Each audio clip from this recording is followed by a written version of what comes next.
You go up to the other side and you put your head against the floor. You think you can see the piece of Lego? If everything is like fucking flat and there is nothing Super hiding. flat. Yeah. Yeah, of course. No, you can't. But when you stand up, guess what? Then you can see the piece of Lego at the end of the hallway. Why do you think that is? Oh, Because it's a flat hallway. okay. So look, this works even if the Earth is round. And I can grant you roundness if you want to, like a ball. You can have your ball if you want to. But the thing with ships, that thing with the Lego or a ship, it's going to work the exact same way, flat or ball. You understand? It's just perspective and Uh, angular resolution. Anyway, you don't have to trust me. You can go into a hotel at some time, put a little toy car or something at the end of the hallway, put your head on the floor at the other side. You won't see it. As soon as you stand up, then you're going to see it again. It's just angular yeah, but resolution. yeah, but when the ship sails away, like the bottom disappears first and the mast is visibly longer. So Yeah. Look, you can demonstrate this. You can use it. You can go to maybe. Have you seen a skyscraper? yeah, I have seen one. So right, you go close to a skyscraper, right? You can see the bottom floors, and then you back away from the whole thing. The last thing you'll see will be the top of it. Because of angular resolution, I can paste the picture so you can understand it. It's all about resolution. It has nothing to do with round or flat. It works the exact same way on both. Here you go. There's the skyscraper in the chat. So boats, things like that. Uh, It's just a resolution thing, angular resolution. I wouldn't worry about it. So let's throw those evidences out. What else do you have? Um, Let me think. Sure. There are many. I mean, Hey, the airplanes. If you like fly through the airplane, look at the window, like you can see the fucking curves. really? Which airplane Yeah. were you in? Let me see. I'll paste three of them here. Um, which airplane, A, B, or C, were you in when you saw that? There you go. Look at the chat. You should go and check your neighbor's window and see if he also sees the curvature. It didn't happen. Okay. The airplane windows changed it a little bit. That's our explanation. So because mathematically you can't see curve from 35,000 feet or let's say 10,000 meters up, that's impossible. If the ball is the size that they have said. Do you know the So size if of Earth? so if the Earth is like flat, then I walked at the edge and I would fall down. No. No, don't worry about the edge. I don't know where the edge is or if there even is an edge. We can't go that far out. Just think about it logically first. You should But ask me but now, what is my best evidence that Earth is flat? That's what you want to know, right? yeah, but if he would just go straight, like straight, just go, then there will be like somewhere like at the end, no? Yeah, sure. Let's say that there is. Now what? Will I fall down from it? I don't know. I've never been there. Do you think you would? I think if it's like flat and there is like an end, then yes, maybe I would fall down from it, no? All right, fine. Then you'll fall down. I don't know. Never been there. I want to talk about the evidence. Why do I say that I know that Earth is flat? Do you know? Why? Well, they have told us the size of Earth. Do you know the size? No. All right. So if I tell you, are you going to be able to retain it? I tried 3,900. it. All right, 3,959 miles. Okay. We're going to wait a few seconds. 5, 4, 3, 2, 1. What's the radius of Earth?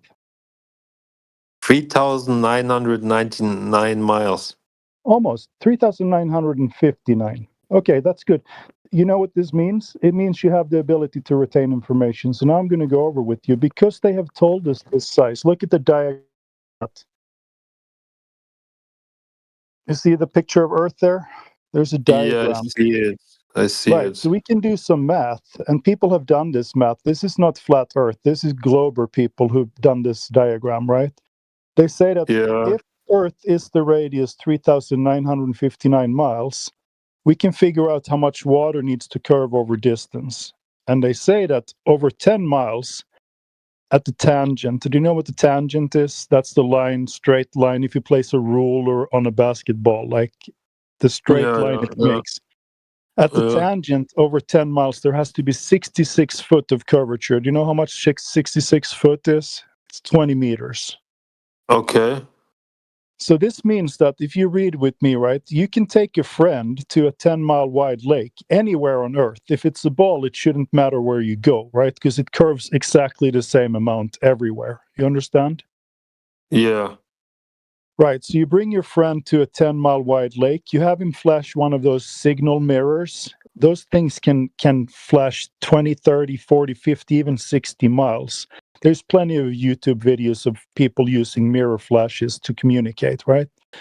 If you see the flash 10 miles away, either your friend is over 30 foot tall or water doesn't curve. So you can take your pick there, right? But if water doesn't curve and the Earth is covered by 71% water, it cannot possibly be a ball. You understand the logic? Yeah. Right. So what we have done is we've taken laser, we brought a laser to a 10-mile wide lake. We shot it 1 foot over the water on one side. And if you're living on a ball with the radius that they have said, 3,959 miles, if that is the case, that laser beam should end up over 50 foot in the air over the other beach, because you're shooting it out over a ball. You understand the logic, right? Yeah, I do understand. I just have a The quick problem question. is that it Yeah. ends up 1 foot over the water on the other side as well. So it means that water is flat. And I'll paste the video that you can watch when you have time. There is someone who did this test over in Salt Lake. 21 miles. There should be 266 foot of curvature over 21 miles. There isn't. There's no curvature at all. I 200, gonna I gonna yeah, I gonna like listen to it as a podcast later. right. Um, but I have a question. Like, what sense would it make to lie like that the Earth is a globe, for I don't. example? I'm one of those flat earthers that I don't think that anybody is lying. Actually, why do you think that they're lying? They probably believe it 100%. Like your third grade teacher, when she brought out the globe from her desk and she said, "Hey, look, children, this is where you live. You live in space on this ball and it spins and it's round." She believed that 100%. So I don't think she was lying. She just hasn't checked. So it's tradition, basically. Your father told you this, his father told him that. That's all it is. I don't think they're lying actively. Okay. Well, They haven't I gone need out to and checked. think But about anyway, it. yeah, you have the method now. You can bring a friend or you can maybe go get a laser or something. But the mirror is cheap, right? So do that first. See if you can detect curvature. That's my advice. I need to work till the edge, man. I need to see the Yeah, edge. yeah, go ahead, do that as well. Bring me with you when you decide to do that. It's going to cost you a Yeah. lot of money, but I'm there. Uh, okay. Thank you that you tried to explain it to me, man. Yeah, no problem. It was nice talking to you. Yeah, I will do some research. Do it. It's going to blow your mind when you do it, but we're here for you if you have more questions.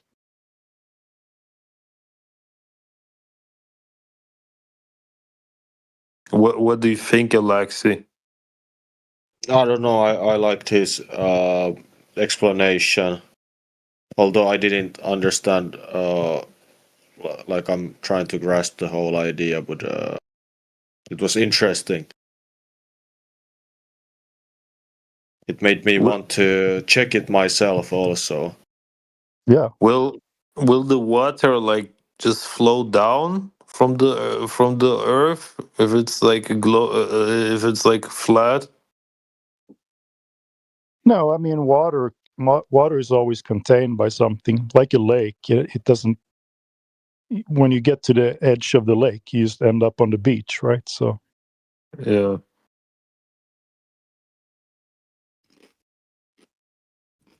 Patrick, what's the side? DJ makes a good point in the chat also. There's a meme there. A lot of people think that we believe it's a disk in space or a pizza or something like that. That's absolutely not what we're saying here. I don't know I'm not even making a shape claim. You understand that, right? I'm just telling you the surface, whatever shape Earth is. I know it can't be a sphere because it's covered mostly by water, right? So I know that. But I do not know what shape it is. I only know that the surface that we can measure is flat. There's a difference. That's scary. Yeah, it's more like I think of Earth as the floor of the universe. I don't know where it ends. I don't know what's under it or above. Nothing like that. I don't know its shape. I only know that the surface that we can measure, that is not curving. DJ says we do not claim a flat disk in space. Yep, correct. We do not. That's not this. That's not the kind of flat earthers that are in here. As a matter of fact, I haven't met one that has claimed a disk because it's just weird. We don't know the shape.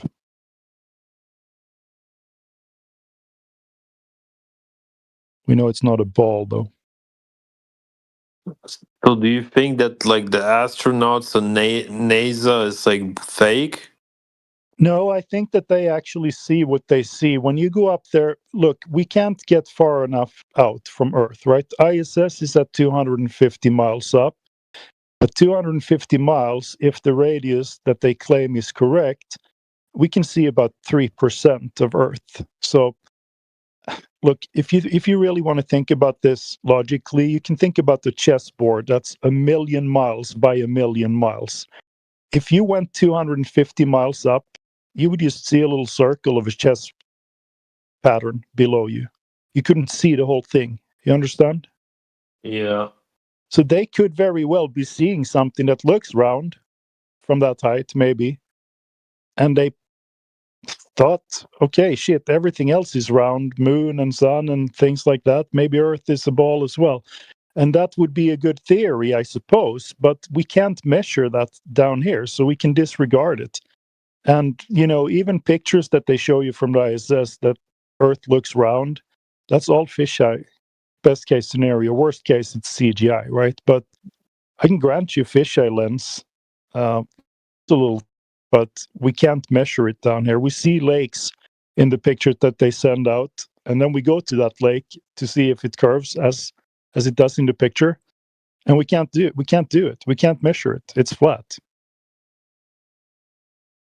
Yeah.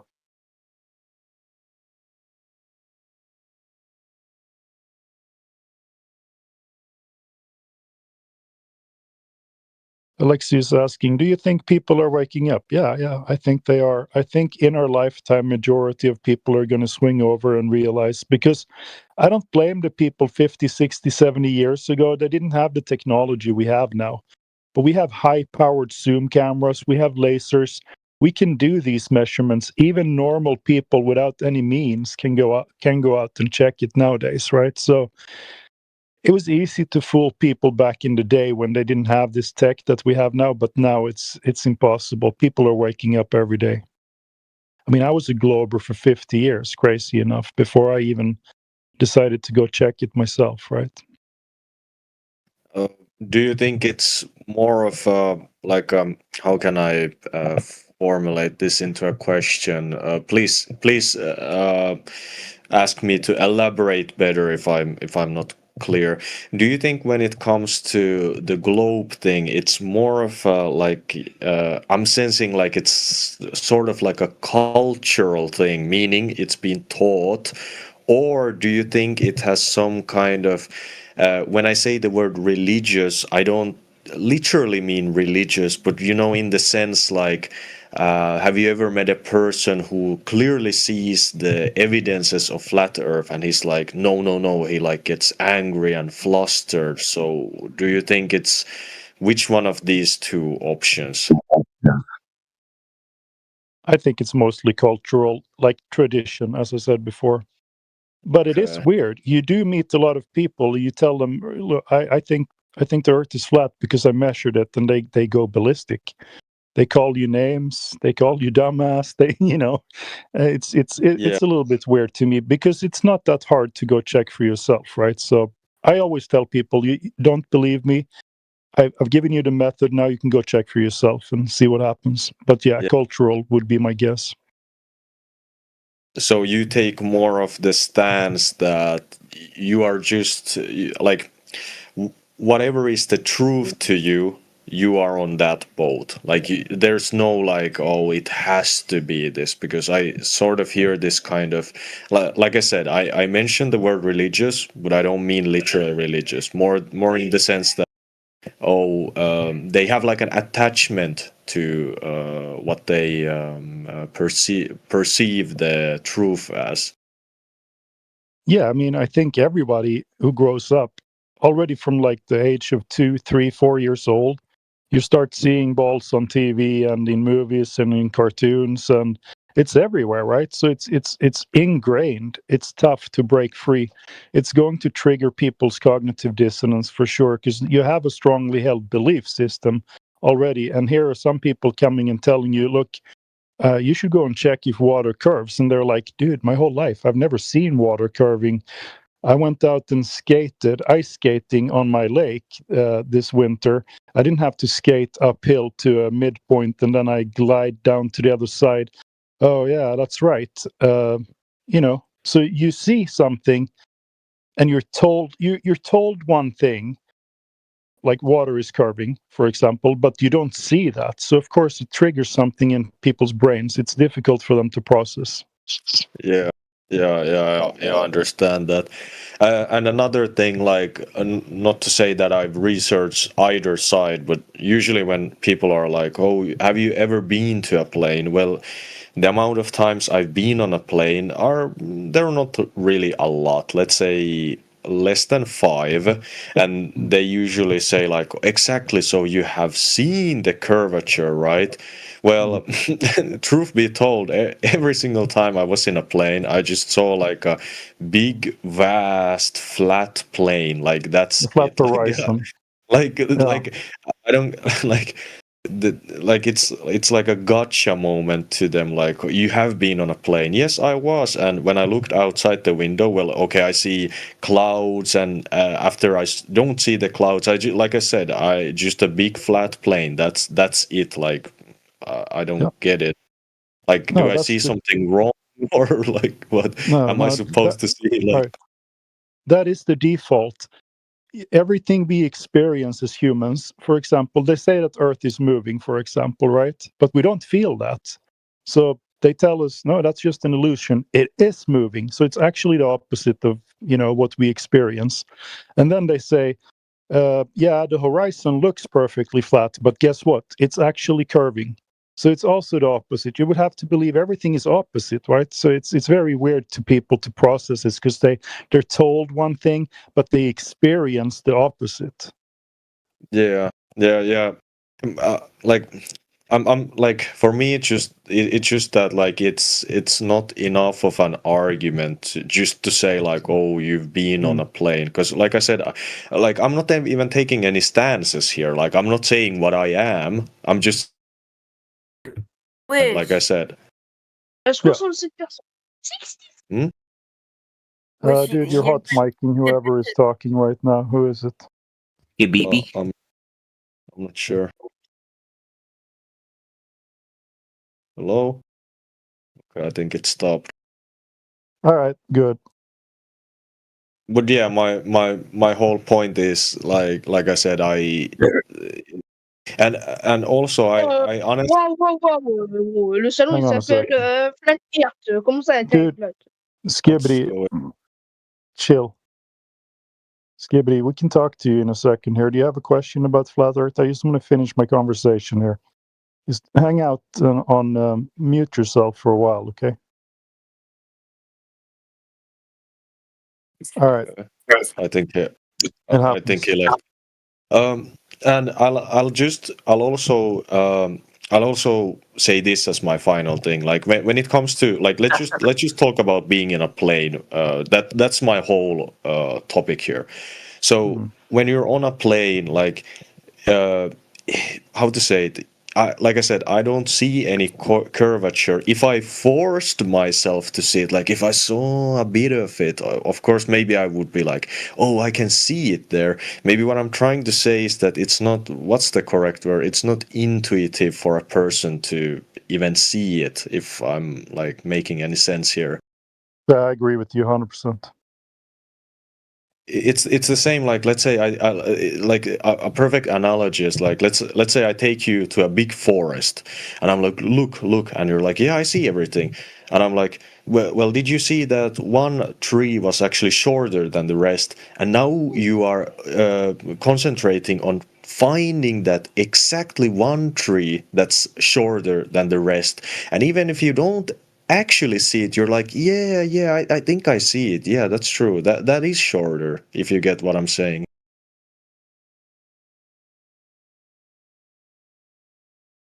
Yeah, I can hear you're really processing this. It's so programmed into us that sometimes someone will show me a photo and they'll say, "Oh, look how flat the horizon looks," and I'm like, I think I can see curvature, and then I'll go in Photoshop or something and draw a perfectly straight line across it, and it's not curving at all. Yeah. Patrick, you spoke about the ships. Take a look at that GIF Yaga Bruno sent. Yeah. Like, look at that. That's like super far away, man. That's like many. It has to be like many kilometers or something. Like, look at it. Yeah, just a Right. So moment. I don't blame people who thought that boats were going over a curve back in the day, but now that we have these high-powered zoom cameras and we can just zoom them back in, we can see that that's not the case. You know, the horizon should start about 3 miles out. If you're about 6 foot tall, it should start curving away at 3 miles if you're living on a ball. But I promise you that in your lifetime, you've probably been to the ocean, beaches, over big lakes and stuff like that. Maybe you've seen islands 10 miles, 20 miles out, or maybe even boats, right? And that shouldn't be possible to see something 10 miles away. On a clear day. If you're living on a ball, that thing should be hidden by 66 foot of curvature. That's 20 meters that you shouldn't be seeing. So, and we do it all the time, but people don't think about it because nobody has told them that it should be impossible. Yeah, and also the fact, like I said, to piggyback on what I said previously, it's honestly kind of hard to even detect on like eye level. Like I next time I will go near a sea, I will try to concentrate. Like, can I see it? But like it's gonna be such a vast area. Like I'm not gonna see like after like many kilometers nothing. Yeah. You'll be surprised. We have. I'm from Sweden, so I've been there many times. And at the south, you can see Denmark from Sweden, and that's 16 kilometers away. You can see the white beach, right? So Oh, um, should be about 20 meters of curvature covering that sand, but there isn't. So you can probably find a good example close to where you live. You'll be oh surprised.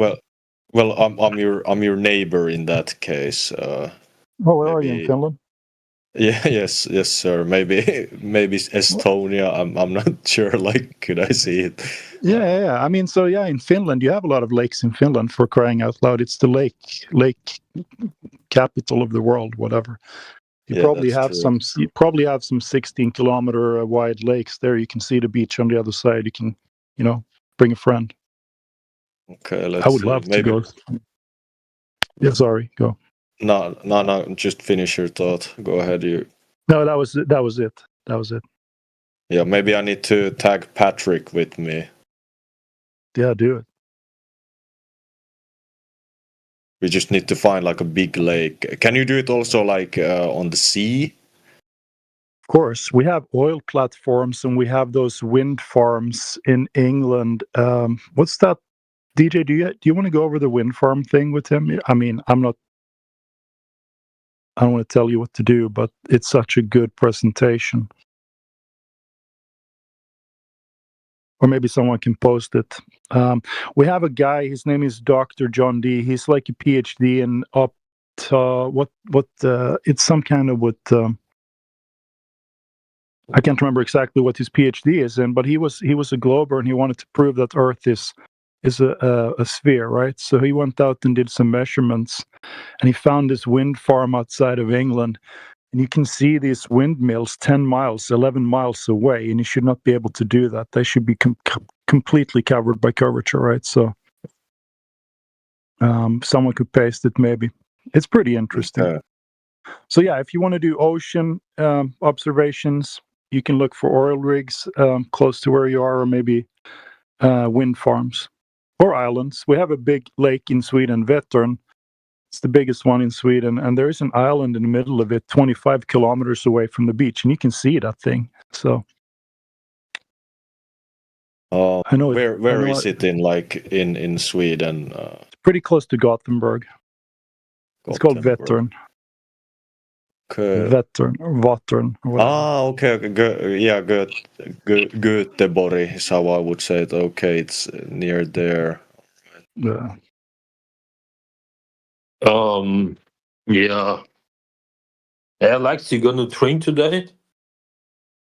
Drink what? Booze.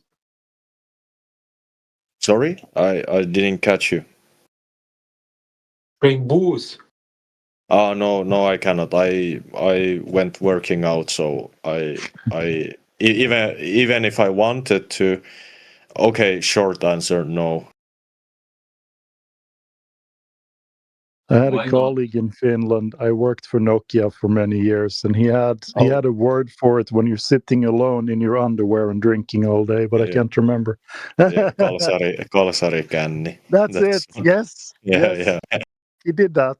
You worked it. Yeah. Oh, you worked in Nokia. Nice. So. Yeah. It's a shame we don't have it anymore. Well, yeah. I know. Yeah, it was many years. We went to Beijing to do some trainings and stuff, and he stayed in his hotel room, and he said, "I'm going to do Kallisari." Is that how do you say it? Kalsarikänni. Kallisari. It's so funny, and we were like, "Dude, we're going to go to the Chinese Wall. Do you want to come with us?" No, I got stuff to do. What are you going to do? And he said he was going to do that. So all right. Unfortunately, it's gonna paint a bit of a bad picture of our people, but I would say it's quite of a common thing with the Finnish people. Like I can just drink alcohol by myself, like if I wanted to, and quite often it is like that. Like even if I go into a bar, I don't go there to talk with anyone. I just sit alone and drink, which is sad, honestly. But I know. Oh. Well, like, did you worked in Nokia? Did you live in Finland or? Yeah, I lived in Stockholm. I had 2 offices. I was flying Finland 2 weeks, then fly back to Sweden, and so forth. It was a lot of fun. I like the Finnish people. I remember the first time I came to the office there, they said, "We're going to do sauna," and either you walk in naked by yourself, or there's going to be 6 guys carrying you screaming naked into the sauna.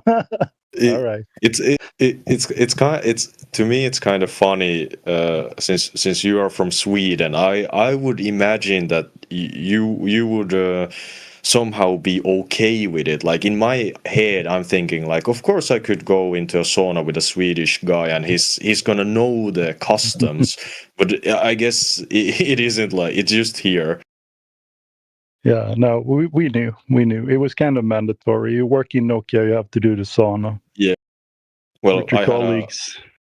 I had a American friend visit Finland. It was months ago, and I didn't want to go through the trouble of explaining, so I just wore a towel, and I was like, I'm not gonna, because it's gonna like. I would have to spend the rest of the day arguing, like, why do we do it? Do we do it with friends? Do we do it with parents? Like, no thanks. I'll just wear the towel. Fine. Yeah, good point. Yeah, I guess it's like a common thing. It's I don't know. Maybe it's just a Finnish thing, I guess. No, they do it in Sweden too, but not as serious as in Finland. In Finland, people have saunas in their apartments and stuff. Oh, So it's so nice. It's so yeah, like I think that's one of the best things here, honestly. Like if I had to say top 5 things, your own sauna, it's so nice. Like you can just have a bit of sauna, then the cold shower, it's so great. hey, do you know what the let me ask you something. You know what the ass washer is? Ass washer. Well, I'm gonna I know They have them exactly in the what toilets everywhere. It's yes, like little. I'm sorry for being a bit of crude, but we call it like roughly translated, it's the vagina phone that Well, there you we go. call it that. Yeah, yeah, Yeah, yeah. I know what All you. right, we got to be careful with the words here. We're live on Yeah. YouTube, but Okay, okay, anyways, okay. Yeah, okay, okay, if gotcha. anybody wants some context, in Finland, almost every toilet you go to, there's going to be a little thing you can wash your ass afterwards with, Yeah. like a shower head, whatever. A bidet is like because they have those Kind of, yeah. yeah, because when I went to Italy, they have those same kind of things, but they're separate. They're like this smaller bowl. Like imagine like a smaller toilet bowl. It works the same way, but there's a hose here. Yeah. I mean, it's very clean, but I always thought, where's the Yeah. ass washer? Because you kind of want to wash the handle before you use it, but I never got a good answer for that. So. Well, yeah, well, yeah, well, All I right, understand. we're way off topic now. People are like, Yeah, shut these people up. So, all right. yeah. Okay, let's move Anyway, on. Finland is a nice country. If you have never been there, I recommend it. Food is great. People are awesome. You don't have to talk too much either. I mean, if you want to sit in silence for 2 hours with someone, they will accept that. So it's cool. It's very cool. Yeah, I liked it there. I have a lot of friends in Finland still. Anyway, we're talking about flat Earth. If you're new to the topic, if you want to talk, there are some people on the panel today, good people that can explain things to you. We're talking to Alexei right now. He had some questions. We're talking to Patrick. Are you guys friends? Where did he go? Yeah, we are friends, but I'm not sure where he went. Maybe he will come back. I think he went to check the videos that you sent to him. Oh, sounds good. I hope we didn't break his brain or anything. This is a new Well, topic, maybe. well, it is like a lot of information, and like I said, it's especially a lot of information because, like I already stated, people they don't knowingly, like you don't walk around and, like I said, you don't check the curvature or anything unless you fixate on it. Then you're gonna see it everywhere. Yeah. Good point. But I do actually have a question, like since there seems to be many different models of flat earth, like I'm not forcing you to pick any, but like whatever, let's go with whatever. How does the like day and night cycle go? Because I've seen some pictures where you have the earth and the sun and the moon is like circling around, but how, like what I'm trying to wrap my head around is, let's say the sun is shining over Europe. Does anyone see it in like different parts of the world? Like maybe what I'm trying to say, is it like shining to other places, if you get what I'm trying to ask here? Yeah, it's a good question. It's going to be super easy for you to understand. I think in Finland you have the midnight sun as well up north, right? So Yes, yes, yes. yeah. So you can kind of see that what happens in the winter time is that the sun is above you and it kind of, I don't want to use the word circles because I don't know the exact path, but let's say it Yeah. goes in a path above you, right? So that you can experience yourself and you can see. And then it starts kind of moving out towards the south. If you think about this, like you have a kitchen table, right? Is it, I don't know the shape of your table. Is it round or square? It doesn't really matter. But Yeah. if you put your finger above it and you kind of circle your hand above let's say one of the corners, and you just pretend this is the north, and then you start circling over the table to the other side and you pretend this is the south. So that's how you can kind of imagine it in your head if you want to do the thought experience. But I don't know the shape of Earth or the size or anything. I just know that the sun moves above us in that fashion. Like Yeah. if you're in a warehouse and you have a little light in the ceiling there, pretend you put it on a rail system and have it kind of circle around in the warehouse. If the warehouse is, let's say, 100 miles wide, when it's above your head, you're going to have day, right? But when it's on the other side of the warehouse, 100 miles away, you're not going to, it's going to be dark where you are, because it's light doesn't travel forever. Like if you're a diver and you dive into a ocean or something, you go 100 meters down, it's going to be pitch black, Yeah. because light can't get through the water. Water is the so-called medium, but air isn't transparent either. That's why people sometimes say, if Earth was flat, you would see a million miles away. No, you wouldn't, because air, we have pollution, air particles. Light does something also called attenuation. So that's why we can have night in one place on Earth and day in another. You understand? Is the explanation good? Yeah.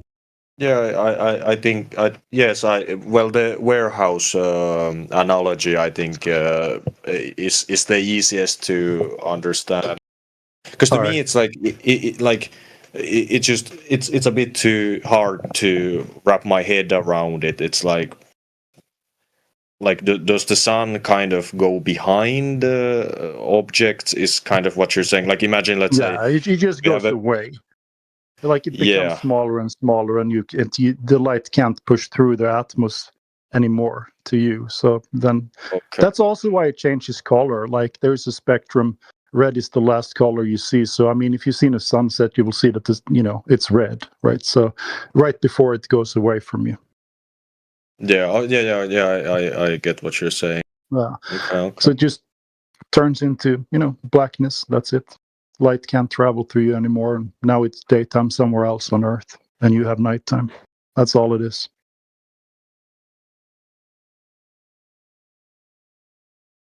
All right, that makes sense.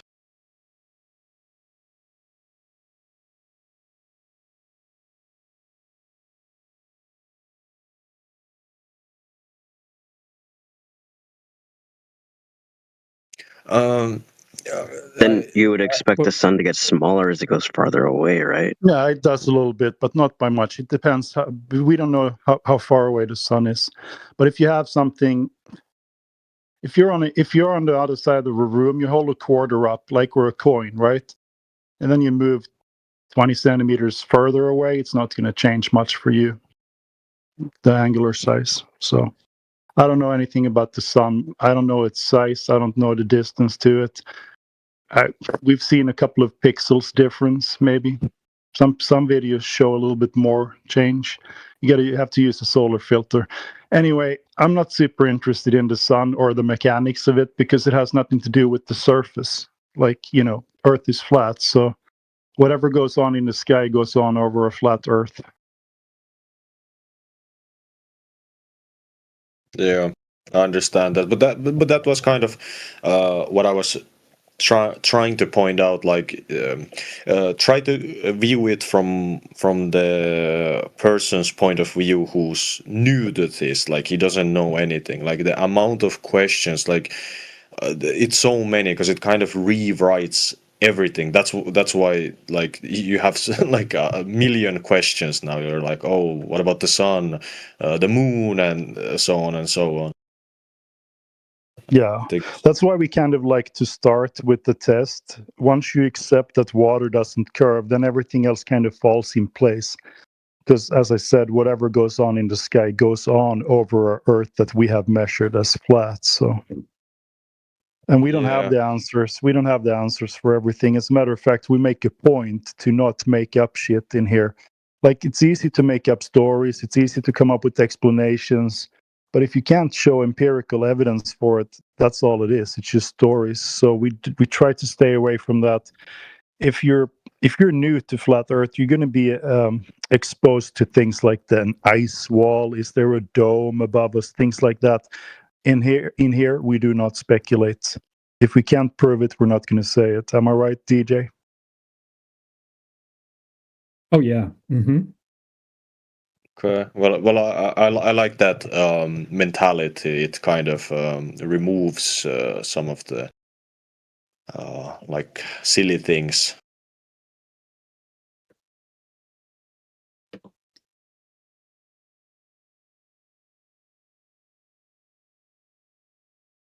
Yeah, so sometimes when you ask questions, people are just going to be honest and say, we don't know how that works. While others are going to say, well, this is exactly how it works. We know that Earth has a magnetic core that's 4,000 degrees Celsius and it doesn't melt. And, they're going to make things up that they can't prove, right? So, but we're not going to do that in here. Maybe it has to do with like the framework, like you going to school and everything, you kind of get taught this idea that everything has an explanation. So maybe that explains it. You're still working through that framework. Like me, for example, I'm probably working through that framework.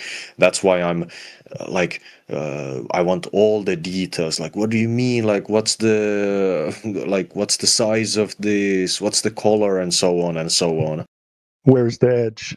Yeah, exactly. Yeah, no, While we get it.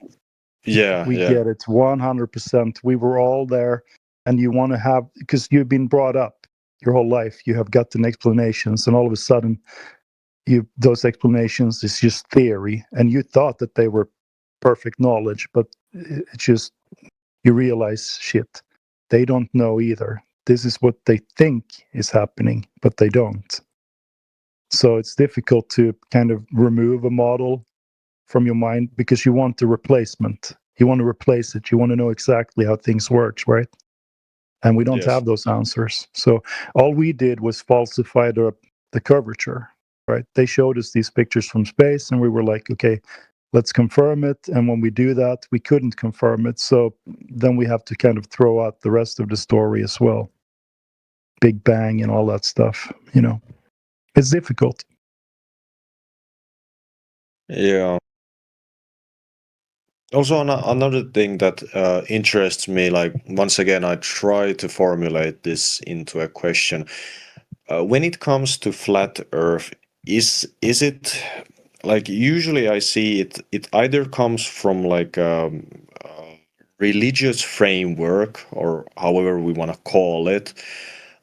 Is there like you guys kind of give me the idea of like a second kind of framework where it might not have to do with like a like you start with, let's say, some kind of religious fact. It's more like, hey, I want to know it for myself, and then you start investigating it for yourself. Like, I kind of see these two approaches.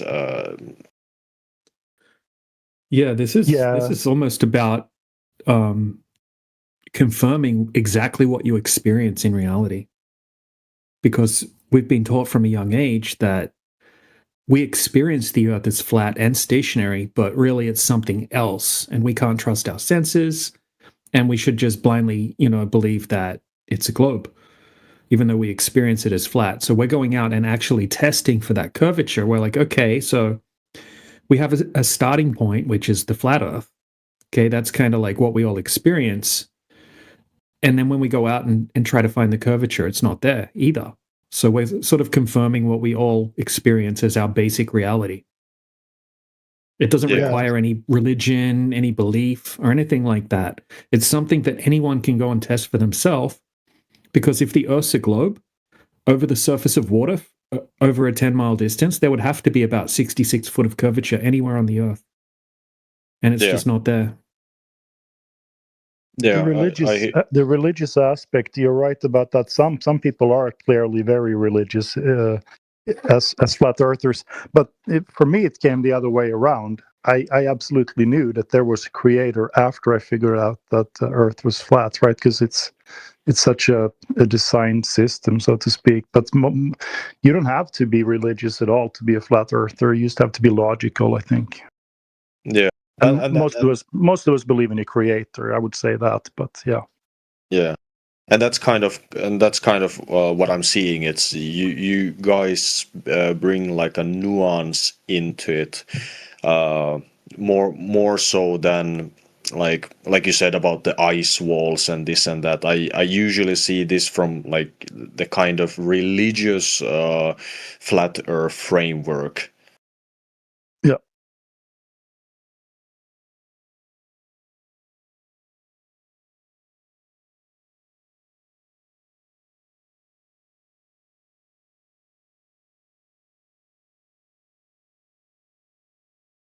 And if you already are religious, flat earth is not going to hurt you at all, because there is a lot of scriptures in the Bible that supports the whole idea.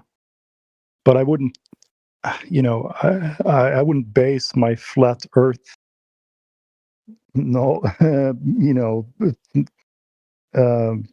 opinion on the Bible or anything like that, when you can just go out and measure it, as DJ said. So. But if I'm just saying that if you already are religious, it's not going to hurt you.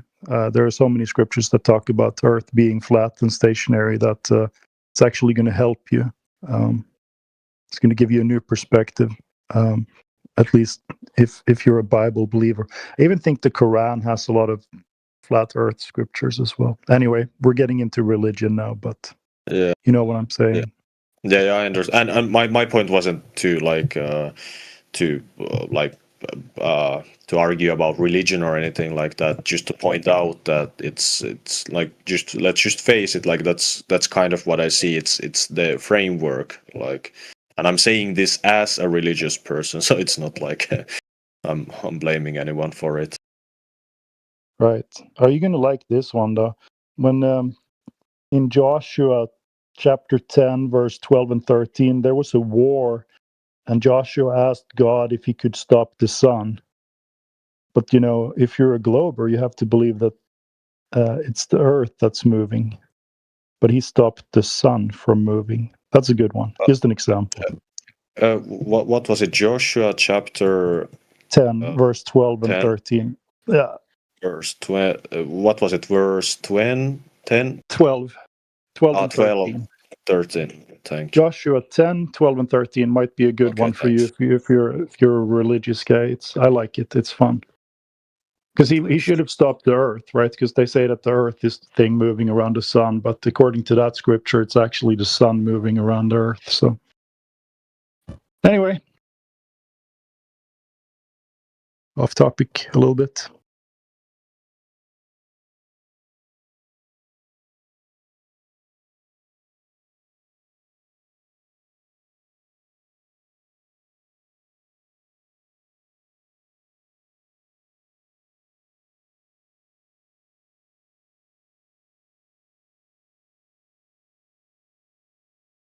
You guys said you are like on live somewhere. Like, where can I find it? Sorry, could you repeat? Yeah, you said since we're live, like, where can I see it? Like, we're on YouTube. Up in the corner, there's two bots, YouTube bots, right? They have the logo. You click on those, check the profile. There's links going directly out to YouTube. Oh, I see. Okay.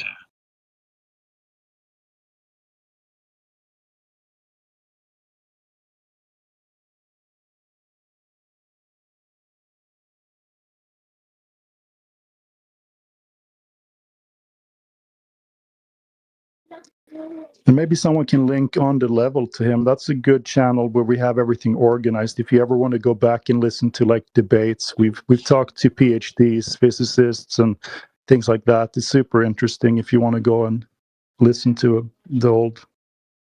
They've been broadcasting for 10 years almost. So. Actually, yeah. If anyone could get me those, because I've tried to look for, honestly, like I've tried to look for like debates. between flat Earth and like globe. And honestly, you don't find them. Like if I just type it in YouTube, I get like maybe one with that flat Earth Dave guy, and other than that, there's like none pretty much. Or then I'm just looking wrong. Are you gonna love On the Level? It's perfect for you. Yeah. On the Level. Yeah, if anyone can post it, I See if I can I find love it. watching those kind of stuff. Do we have a link, guys? Why can't I find? It's super difficult to find on YouTube unless you know the exact name of it, because they hide Yeah, they yeah, hide that's kind flat of what Earth I feel. content. Yeah, it kind of feels like that. They have a few. And I've always stated this is that if something is so ludicrous, like it's so dumb, it should be easily disproven, right? Right. Well, Why do you have to let me. hide it? Yeah, exactly. Like I said, I'm not taking any stances. I just want to see the debates. That's the whole point. I want to hear both sides, because once again, if you don't know much about this, you don't really have any knowledge. So I would love hearing like a really versed flat Earth person debate this. Like I would love to hear that, if, like I said, if I can have the link. Yeah, we have some people in the room right now that has talked to a lot of people. DJ, for example, and Indio is here now and then, but they have their content on that site. I'm trying to look in my subscriptions on YouTube, because I cannot, when I use search On the Level, it doesn't show up. So I'm going to see. So I have to ask, when you say both sides, what do you mean? Excuse me, you mean me? Yeah. Uh, I mean just like can you clarify? I'm not sure what do you mean So, both sides? so typically when there's a debate, in fact, pretty much anytime there's a debate, the only things that we can really debate about, and even this to me is pointless, are things that are subjective. If you're trying to find out the truth of a matter, especially when it comes to nature, or in this case the earth and what its overall geometry is, then there would be no need for any kind of debate. It would only be what is empirically true about the earth, right? Yeah, I'm following you. Okay, so what's empirically true about the earth is that no measurable curvature of any kind consistent with a globe can be found anywhere. In fact, every major industry, every government, every corporation, it doesn't matter, they always reference and measure the earth to be flat, so there isn't a need for a debate. A debate would be like, well, I think brown is the best color, and somebody else says, well, I think blue is the best color, and then they hash it out. When in reality, somebody from a globe side, quote unquote, in a flat earth side, well, how do you debate about things that are just measurements, and perhaps some things that are laws of nature, or there's like an actual experimental support for a claim about how things work on the earth. So all that stuff is going to be borne out within the empirical scientific method, or just measurements. There's not going to be a debate. That's why the debates today about this topic are so useless, because you've got some idiot flat earther most of the time debating with some idiot glober, and they're just kind of attacking each other's character, or trying to underhandedly subvert the conversation by using tactics like circular reasoning. So there's no point to debating something that should be objective and empirical. You know what I mean? Yeah, I understand what you're saying, and maybe to give you some sort of answer, like the reason why I asked for those debates, it like I don't think I'm approaching it like, oh, I'm gonna get the answer from this. It's more information. That's what I see. Because once again, like if you approach this question and you don't really have a lot of information, and yes, you mentioned like the empirical data and so on, but you, how to say it? You're like a kid what kind of empirical information do I need to know about? And maybe in those debates, it might raise those like tidbits that you want to know more about. Yeah, for sure. I sent you the link to the On the Level, and if you look under DJ section or Indio section, you're going to find some good conversations. Let's call them that instead of debates then, where people have questions like you have had before. I remember when I was new to 24/7, I sat and listened to replays on the live streams just to catch conversations like this one that we just had today with you, right, Patrick? And you will hear a lot of nice ones where people ask questions about boats going over horizon and things like that, and people are presenting things. So now you have the link, so now you can bookmark it or whatever. So there you go. And you put it well. Like that's exactly the level I operate on. It's not like debate is like you guys said, it's useless. I agree with you guys, but this kind of conversation that we're having, this is exactly that I'm looking for, because this is the information. Like because there might be many questions that I would love to ask, but I don't even know about the question, because you don't even know what to ask at this point. So this will be really good for you. You can go and listen to those conversations. Okay, well, I thank you for it. Sorry? Are you brand new to the topic? Brand new. Yeah, like have you just showed up? Like this is your first time in the server, or you've only been into it like a month or a week or what? I think this is the first time I've been here, or at least knowingly been here. Like I'm talking. Like if I may have been here, maybe I was lurking, but let's say new, to answer your question. Okay, new to flat Earth. Okay. To give you a little context as who we've been talking with Alexi and his friend Patrick for a couple of hours, I think. We've gone over some tests. We've gone over a couple of methods for him to figure it out himself. And now he wants to know more. And we gave him the On the Level, and that's where we're at, basically. Excellent. Very reasonable guy. Seems friendly. He doesn't ask dumb questions or straw man us. No, he's very reasonable. And he's from Finland, so that helps. Clever guy. I think we'll see more of him. Yeah, it's always a bonus.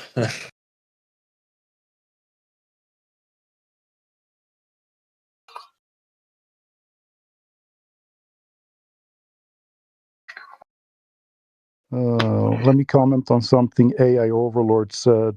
Am I allowed to send On the Level link in here or only in DMs? I don't know. But I did DM it as well. Or is it okay to send YouTube links? I think we've done that in the past. I don't know. Send YouTube links where? In the chat. Of course. Yeah. You already posted it in the chat. Yeah, I did do that. But he said post it again. Yeah, he said I should DM it or something. So I don't know, but he's not in. Oh yeah, DM him it as well, so it doesn't get lost. Yeah, I did do that. All right. So awesome. I didn't want to do something stupid. So all right. Hello guys. Hey buddy. So I'm new on this server. Welcome. And I came across this Flat Earth Discord. So I mean, you guys are having a discussion. So I want you to know, like I'm a normal person. I believe that Earth is round. So I want to know about you guys, that why do you guys think that flat is Earth and things like that. Yeah, sure. Well, it's because when we actually go out and test for the curvature, we can't find it.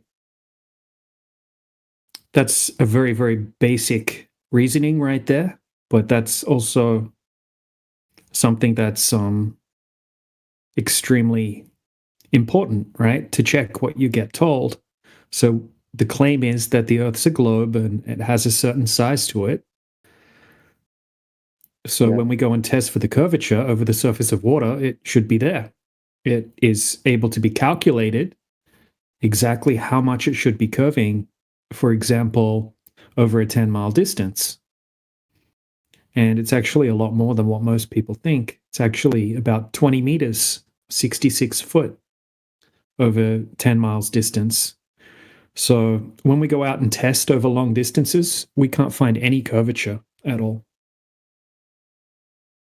And what about all those medias which shown that we went to space and things like that?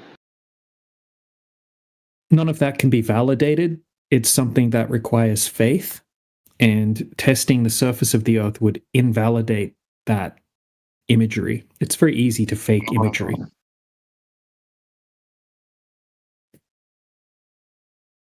Would you Okay. agree? It's, yeah, you know, like, I mean, yeah, it could be like it could be faked. yeah. I mean, you wouldn't be able to tell the difference, but I mean, if you went and checked it in reality, I mean, that would be the best thing to do. For example, Yeah. can you see the side chat? Can you see the side chat? Can you see it? Do you know how to access the side chat? No, I didn't have actually. Great. Yeah, it's like where you click to get into the channel. There's like a little, it says open chat, little chat bubble. Yeah, I see. Right. So, I mean, if I were to show you a picture of the globe from space, for example, in the recent Artemis moon mission that just happened last week, okay, I could post this image and then I could ask you, can you tell if this is CGI or if this is real? What do you think? How can you tell that this It is a looks real so. picture? I think it looks fake to me. I don't know why. Yeah, I mean, a lot of the imagery from the Artemis mission looks fake. You know, a lot of people are saying that on social media. They're saying that the footage that they got provided was very unimpressive and could easily be faked and looks fake. So, I mean, a lot of it, we just can't really verify it. I mean, you can choose to believe it if you want to, but we're actually going out and physically testing the surface of the Earth using high-powered lasers, using high-powered cameras, all sorts of different methods, you know, checking over distances 20, 30, 40 kilometers away and showing that there's no curvature and that there's a huge amount of curvature missing. In fact, all of it is missing. So, do you guys have also created some kind of math? Map? Like, Well, there are flat Earth maps, but I mean, maps are just tools, right? Maps are not necessarily reality. No, we don't have a map of the entire Earth that we say, oh, this is the perfect map. Okay, in fact, all maps are wrong. It's a common fact that all maps are wrong. Maps are useful tools for certain purposes, but all maps have yeah. issues, have errors. So yeah, we don't claim to have a perfect map. We don't claim to know everything either, right? But we can tell that it's absolutely not a ball. It's not a globe. But you guys are working towards it. Okay, it's good. Yeah, I mean, that's the thing. I mean, to actually go out and map the entire surface of the Earth, I mean, it would cost billions of dollars, and it would require It's a expensive. lot of work. We're just regular people with families and jobs and that kind of thing.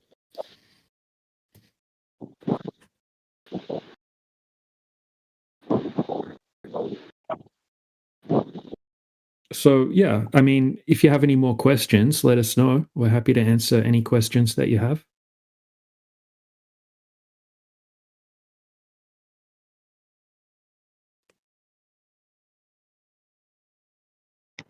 I mean, I never thought about flat being Earth because almost every movie, every social media, everywhere, even on books, Earth is round.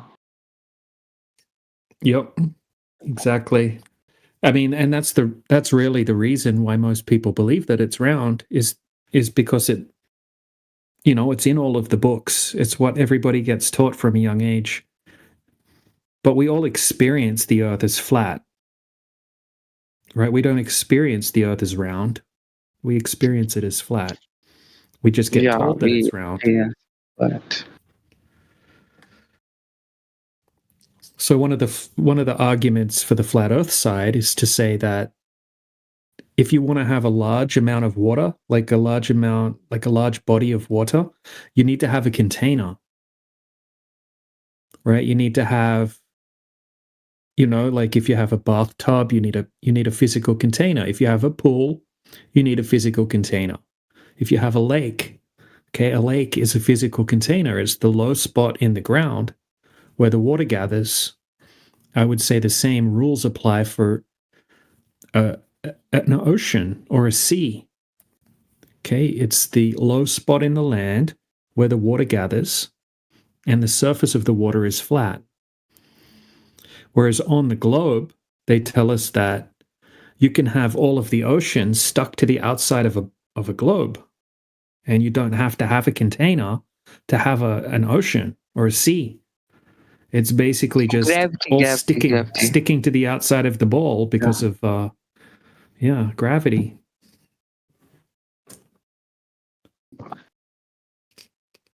So what do you guys think about like gravity? Like scientists say that we are stuck because of gravity. Well, gravity, we can all agree that things fall down. So if that's what you mean by gravity, then yeah, we believe in gravity. But on a globe, you're going to need a little more than that, aren't you? You're going to need some type of force or something like that to pull all of the oceans to the surface of the Earth. I mean, we don't need to explain, things like that. I mean, you guys on the globe side, right? You claim that all of the oceans are stuck to the outside of a ball, Earth, that's spinning through space. So you need to have the force of gravity. You need to have these theories of gravity like Newtonian gravity, Einsteinian gravity, to be able to explain all of the things that don't really add up, the things that defy common sense and defy logic and defy practical demonstration. So yeah, we don't really have that problem. We can agree that things fall. And I would say that, we can test why things fall. I mean, things, not necessarily why things fall, but the mechanism of why things go up or why things go down generally is because of the density of the object, right? Like if I have a helium balloon and I let go of the helium balloon, it's going to go upward. It's not going to go down. It's going to go up because the helium balloon is less dense than the air surrounding the helium balloon. And then if I have a rock, it's going to go down when I release it because it's more dense than the air, right? So it's a density relationship with the medium that the object is released in. And obviously that's also able to be explained on the globe with gravity as well. Okay, but we don't have to, we don't need that. We don't need to explain things like all of the oceans sticking to the outside of a ball. It's much more simple in reality. If you guys prove that Earth is flat, we are so cooked. I mean, all over media, everything is a lie if Earth is flat, and it's true. Yeah, well, I don't even think that people are lying about the globe personally. I think it's just people repeating information that they got taught. I think that most people that teach the globe genuinely believe that it's a globe and they're not actually lying. I think they're just telling you what they believe to be true, which is not lying. They're just memorizing textbooks and repeating the information they learn in the textbooks. Yeah, I think it's been so many centuries. People believe that Earth is round. Right, yeah. I mean, it's been in the mainstream for about 500 or 600 years. The ancient Greeks did propose it 2,000 years ago, or over 2,000 years ago, allegedly, but it didn't really take off until 500 or 600 years ago. when the Roman Catholic, the Jesuits went around the world basically pushing the heliocentric model. Oh, And they don't since teach then, this kind of stuff. yeah, they don't teach you these things. Yeah, they just teach you that, you know, Hello. as long as you can memorize it. Good, thank you. As long as you can memorize the information and remember it for your tests, and they'll tell you that you're That's the smart. thing. Yeah. Yeah, they don't want people to necessarily think critically about the core foundations of the heliocentric model. Well, I will also try to look into it. It's nice to talk to you guys. I will come again maybe. All right, man. Yeah, have a good day. Good talk to you. Yeah. Good to talk to you. Yeah. So. Thank you guys.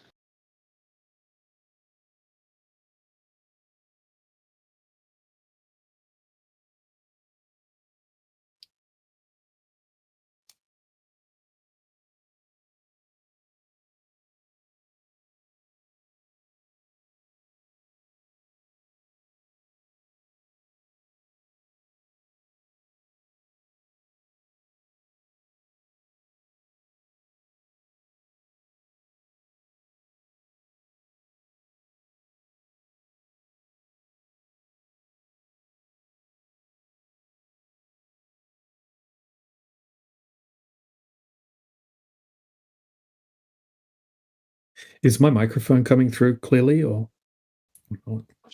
Perfect. Awesome.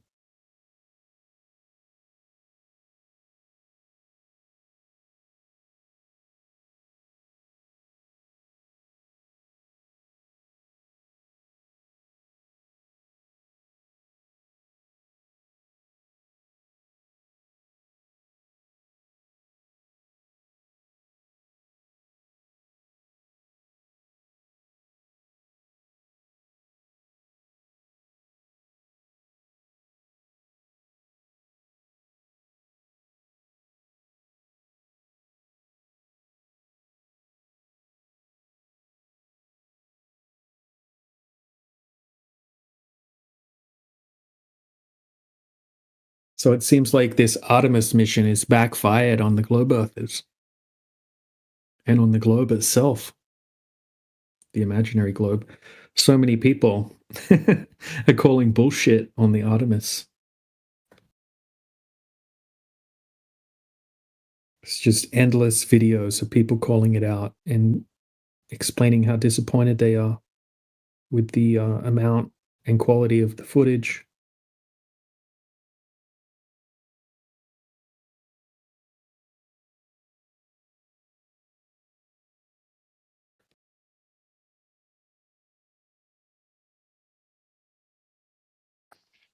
Right. It appears very desperate, is what people in the media are saying. Yep. It's just the same shit they do in the ISS, really. They're just trying to convince people that they're actually in space. It's almost like they know that people are onto it, and they try to just do little tricks to make it look like they're in space, like constantly flipping floating objects around. Most of the footage from Artemis was just them flipping shit around on the camera. And it's just glitching out everywhere, and it's just junk.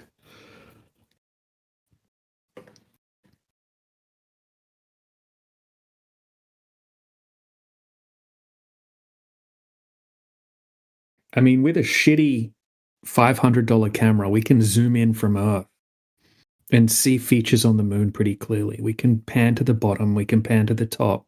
We can see upside down craters and upright craters. Why couldn't they do something like that? Why couldn't they zoom in on the Earth? Right? Why wouldn't they have constant cameras that attract to the Earth, just constantly watching it? Videos of the Earth rotating while they're on their little mission. You know, they have all the money that they need for the cameras. There's no excuses.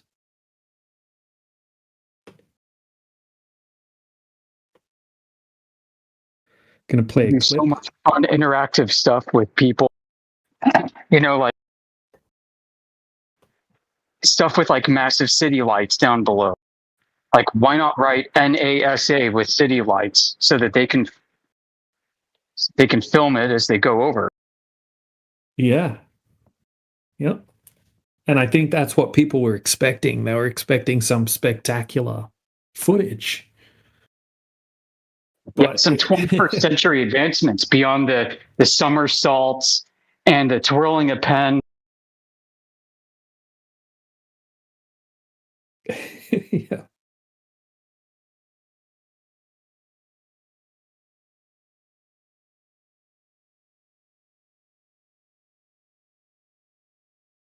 Yeah, the whole thing reeks of desperation. Like, look at us, we're trying to stay relevant. We can still do it. It was almost like seeing Keith Richards up on stage, just wouldn't give it up. Like, come on, no, man, you outlived your purpose. I'm sorry.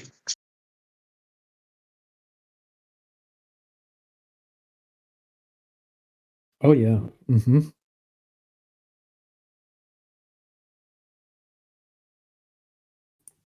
Yeah, it's going to have a big domino effect. There's going to be a ton of people that are super skeptics now of NASA.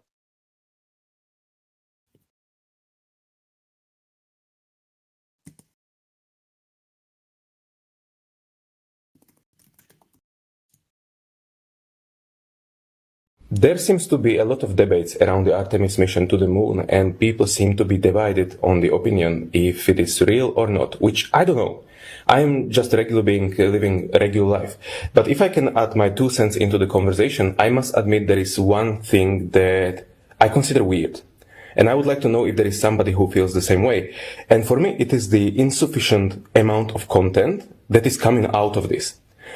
I do video and photography for living, and I can tell you that in one day of wedding attending to a client, I produce 1,000 times more content than 4 astronauts flying in the spacecraft to see the moon, which I consider weird. I mean, it's 2026. What are you doing? I mean, you don't need extra gear. You don't need the high-tech cameras, which you have access to. If I was probably in your position and I would be flying through the space, I wouldn't stop shooting. I would probably stop shooting only in the moment when I go to sleep or to shit. Most of the time, that would be selfies, pictures, and we don't see that. Up until now, I have seen just a couple of high-resolution pictures of the other side of the moon, interview with the astronauts eating the food from the bags, and a launch that was a shit show. I don't mean to trash talk, but whoever was filming it and streaming it, yeah, that wasn't good. I have more pictures of my cats in my camera roll than you have a documentation of your trip around the moon. I mean, are you going there for yourself as a tourist to see the moon, or is the purpose to show it to the people? And maybe I'm missing something. Maybe I just don't have a good source of information, but did somebody notice the same thing?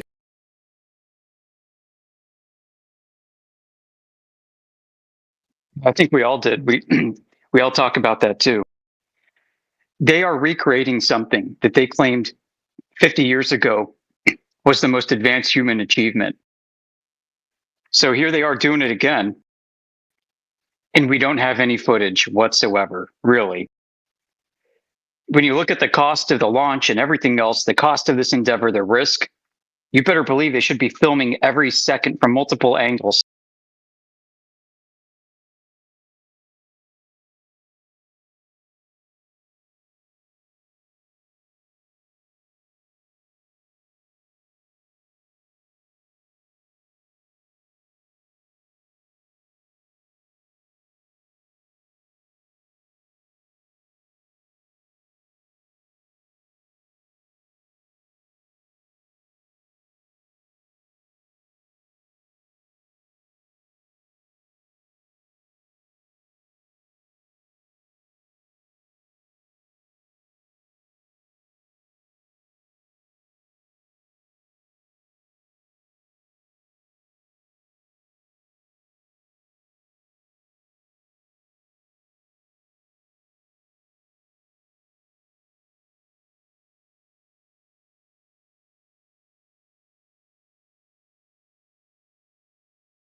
go to the moon. Well, I got to tell you, maybe stay in school, kids. Oh my goodness. Oh.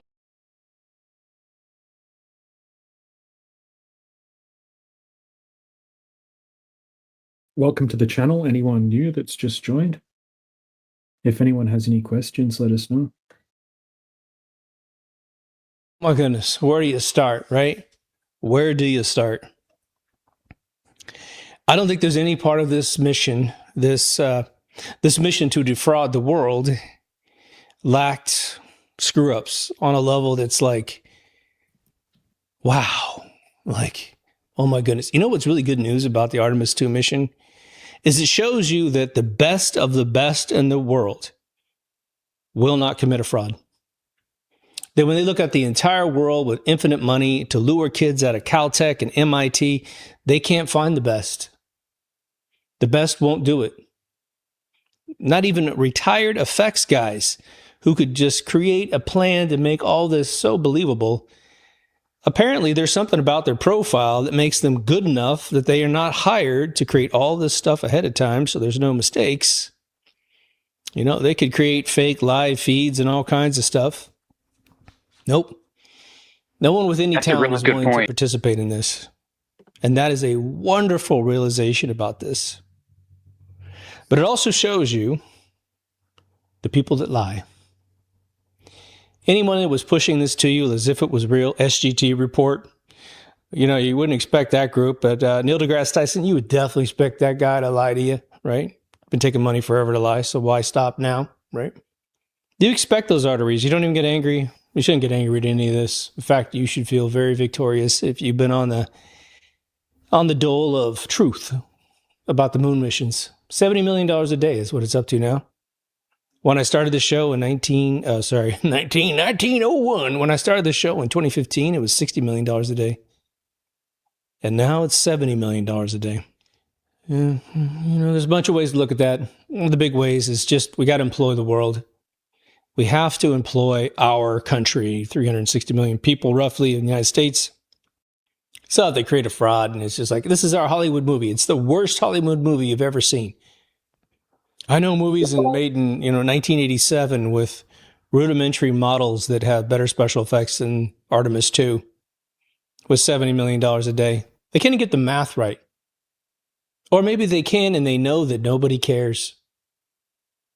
I know you want to talk about the evidence. We'll get into it. Let's get into it, right? I just want to put a little shout out to Bart Sibrel, Sibrel.com. I haven't talked to him since we did the interview in season 3. Not a single word. I think I tried to chat him once and he was treating me like he didn't know me. So, okay, whatever. He talks to a lot of people, but he has been killing it on his channel on YouTube. He also has a website where but he's been killing it recently. Make sure and go watch his stuff too.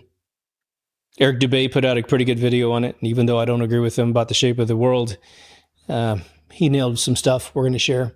But I'm culminating my own views, plus a lot of detective work. It's unbelievable. So what's one of the first pieces of fake fraud that's being presented as evidence to the American people and the rest of the world that Artemis 2 was actually on its way to the moon? Right? It's lacking 30 times its fuel that it needs, right? According to the aerospace guy that went around NASA and now all the aerospace agencies and said, how much fuel is it going to take to get to the moon? Just to get there. Forget about landing. It was 30 starships in space required in order to get this thing just to the moon, which is exactly von Braun's plan in 1956 on the Disney Channel. Got to build a space station, got to send the fuel up there, then build another ship in space, just like Star Trek Enterprise, and go off to the moon. And that's why Stanley Kubrick, with I think some in the neighborhood of like 10 to 25, the numbers vary. I think Cinema Tyler had a 25 NASA consultants working on the movie 2001: A Space Odyssey. They built the wheel in space because that's what was necessary. It's funny. But then, of course, a year after the movie airs, we're on the moon. Okay. Bart Sibrel says something. I'm going to credit him with this because he said it several times. I've never really repeated it. But the one thing that he says, just to start off the conversation, it's a beautiful thing, is with 1/1,000,000th of the computing power of, I think, an iPhone 4, right? iPhone 4 has 1,000,000 times more computing power than anything that was rote memory based on the service module, lunar lander, Saturn V platform.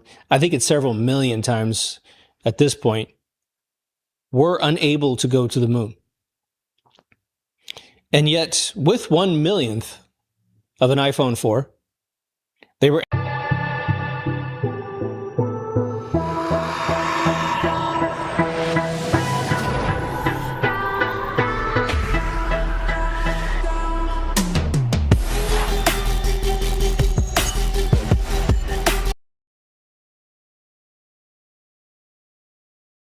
Well, I guess it decided to randomly reset. Yeah, that was weird. Oh well.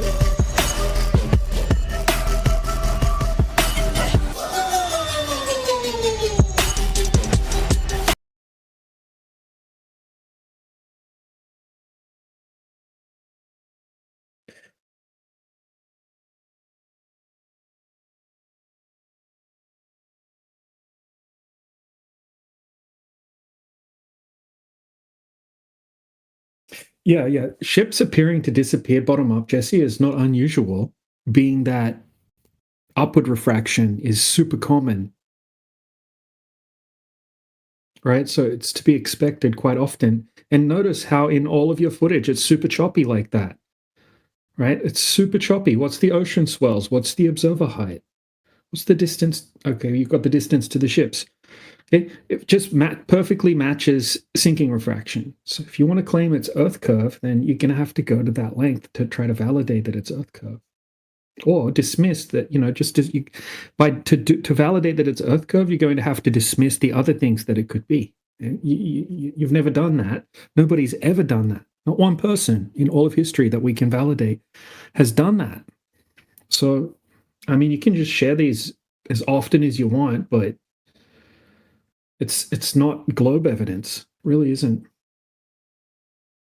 Excuses.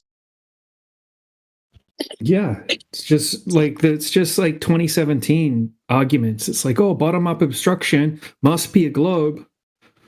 We're like, well, we can just recreate this on a small scale, right? This perfectly matches the definition of sinking refraction.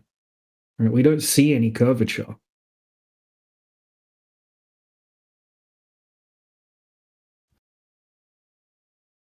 So, what would be different in these pictures if that apparent horizon line and the bottom obstruction was being caused by Earth's curvature? Would it be distinguishable visually, or what? No, it'd probably look pretty similar to this, except you would have to validate that that's what it is. Right? It's much more logical that it's just the definition of sinking refraction that's happening right here. I mean, you don't have any evidence for the globe in the first place, right? You experience a flat stationary Earth just like everyone else. Okay, you don't have the thing that you're suggesting it could be in the first place. Hello. Hello, Mohammed. My name is Mohammed. Where are you from?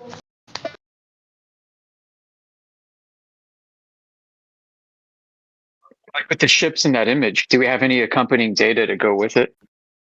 My name is Mohammed, and you?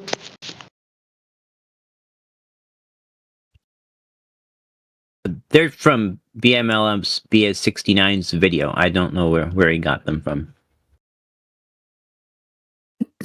He does have the distance. I think I've actually done an analysis on this before as well. Right, look at the difference in the height between the 7.7 nautical mile and the 9.9. Yeah, I think there's that much curvature over just 2 miles. Let me check. And they look perfectly horizontal. Like, this doesn't look anything like the Soundly, like Pontchartrain, like drastic curvature, does it? Doesn't look like they're curving away and angling away. It just looks like they're lower than they should be. And the waves, once again, the waves are super choppy. I mean, and the camera looks low to the ground. I mean, this is not good evidence for the globe. Right? Why would there be so much curvature in 2.2 miles? It is a quadratic relationship. But let me check it up and see what the actual difference in drop would be.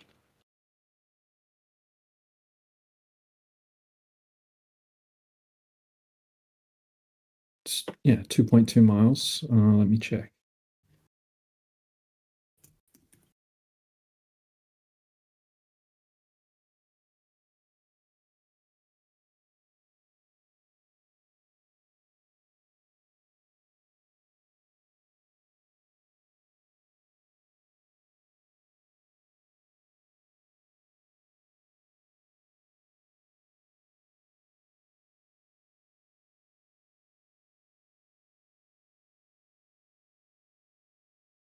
Great little extension you can get for Google Chrome. It's called Consent-O-Matic, and it just kills those little do you consent things that pop up on most of these websites. Pops up and then it just goes and kills it. Very handy.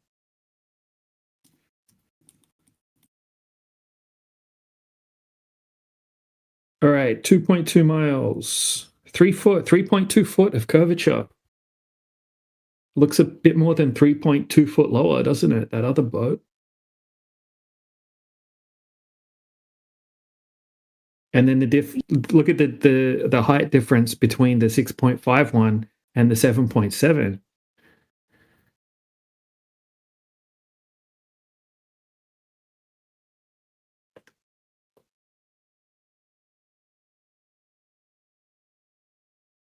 $1.2 miles. Less than a foot. Oh, it looks a bit more than a foot. You're not calculating it correctly. It's a quadratic formula. I'm just using an Earth curvature calculator. Just how much raw curvature is there over 2.2 miles or 1.2 miles?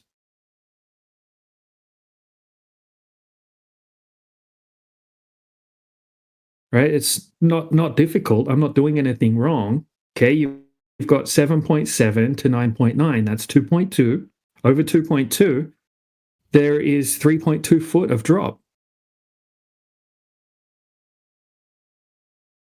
What are the ocean swell heights? We have no idea. What's the observer height? I'm not sure.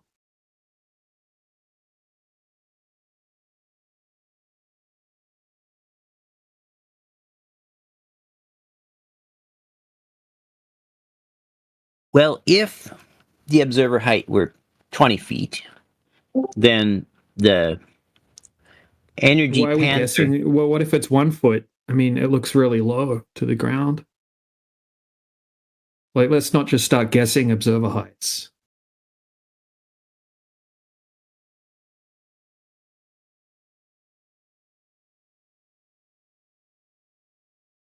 I mean, if you want to get evidence to present, I mean, you know, like get the observer height, preferably a video. What's the ocean swell height? Where's the tracking data for the ships? Where's the original video that this is from? Right, we provide all of these things when we present. We would never get away with just one cherry-picked image. We need to get MLSBS in here. Well, he's not going to agree with you.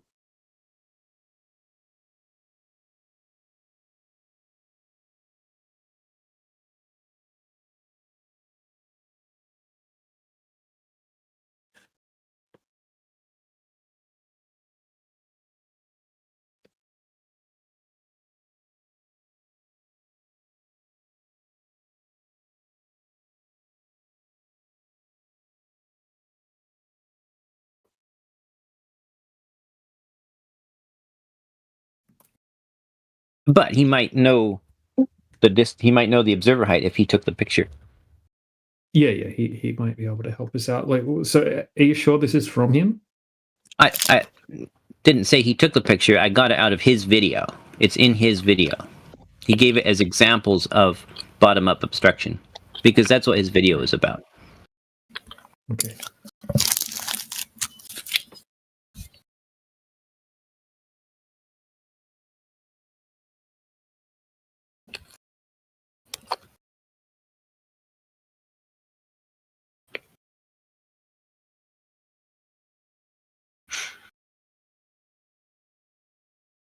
Jesse!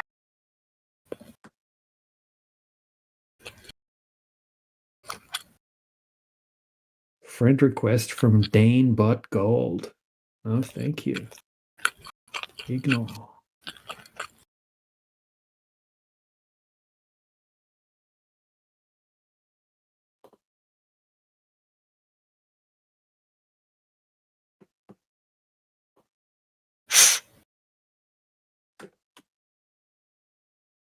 Jesse! Hey, Crit, how's it going? Hanging in there.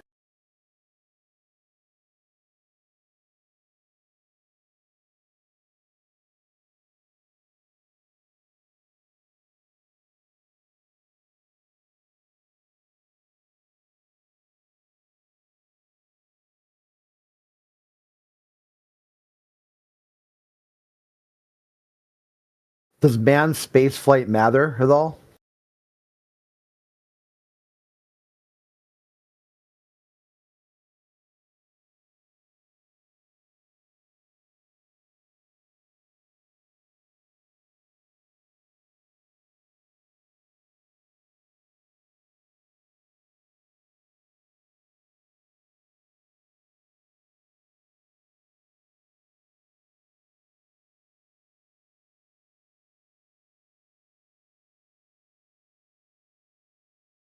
Or does the oil prices matter more?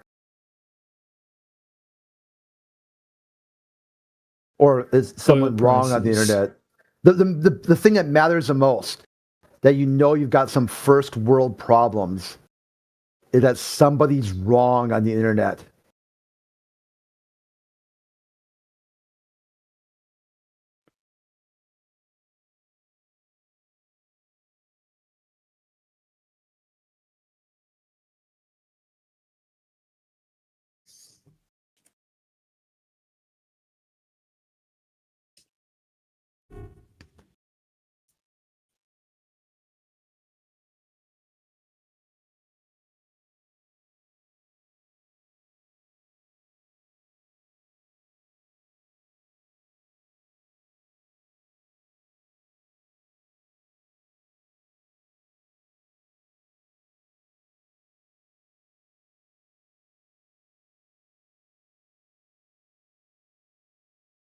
How about Jesse? Do you know that there's different versions of missiles? They call them block or mark.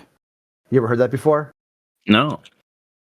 So if you've got block 1 or mark 1, that's lower number than, say, a block 2 or mark 2. Wow. So let's say there's a missile that came out in like 2016, and it was called Block 1. And they had certain capabilities. And someone said, hey, this missile's capabilities don't line up with a claimed globe Earth model.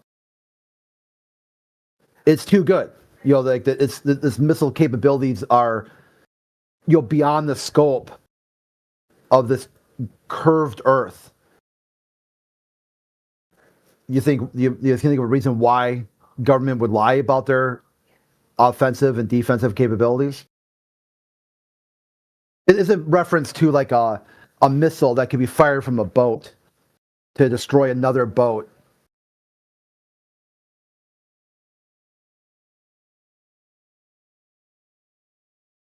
You ever heard of the USS Cole?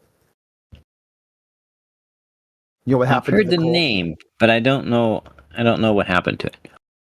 So the Cole was this was during the Clinton era. It was like a destroyer or something, you know, on the smaller end. And some terrorists just drove up to it with like an inflatable boat, a really small surface vessel that was maneuverable and hard to track. So really the only thing they could do to stop it was use small arms fire, which didn't stop it. It got close enough and it blew up right against the hull. But the damage control teams were able to save the ship from sinking. Like they were an amazing day. They kept the boat afloat, but it couldn't move after that. Like it was so badly damaged. They had to like find a way to get it out of the water and bring it to to fix it. So like what are we going to do for this? How do we counter this like a small fast moving boat, like a suicide bomber boat? And they came up with the idea of a quick missile that would intercept these boats. But the problem is that these boats are quick enough because of the curve of the Earth, and they're small enough that doesn't give you a lot of reaction time. But they could extend the range if they have somebody else paint the target. Like you've got, helicopters or whatever, other surface vessels. So like, okay, so right now we'll bluff and say this missile can do this capability, but it doesn't have that capability. So you have a guy, Quantum Eraser, in like 2016 or whatever, 2018, says, hey, here's this missile. If you believe what the government says, its capabilities surpass the mathematical description of the curvature of the Earth.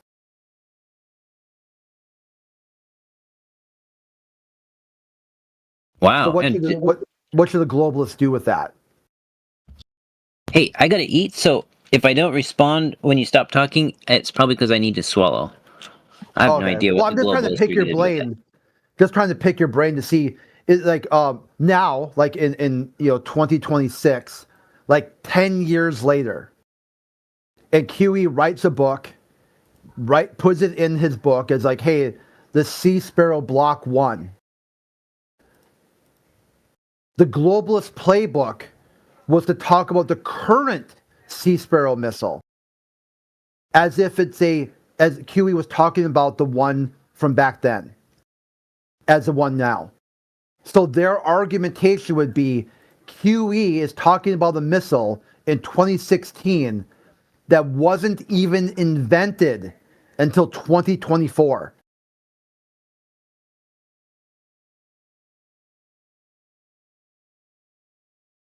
This is how bad you guys are at paying attention and listening to arguments.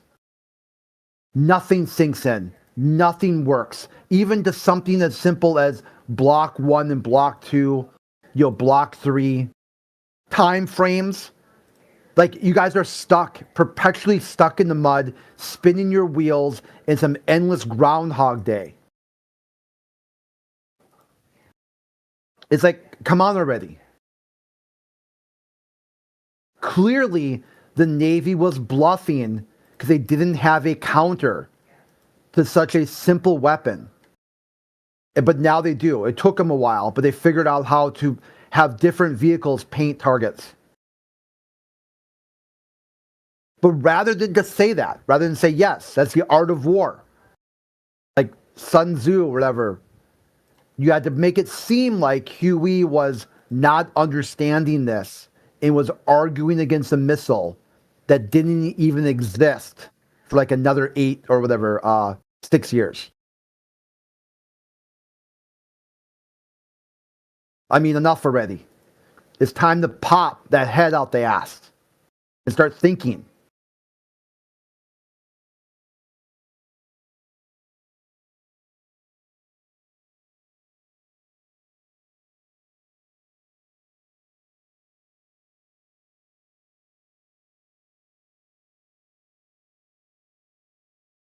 See, the problem here is I think that government can't lie.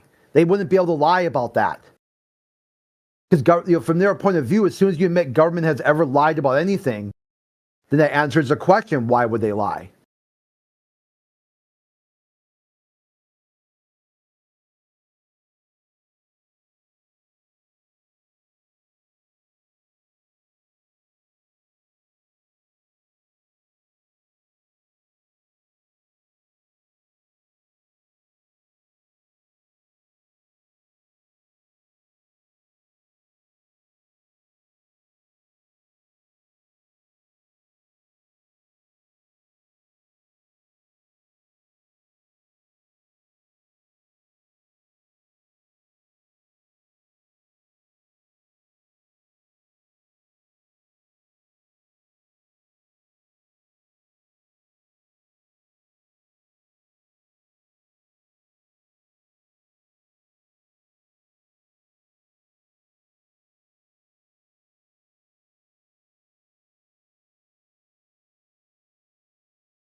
means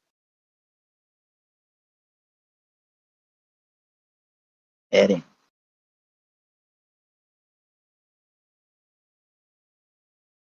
password or Discord.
Oh, no one is talking here. Wait, what? Am I supposed to mute myself? Yeah. I'm gonna leave. Or no, I'm not leaving. I just want to bother you guys. Hope that's fine.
Hello?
Man, did I miss Jesse again?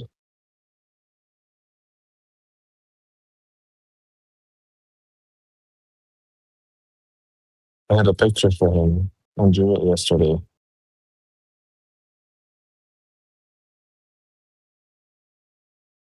So in here like 10 minutes ago.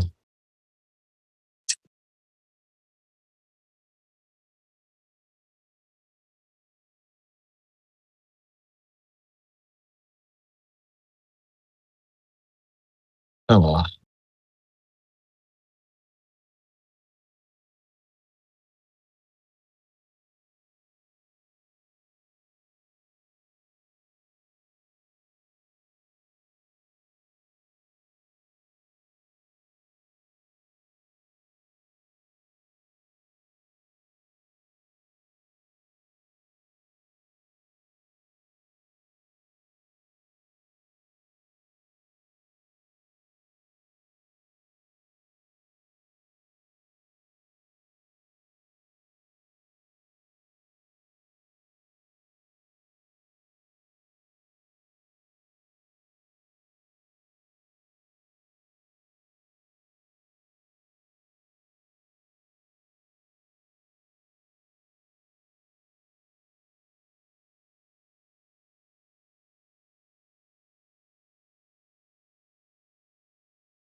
Global cost money. Flat earth is free. Hey! Global cost money.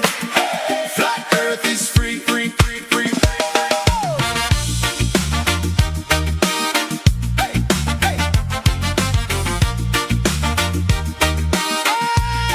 Hey. Man pay for the map, pay for the model, pay for the spin and the high-tech gospel. Them build space age systems just to track, but I walk in the field, man, the ground stay flat.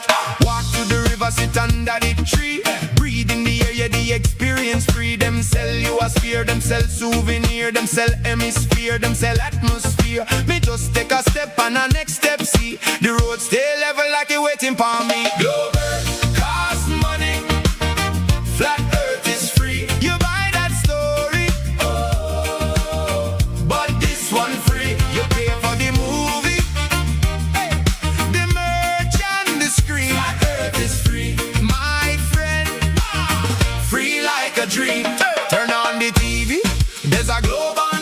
a brand new shirt, there's a globe on that. Plumber truck drive by, there's a globe on that. iPhone background, there's a globe on that. Music album cover, there's a globe on that. Hollywood movie, there's a globe on that. Them stamp it everywhere so you don't forget. $1 billion brand, yeah, cost them sweat. But me walk outside feeling the breeze. Water resting flat, calm as you please. Globe Earth costs money.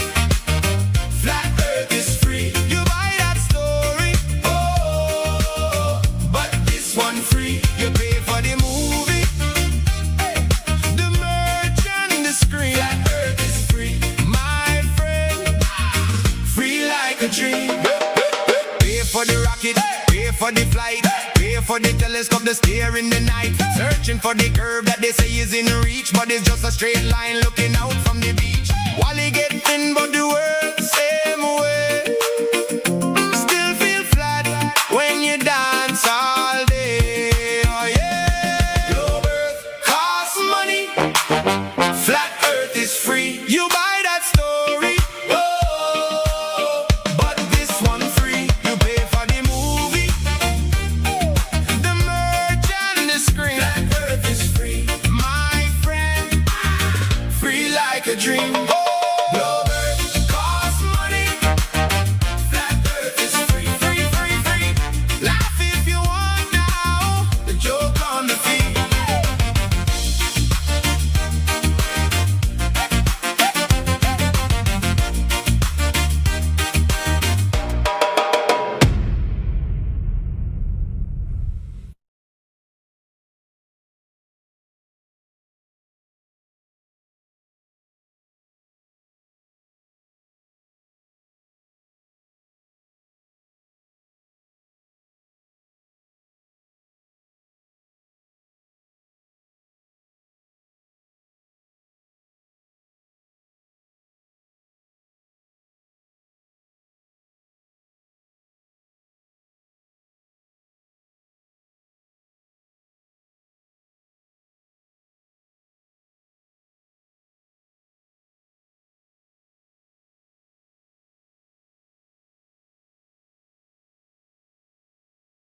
Hi, can you hear me? Hello, mic testing. Hello, hello. Why are you all silent, bros? Brother, please let me speak first. Hello, can you hear me? Do you all leave? Oh, oh, shuck.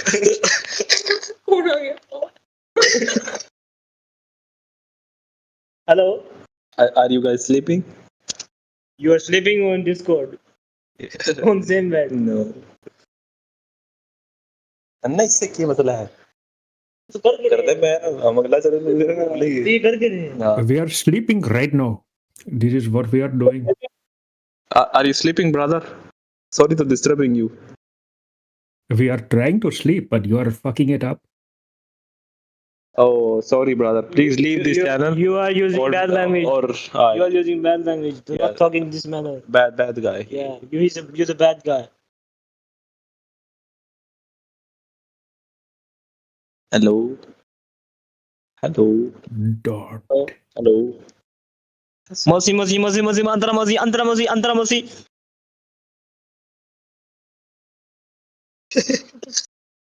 Sorry, boring.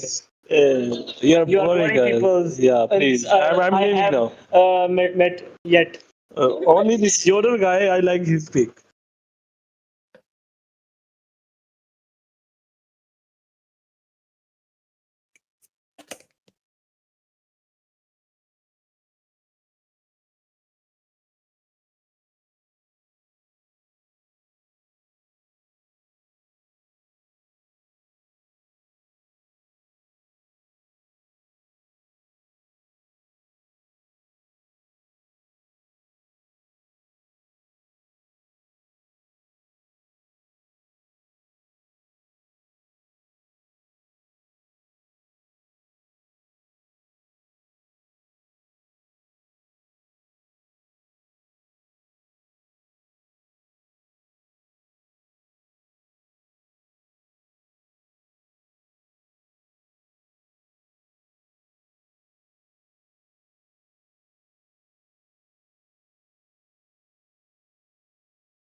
confidence high. Watch this launch, we'll own the sky. NASA footage polished and clean. They say this ends the flat earther scene. But chat goes quiet, then starts to roast. Zoom button pressed like it's a ghost. Why does it flicker? Why does it glitch? Internet flips like a broken switch. Cocky smiles start to fade away. Comments turn savage, what can they say? DJ Rakesh drops the truth in bass. Artemis hype, but the crowd goes wild. Memes start hitting, perfectly styled. Global said this is final proof, but internet said, bro, where's the truth? Are Sunday, kya scene bana, overconfident, gaya dhua dhua. One big launch, one big fall. Now everyone laughing in the call. Are Sunday, kya scene bana, overconfident, gaya dhua dhua. One big launch, one big fall. Now everyone laughing in the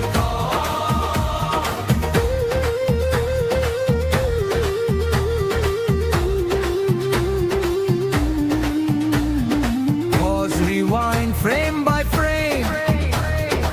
Every clip becomes a blame game. Trust the footage. They try to shout, but chat already figured it out. Screenshots flying, edits fast. Perfect proof didn't last. DJ Rakesh in the DJ booth, dropping beats, exposing truth. Really hope, confident, Gayani. Internet, bola, ab sanzara be. Hype kathawa chira zameen pe. Artemis night turned meme parade. Every argument starts to fade. Global silent, chat too loud. Flat earth memes in the crowd. No victory speech, no big win. Just echoing laughter rolling in. DJ Rakesh signs off the track. Next launch, bro, will be back.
Hello, everyone. We're getting new people in here. Maybe think they live on a spinning ball.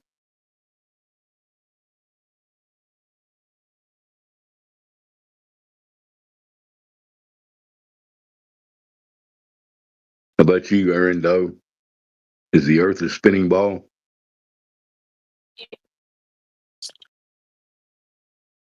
I'm sorry, did you say yes? Nobody's talking. I just asked you a question. You want to answer it? No? You don't want to answer it? Dropping you. I'm good. Okay. I do all that. Hold on. Oh, good. Good night. Are you speaking English? About 800 actions, we've spoken about it. Oh, we have on there. Yes. Can anybody understand what they're saying? I don't think you're speaking English. I could be wrong. This is the English hub, right? Let's talk English.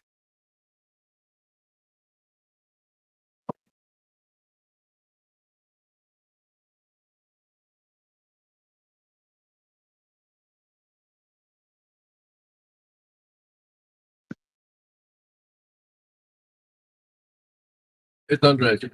Yeah. Please give me on there. Heard something about NASA. Are y'all talking English? Hello? What's up, bro? Trying to talk to Doe and now they're gone. Who said, what's up, Periscope? No, what's up, fam? You deny the existence of the... It looks like you deny the existence of the globe model, correct? Yeah, I believe it's a flat Earth. Fair enough. Still a globe of sorts, much like a snow globe. Well, maybe. Total speculation. Mm-hmm. Could be. I don't claim to know what it is. I know what it's not. Not Well, what they taught us. For me as a Christian, it's all based on, what Genesis really teaches. It says there's a firmament above and below.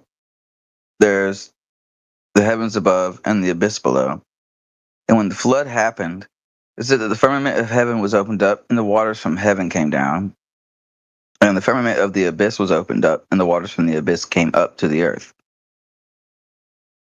This would only work if there's literally water above us, and that's why the sky is blue, not because of a reflection off the sun. And that would only be explained why the marine biologists finally hit a point where there's a separation of water at the bottom of the ocean. They had to use a robot submarine because humans can't go down that far. The pressure's too tight. They had to make just an AI-powered robot they could drive down there. And it couldn't penetrate the water. It's fine to hold. Sorry, but all that you just said is fine to hold as a personal belief, but you're not making any claims about this is the way it is, right?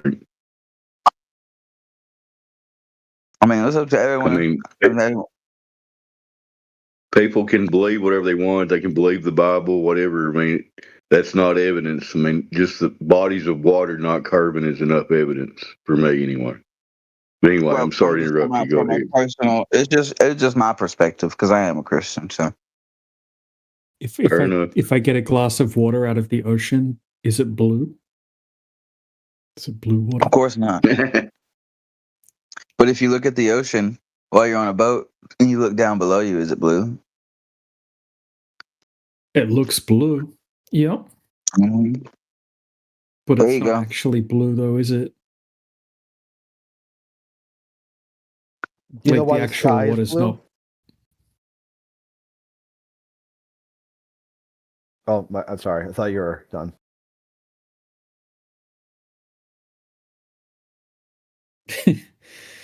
Periscope. Crit was talking to you then, my friend. Yeah. Yeah, Periscope. Do you know why the sky is blue?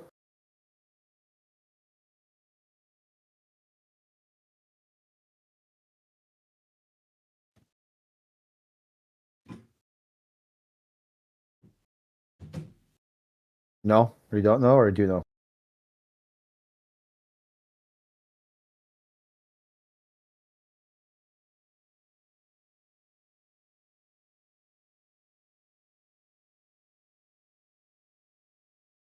Water can be many colors, but I don't think one of them is blue.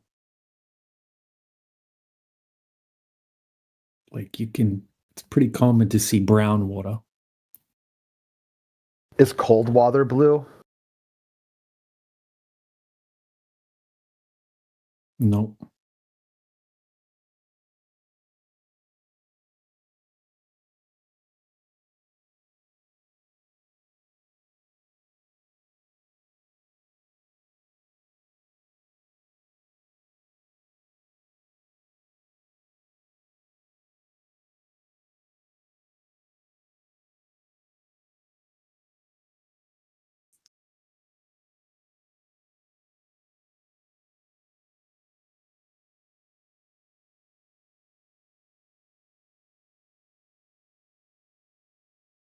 He left.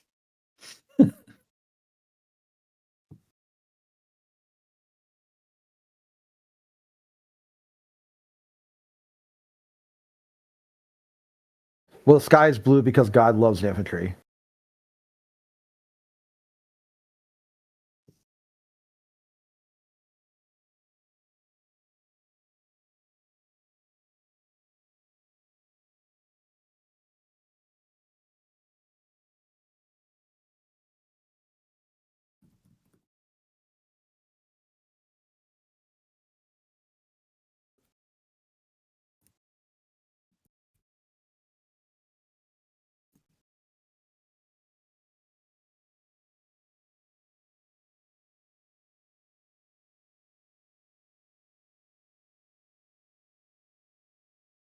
All right, guys, we got a response back from Jesse. I'll read it out. Jesse. He says, okay, so I posted up a picture in the side chat. I'll post it up again for those that didn't see it. Okay, these are supposed to be two tungsten cubes hanging from like fish wire string or whatever on top of some like separate branches of something. Could be like whatever. We're gonna move them until they're like a hair's width apart. And I want to see them touch because of gravitational attraction. So he's explaining to me now why they will not touch. But I didn't get a chance to read it out loud. So just a second.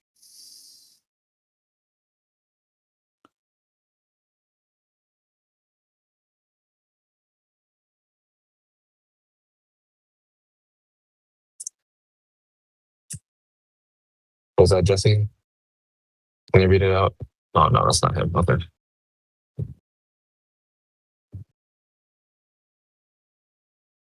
Sorry, give me just a second, guys.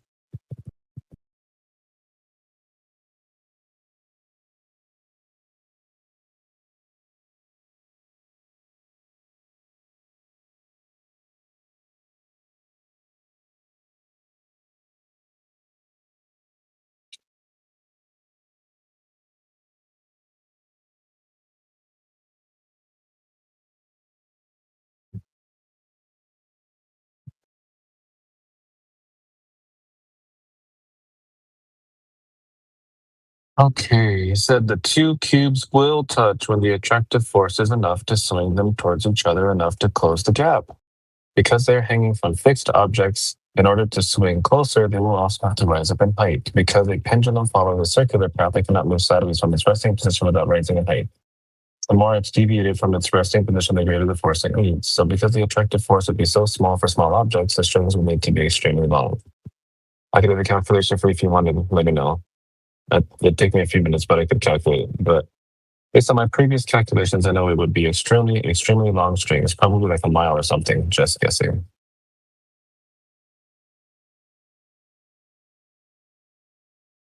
And yeah, I know Cat does. Dude, I thought that when I was making this image, okay, I thought those cubes at the bottom were parallel with the bottom, but it wasn't. But I was like too lazy to go back and fix it. So I was like, you know what? This will be fine. That's okay. Hey, lads. Oh, what's up? Oh, there you are. Cool. Yeah, I had company drop in. Oh, no, you're good. It's all good.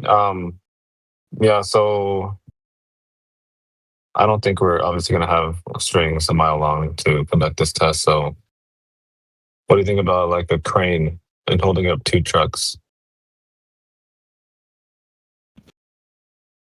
Trucks aren't very dense. You'd be better holding up two engines. You think that would be better? Yeah, because being more dense, less airspace, means that you can get their centers of masses closer to each other. And the force decreases with the square of the distance, so it decreases exponentially. But still, even the problem is, even though you increase the hanging mass by 1,000 times, you've also increased its weight by 1,000 times. So, yeah, you've increased its sideways pull to the other way 1,000 times, but you've also increased its downward force 1,000 times. So the net angle change, the net deflection from plumb is still going to be the same small thing. Does anybody know, is tungsten more or less dense than mercury? Let me look up. It's pretty close. Let me look. Because if we can float some tungsten cubes on top of mercury and get them resting at like a millimeter width apart, they can watch them smash together on a frictionless surface, just neutrally buoyant on top of mercury. Maybe we could see some gravity happening, huh? Yeah. So that would fix the problem of the strings, right? It might. So that way they can only move sideways. Right, exactly. And that's why people do it with the weight on a hanging balance beam that can pivot freely, because it's free to pivot any which way. But down... Oh, dude, you know what? This is going to be so sick, because then I can hold up a tungsten cube above another tungsten cube chilling in mercury. I can get it to follow my hand like a baby duck. So it wouldn't be that simple, because the mercury and the tungsten cube floating in it are going to be almost the same density, if the mercury even... Yeah. So it'll be submerged in it. It's really buoyant, right? Right, and so the pull Will we be able to see it rise? No? You would have to use laser interferometry if it was even possible. It'd be such a minute rise, because it's such a small force that it would cause such a... They're able to measure it in Cavendish. So if you just float a cube of tungsten and mercury, then I should be able to manipulate it with a secondary tungsten cube, right? Based on Cavendish, because I'm using objects that are more dense than the lead balls that were used in Cavendish. So I should be able to, right? Because the tungsten cube would be freely floating in the mercury. Well, for that matter, you wouldn't even need the tungsten cube in the mercury. You would just need mercury, because when you hold the tungsten cube above the mercury, that would cause the whole mercury to lift up there a little bit. Oh, so I could get it to get sucked up like venom onto the tungsten cube, is what you're saying? Well, not exactly. Latch onto the tungsten cube. No, it would cause it to... Oh, okay. To lift a very small amount. The only way to detect it would be with laser interferometer, if even that would work. Haven't done the math to see if it would even move a half a wavelength, though, because in this case you're directly countering Earth's downward pull on that metal, and so you're comparing. It's basically being cross-pulled between tug of war between something the size of Earth and then something the size of your tungsten cube, and that's one part per trillion. So I don't even think it would move at a wavelength's worth. Well, I mean, if you put the tungsten cube, back into the mercury, and it was neutrally buoyant, once I introduced a mass, right, like a secondary tungsten cube, then it should be attracted towards it, right? If that's the only other new variable introduced. Oh, tungsten sinks in mercury. But anyway, even if it was neutrally buoyant, if I had like an iron cube, or like a cube, like a diamond block or something, hypothetically, and I introduced something else. Well, again, though, it's still being countered by a force billions and trillions and gazillions times greater in the opposite direction. Well, yeah, for sure. That's why I wanted to make sure that it's neutral within that Mercury, because if there's nothing else acting on it, right, then it'll just sit there. That's why the independent variable would come in, right, like another mass. Like I'm just testing the mass attracting mass thing to see if that's working or not. Let me calculate the force between a pair of 10 kilogram tungsten spheres.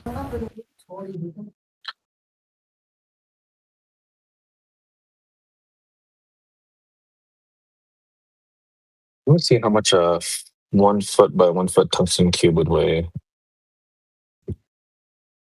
A lot? I'm pretty sure it's like 40 pounds, isn't it? No, 700 or 800 pounds. 1 foot by 1 foot tungsten cube weight. Let's see. Actually, it might be almost 1,000 pounds.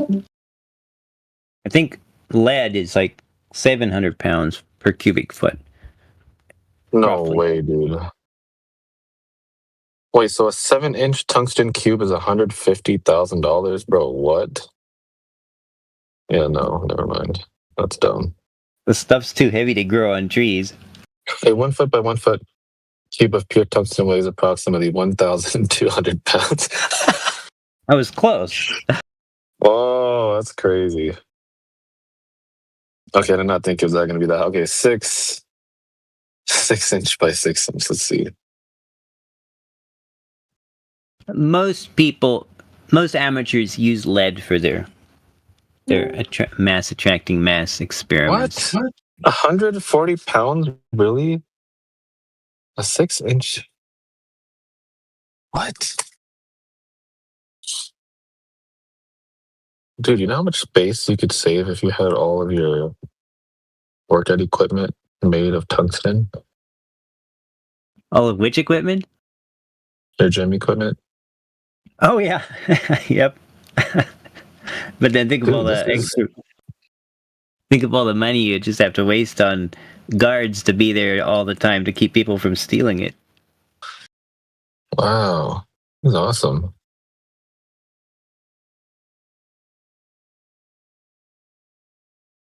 Huh.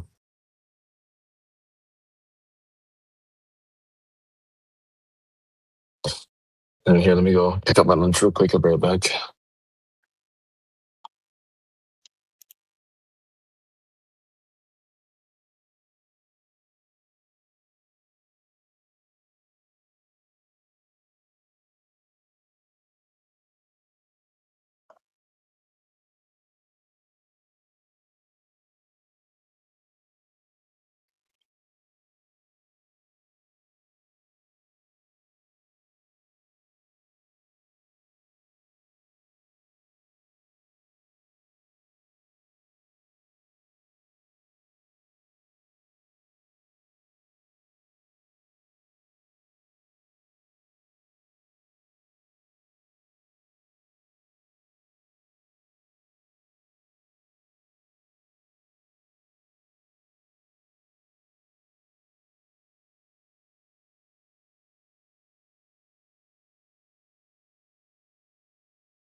Alrighty.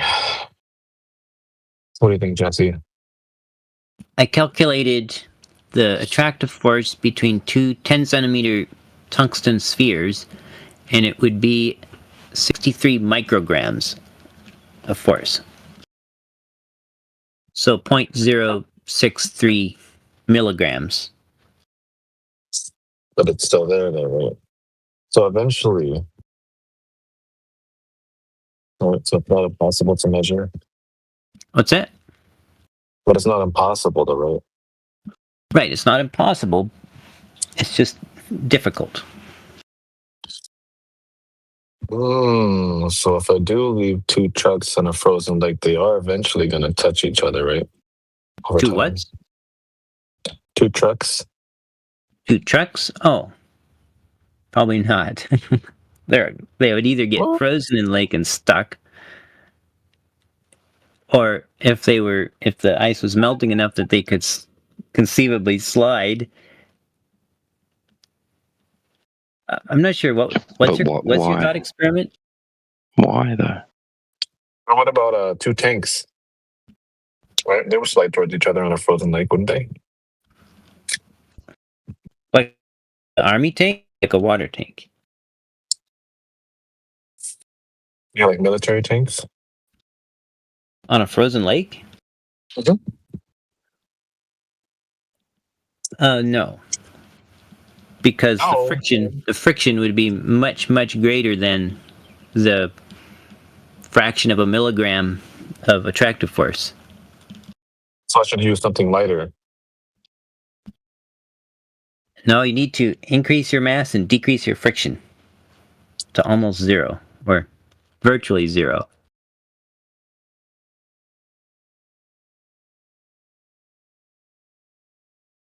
Isn't there friction in Cavendish? What's that? Wasn't there friction in Cavendish? No. Oh. No low speed friction.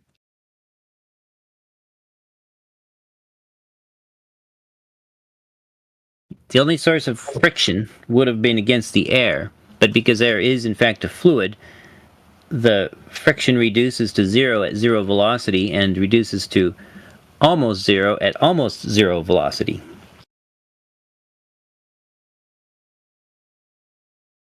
Also, I tried to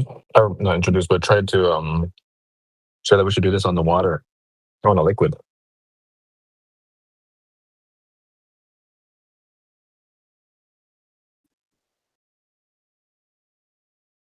Like if I put an ice cube on top of some water, I should be able to get it to follow me around like a duck. If I put like a car engine, like you said, and I hovered it above the ice cube, I can get it to follow the engine. The problem is all of the water would be attracted to the engine too. So it would like a hill of water. Right. So it would just be the whole water would be. You would just be changing the angle of level ever so slightly, and it wouldn't necessarily cause the ice cube to move. What you'd need to do is build a contraption rate. Because isn't the ice cube more dense, so it'd still be more gravitationally attracted in the water? Ice is less dense than water. That's why it floats. We should use something else like should be used. I'll tell you something that I'm wanting to do, and that is to make a styrofoam floating platform that will then hold a weight up above the surface of the water, like 8 or 10 inches. That's pretty good. So I can then bring another weight down beside it, supported from the ceiling, and that way the water's kind of out of the equation, so it like separates it from the surrounding water. So how come the water isn't going to be attracted to your styrofoam board or around it, but in mine it would? Well, I mean, to some degree it would, but it'd be so small it wouldn't matter. The attraction. So how come it's so small it wouldn't matter for yours, but not for mine? because I've moved my weight above the surface of the water on a little pedestal above the float, above the water, so that the distance between the water and the fixed mass is much greater than the distance compared between the floating mass and the fixed mass, because the attraction falls off. Dude, you just make up so much bullshit. It's crazy. The force falls off with the square of the distance. So by moving the actual experiment away from the water, we can reduce the effect that the water has significantly.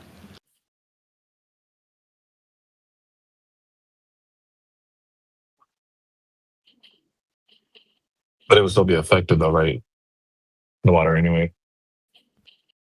Theoretically, but I don't know of any way to measure such a minuscule effect. So not even if I had like an orange or something, I put like a tungsten cube next to the orange, I couldn't get it to follow me around. You'd have to be incredibly patient. Yeah, that's fine. I'm patient. I sit in here for I almost said 24 hours a day, and that's not true. I do not sit in here for 24 hours a day. Do you stand up sometimes? Yes, I do. Oh, there you go.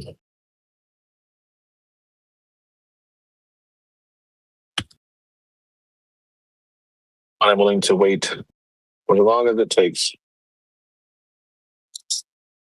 I can even isolate this. An orange. It's in like a 5-gallon bucket or something. Filled halfway with water, turn it on its side. And just leave the tungsten cube next to it. For years.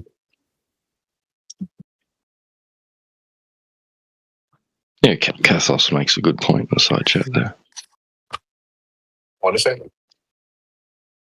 Well, Cathos makes a good point in the side chat. He says Jesse's trying to resurrect a mass attracting mass.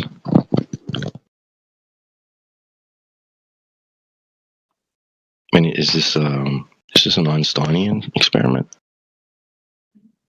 No, He this just resets every day. Every day he resets back to the same shit every day. Reset, reset, reset. He wants light to bend downwards. It has downs. Jesse's thinks got the light. downs. Like, hey, does Does your he light believe have that downs? when he's a land surveyor? I mean, damn.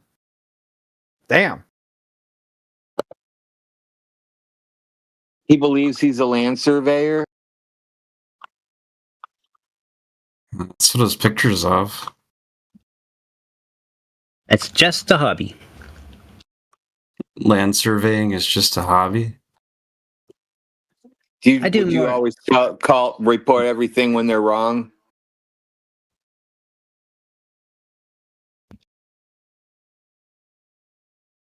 Do you ever call in and say you got a triangle here, but it's more than 180 degrees, and then people just hang up on you?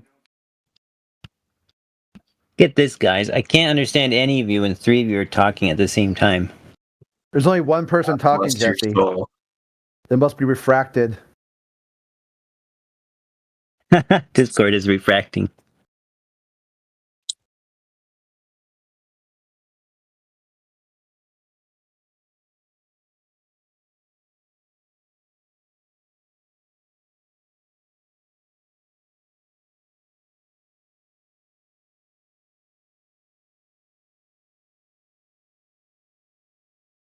Aldud asks you, why is a lateral attraction evidence of downward acceleration, Jesse? Well, that's a good question.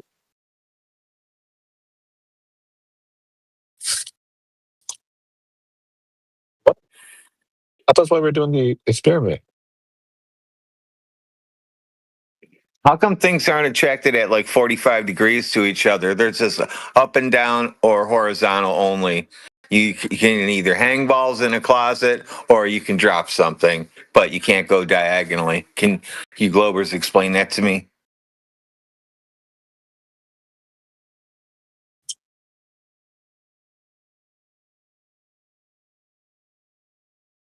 I got a question for the new guy here, this dub dude. Yeah, So what's up? would airs compound and accumulate over distance or decrease over distance? I mean, with most systems, as you increase the distance, the margin of error increases. We got Jesse here who says the opposite. The larger the distance, the more accurate you are. Especially with an instrument that's rated for like a mile and a half. If you can see 150 miles, that's really accurate.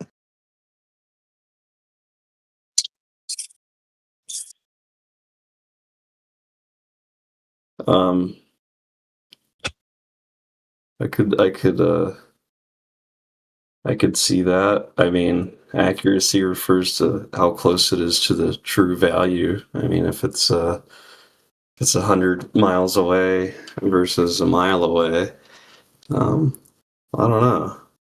And the instrument's rated for like a mile and a half, then what do you do?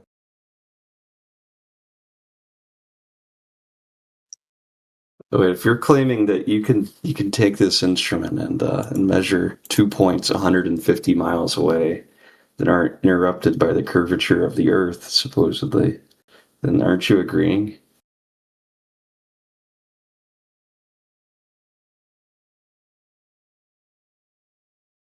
That's for you, Jesse. Is 150 miles uninterrupted by the curvature of the Earth.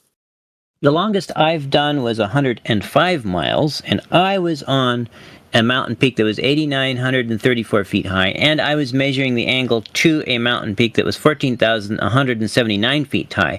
So that actually should be possible on a globe. And I measured over 6,000 feet of missing height.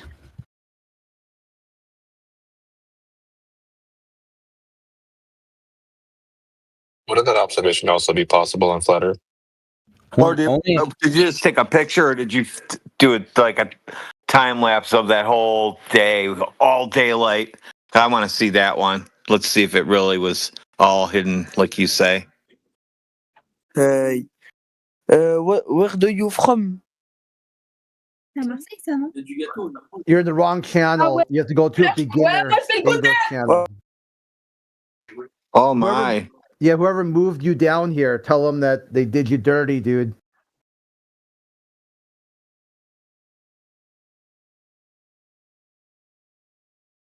That's why I don't think we should give everybody technology. Like, we should have just let them people live, like, in the forest or wherever.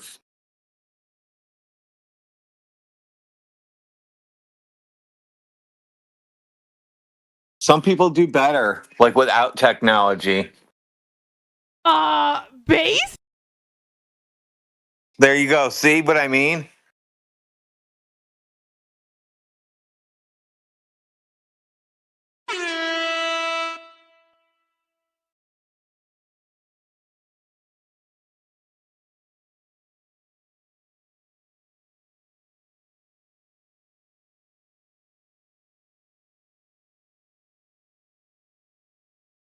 Did you watch that video, Jesse, of the astronaut being unable to walk?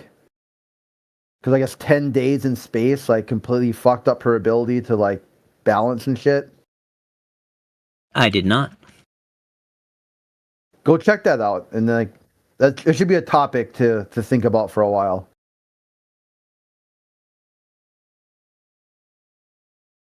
She got used, like, the Earth is always tipping.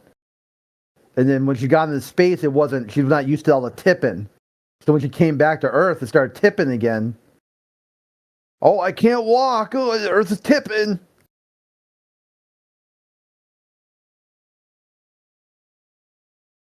Did she actually use the word tipping? Yeah, over tipping. Oh my. Okay. There's too much tipping going on. Oh, now we gotta be tipping everybody.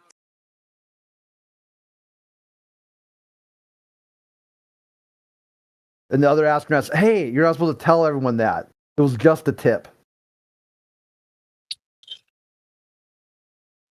Let me give you a little tip. That's actually pretty funny.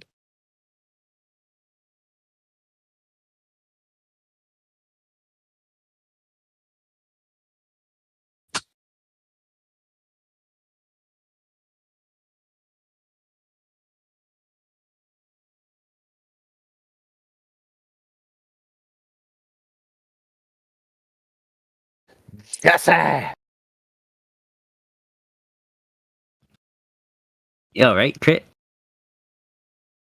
Yeah, I'm alt-right. You knew that. I thought you knew that was alt-right. Sharp, sharp. He's very quick-witted. One of the quickest.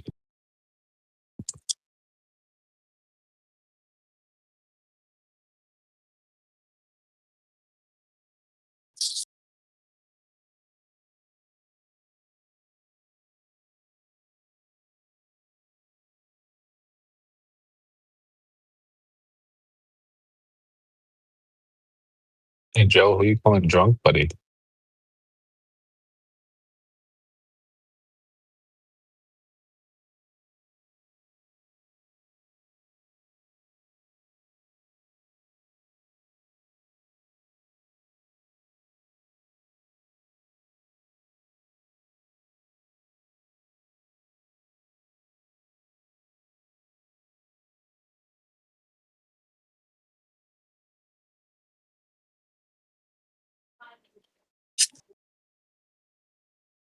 Oh, I got you.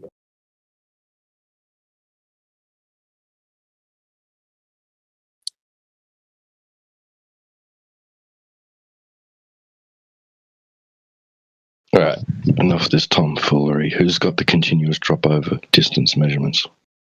Oh, look, he posted if he has a stick with quarter-inch marks, he can read that from 105 miles away. That's how he did it.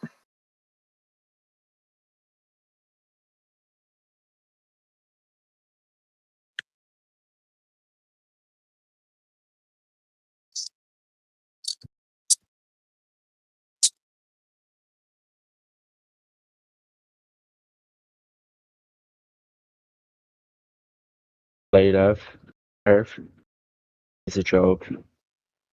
What? He said space. He said round space. Earth is a joke. What I heard him say, and then he left. Yeah.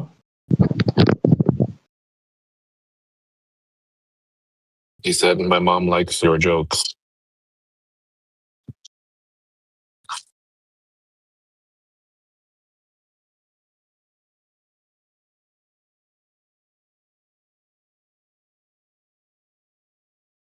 So nobody got the continuous drop over distance measurements?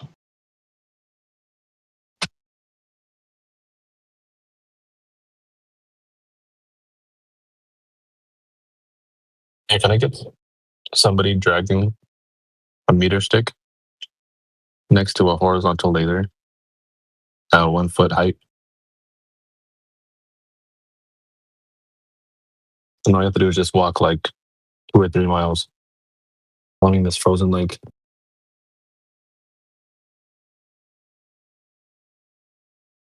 Shouldn't even be able to see the laser anymore. About 2 miles.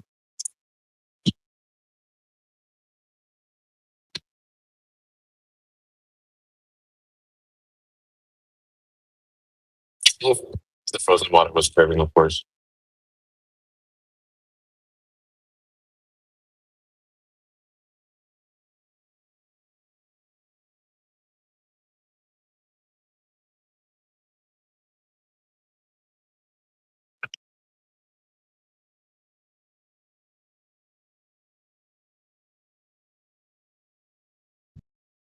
All right, come on, globers that are in here, right? present that continuous drop over distance, right? Or you concede that you just have a belief.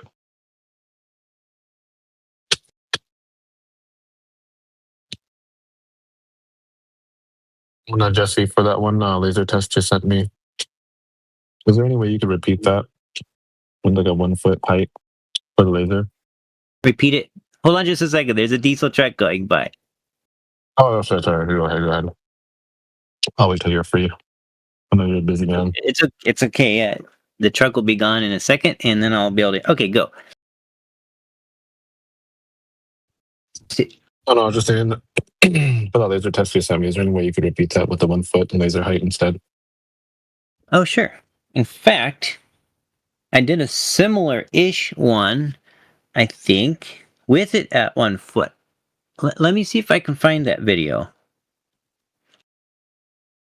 It wasn't very well organized. I was just messing around with it at the end of one of my other flashlight experiments. Actually, you showed yourself decreasing in elevation to see the laser disappear. What's But you that? didn't go the opposite directions. Like, I wanted to see you increase in elevation as well to see if the laser disappears. Oh, go like up higher and higher and see if it disappears? Mm-hmm. Oh, I see what you're saying. It only went one direction, so I'm just curious if it did that in any other vector as well. It's for yourself, you know. You don't have to like record it or anything. What about the vector? Like up, left, or right. What's your vector, Victor? It was just down in the video. What was? I'm not sure what was down in the video that you're saying. Oh, when you decreased your camera elevation, the laser disappeared. Right. Yeah, I'll just see if it'll do that same thing from like left or right, or I see. Up. Yeah, because you can't see the beam itself, you know. What about the? For some reason, am I coming through poorly? I'm on Starlink now. My internet might not be good. It might just be me, honestly. Sorry. It's probably moved away from your house. That's why I won't be back for like 90 minutes. You'll have to wait. Okay, so you want me to move the camera up higher and then also right and left to show that the laser beam is flooding the entire area. Mm-hmm. I mean, if you can, of course, you don't have to. You don't have to do this, but at least that's like for yourself, you know. Yeah. Now, because if you see the laser at 3 miles away from a 1 foot elevation without laser. What's that? I was saying if you could see a laser at 3 miles with a 1 foot elevation, that would be an issue for the globe. Unless the observer was 6 feet high, right? Or more? Oh, sure.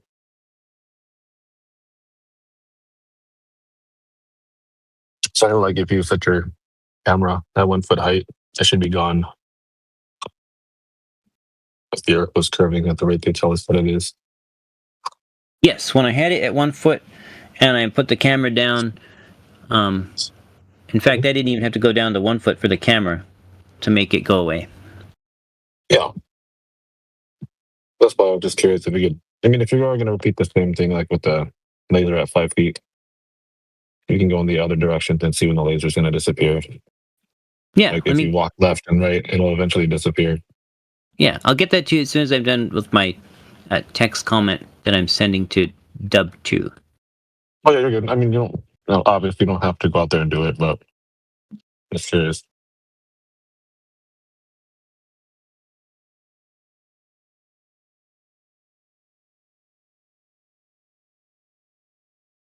Oh, I like going out and doing stuff. Yeah, hell yeah, then. All right, cool, man.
When you get back, just say we can I have that one more cool experiment that you can do with a laser if you'd like. Okay. Let me know. Yeah, let me get you that link, and then I'll be all ears.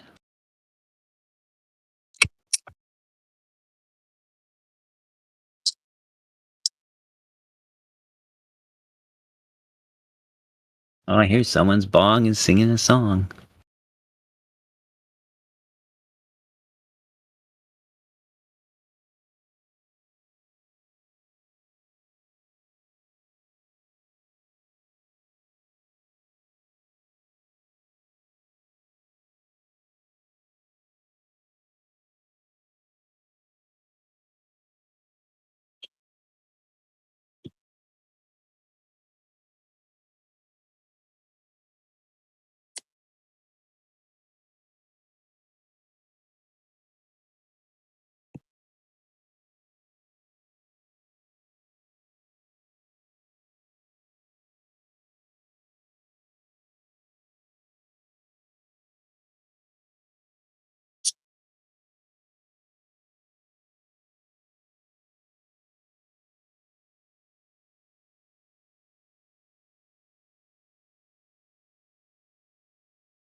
All right, check that video out. Let's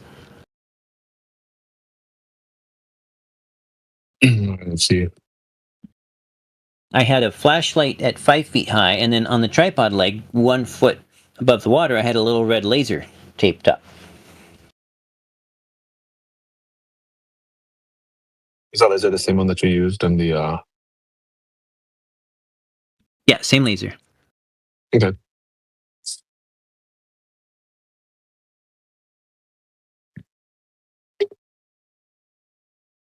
The video is actually about the flashlight test, but I just kind of did the laser thing as an afterthought. So that's why I gave you a starting time to the end of the video, where the laser part started. But, of course, you're welcome to watch the whole thing. Oh, you're good. I'm watching it right now. So when does the laser come back into view, you said? I don't remember. It's been 3 years since I uploaded this. Oh.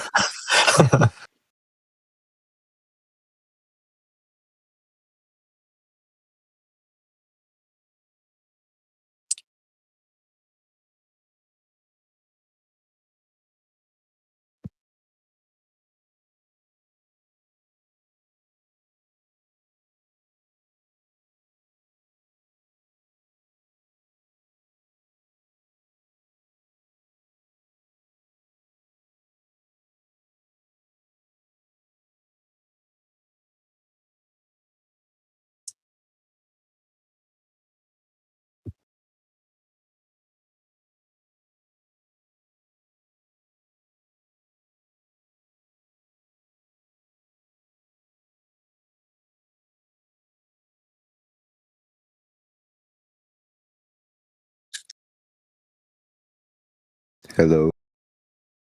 Hello. Hey there, BB.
Yeah, Jesse, can you link me to the laser that you're using in that video?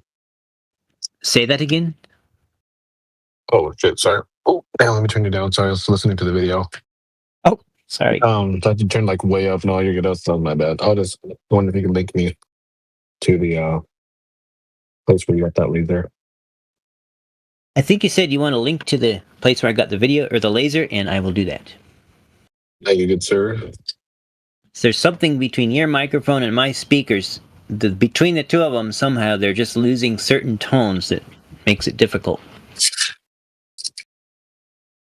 It's probably me. I'm not even gonna lie.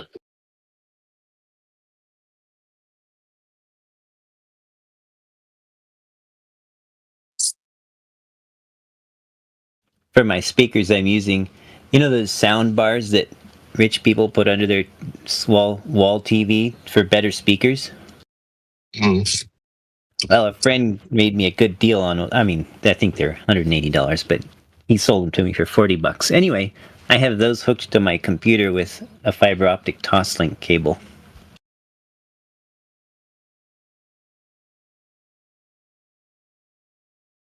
Is that how you're hearing everybody right now?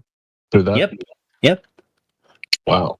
It works good because they're made to be heard from across the room. So I put them right in the middle of the room on the ceiling.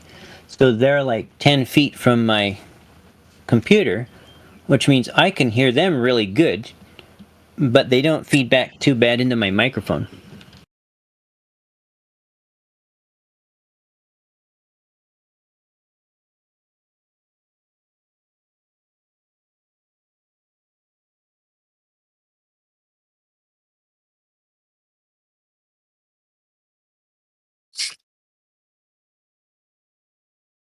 There's the lasers. I've actually purchased them also from eBay. I don't know. So, and this might not be the exact one, but they're the basic idea for sure. These are in my Amazon purchase history. They're super cool. About one or two, in the pack of 30 will be bad, but for $13, who cares?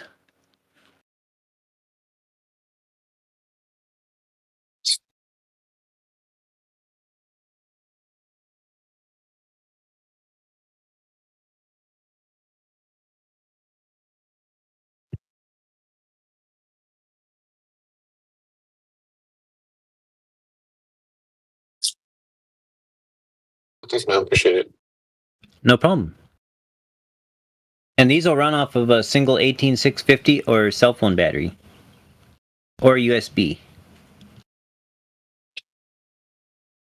Pretty cool.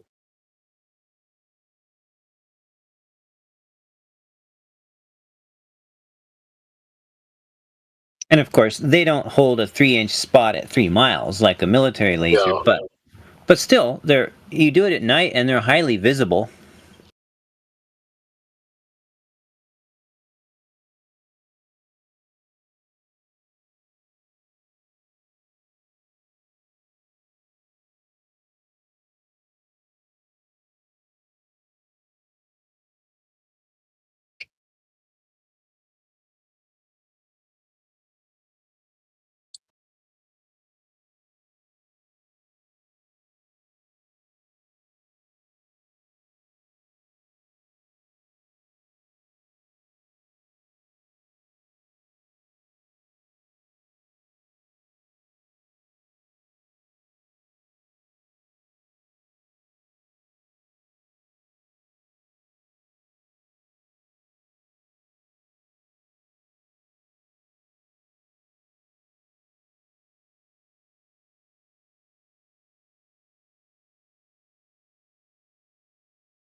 response in the side chat. Maybe someone in the VC might know.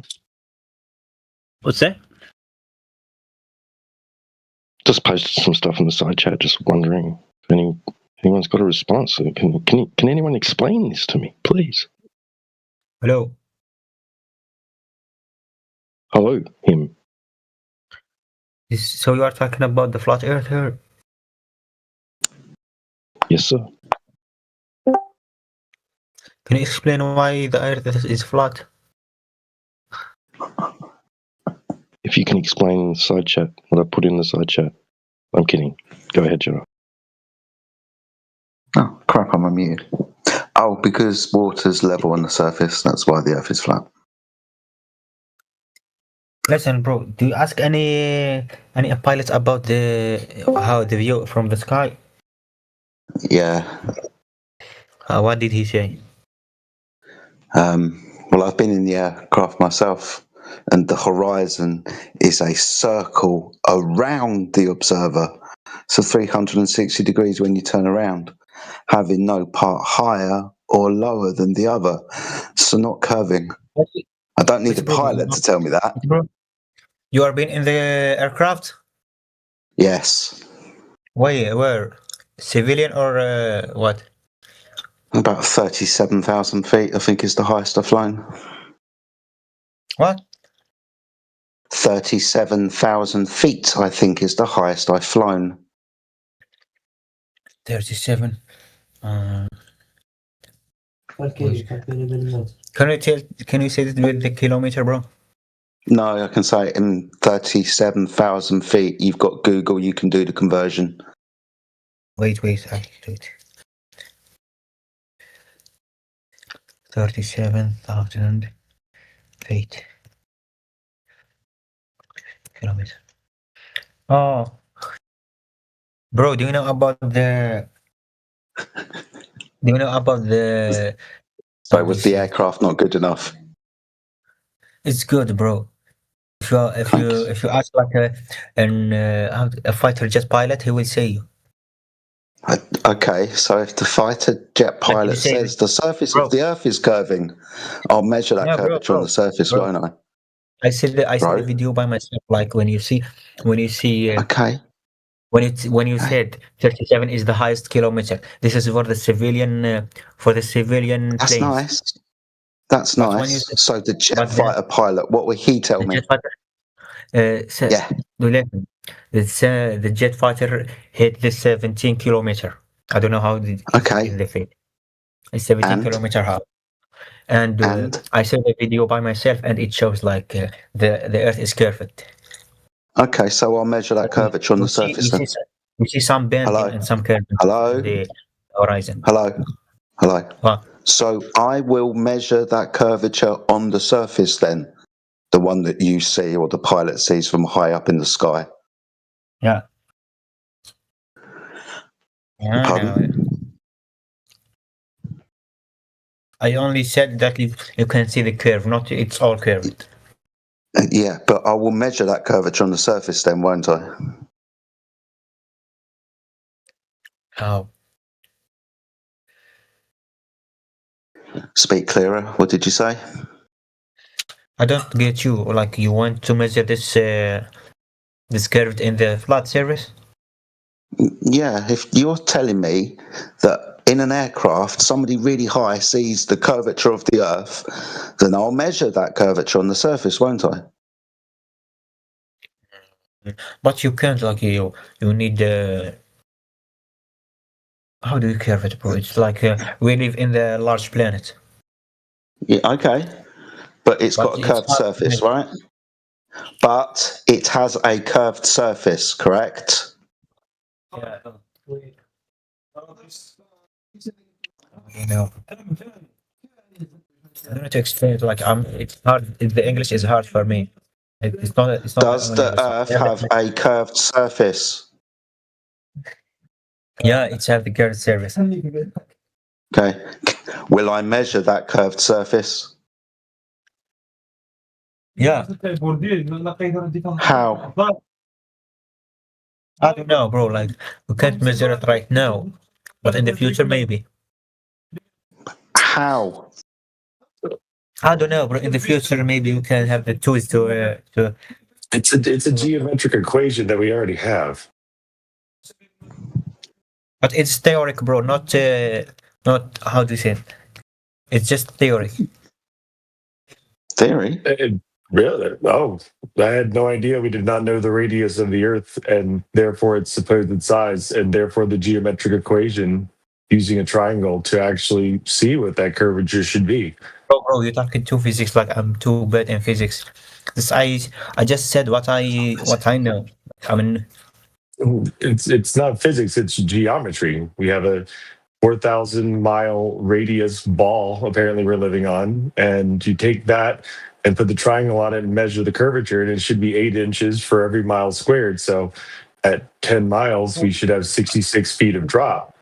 At 100 miles we should have nearly 300 feet of drop, and neither of those are seen.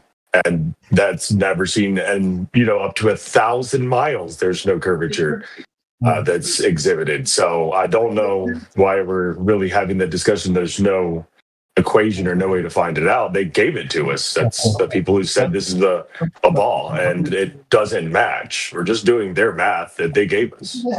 I know. But can you explain what NASA show us? Like the Earth is curved and then turning around. Fissile engines in CGI, bro. The stuff they send us has all kinds of Photoshop clouds on it, and that curvature of like Lake Tahoe. Lake Tahoe, that's a good one. Lake Tahoe in Nevada should be curved from its front end, from its south end to its north end. It should be curved so much that you cannot see the north or south shore from the north or south shore, from the opposite shore. And you can, because it's flat, even though all the pictures they show you, including the one for the Artemis 2 mission, shows it being this giant curved lake. It's right there on their image. They flew right over top of it, apparently, and took a picture of it. It should be curved so much you cannot see the north shore from the south shore, but you can easily because it's flat, because the Earth is flat, because we don't live on a ball. Okay. I'll search about it more.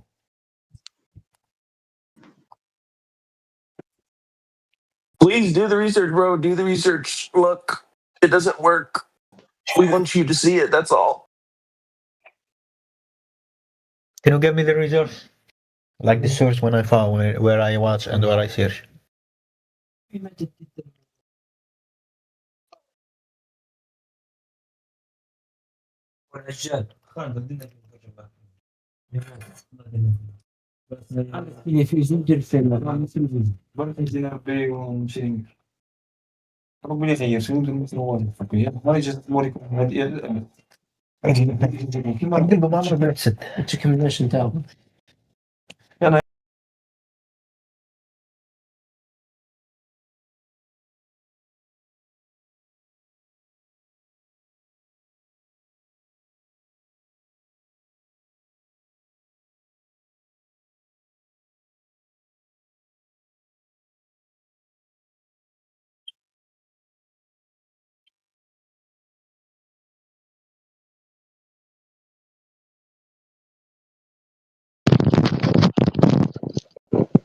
Right, next.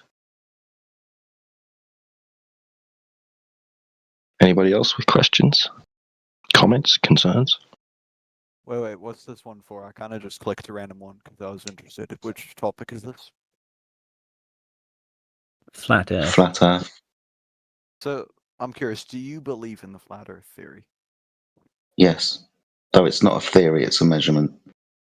Well, despite the fact that it's been proven untrue. Okay. How's a measurement of the surface of the Earth been proven untrue? Because they've got satellite photos. I'm curious why you believe this. Okay. And the satellite pictures show what? They show the globe. Okay, so that means that the surface is curved, right? Right, so it's not flat. Okay, so this is why I keep saying we measure the surface of the Earth to be flat, not curved. This is how we verify that picture with a curved surface. If that picture's got a curved surface in it, guess what? We're going to measure that rate of change of slope over distance of kilometres or miles, whichever you take your fancy. We don't measure that. We measure a rate of change of slope of 0 over distances of water that should show curvature, therefore the Earth is flat.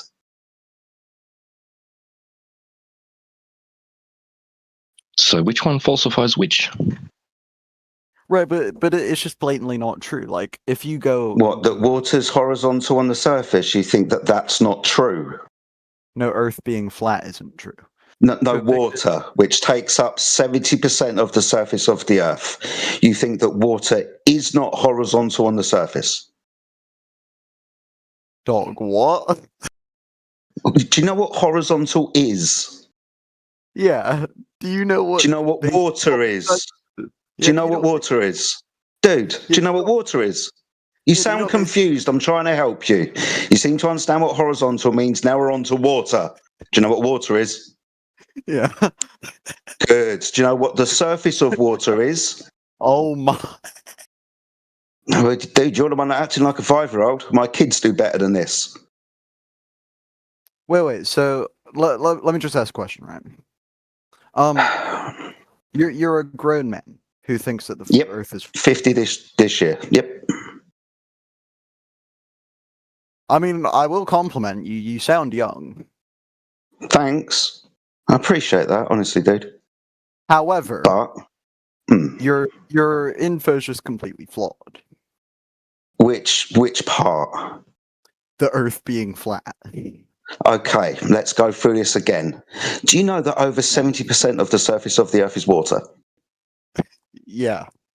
Okay, do you know that water is observed to be horizontal on the surface? Yes, no? What do you mean horizontal? You're scared to answer. The amount of surface area it covers, or... No, water. Any water that you can see is horizontal on the surface, isn't it? I mean, it depends if it's diagonal. Diagonal, what, on a waterfall? What are you talking about, dude? We're talking about a body of water. 70% of the surface of the Earth, like the Atlantic Ocean, the Pacific Ocean, the Mediterranean Sea, for fuck's sake, man. 70% of the surface of the Earth is water. I'm looking for an agreement or a non-agreement. Do you observe the surface of the water to be flat? Wait, so do you think that Australia... No, I'm asking you a question. It's literally, I've asked you 3 times now and you're not answering. Do you want me to ask you again? The surface of the Earth is covered in water. Yes. Does the surface of water look flat to you? No. 4th time. Okay, so you understand ratio, right? Yeah. Distance and height. Say the distance of a lake compared to the height of a wave. Let's say the distance from one side of the lake is 20 miles and the height of the tallest wave is 6 foot. Sorry, what do you think we're going to... What does that have to do with the Earth being flat? Oh, because water, that 70% of the surface of it is observed, measured, and practically used as a horizontal reference datum. As I keep trying to get through to you, but you seem confused. Yeah, but what does that have to do with the Earth being flat? I agree with that. You're saying that 70% of the surface is water, but what does that have to do with the Earth being flat? It's just basic facts, which also contribute to the fact that the Earth is a globe. If 70% of the surface of the Earth is horizontal, how can it be a sphere? Dog, what? Have you heard of gravity? I don't care, dude. I need you to address what I'm saying. And I can drop something now that goes down. That'll be vertical, which is perpendicular to the horizontal plane of the Earth. Now, if 70% of the surface of the Earth is horizontal, how can it be a sphere? Because there's a little thing, I don't know if you've heard of it, called... No, you need to answer the question with inside the premise, you fucking idiot. If 70% of the surface of the Earth is flat, how can it be a sphere? That's the question. You need to answer the question. Because gravity keeps the Earth in the shape of a sphere. No. Again, I've got to ask the question again because you're not listening.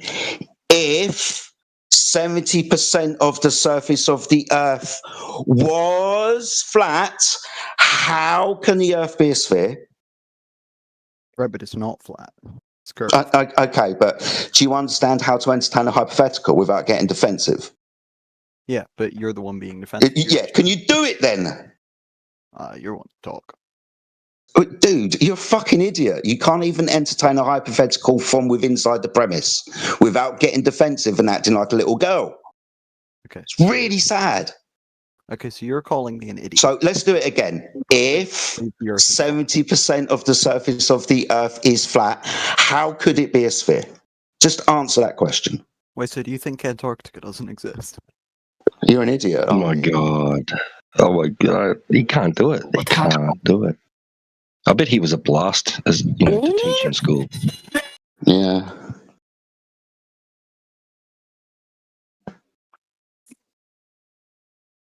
Hasn't got the intelligence or the backbone to entertain a question from inside the premise without it affecting you think it's going to affect your fucking ego and pride. Weird. Yeah. See, it goes like this. It goes like this, the stick man. Well, you see, within the premise, if the Earth is flat, the water's surface is flat, and 70% of the surface is water, then it could not be a globe. Yes, but it is. It doesn't matter about. I know, but well done, T-Dub, for answering my fucking question from inside the hypothetical. That was brave. Well done, mate. So yeah, this is our problem. When we go and measure the surface of water, it's measured to be horizontal on the surface. Do you understand the issue now as to how that makes it impossible for the Earth to be a sphere? Now, you can argue the toss whether water is horizontal on the surface, but if you want to do so, you're going to need to provide some measurements of it being curved. There's tons of scientific proof for hundreds of years that it is. So you're just going. Your entire theory is just a hypothetical, whereas there's actual proof that your theory is. No, it's a measurement. Is your height hypothetical? Right, but it's not a hypothetical that the Earth. No, is your height a hypothetical? Is it? Is the measurement of a table length hypothetical? Is it theory? Is it? When you measure something, are we doing theory now? Right, but the Earth isn't a table. No, I know, but I'm asking you about measurement, dude. I'm asking you if measurement is theory. No, because one is hypothetical. Okay, good. So you'll understand that the flat Earth isn't a theory, it's a measurement. You understand that we can measure on the surface of the Earth, right? No, because. No, we can't measure. We just randomly build haphazardly and hope it's level. Yes. Okay, so we can build a measure on the surface of the Earth, right? Okay, but on what basis? Okay, good. I'm going somewhere. So when we do measure on the surface of the Earth, guess what it is? A globe. No, it's flat, horizontal with 0 rate of change of slope. What distance? Funny, right? What distance? Like 50 kilometers. Yeah, 50 kilometers is nothing. Yeah. Give you laser tests up to 28 miles if you want. Okay, 28 miles is nothing, considering the Earth is thousands. How much rate of change of slope is there on the surface of the Earth then? But because it's such a large... No, you told me it's not big enough. So how much rate of change of slope is there on the surface of the Earth? I mean, they've gone up in planes. How much rate of change of slope is there on the surface of the Earth? You've just told me it wasn't enough, so I want to know how much it should be. Being as you're here to educate me, I assume, right? 200 miles, roughly? Probably. 200, no. Listen to the question, you fucking idiot. How much rate of change of slope should there be on the Earth? Wait, I have another side question, right? No, you need to answer this one. No, but it Yeah. Yes, you most definitely do. At least answer it with an "I don't know" or a response. I refuse to answer this on the grounds I may incriminate myself. Something. Right, but you believe the Earth is flat. Need I say more?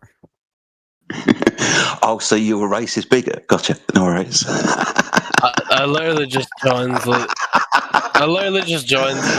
is still waiting for a fucking answer. I don't need this white knight jumping in. What the fuck?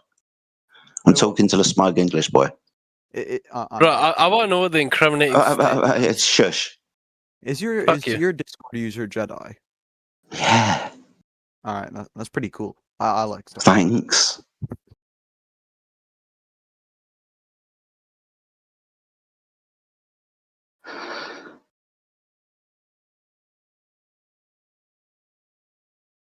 So you understand it's not a theory now, right? Well, no, but it is because it's just false. But it's a measurement. How are measurements theories? We're going to go around in a circle again. Yeah, but well, I mean, clearly to you, the Earth isn't a circle. No, it's not a circle. What are you talking about? Right. This is my point. Right. And it's not. It's horizontal on the surface. Well, so do you think Earth is like a pancake? No, I think it's horizontal on the surface. Yeah, you're saying the same thing, but what shape? If it's flat, what shape? Oh, not making a claim to shape. I think we're going to get some progress. You know that flat is a surface description, don't you? And horizontal is an orientation.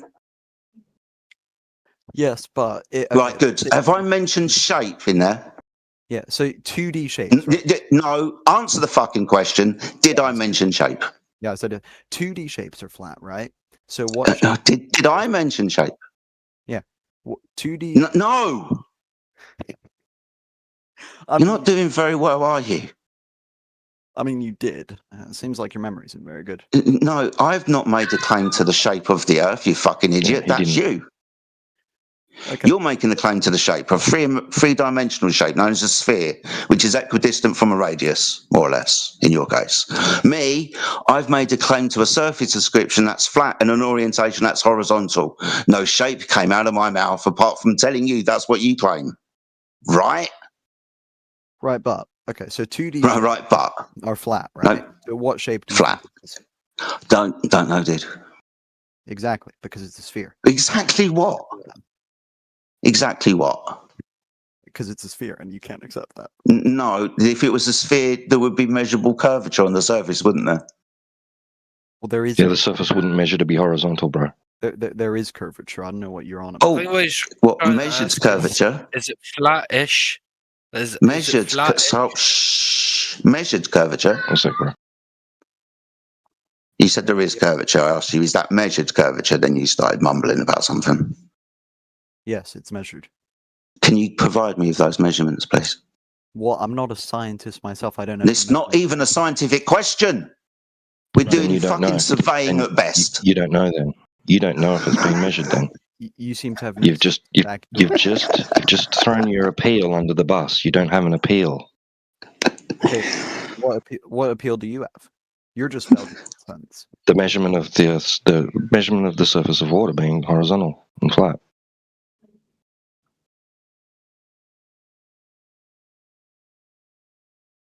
Yeah, that's what I thought. See you later.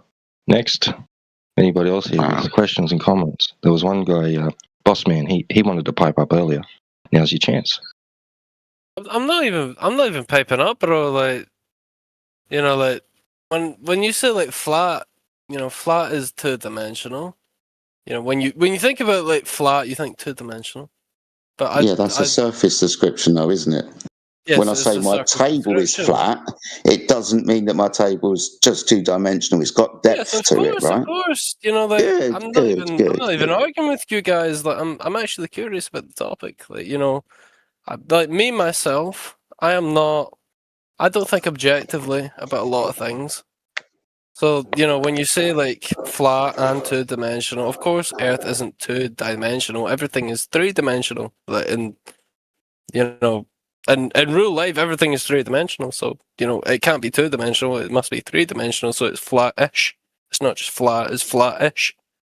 You know, if you believe the Earth is flat, it's not two-dimensional flat. It's 3D flat. You know what I'm trying to say, I suppose.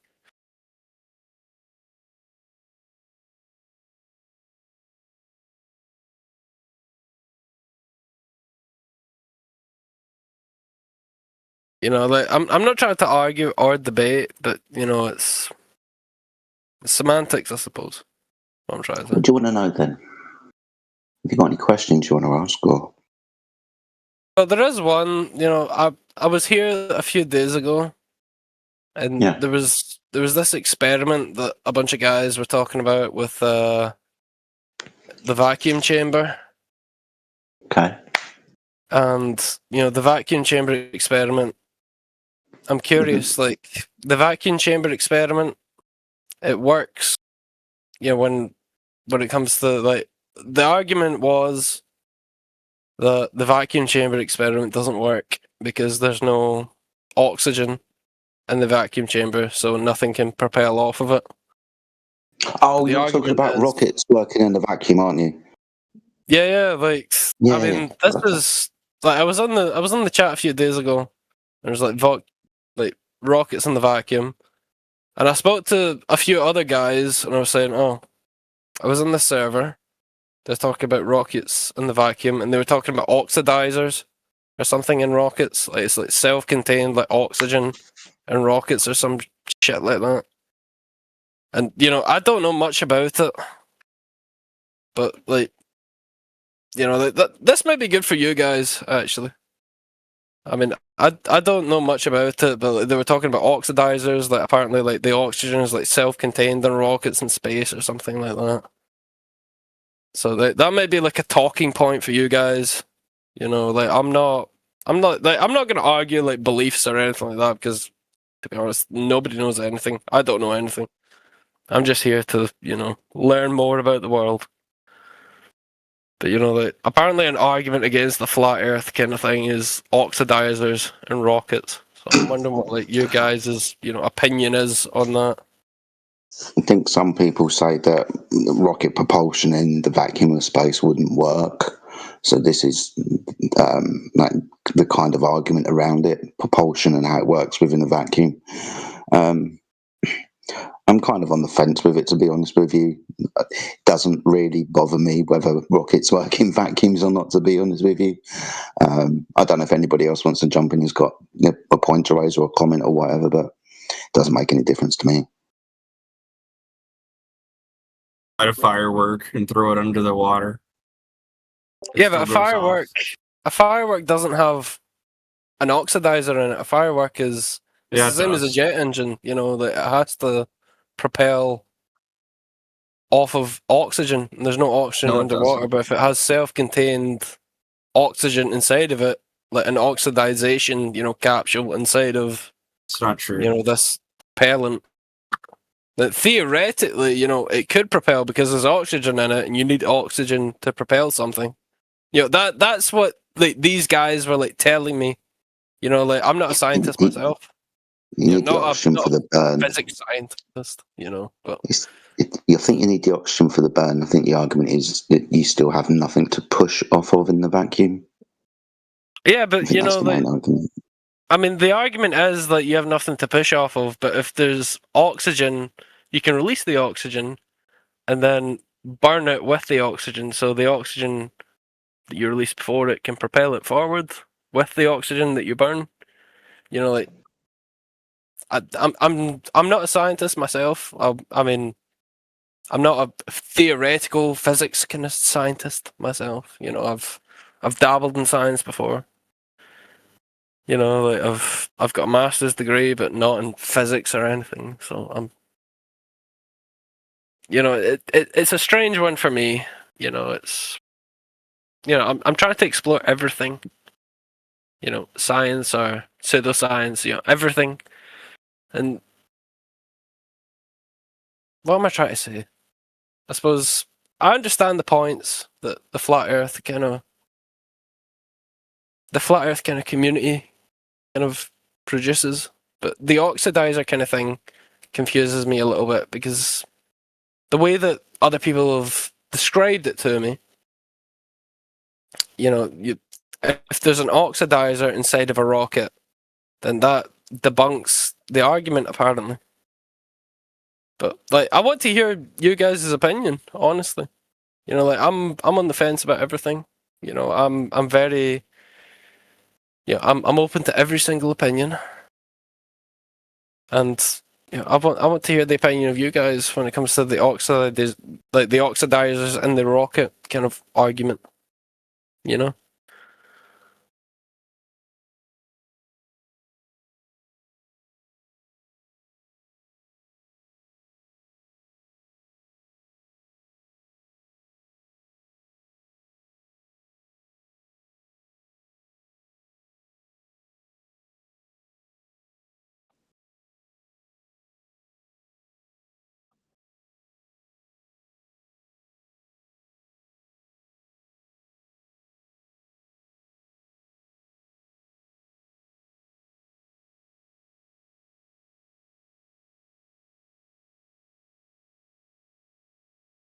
Yo, can I get some eyes on the little info graphic that I made at 21 minutes after the hour? Can you guys understand that? Okay.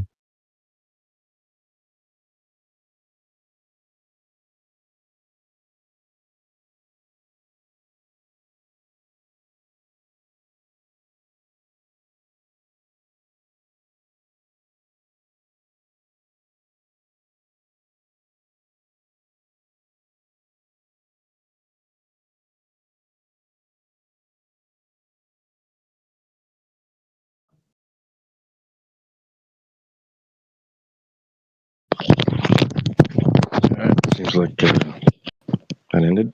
Next. Any more questions, comments, concerns? What about you, Swag Boy? You got something to say in the VC?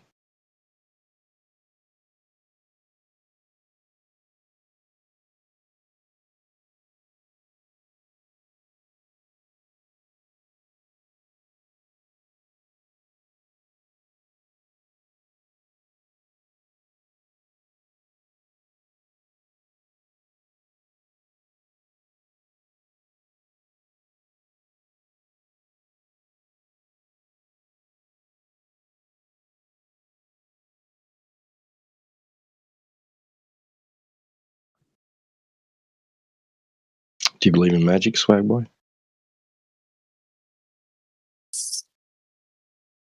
Yo, sorry if anybody responded to me, by the way. I got a phone call literally right after I asked that question.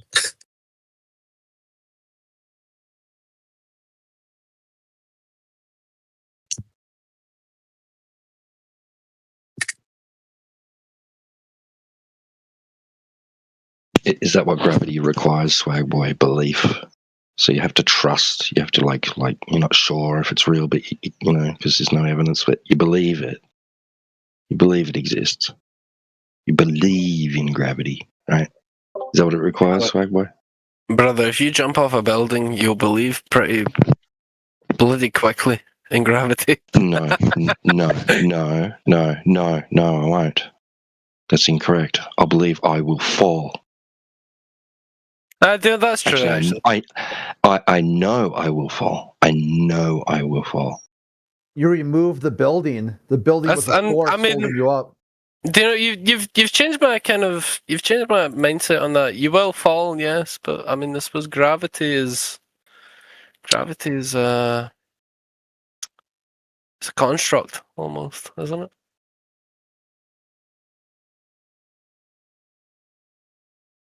Yeah.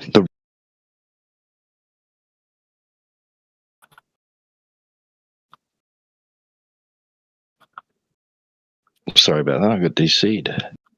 Oh, yeah, I did too. Yeah, it must have been everybody. But I was gonna say, like, I thought somebody kicked me from this call, but it's a Discord thing, I'm guessing. Yeah, so the reason you fall, right? That's the question, right? So we all experience like as being a body made of solid and liquid, right? We fall like in the medium of air. If we're unsupported, we move in a downward direction. We accelerate actually. So yeah, there's maybe a reason why that happens, but that's what's at that's what's up for debate about why that happens, right? What makes it happen? Why is that what does happen? That's the question that people have attempted to answer, and that's when the word gravity comes into it, right? Not just the simple act of something falling.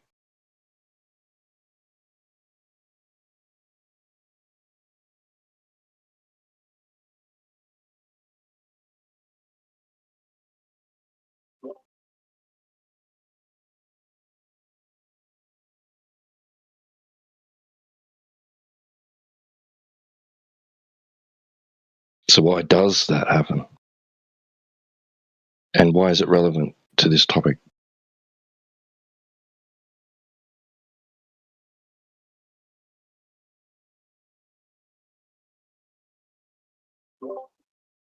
I suppose is there a way to manipulate gravity on Earth? You know, in an airplane or something? Nope. Like, you know, if an airplane is like free falling, will, you know, gravity or whatever change? I suppose, you know, it would take, you know, like a physics, you know, scientist to figure that out.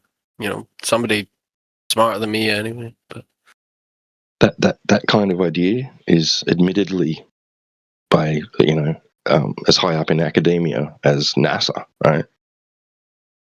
That it's in the realm of speculation. That manipulation of gravity would result in our ability to traverse large distances much faster.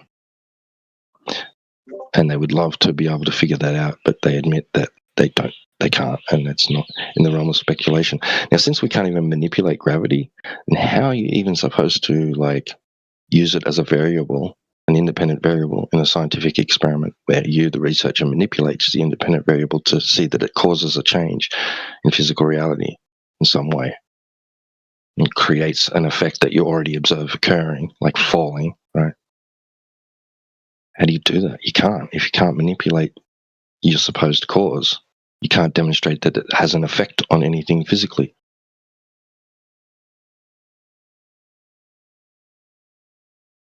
You know, that would be using the scientific method to establish cause and effect, to identify cause and effect.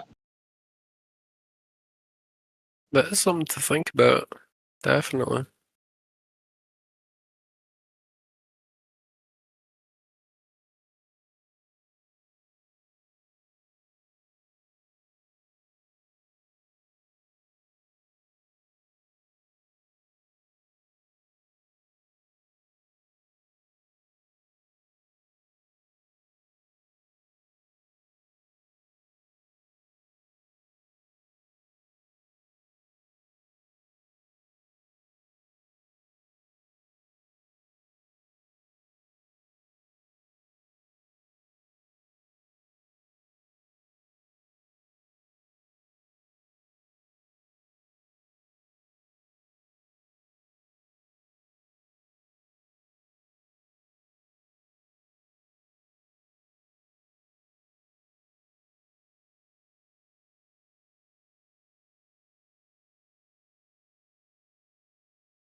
Anybody else with any questions, comments, concerns?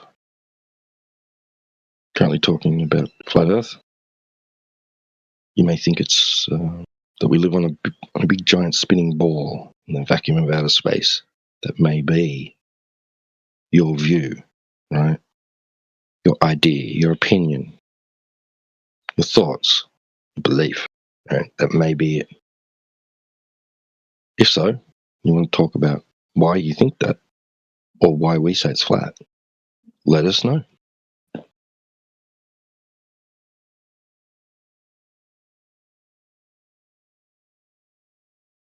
Yeah, open up your mic, swag boy. Say hello. Let's talk.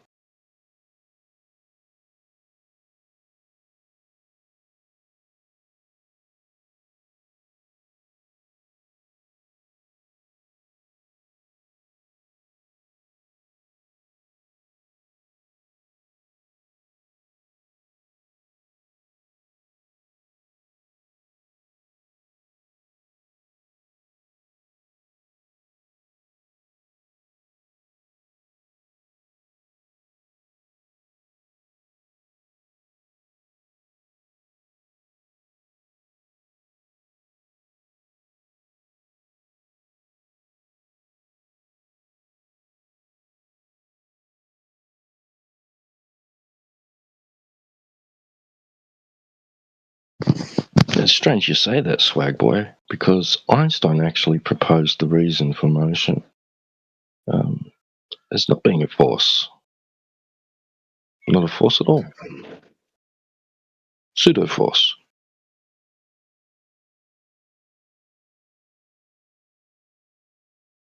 like Coriolis force.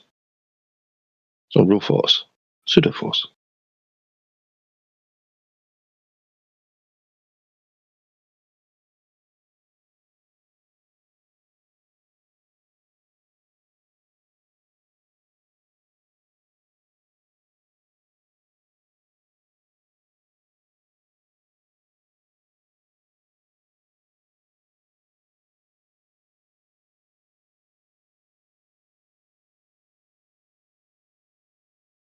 So Swag Boy asks T-Buggy, so can you provide me with a flat Earth model that has day and night cycle and also the seasons changing all combined? No, that's not what flat Earth is. Flat Earth is not an attempt to explain those things. It's a presentation, an informed presentation, right, of the geometric quality of the surface that we live on. How we observe it, how we measure it, and how we use it. That's what flat Earth is. Flat Earth is not an attempt to provide you with answers to anything else. So why are you asking that? I mean, if you have a particular claim to make about why we have day and night and seasons somehow relating to the form of the Earth, then you go ahead and you make that claim and you present your evidence for that claim.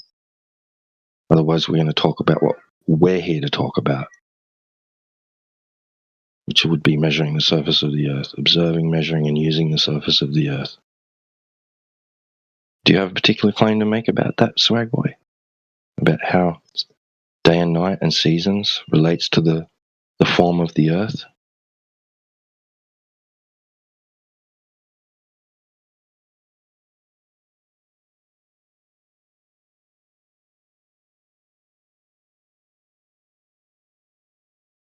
You put your big Swag Boy pants on and you defend how you think it relates to the form of the Earth when I made no previous claim about having to do so. All right? Thanks, Swag Boy.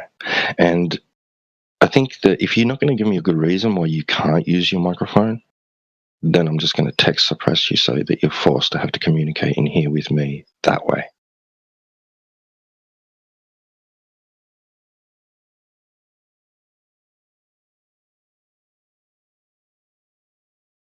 Okay, that's fair. You're with family. You can't talk openly right now.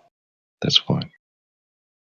Right, so are you going to respond to me on what I said in the VC, but in text form, instead of focusing on what everybody else is saying to you in the text chat? I mean, if he's with family, maybe he should engage with the family. You know, I mean, instead of talking smack in the side chat, just hang up, come back later. Otherwise, mic up, dude. What's the problem? Go to another room. You're obviously not engaging with the family.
Cool. So, you know, go to another room, uncork your mic, and talk.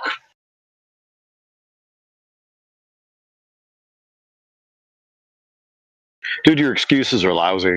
And I don't actually believe you. So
Yeah, people have scoffed at me for like the measuring cup.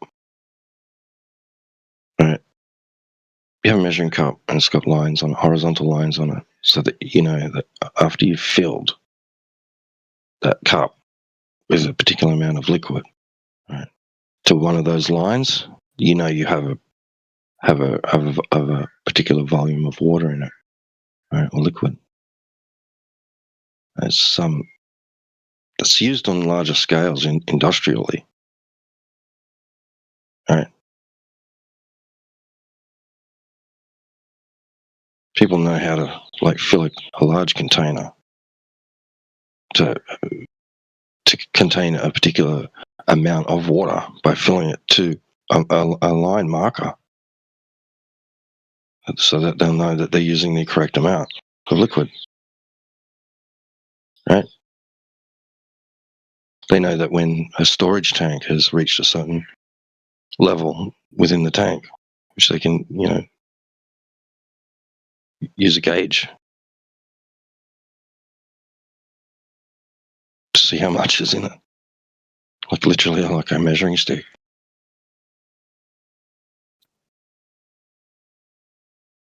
I mean, yeah, like the horizontality of the surface of water, liquid, particularly when it's rest, is like used in so many different ways, like professionally and in everyday general life.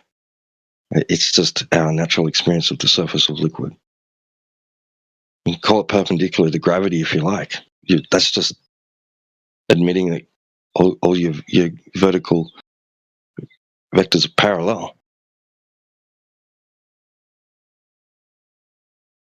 I mean, a horizontal surface, right, serves no purpose for vertical unless at all points on that surface, perpendicular is vertical,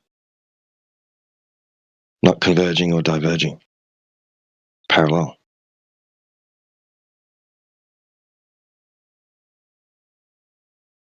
Otherwise, you're going to have to find a new term for it. It's not horizontal if you think that's the case. You got to stop calling it horizontal if you don't think it is. You got to call it what you think it actually is.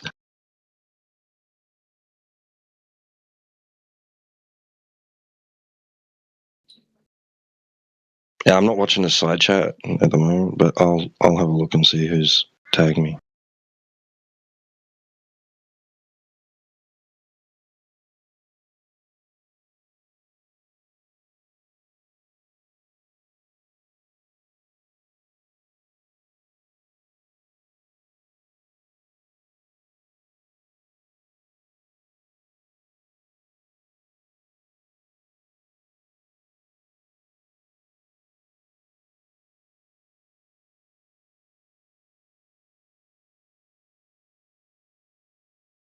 I don't understand why I'm like needing to, Swagboy.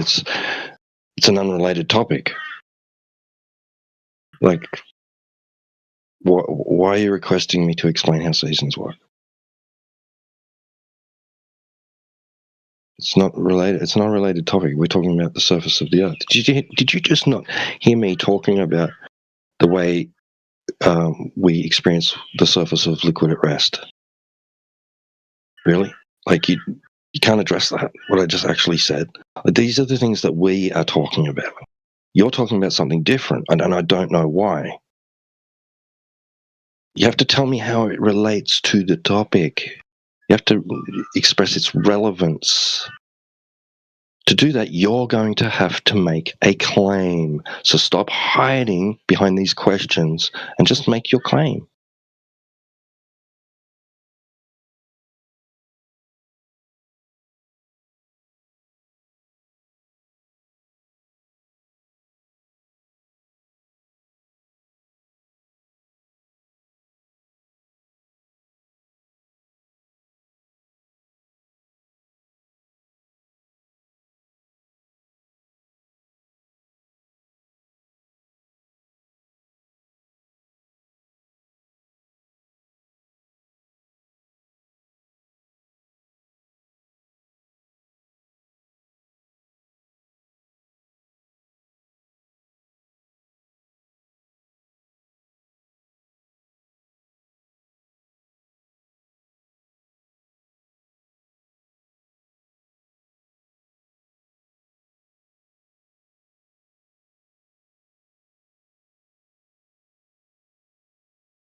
Hello,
governors.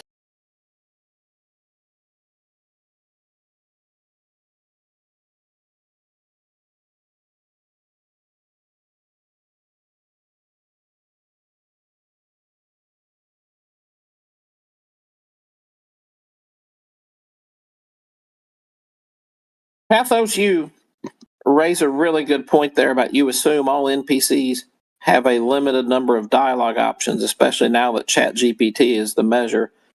You know, it's interesting. I've noticed over the last 2 years that the context tokens that the typical NPC can keep in their brain at one time has dwindled and dwindled.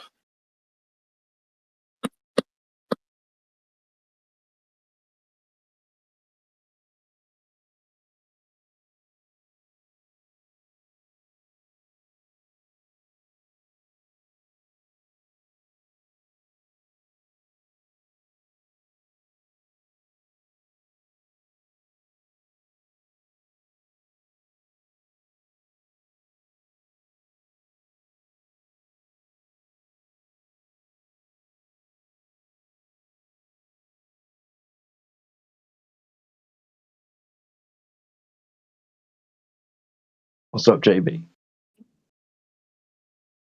Hey, good evening.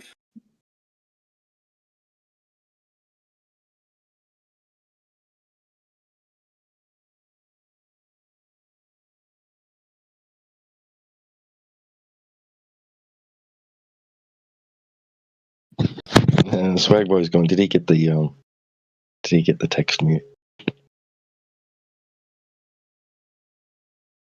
Hey again, brother. Just Swag Boy was in the side chat there for a while, asking some questions. I was responding in VC. Oh, fair enough, fair enough. How you been doing, sir? You doing well? Yeah, all right, thanks, mate. What about you? I tell you what, I took a nap about 2 hours ago for about 30 minutes, and I don't know why I can't wake up from it.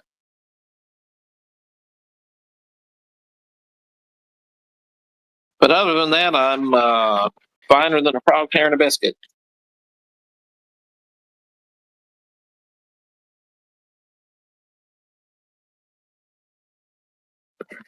So I had some really exciting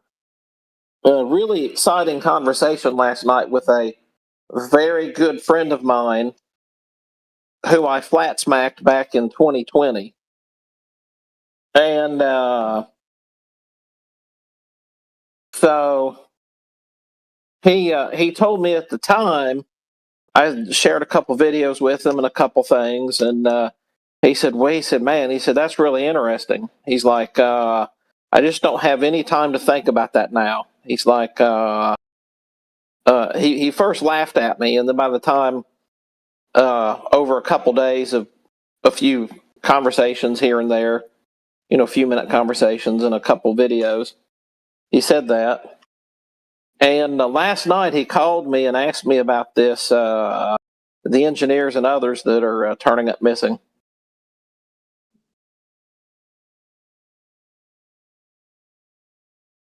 So I was really excited about that. And him and I have not talked about that subject at all, at least in 2 years. A couple years ago, he brought up something, but it wasn't like anything major. But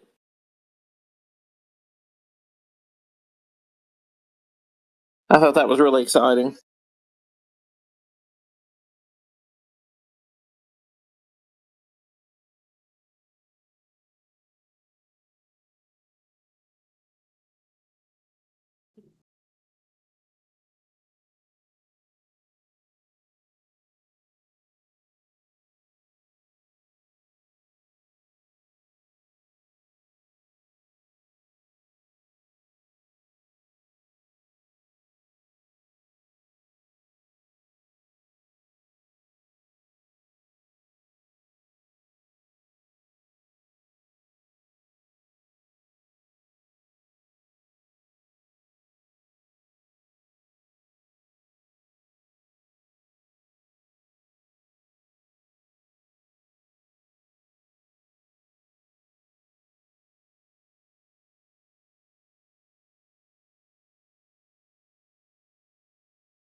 Hello? Hello?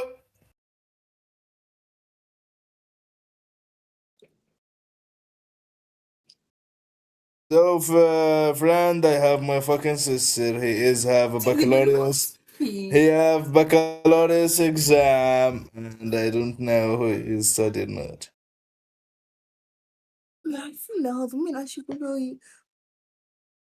What the fuck is going on with سبني واحد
just joined.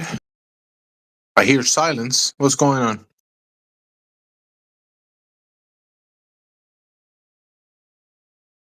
I see Faris muted. Faris, why are you muted? Are you muted in the chat? Can someone unmute me? Hello? All right, Faris. I'll take weight on my back for you. Go right ahead, Faris. What would you like to say? You are unmuted, Faris. Go ahead. All right. Thank you, brother. Sorry, like I was just like asking a question in vegetarian VC, and like the guy muted me for no reason. You got muted in the vegetarian VC? Yeah, because I was just terrible. That's terrible that happened to you. I know, man. Like I was just asking a question, and like just muted me for no reason. I don't know. Anyways, thank you, bro, who unmuted me. Thank you. Yes, welcome to the Flutter Discord VC.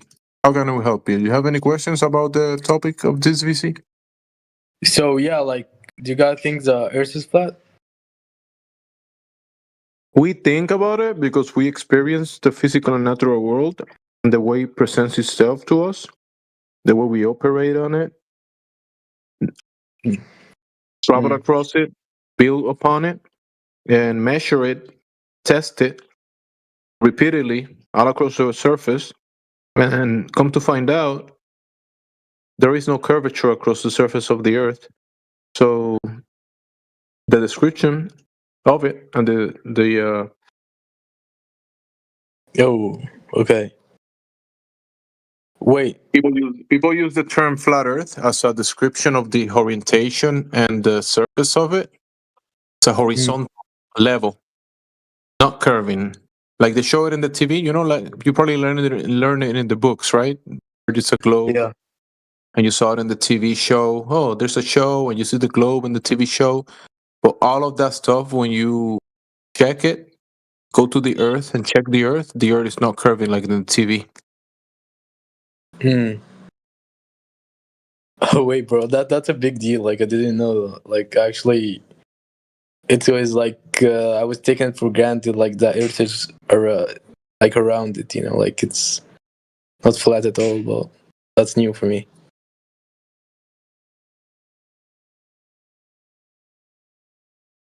Yeah, you were given a set of information since you didn't know better, and you and I, right? Everybody, but most people were given this data and information. But that the Earth was a sphere. We were programmed to believe in that, but when we went and checked, the Earth is not that thing in the TV. But why would they like hide that? Like, do you think like there's a conspiracy theory behind it? Like, what's your ideas about that? Well, most people, just like you and I believed it at a time, but then I know that the falsehood and that fantasy is not true, based on empirical evidence that can be attained by everyone. But most people that actually tell you that the Earth is a globe, issue like your teacher, right? She told you that the Earth is a globe. Some scientists. I got disconnected for a sec. Mic check. Yeah, it's working. Right. So most people are not lying. Most people are believing it, just like you. Like it's cultural. It's part of their norm, and it's they haven't checked the information. They just believe it, and that's why they also think that what they saw in the TV, what they learned in the book, that's the truth. But they haven't checked, because once people check, they can falsify that information on the book is not truth. But bro, like I saw, like actually, the one the spaceship of NASA that went to the moon. Like I saw like a videotaping image that shows like the Earth is actually not flat.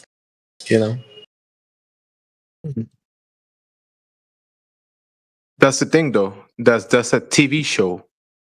You see how they go away from the Earth to show you something different that we can find in reality?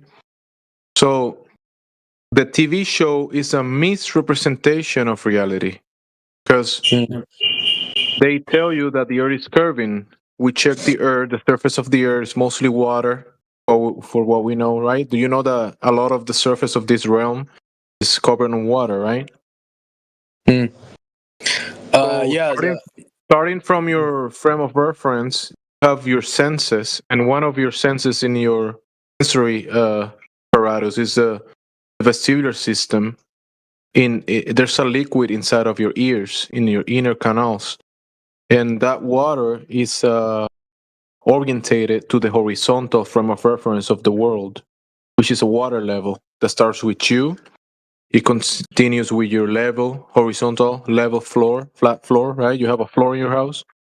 Yeah, you do. Yeah, and that floor was established to be able to, for that floor to be level horizontal, that water level has to be established based on the sea level.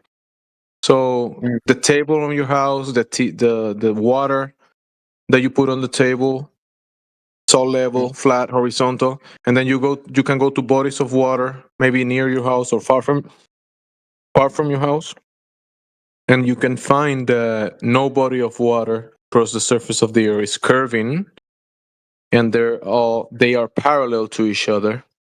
So it doesn't matter the elevation. You could be very high on a valley, you could be at sea level, or you could be up in the mountains, in the lakes up in the mountains, right? There is a parallel orientation between those altitudes or those elevations. So when you go to the sea level, maybe are you near the sea or far from the sea? Actually, I'm far from the sea, really far. Okay, so your level in your house, your vestibular system, your floor, your TV, your table, your flat and round table are parallel to the sea level, maybe 100 miles, 200 miles, or 1,000 kilometers away from your house. There's no curvature between you and that water level. And then you go across that ocean to the next country, to the next continent, thousands of miles away, hundreds of miles, thousands of miles away, and everything is parallel to each other. So the world across the surface is a horizontal orientation, no curvature between any distance. Because remember, the globe that you saw on the TV is a geometrical claim with a specific dimensions, and that's a geometry that has specific measurements, and those measurements can be tested with equipment, long distance observations, and when we test for the curvature, that has to be to a specific rate to be the specific size ball that they show you on the TV. There is no curvature to the specific rate. To no rate. There is no curvature to any rate across the surface of the Earth. So the Earth is not a globe, because a globe will require curvature, and there is no curvature anywhere to be found. So it cannot be the globe. Yeah, right. I got it. Hello. James. Yeah. Can you hear me? Yes, we can hear you. Yes. My cousin is believing in the theory of the Earth is flat. Yeah, and he convenient me by many reasons. And oh shit, I'm sorry. And I'm sorry. The reason that's make me trust it is he said because the how we call this, I asked him how the smartphones are connected with each other if they aren't and satellites in the space. Do you get it? Well, that's kind of like a secondary, how do you say, secondary discussion, because the first most important thing that if you want to question this to falsify the information of the globe or verify that the Earth is actually horizontal and not curving, will have to be the floor that we operate across, the floor that we build upon, right? The floor that we travel across. When you check that, that's what actually tells you what it is. Then communication systems that we develop are basically developed to work certain ways. So that doesn't necessarily is going to tell you the shape of the Earth or the surface of the Earth, but yeah, you can find within those designs of the towers that are using triangulation. The term is difficult for me to mention. Tralaration or triangulation to pinpoint certain positions between towers. Yeah, there is no curvature taken into account for anything in practicality, like to operate. So the communication systems definitely work line of sight. Towers use line of sight to be able to operate. So yeah, there is no globe taken into account to build any communication system. So when you say satellites, yeah, if we have equipment that goes very high up, we send very high up.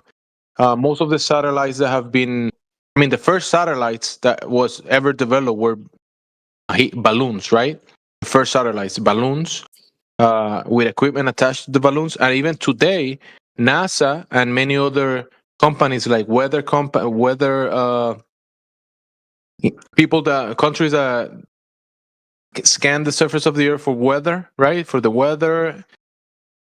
And they use weather balloons, which are, people call them satellites, and maybe some receivers and communication with satellites.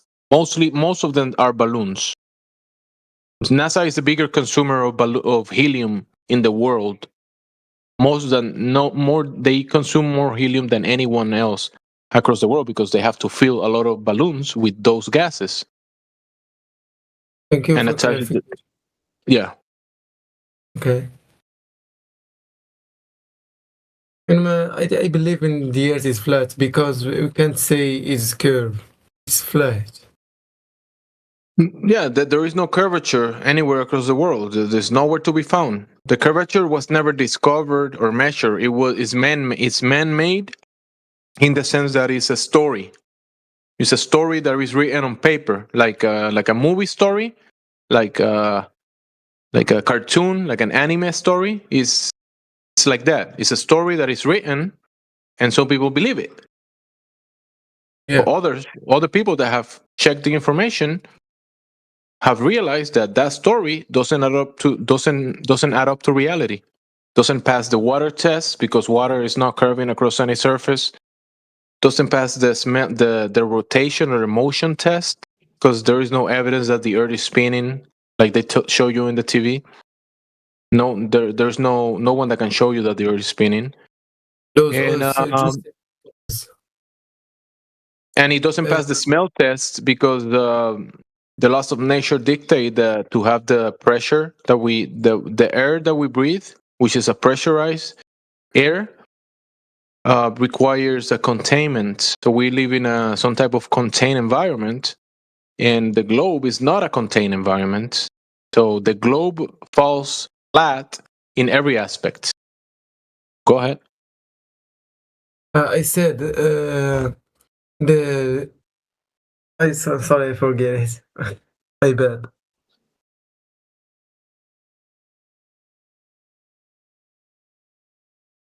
Can you repeat that? I forget what I want to say. Oh, it's okay. No worries. So yeah, your cousin might probably presented to you some information that you found out valid, and you're here maybe to ask questions and to check more. I will say that this topic goes very deep, very high, and very wide along all the aspects of this reality that we're in. So to come to a logical conclusion about it, you probably can do a lot of research about many topics that will show you that mostly everything that we do in reality requires the Earth to be the way it is and not a globe. Because nobody does anything on a globe. Nobody uses the globe for anything in reality. Just for use it for basically calculations or some storytelling. That's what the globe is used for, not for anything in practicality. Can I ask a question, please? Yes. To be honest, I want to do a research about a certain topic, but I don't know where to start and how to do it. How to do a research? I will. There might be people in the text chat posting stuff for you that you can look text chat. And if you scroll up, you might find links and some videos maybe. But I will also, even better, I will send you a link to the original 24/7 Flutter Discord that is the home base for this a lot of people in these communities. So over there, you're gonna be able to find a lot of channels called additional information channels, where you can see many topics being discussed, a lot of information being presented, and you're gonna have say a library of information that you can pick from and look at and just learn a few things that you've probably never seen before in some of these topics. So I'll send you a link. Let me send you a DM, see if you're accepting direct messages. And it looks like you will have to accept my friend request before I can send you any links, because you're not accepting messages from. I'm going to accept.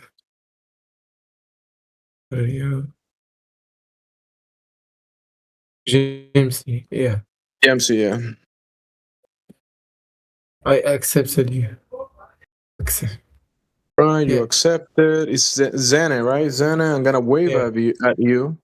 And I'm gonna copy paste this link, and you are welcome to join. So it's like the home base for this chat. Everything about flat. If you say something in the welcome page, maybe say hi. I will touch your username and give you perms. You can have voice perms, image perms, and access to other channels.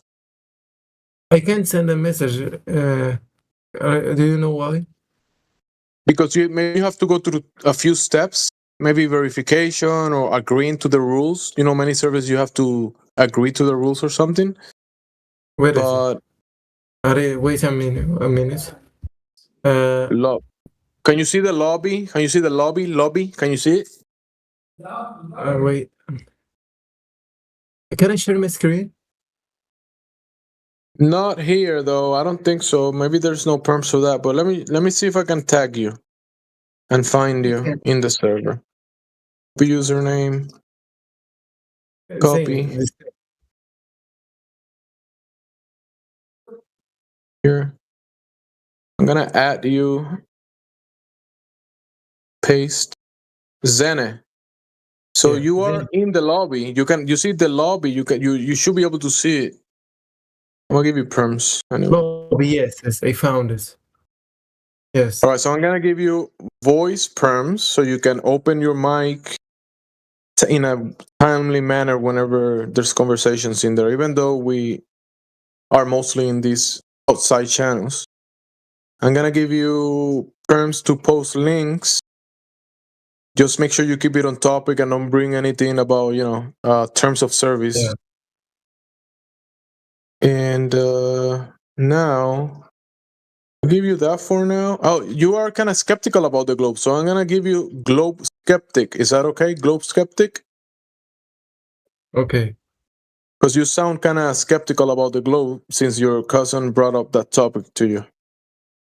Where I should talk? Now that I saved give you the perms, see that you should be able to see more channels now. Yes, I see a lot. Exactly. So if you scroll down almost to the bottom of the server, you're gonna see additional information channels, and over there you're gonna find laser tests, scientific method, celestial navigation, circumnavigation, compasses, different topics, long distance observations, astronauts. And that's it. So you pick whatever topic you want to look into, and maybe you find some cool information in there. Since you asked for extra information, this is what I got at the moment, though. Yeah. Does that sound good? That sounds good? Yes, that's really good. Awesome. I'm glad to help out since you are curious about this topic, and that's what we're looking for. People that want to have the conversation and questions and participate. So yeah, thanks. If you have more questions, you are welcome. Since you're already talking, you are welcome to ask questions. So you didn't answer to my question. Oh, go ahead. I want to do research, but I don't know how to do it. Research to boost my application to USA universities as an international student.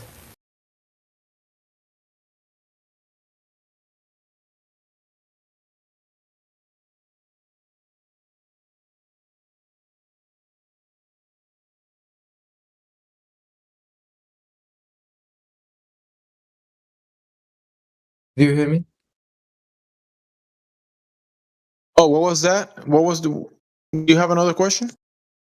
I said I wanna join USA universities. I wanna study computer science there, but the problem, but not the problem. I wanna boost my application by doing a research. But I have right now the big question or the topic, but I don't know how to do it. Where how to collect data and analyze it. You know, to do it well. This research.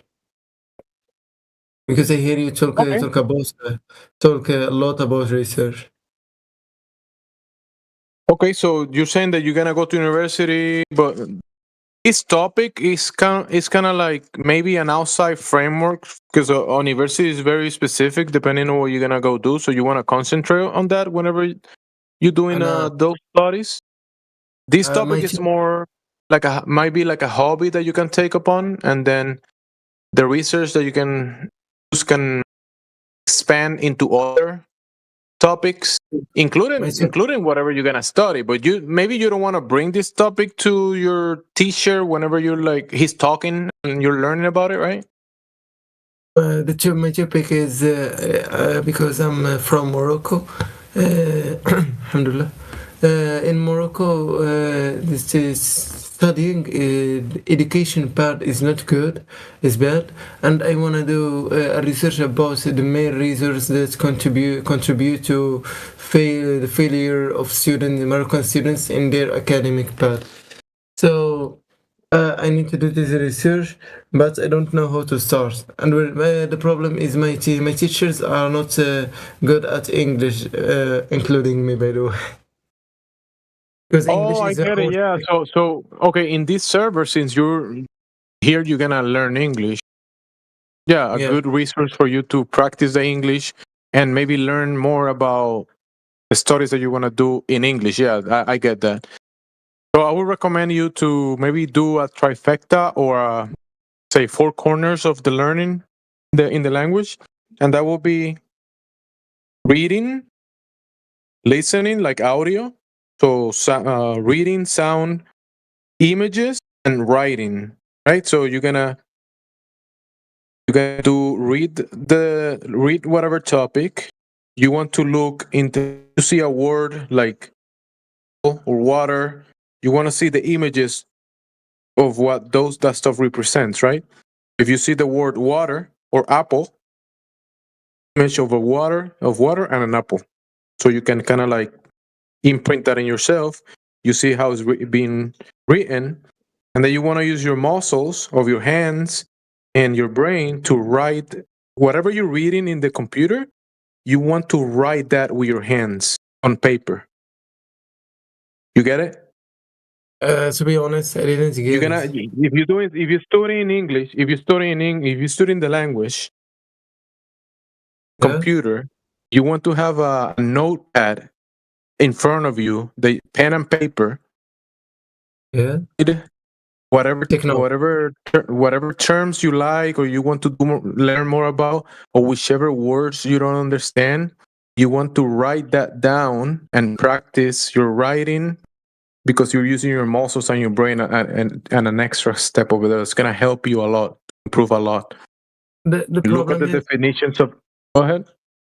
the problem is when I take notes, I don't back to them. So what I'm doing, I'm watching movies or videos or speaking with people, and when I see a word that repeated too many times, and I become curious about it, I translate it and find understanding what it means, and then I put it in a sentence and that I use every day. And I start to use this word when I'm trying to speak. My problem in English, I think, is in reading. I have problem in when I read a text and try to answer the questions. I don't understand the academic text. That's what you're doing is fine, but in the movies you're gonna learn kind of like a certain way of thinking, because a lot of the movie is fantasy. So you don't want to, like, how do I say, it's like certain culture, certain way of thinking that is outside of the frame of reference of the things in practicality.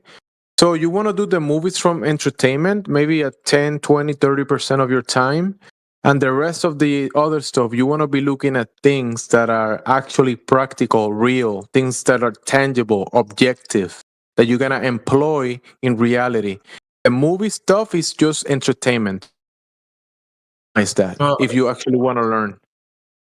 I get it. Thank you. Yes. You're welcome. I don't know what I should do. What I should to say. Somebody say welcome. I did say you're welcome, right? So when somebody say welcome, what I should to say? Oh, welcome is a reply to you saying thank you, because since we having the conversation, I gave you maybe some different topics and you appreciate what I'm saying to you. You say thank you, and I'm saying you're welcome, and you can also say I appreciate it. That's a good way of saying it. I appreciate what you said. I appreciate the information that you share with me. And I appreciate the time that you spend the time that you spend explaining things to me, and that's like thank you, appreciate it. Welcome. Yeah.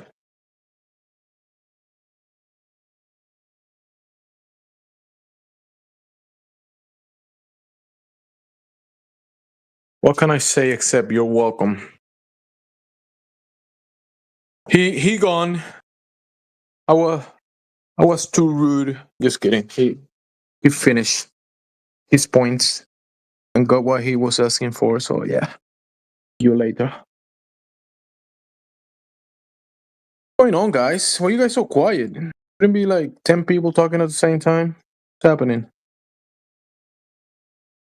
Muted servers, mutual friends, the English hub.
Welcome. Let's see. Samuel. See, someone wants to talk, engage, say something. Are you there, Samuel? Beginner, English classes. All right.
Let's see. Yo. Yo.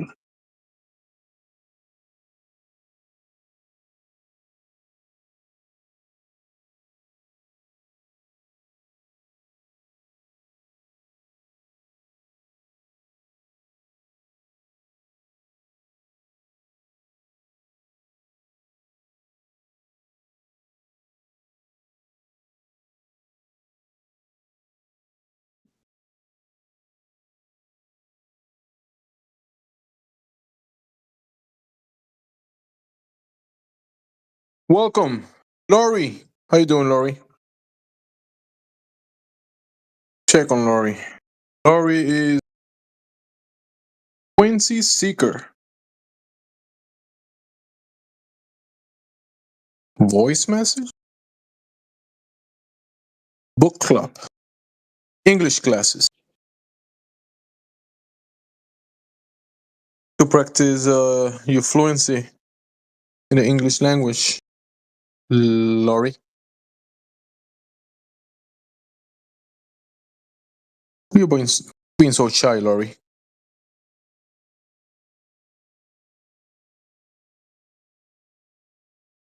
Hi, I'm good. How about you? I'm doing good, Lori. Thanks for replying in the text. And yeah, cool. You have any questions that you may ask in the text chat? Welcome to do that.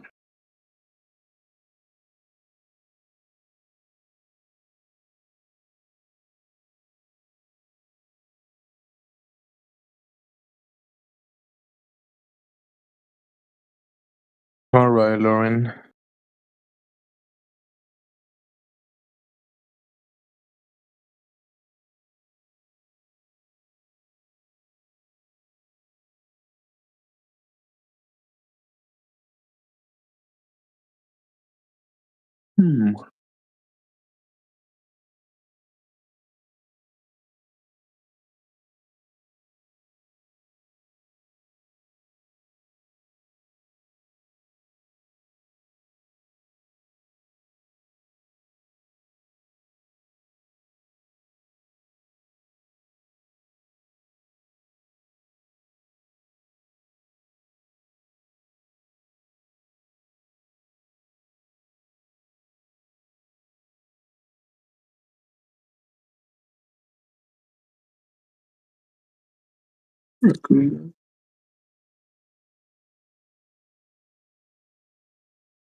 Welcome.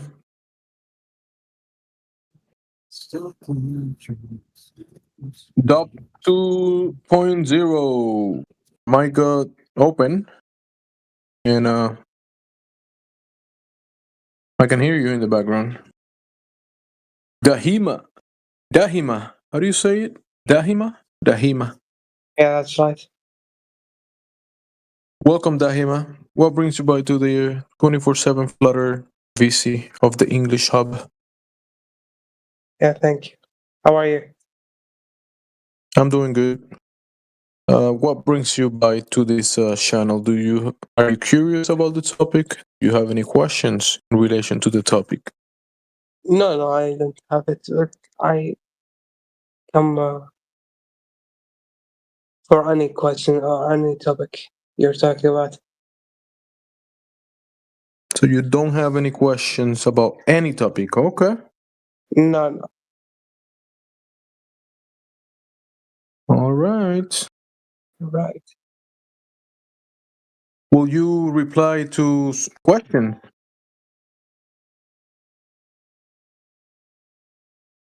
One minute, please. It sounds like you're trying to be quiet, right? You're trying to be quiet at the moment, or what?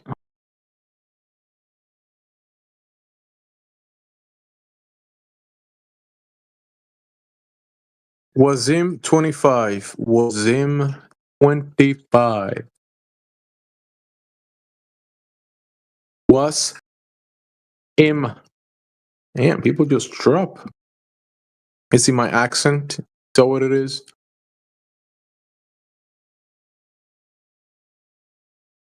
Am I being too mean? AMN. AMN. Welcome.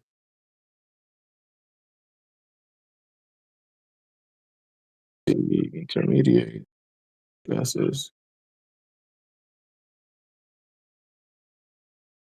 Jimsy, I don't think your accent is the problem. Now, if I had my original accent from where I was born, it sounded like the earth is flat, y'all. Got there. And then maybe people actually might have a problem with it.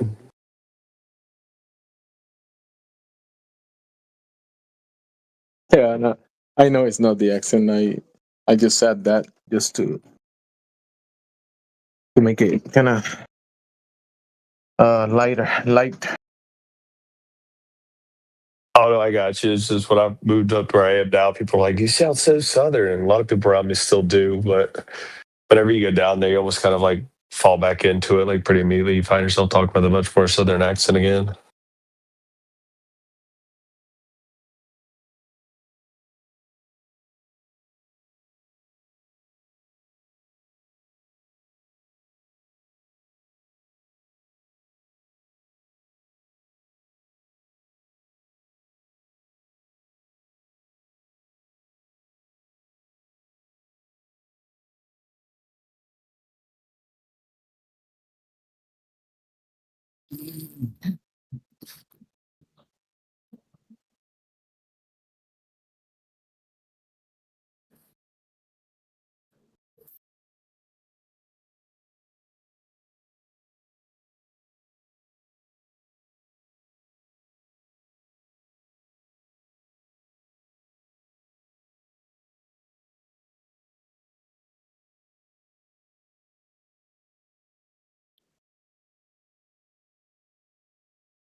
Well, hello and welcome to the 24/7 Flat Earth on the English Hub. If you have any questions related to the flat Earth or the heliocentric model, which we're saying doesn't exist, in reality that is, please ask away. Don't hesitate. My colleagues and I are here to help you out. So welcome.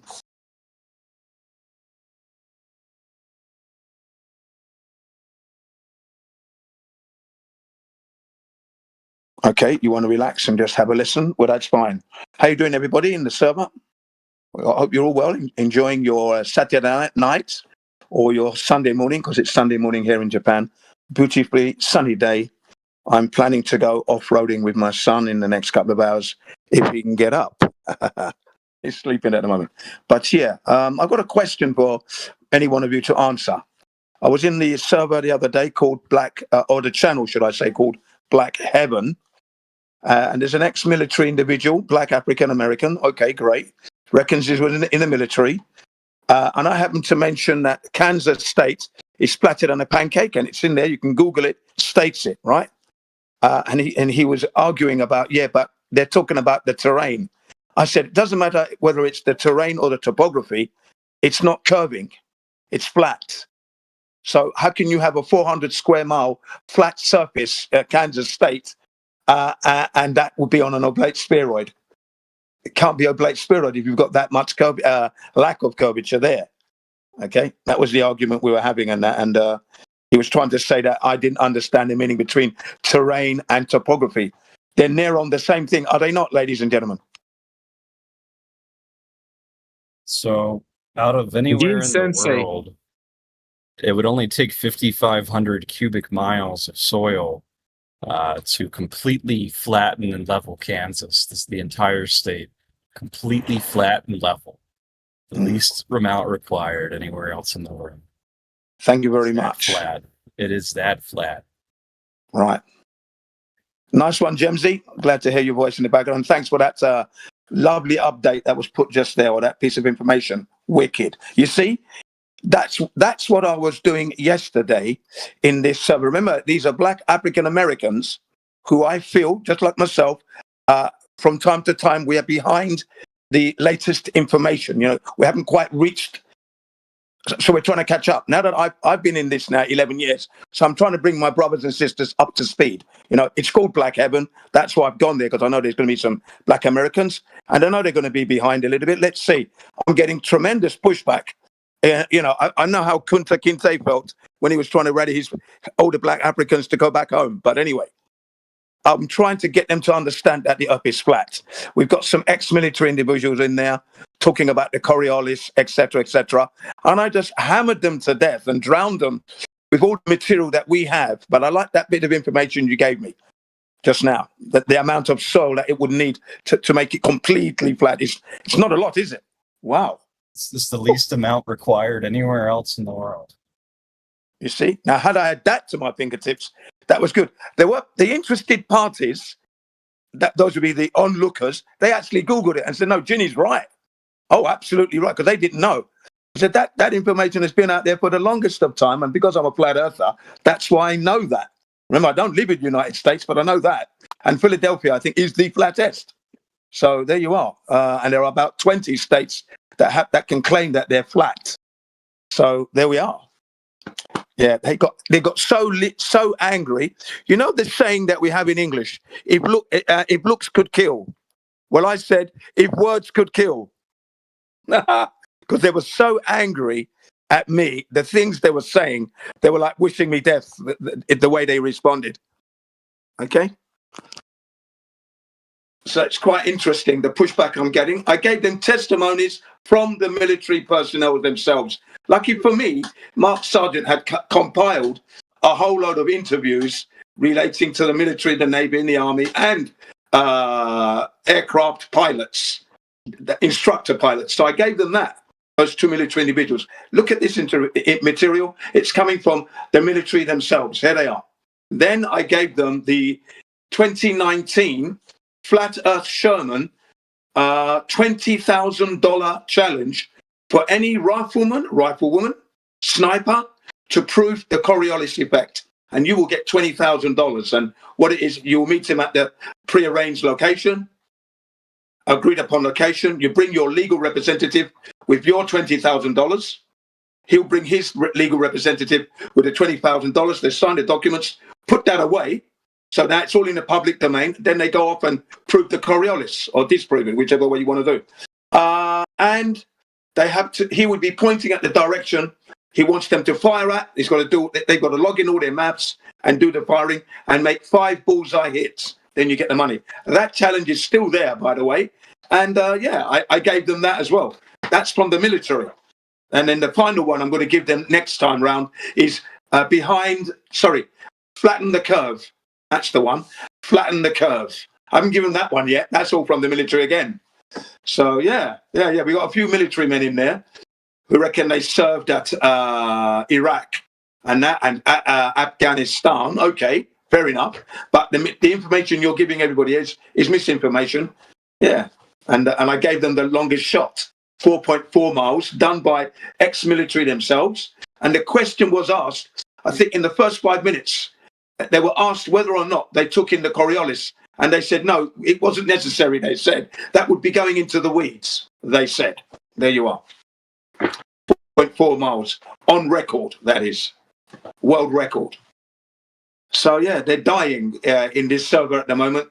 They say, I'm fed up of your BS, you MF, you mother MF. You know, we're fed up with this. Every time you come in here, it's flat Earth. I say, I only talk about flat Earth when you say the Earth is a globe, because that's not something you know. So you say the Earth is a globe or the planet, that's wrong. That's why I'm here. Because they say, why do you come in here? I said, I come in here to inform you.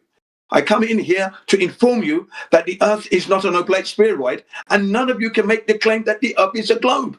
You haven't gone out and measured. What's the problem here? What is it you understand? You know? Yeah. Can you repeat that, Grok? Sorry.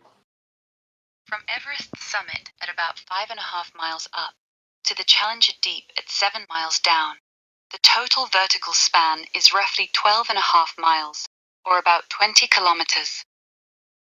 You heard that, Jin? Yeah. Yeah. Brilliant.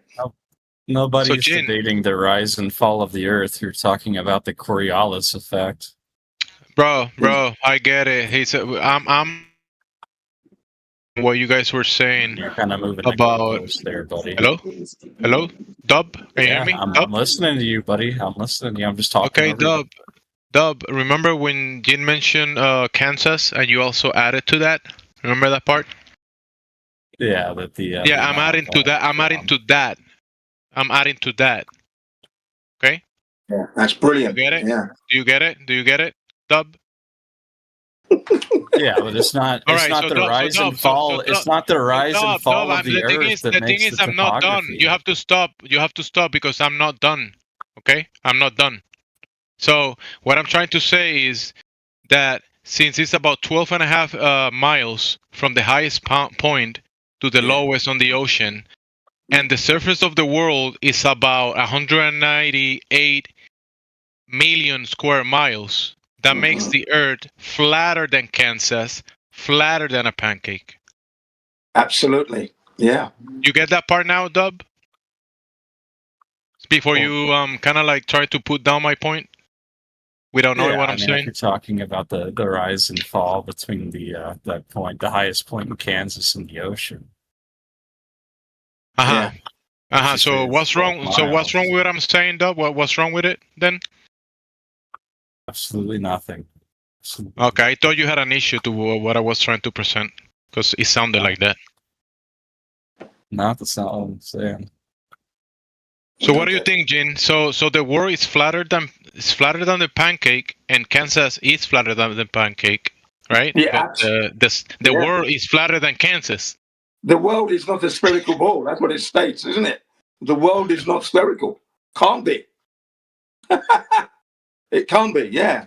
So this is what I like, and I do challenge them and invite them to come into this server, to this channel, rather. Come in and have a look. You know where we are. Come in. Why not? Yeah, they're really getting uptight. Even the owner of the channel, she's getting really irate, but she allowed it to happen because she says, we're going to get this sorted out once and for all. Because I am absolutely motherfucking effing fed up with this bloody flat earth. Every time you come in, I don't care. I don't give a effing F about you. Who are you that we have to listen to? I said, I'm the messenger. You're all currently running a belief system. Here's one man just trying to explain to you. Well, there was one other supporter, another young lady from England. She's a flat earther. So we're trying to inform you that you're not living on a spinning ball. Why is it that you will not go and check? Why do you have to hold the scientist's hand? You're going against all the scientists and one of the military men. His name is Carl. He's the most vocal with the most venomous abuse. He's saying, why is it you're going against the scientist? And where's your model? And why don't you have a peer review? I said, excuse me. Without the model, there's a new book that's come out called Welcome to Flat Earth, for example. That's done by ex-military. His name is Quantum Eraser with a few other individuals. Okay? Now, he's put out a book 8th of April. Look on Amazon, you can get it. Okay? That's how much we don't need a peer review. It is upon you to go and check first, like I've done. And then I've come to you now with my findings so that you can go and check it for me to make sure that I'm not wrong, or I am wrong even, for that matter. That's what we're doing. We don't need the scientists to do that. We don't need that. That is the purest form of peer review. Yeah. I hit them with that.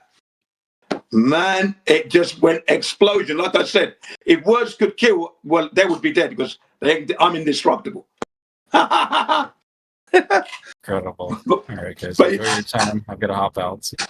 Okay, yeah. Cheers, man. Cheers. But yeah, I've been thoroughly enjoying this pushback from the African Americans trying to flash it. I said, you can't flash it with Gin CBR1. Don't mess with the best till you pass your test because the best don't mess. Now get out of here and go and do your measuring. Trying to flash it with me. Who the hell do you think you are? And then I got muted for a few minutes, as is usual, because I wouldn't let go. And I never do. Yeah, it was a very heated, full out. But Jin was leading all the way. In fact, some other people came in from other servers that knew me. Said, Jin's in control as per usual. That's exactly what they said as they came in. I said, you know the story. Yeah, we give them the facts. They're looking the other way, hurling abuse. Yeah. A few of them have built up some reputation of their military career, which is fine. Not knocking that, not even questioning that. What I'm questioning is when you say you took in the Coriolis when that doesn't actually exist. What you're saying, that means if it exists for bullets and missiles, ladies and gentlemen, it must exist for the aeroplanes that we all travel on. Come on now. And no plane is taking Earth's rotation into consideration when it's coming to land or taking off. It's just not a thing. So, yeah, it's been one of those lovely, I love all those smash, bang, wallop type things because I'm walloping them and I'm smashing them and it's irrefutable evidence. That's why they get so venomous. So don't attack the messenger, attack the orange gorilla in the room, that globe with that curvature. Please address that, attack that, shut me up, prove me wrong. Don't attack me, I'm indestructible. There's nothing you can say that's going to stop me at all. You seem to be forgetting. I'm unwavering, unceasing, unstoppable, indestructible flat earther you'll ever meet. Jin CBR1. Try me. Try me. Yeah. Yeah, man. It was really, really nice. That was I'd have to say yesterday my time now, yeah.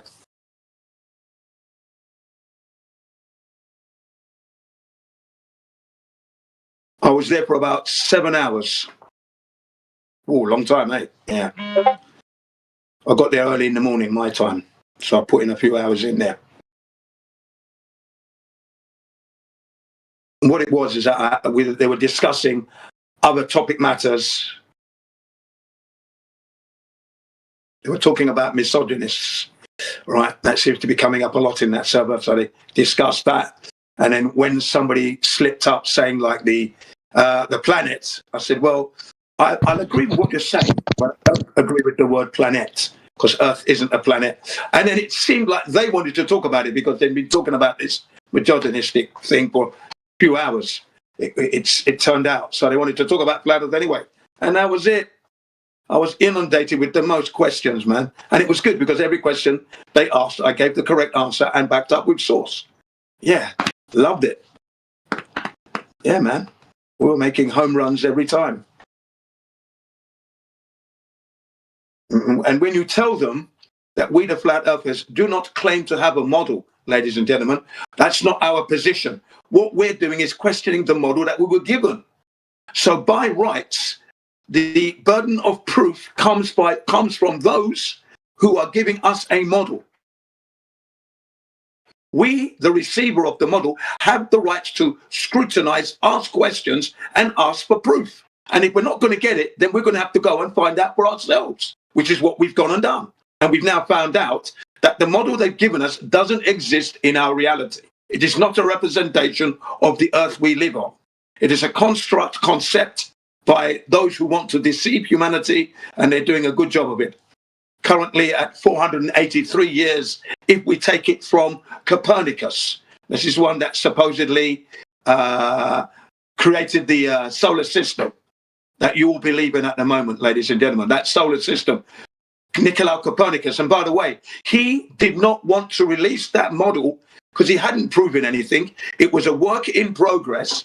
But upon his death, the Jesuits took it and started to teach it as the truth, and compulsory education through Christianity, then through all the schooling all around the world, all across the world now. We're all learning about this solar system today as we speak. Someone somewhere in the world is learning about the solar system.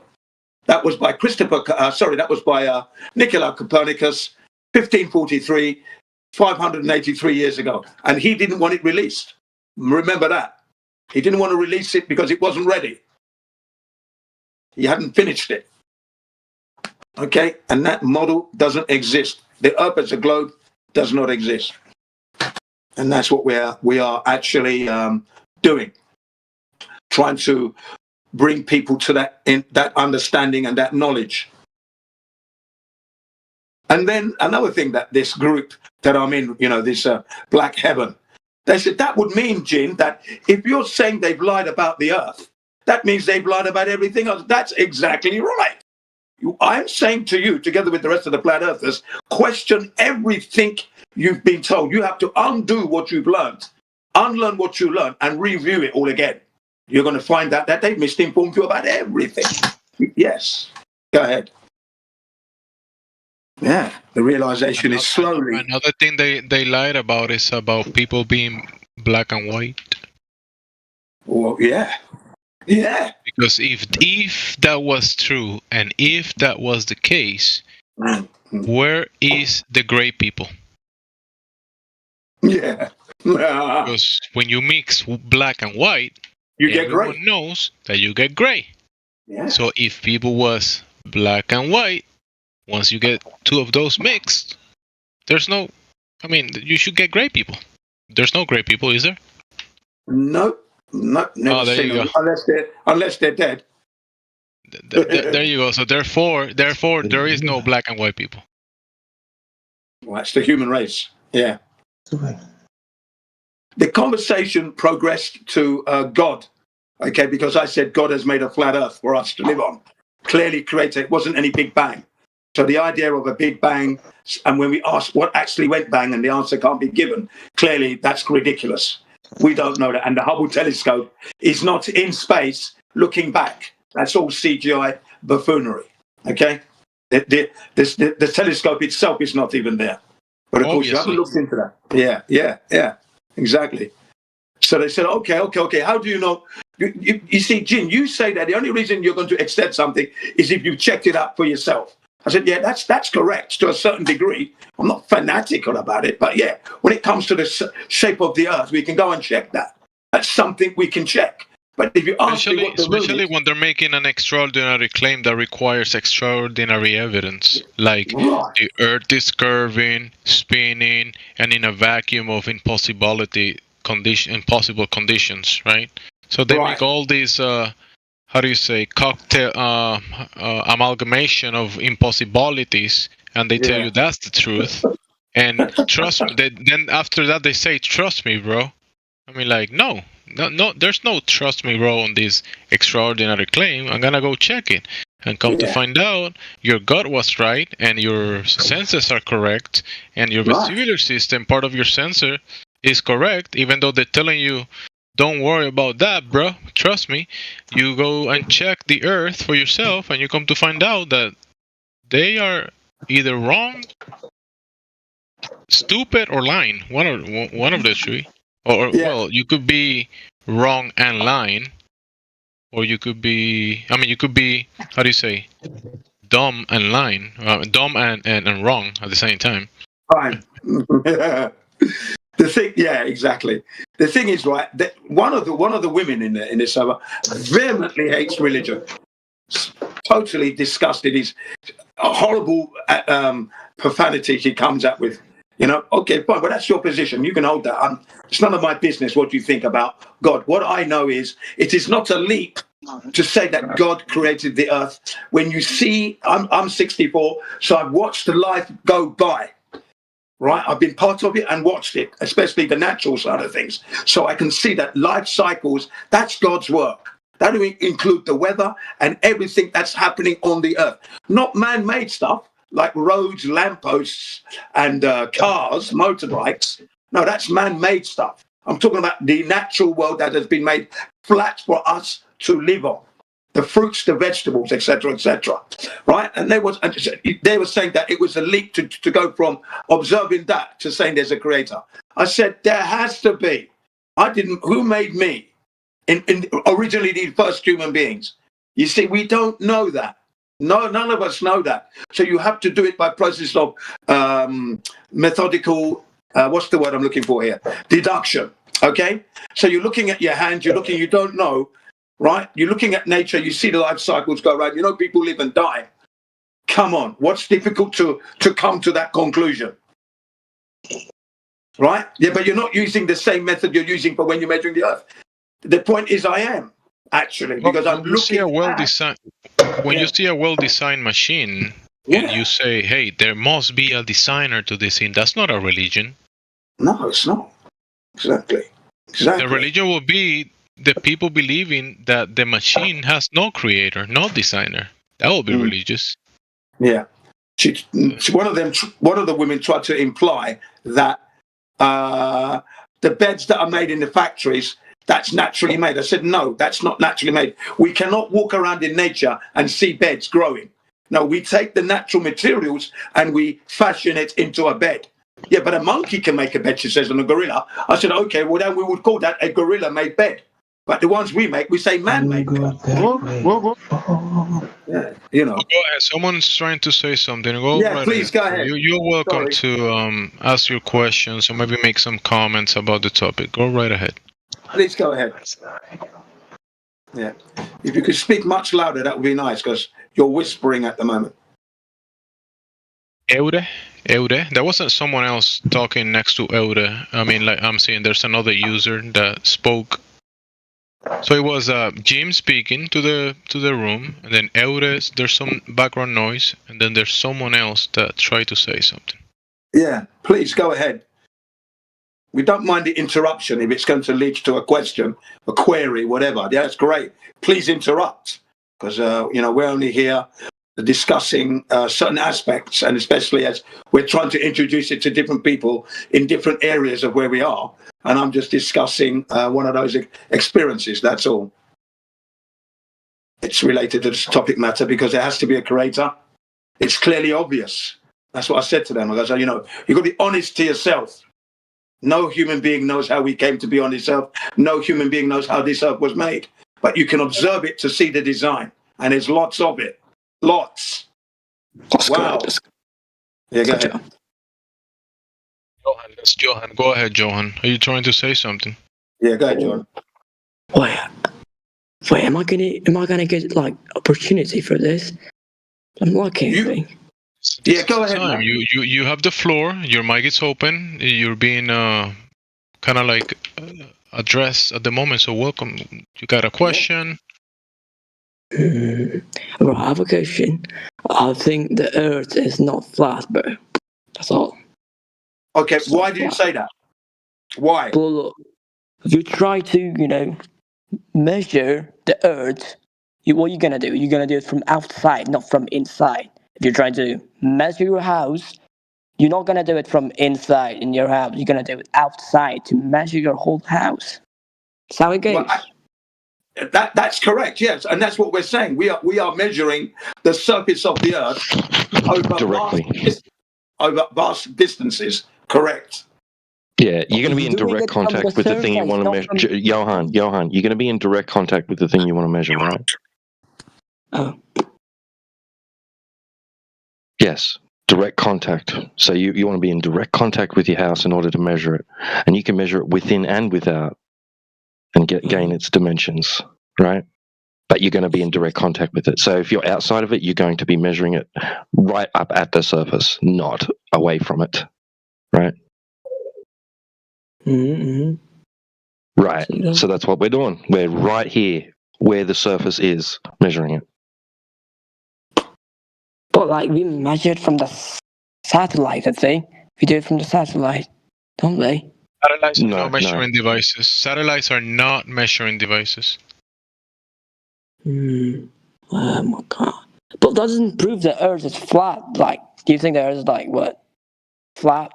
Like, if you see the moon, if you see Mars, it's not flat, it's rounded.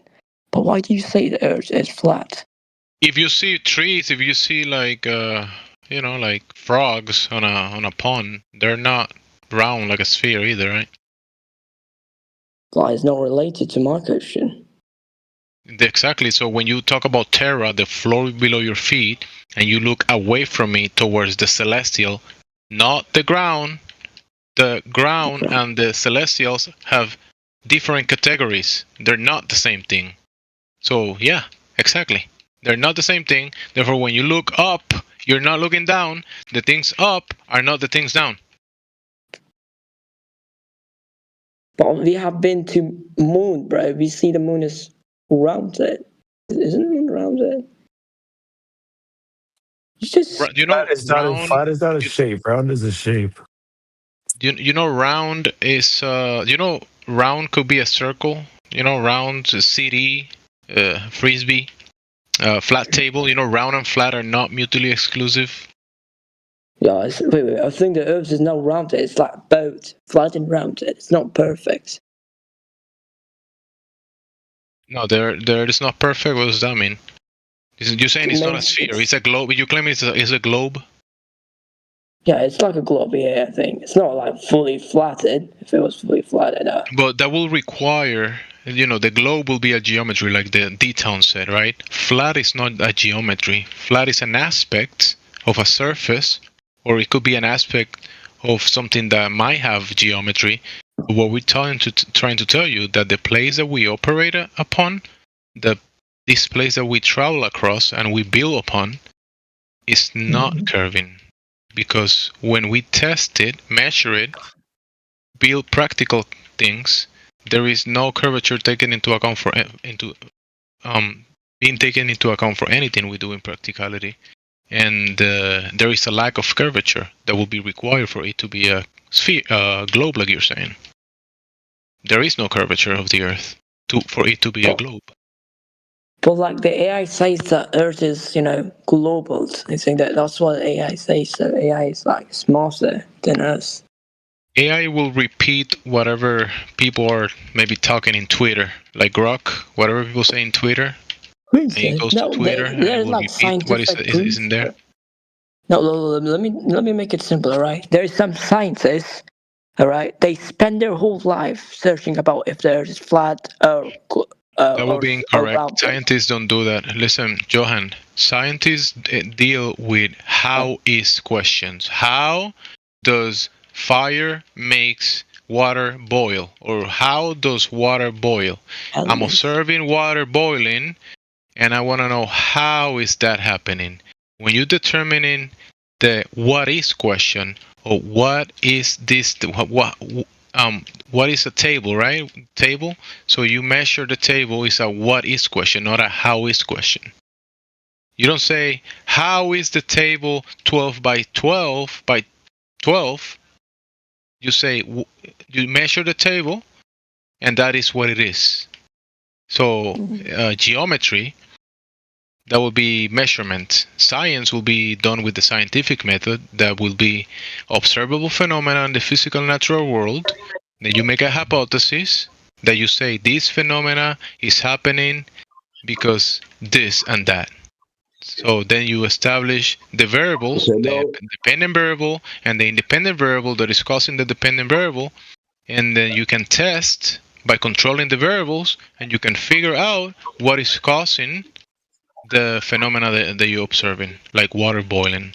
The scientist doesn't measure the earth. That's not what the scientist is doing. The scientist will do science with the scientific method. If the scientist believes that the earth is a globe, it's not because he did science. But like, you guys do the same thing as like 10 centuries ago? That's all you guys do? Like No, 10,000 there was years no ago? one in here. No one in here was alive 10 centuries ago, Johan. What did they do? What did they do 10 centuries ago? What is it they did? What is it they did 10 centuries ago? They think that Earth was flat. That's what did they do? What did they do to come to that? What did they do to come to that conclusion, Johan? But they didn't look at that time. There was no technology, nothing else. What did they do to come to that conclusion? Why did they come to that conclusion? Stone Age, bro. I'm talking about Stone Age. Why did they come to that conclusion? You fucking answer the fucking question, motherfucker! Shush. I'm asking Johan a question. Why 10 centuries ago did people come to that conclusion? Why? Why? I did not tell you that. That's why they come to this conclusion, you said. They were conclusion. Yes. Why? Why did they? Why did they think that? Why did they say that? We can change the matter because these motherfuckers don't know nothing about the world. Let's just move on. Johan, Snatch. No, I need this guy muted. Right? Yeah, he's muted. Yeah. Right. Snatch, just mute yourself. You're not welcome to do what you're doing. So Johan, right? Once again, you said that 10 centuries ago people thought the Earth was flat. We're doing the same thing as them. What was it they did? Why did they come to that conclusion? If I'm being honest, I have no idea. Can you tell me that? Oh, do you think it's got anything to do with the fact that you experience it that way? No, I'm just saying it. That's like. Do you think? Answer the question. Do you think it might have something to do with the fact that we all experience it that way? Maybe, I think. Yes, maybe, and most definitely. That's why everybody throughout ancient history thought the Earth was flat because of their experience that it is flat. But that's bullshit. They didn't have like spaceship. I know. They didn't need one. They didn't need one. You don't have one. You don't have one. You included yourself in that we've gone and done this and that. No, we haven't. Some guys claim they did. Some guys, not we. Some strangers that you don't even know. Right? Right? Right? Am I right or am I wrong? But quite wrong, because like they were at the jungle. So you've done it. So you can include yourself in the we. When you say we, that included you. Not many people agree with that. So not we then. Just some guys.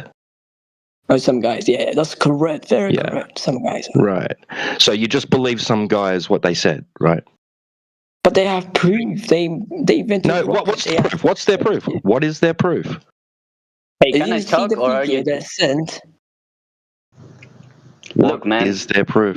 What is their proof? I'm asking what their proof is. Listen, When I ask a question, I don't move away from it until I get a clear answer. I'm sorry, that's just the way I'm doing it. the Right? same So people what are is the the same proof? people just believe it the same way you believe in it. They didn't do nothing. Just like you don't know, they really didn't know. They just believe it, just like you're doing. No, they don't They just have believe, man. video. What are you talking about? No, one second. I want to hear what Johan has to say. They have what? Johan is like stop on his tracks. Tito, he's No, like, no, they have no he idea. was just talking. He was just answering. They have what, Johan? So I'm a bit inexperienced in this. I said they have videos. Videos. The videos require proof. They aren't the proof. They are the proof. Good job. No, they're not the proof. How is it proof? How is a video proof? What proof do you have, man? Flying up. Yeah, that's a video. How do you know that's what happened? How do you know it's what they say it is? How do you know? Because I saw from the video. You saw from the video. That's circular reasoning. This video is proof that it's true because I saw the video. That is bad logic, bro. That is not a form of proof. That is something that requires proof. You're going to find yourself short of any evidence. You're going to find yourself quickly short of any evidence that you can validate that imagery as being whatever it's claimed to be, because you can't recreate it. You cannot do the same thing that they're claiming to do. So it's not proof. I have some proof, bro. I have some proof I can tell you. I mean, if you look at the sun from the south or the north, it will be either to the south or to the north, either way. So that just happens if the earth is fucking round. Juan. No, the sun rises from Hey, west to listen, east. buddy. Johan. Juanbo is. You said you don't know. So Juanbo is trying to present some evidence that he thinks determine the shape of the earth. So, Juanbo, the thing in question, the earth below your feet. You're saying go look away from it, and looking away from it is gonna determine the shape of the earth. Is that what you're arguing for? Yeah, dude, because you can predict how the stars move, how the other planets look, and you can actually tell. That has been done. That was done by the Babylonians with the Zero cycles, and those were flat earthers, dude. And you know that, Juanbo, do you know that's not a prediction? The Babylonians, they observe people across the world observe the movement of the luminaries. Like, you see the sun rising at a certain moment, day after week, after month, after year. It repeats again and again and again. And people put it in cycles, like they wrote down, right? Repeat it, and then they post-dict it. So last year, the sun rise this time from this location, and the next year the same thing. That's not what a prediction. standing stones are. That's what stone circles are. Observatories on a flat surface, so that they can view between gaps in the rocks things rising, things setting, right? Particular celestial objects being in a position in the sky relative to the stones that are in a circle, right? It doesn't require knowledge of the Earth being a globe, so that when they see, right, a particular star or the sun or the moon in between the gap of two stones, they know that winter's coming, or spring is coming, or summer's coming, or fall's coming, right? Perhaps we misunderstand him. Could you tell us what the sun has to do with the Earth curving or not? Yeah. Okay. Exactly. Let me explain a little better. So what I'm talking about is in the same way that when you're standing on the South Pole, you can see different stars like the Southern Cross. The same way the sun rises a bit to the north. Like if you're in USA, you see it a bit to the south, like the trajectory of the sun. And there's no way to explain that in a flat Earth system. Either I'm still 24-hour view. I'm still not kind of following you. So the sun rises in the east and sets in the west. Okay, no problem. You're saying there's no way that can happen on the Earth? That's what he said. Juanbo, what was the thing that we can do on the Earth is measure the Earth, and the Earth measures with no curvature.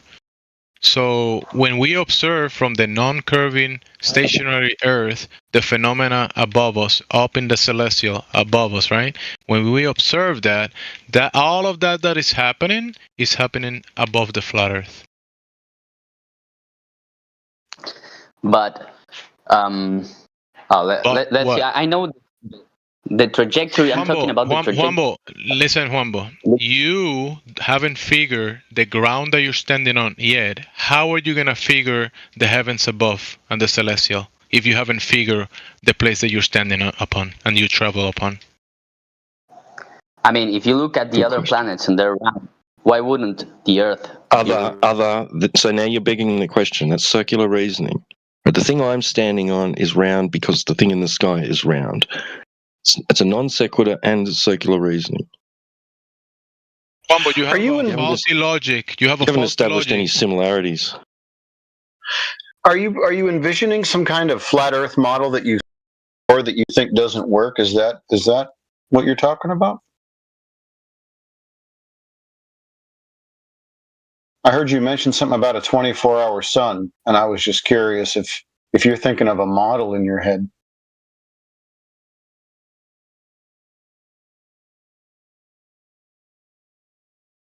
Yeah, we're definitely not trying to present you some sort of overview, some sort of God's eye view of reality. We're just talking about an investigation of the surface. You're doing a category What's its geometric qualities? Juanbo, you're doing a category error. You said other planets. Yeah, planets do what they do above the Earth, but the Earth is not a planet. The Earth is terrestrial. Terra, the ground below your feet, not that. Look, I mean, if everyone else has 2 arms and 2 legs, why would you assume that you are different? If you couldn't see them. Because you can see that you have a similarity, right? You can see the similarities. You can look at your body and look in a mirror and go, "I'm definitely like those guys, so I must be one of them." But so when we do that with the Earth, we don't find any similarities with the Earth and the things in the sky. The Earth is not like the celestial. That's why there are different categories and they're labeled differently. And the Earth looks nothing and behaves nothing like the celestials. Okay, look. Then explain to me how do you believe the 24-hour day in the poles work? Well, you have to explain why the surface has no curvature if you think it's a globe. Well, because if that was the case, then you could see every city from a high point. You could see the Everest. You could see the highest points from Earth if you were in a desert. But you really? can't. Yeah. So you think that air is completely transparent? Yeah. That's why you can see the stars. You may not know this, but there's this attenuation that occurs even through the air where the most you're going to see, or the distance as far as that's concerned, the distance that you're going to see through the air is going to be max across the surface about 300 miles because the air becomes so dense that it becomes opaque. So it's kind of like trying to look through a brick wall at 300 miles. So why do you think that you'd be able to see anything beyond that point? If you're asking for me proof for the Earth being round, what proof do you have that that's the case, that you can see it because of the atmosphere? Well, this is not my study. This is just what a lot of people had tested with the air, right? So people think that it's just this completely transparent gas, and it actually does have some material to it. There's also fog and dust and, pollution, all that stuff in it. So it's not perfectly clear. The other thing that you're going to be wrestling with is that the angular size of everything that you're looking at in the distance is going to be so small that you won't be able to see it anyways. I mean, you'll probably not see it because of its angular size, much less, the air being too thick. So, but what about there's a lot of things going against you? You're making a baseless claim that you would be able to see all of these particular things, like the pyramids or Mount Everest from an extremely far distance away. And I would like you to prove that if you think that's the case. Well, that's why telescopes are for, right? I mean, that there's no. If you see at the sea, the sea has no diffusion. There's no like clearing away. It just stops at the horizon. Because that's how far you can see, because it's round. Oh, you think that the horizon is the curvature of the Earth, do you? Yeah, of course. Okay, great. So if the Earth was a sphere with a radius of 3,959 miles, then every distance to horizon could be no more than 1.22 times the square root of the observer's height in feet, correct? I guess I didn't do the math. Okay. I mean, this is not my math. This is the globe math. So if you disagree with it, I mean, you can present something on your own, but this is just the basic geometry of the globe that's, the size it's supposed to be. So if you agree with that, then we'll move forward. If not, you can give me a different size and we'll go from there. Okay. Keep going. Okay, great. So let me show you an observation off the coast of Santa Barbara, California. These two oil rigs are still there. Okay.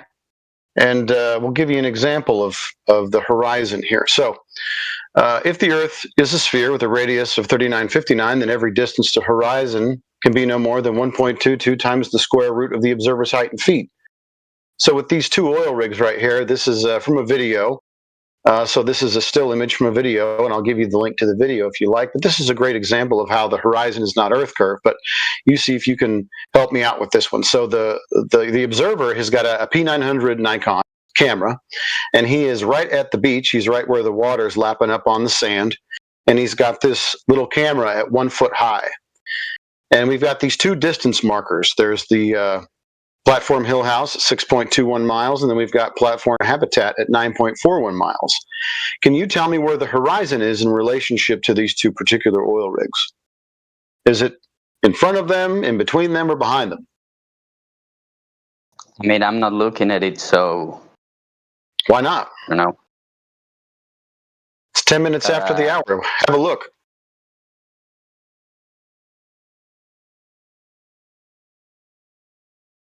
I mean, if you send me the video, I'll check it out, but it's probably closer than you think. Well, okay, well, I'll tell you what you do. You go ahead and get on Google Earth and you tell me what the distance is to these two particular oil rigs. I mean, this is all surveyed, and, the municipalities have to have this pretty accurate if someone's going to put an oil rig offshore. So if you're disputing the distance of these, you can very well check for yourself. We're not here trying to lie to you or anything like that, sell you moon rocks that are made of petrified wood, nothing like that.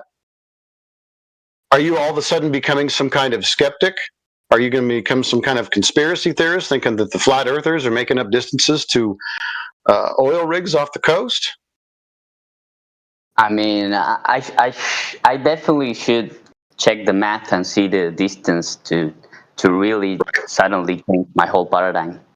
So great. Well, go ahead and download this little image off of Discord, save it for yourself, and then check the distances, check the size of the Earth, and then you tell me if the horizon, as clearly displayed in this image, is beyond 9.41 miles when it should be at 1.22. You can help me figure that out, maybe. Okay, maybe it's because the oil rig is taller. I mean, we're talking about the horizon, friend. We're not even talking about the oil rigs. We're talking about the horizon. You said the horizon is Earth curve. I'm showing you that right here, geometrically.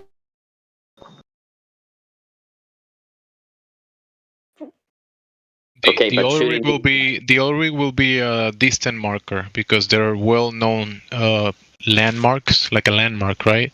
And you will know the distance between you at the shore and those oil rigs, and then that's how you establish the distance to the horizon to a certain degree. Go ahead.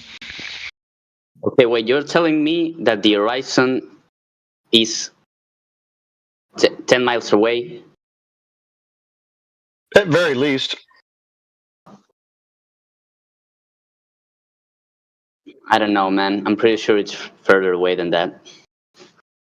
Well, if it's further away, you're just debunking the globe more and more the farther it gets, because the horizon, the geometric Earth curve that you're saying blocks out boats and buildings and the sun and the pyramids and Mount Everest is supposed to be at 1.22 miles from the observer. It's at least 10 times that distance. Welcome, Juanbo. If the horizon is further away, like you agreed and you acknowledge, that completely debunks the globe. That completely debunks the globe geometry, like what we're trying to point out to you. So you agree? Welcome. Thanks. The horizon is not Earth curve. I mean, I had to see. He's probably taking that picture from a boat. Bro, I'll give you the video. I'll put the video in the side. You can see exactly what he's doing. No one's trying to pull a fast one on here. It's interesting all these globe believers all of a sudden become some kind of conspiracy theorist or paranoid or worried about someone trying to lie to them and rip them off. Meanwhile, their entire paradigm is a complete fraud because the horizon is not Earth curve. But I'm going to give you the link to this particular video. You watch it and you tell me if he's in a boat.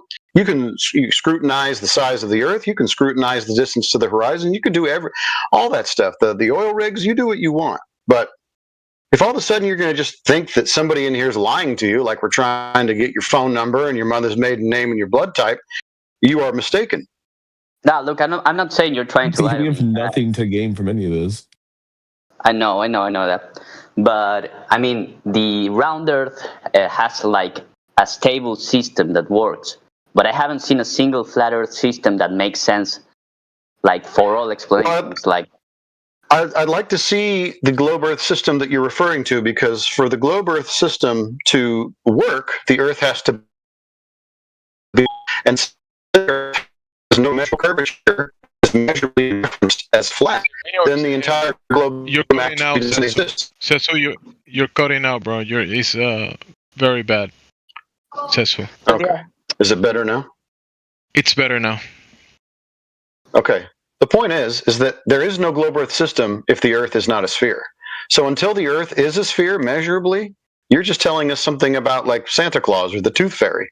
Yeah, the Santa Claus story works very good if Santa Claus existed and the elves, were in the North Pole making toys, but they're not. So it doesn't really matter what the story says if the Earth's not a sphere. So let me go ahead and post this in the side chat. You go watch the video. Matrix already did it. So Matrix has the video for you right there. It's about 10 minutes. It's not that long. You can see everything he's doing. He'll give you all the distances. You decide if we're full of crap or not. So certain that, Juanbo, you won't be able to point out what actually you're claiming. You're not being specific about the globe system works. Can you be specific? And then you're saying that the what we pointed out to you, that the obvious, the axiomatic state of the world that we can measure, observe, use practically as a flat horizontal level and motionless contained environment, you're saying that doesn't make sense, Wambo, when it actually perfectly makes sense. So you claiming the opposite of reality and saying that the opposite of reality makes sense and that reality makes no sense. So that's reality for you. That's no reality. No, the reality is not my reality. It's the reality of the world, like the actual physical and natural world. I acknowledge it. Wambo, I'm acknowledging the facts, the state of the matter. You're denying it. Nah, I'm not, dude. I'm asking for you. I mean, how does... Go watch the video and come back so you can first pass the next page. Go watch the video. Okay, but look... So we can go from page 1 to page 2, because I think still you haven't figured out that there is no curvature, so I don't think you can actually make an argument yet for anything else. Okay, wait, I'll check out the video. I won't be able to hear you for a minute, but I'll check it out real quick. Yeah, go ahead. Yeah, you don't have to listen to us for a minute or two. The irony. Reality makes no sense. But the glow fantasy does. The irony. The irony of it, yeah. Great job, guys, by the way. Excellent coverage. Covering all the angles. You're doing well. I backed it up a little bit with the Black Swan from Anthony Riley's video. It's there. That one, the observer height was 8 feet.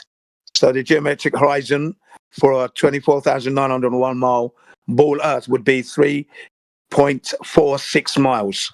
So it's there anyway, backed up with images. And he agrees. He agrees that the horizon is beyond 10 miles. So yes, see if he's going to backpedal. Yeah, I heard him say that. So it was great. Yeah, great coverage. Great listening to.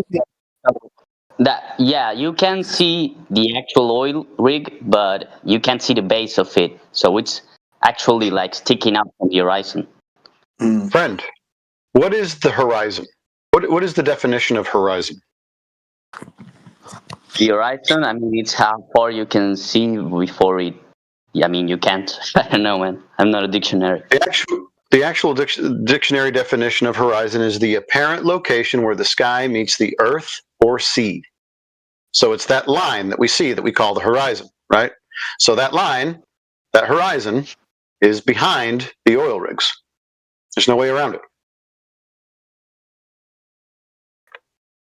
Yeah, in your belief, you thought, because maybe you got it from the globe misconception of reality, that the horizon is the curvature of the Earth, which is not, obviously. I mean, I don't buy. Did you say it's not? Is that not is the horizon definition not good, or not saying that the horizon is not indeed beyond the oil rigs? Which one are you saying is not right?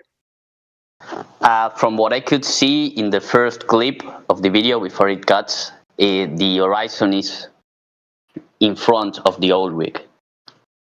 Oh, it is? Well, okay, great. Can you clip that out and show it to us, how the horizon, the apparent location where the sky meets the earth or sea, is in front of the oil rigs? I'd love to see that, because the entire video that I have seen, right, you're not talking to somebody that hasn't seen this, is always behind the oil rigs. Jimbo, take a screenshot of on the video and show us where the horizon is in front of the oil rigs. Go ahead. Right. And mark it. You can edit the image and mark it. Mark where the horizon is in front of the oil rigs. Oil rigs.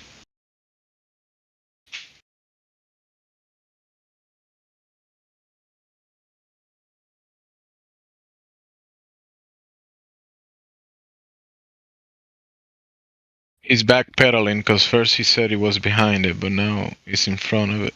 So let's see. Maybe he's gonna correct everyone. I mean, send me this video, so I can send pictures here. Send it to me. Send it to me. Whatever you made over there, edit that you made. Send it to me. I'll post it for you. The shot. All right.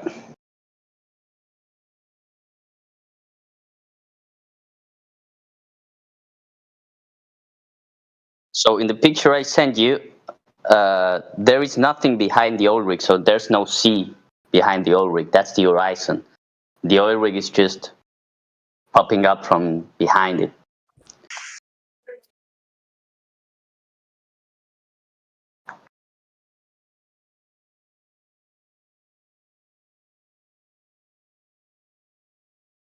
So are you gonna send it to me?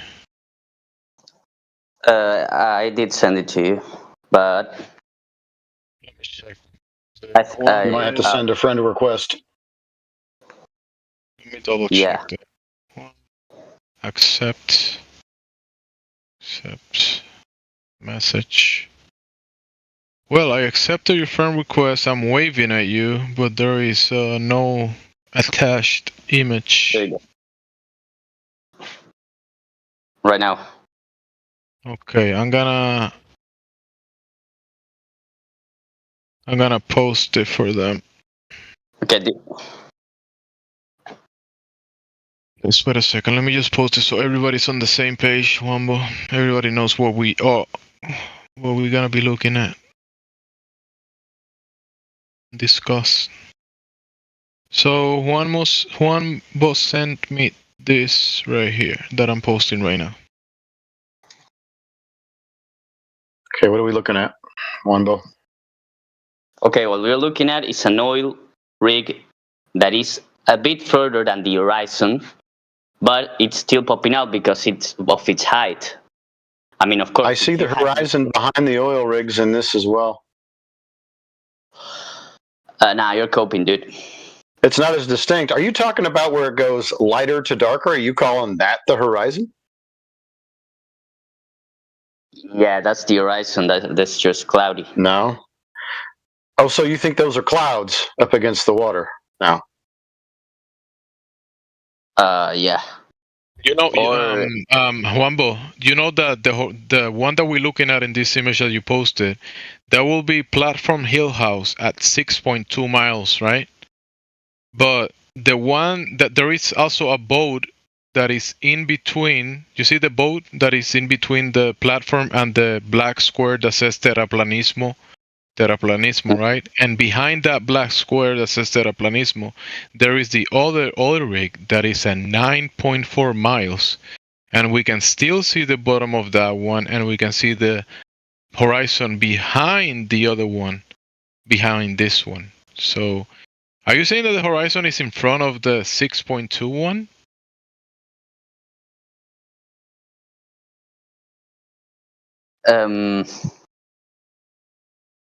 I guess. Is that what you're doing, guessing? Because the other platform is at 9.4 miles. That's not a guess. That's an actual thing, and the horizon is behind that one. And you agreed to that earlier. Now you're like backpedaling, changing your mind, just to kind of like confirm your bias, maybe. We can use this new one with the windmills. So the observer in this one is about 3 feet high, 1 meter. That means the horizon will be at somewhere in the ballpark of 2.5 miles. Now you can see the horizon well beyond that, because each pillar, right? We've given you the distance from his observation point, 11 miles. You even have a little boat there. You see the arrow in the boat? So you got a boat. It's not being blocked out by any earth curve. You got the horizon behind all those pillars. I mean, we could give these to you all day, because the horizon is not earth curve, and it definitely isn't where it should be if the earth was a sphere.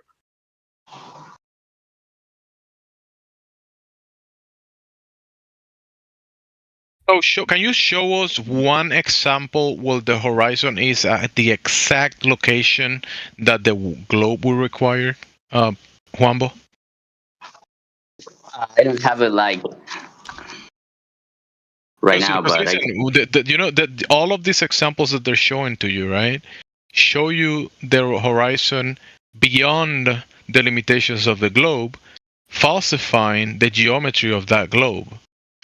But you're saying that nah or something like all of these examples are wrong because trust me, bro, or something? I mean, I can't trust that the dude that took this picture is actually at sea level. Will you try to do this yourself? Because let me tell you this. If you go out there and you do it yourself, you're going to come to find out that you will see the horizon beyond the geometrical limitations of the globe. Juanbo, did you ever scrutinize somebody when they told you that you were living on a spinning ball, even though you never experienced it, but now you're going to scrutinize what we're presenting to you? I mean, I did, but it just explains the stations, like summer, winter, how the days are longer in the northern pole. So I guess it just makes sense to me. And right, but I was saying, you didn't ask any questions. You said, how come on the Earth, when I'm on it, and it always is measurably and observably flat and not moving, when you tell me that the Earth is spinning and all the seasons and stars and yada, yada, yada, how come we can't tell if the Earth is spinning? How come nobody's measured any Earth spin? How come nobody's ever measured any Earth curve? Did you ever ask those questions? I mean, look, if you present to me a flat Earth system that is more congruent in those terms, I'll show him the system. It's called your vestibular system, right? You can start from there. You have a level liquid in your inner canals that is part of your sensory system, your senses, right? And you are orientated level horizontally to the orientation of the world, level, flat, horizontal. So your senses are pointing out that the world is flat, level, and horizontal. So that's one system right there, your vestibular system. So when you say what makes sense, when you ask what makes sense and what doesn't make sense, your senses are telling you, Juanbo, that the earth is horizontal, flat, level, and motionless. And you're denying your own senses, Wombo. You're denying that too. So listen, Wombo, real quick, Wombo. You know how the floor of your house is level as well and horizontal? Do you know that? Yeah. Yeah. So that floor is parallel to your liquid in your inner canals, because the floor is below your feet, right? And the liquid in the inner canal is above the floor, right? In your ears. So those 2 points are parallel from each other, right? But then you look across the kitchen and you see the table, the round, flat table in the kitchen. Have you ever seen one of those tables, Wombo? Round and flat? I mean, it's sometimes my floor is tilted, so I don't know if I can trust like the shape of that. So the floor is tilted, huh? That means that it's tilted because of your vestibular system, the water that is used to establish the horizontal. And that tilt that you notice makes sense because you are orientated. Your vestibular system is trying to orientate you to the world that is flat and horizontal. That you keep debunking the globe step by step, Wombo. You just kind of like you're not acknowledging it yet. So listen, Wombo.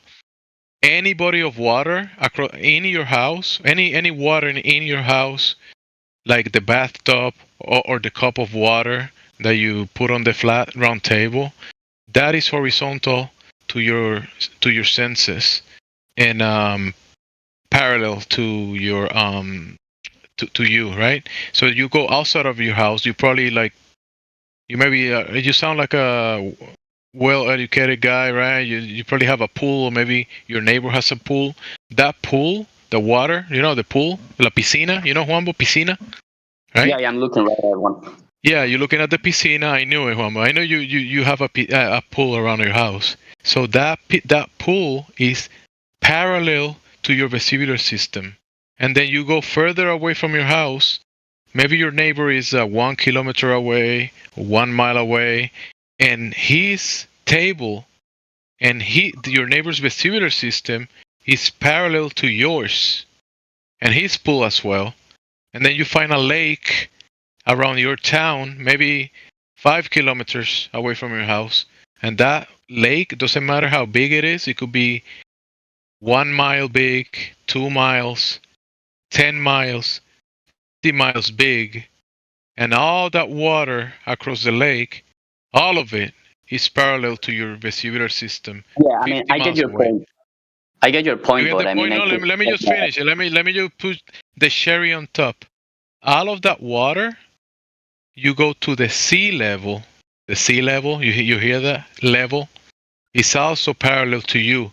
The sea could be 50, 100 miles, 1,000 miles from your house, and it's parallel to your level at your house, right?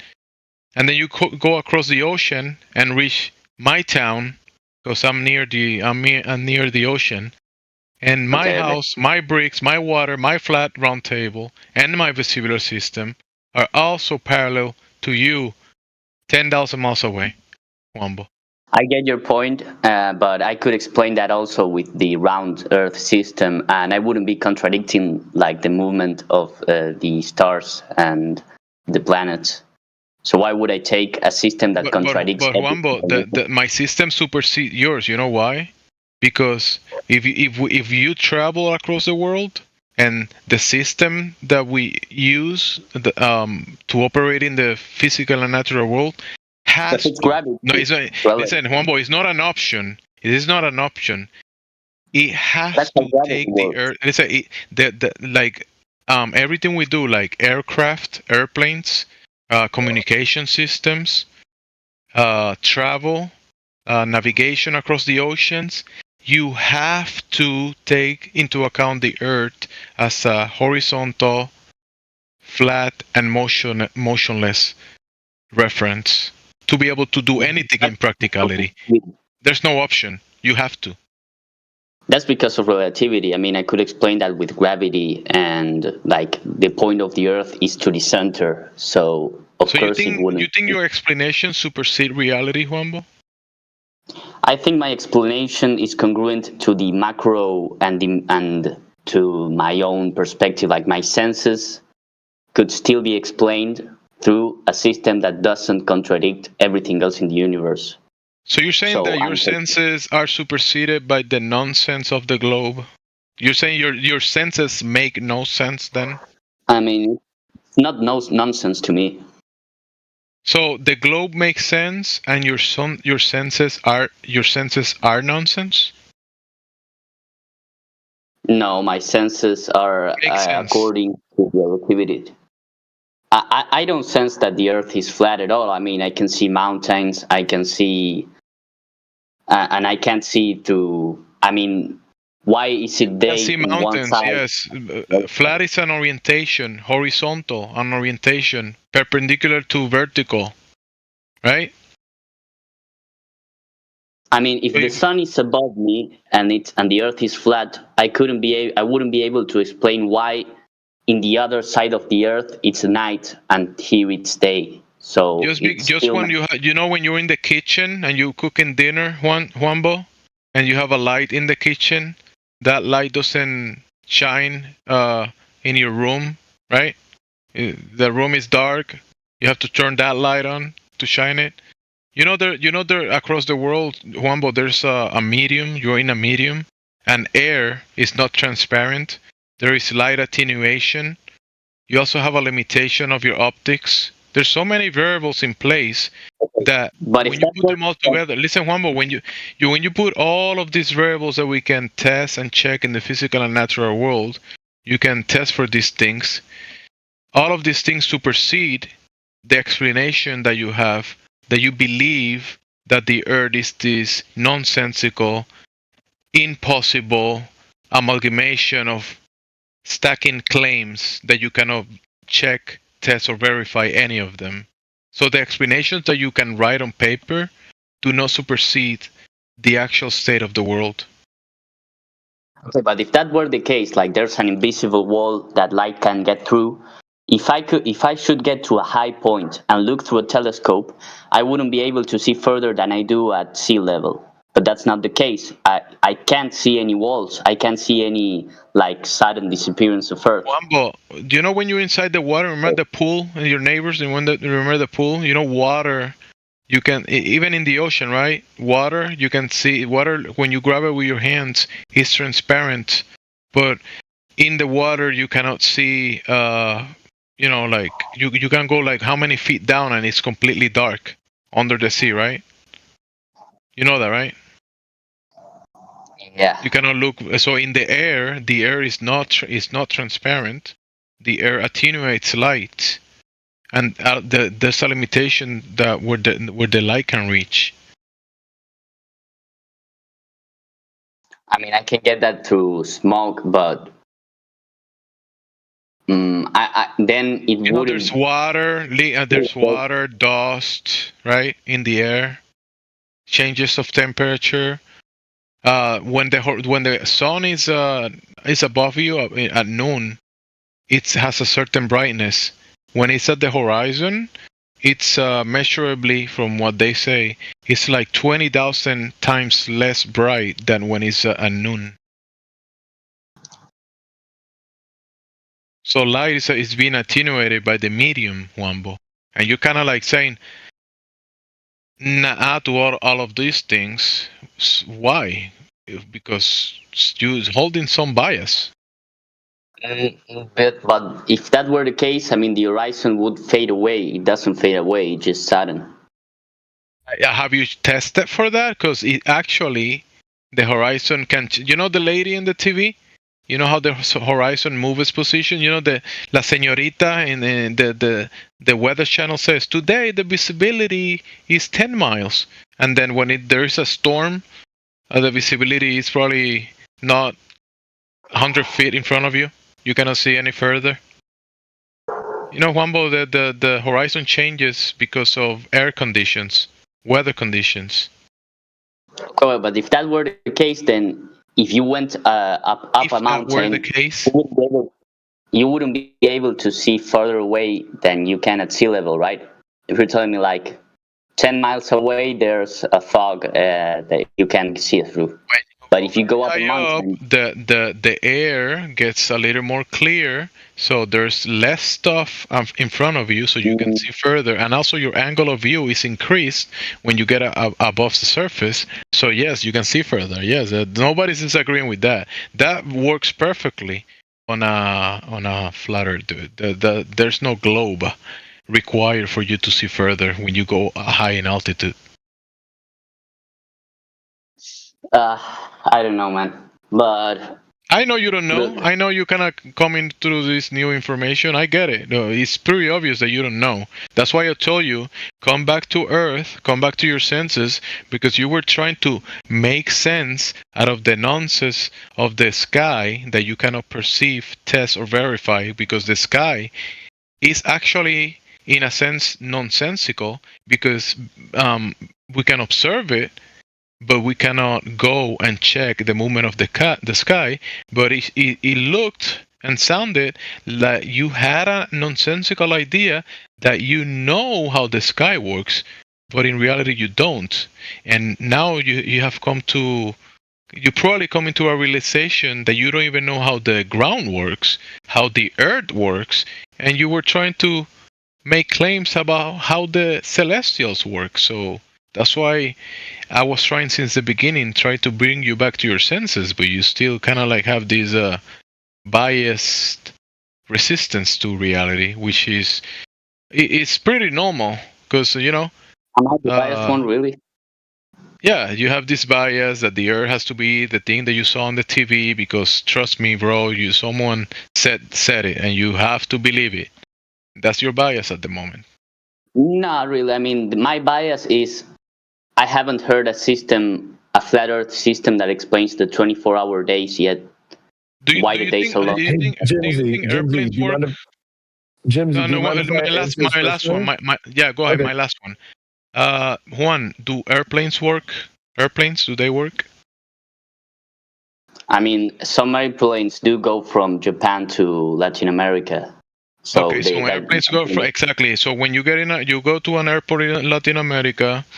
The pilot says, everybody's aboard, let's shut down the door, we're gonna take this long time to go to these locations, right? Before that, Juanbo, there is a chronology of things that happen, right? There is an antecedent of events before you can sit in the airplane and go from Latin America to Japan. Do you agree with that? Yeah. Okay, so before that point, there were engineers, right? Engineers that build the aircraft, right? And these engineers that want to test the aircraft eventually and come back home to their families and not die while testing the aircraft, you know that they decided to build the aircraft to work practically, safely, and effectively in reality. And guess what, Juanbo? They have to take the Earth into account and assume that the Earth is flat and motionless to build the aircraft in the first place. So I'm not denying that, but that's because of like relativity and gravity. That's explained by relativity. Go ahead. Okay, Juanbo, more nonsensical bias ideas. But go ahead, D-Town. Hey man, I heard you asking questions, Wombo, about the sensical models. Now we can't get proper distances in mapping. We're not allowed to go below the 60th parallel. But there are a lot of models out there. If you look up flat Earth clock map, there's some good models on there that show the traversing of the sun and the moon. Like you answered the questions about the shorter days and the seasons. The sun moves in a small ring around the middle and then a larger ring around the outside. Where the sun is closer to, there's your summers and winters, and farther from, there's your summers and winters. But like for instance, on the globe map, though, there's countries in the northern hemisphere that are in summer when they're 3 million miles farther away from they're in winter when they're 3 million miles closer to the sun than during summer. So some things don't make sense, but that'll help you make some sense of it there, hopefully. Also, the circles that it takes, the smaller circle on the inside, and then the larger circle on the outside, which can help explain you were saying, the shorter days in the south and longer days in the north, which I know about too. Also, dusk and dawn are shorter in the south and longer in the north. It is because the sun still has to traverse that circle in 24 hours, so it moves faster when it's down south. But that's just definitely something to look into to explain some of those questions you had. I mean, I guess I'll look into that and come back when I'm more educated. Yeah, I wanted to point you somewhere because you said you didn't know, so I just wanted to point you somewhere in a direction for you. Yeah, that's very good. Hey, Juanbo, you know how he gave you the answer to your questions in that sense, right? But you asked for a system, right? I give you the vestibular system, flat, motionless, stationary Earth, right? That makes sense. I gave you your house, builders that have to take the Earth as a flat and stationary, right? I gave you the aircraft. Is an aircraft and flight path is that a system that is being used, Juanbo, from Latin America to Japan? Is that a system? I mean, there are planes that do that path. Is that a system? When you ask me when you asking me for systems, right? Is air travel a system? Is air travel a system? I mean, yeah, but it can still there you work. Go. Oh, I gave you another system that depends on flat, motionless, horizontal Earth. So I gave you multiple systems, and you're trying to run away from those practical systems that we use in the physical and natural world in reality, and you're trying to ask about some type of nonsensical, some type of replacement to the nonsensical globe idea that you cannot show, demonstrate, or use in reality.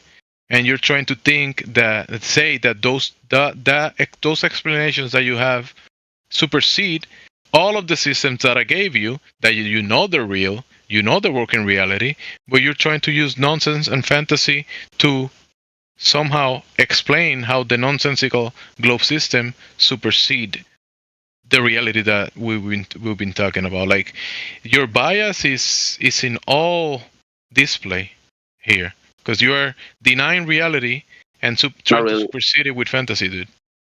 I mean, those systems you mentioned can still be explained through science and a globe system, if you can believe in gravity and relativity. I mean, even the planes, if the Earth was flat, you have to be telling me that all pilots are lying to our faces and are in some type of... Who said that? Is that you saying that? The pilots are liars? Is that you saying that? I mean, they should be, right? I mean, if why? The Earth is flat, are you a conspiracy theorist or something? Yeah, kind of, but I don't buy into the flat Earth. Okay, so listen, let me tell you this. Pilots, the ones that operate the aircraft, that have to know how to operate the aircraft, that aircraft, like I told you, the engineers want their families to make it from point A to point B, and you, right? So the engineers build it to work on a flat, motionless Earth, and the pilots have to operate it on a flat, motionless Earth. The pilot never takes into account any curvature or any motion of the Earth as a globe, right? And you're now saying that they're lying when they take the Earth as when the pilots take the Earth as a flat Earth. You're saying that they're lying, bro? Come on. I'm saying they should be lying. If the Earth was flat, then they shouldn't be. Operate the aircraft as a flat Earth, bro. They have to. There's no other option. Okay, now I'm gonna answer your question. They believe in their mind that they live on a globe, right? They might believe that some of them, because a lot of pilots are also flat earthers. Don't go too far about thinking they're all lying or believing in this and that, because within their jobs, that as a pilot, that they take reality into account and they operate the aircraft, they have a mix of beliefs about many topics. The cosmology of the world, some might be God believers, the other ones have a belief of who's the God, who's the better God, they might have beliefs, but these beliefs have nothing to do with their job, dude. Nothing to do to the objective reality from where they are operating upon. and they have to do a certain job that requires a flat Earth and requires them to operate across a flat Earth. Yeah, look, So but when their belief doesn't supersede reality either, just like yours. Your belief doesn't supersede reality, Wambo. Look, when I jump, I don't have to take in consideration the rotation of Earth to see where I will land. In the same way, the planes that fly don't have to take in account the rotation or the curvature of Earth because of gravity and the relativity to where we are standing. Wambo, you know something, Wambo? You know, when you say gravity, Wambo, do you realize that you're saying a word that you don't even know what it means? Like, you know, like a parrot that says a word without knowing the meaning. You're repeating a word. You don't know what it means, Wambo. Or if you do, tell me, what does gravity mean? It's a natural force that pulls like mass together. And you are wrong once again, Wambo. Gravity is a natural force. I mean, are you claiming gravity, that thing that makes things into balls? Are you saying gravity makes the Earth into a ball? Is that the gravity?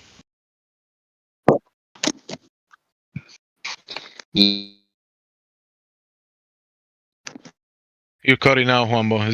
Was there a yes or a no? Yeah. So now again, you have no idea what you're talking about, because gravity is not a natural force.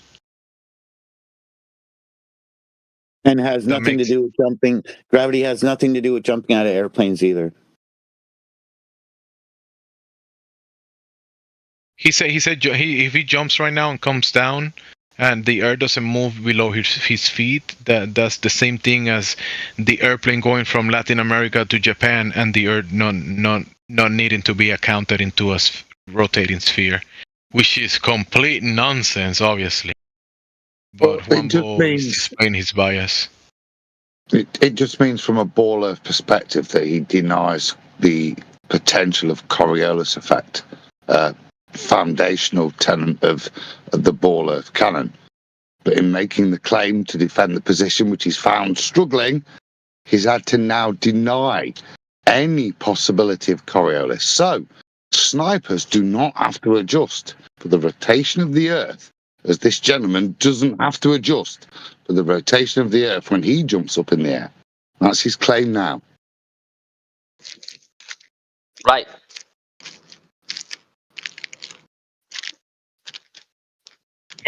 Wambo, like flat cookies or something? Flat and round cookies? Is that the Adam Meekin? How you doing, Adam? Outstanding job, sir. I've been listening for quite a while. Both of you. Was it you and Jamesy? Fantastic. With somebody who won't concede when they're wrong and won't acknowledge a very salient point when it's and gentlemen, calmly and eloquently described to them. And I've really enjoyed the past hour I've been sat here. Well, good to see you. Yeah. All you need, really, is a book that you could cite references from with the arguments that you pulled up. Just need to be able to... If only there was a book out there that would support the arguments you presented.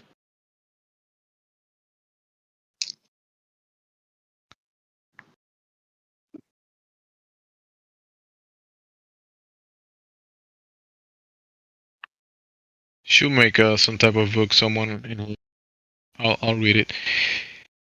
Wambo, how are we gonna bring you back to your senses? How are we gonna bring you back to your? What were you eating? Like some type of flat and round cookie? I heard you like opening the package, eating it, or something. Oh yeah, I was rolling a cigar. Ooh, so Wambo, how can you roll a cigar on a globe card? On a globe, how can you do that? Because for you be able to expand the volume of your lungs to rush the gas pressure or the air pressure around you, so it will flow through the fire of the cigar and light up the tobacco or whatever it is, maybe some other medical stuff. Okay, for you to be able to do that, containment is required. It will be an antecedent to the air pressure that you're using to smoke the cigar, and you don't have that on a globe.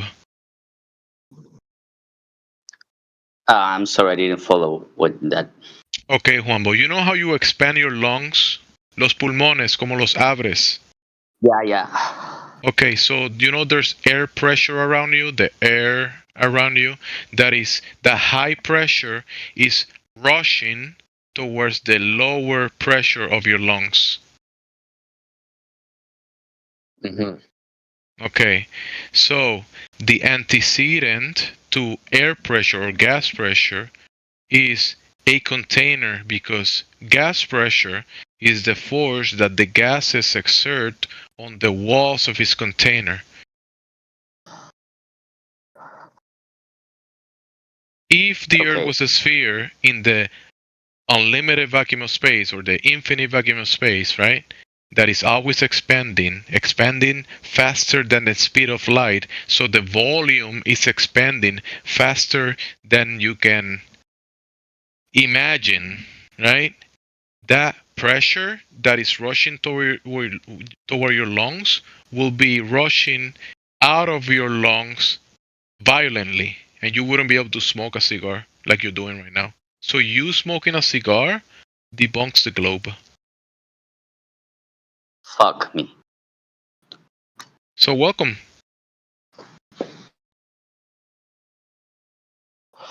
Wait, I lost my connection for a bit when Adam talked. Is Adam a flat earther, or does he believe in the globe?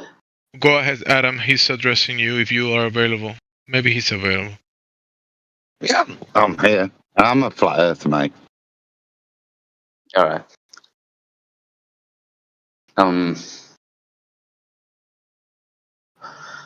Yeah, I don't know. I don't know what to tell you. I'm not sure. What I'm telling you is that it will be impossible for you to smoke a cigar if the Earth was a globe. I don't know. I don't know about that. You've been saying I don't know a lot, and good. Saying I don't know, it's okay. You're being honest. You don't know. It's better that you're trying to say things that you actually don't know and just making stuff up. That's way better, honestly. But hey, I'm glad that you're enjoying a cigar. Is it like a Cuban cigar, or is it like made somewhere else, or what? Nah, it's just like a national tobacco, like a little, like what do you guys spliff? It's like, let me show you. It's fine. It's fine. You don't have to give specifics. It's all good. So you know that the laws of nature dictate in a way that you're demonstrating the laws of thermodynamics. You're expanding the volume of your lungs, and you're able to breathe air, and you're able to speak with me at the same time, right? Because you have to use some of that pressure to produce the sound with that air. You know, your vocals need that air pressure as well for you to be able to make the sound, so the words that you're saying. All of this conversation can only work on a contained environment. Doesn't matter the shape. I'm not claiming about shapes right now. That will be kind of like a secondary topic in relation to the measurements of the ground that we operate across. But within the ground that we operate across, we are also in a medium, the medium of air, and that air that is pressurized requires containment. Juanbo, can you demonstrate gas pressure without a container? I mean, the atmosphere of the Earth is supposedly being pulled by gravity as well. That's why there's no pressure. I mean, there's high pressure outside of Earth. I mean, I don't know, but you don't believe in space, so I don't know what to tell you. So you're saying that the expanding volume that the globers claim outer space is not pulling the air that way. So you're saying that the Earth is not contained with some type of containment? Are you saying that gravity is the container? Yeah. So you're saying that next time that I go to the propane gas store to get some propane for my house, I will tell the guy, hey, can I get some propane, but, skip the container because I got some gravity to contain it or something? No, because then the gas would float up to the atmosphere, but it wouldn't go all the way to space. Oh, so gravity is not a container. That's not an example of gravity being a container. So you're kind of like begging the question in a way there somehow. That's why pressure varies accordingly to height. So you can you show in the Gauss laws, right? Somewhere that it says that gravity is causing the gas of pressure, the pressure of gases.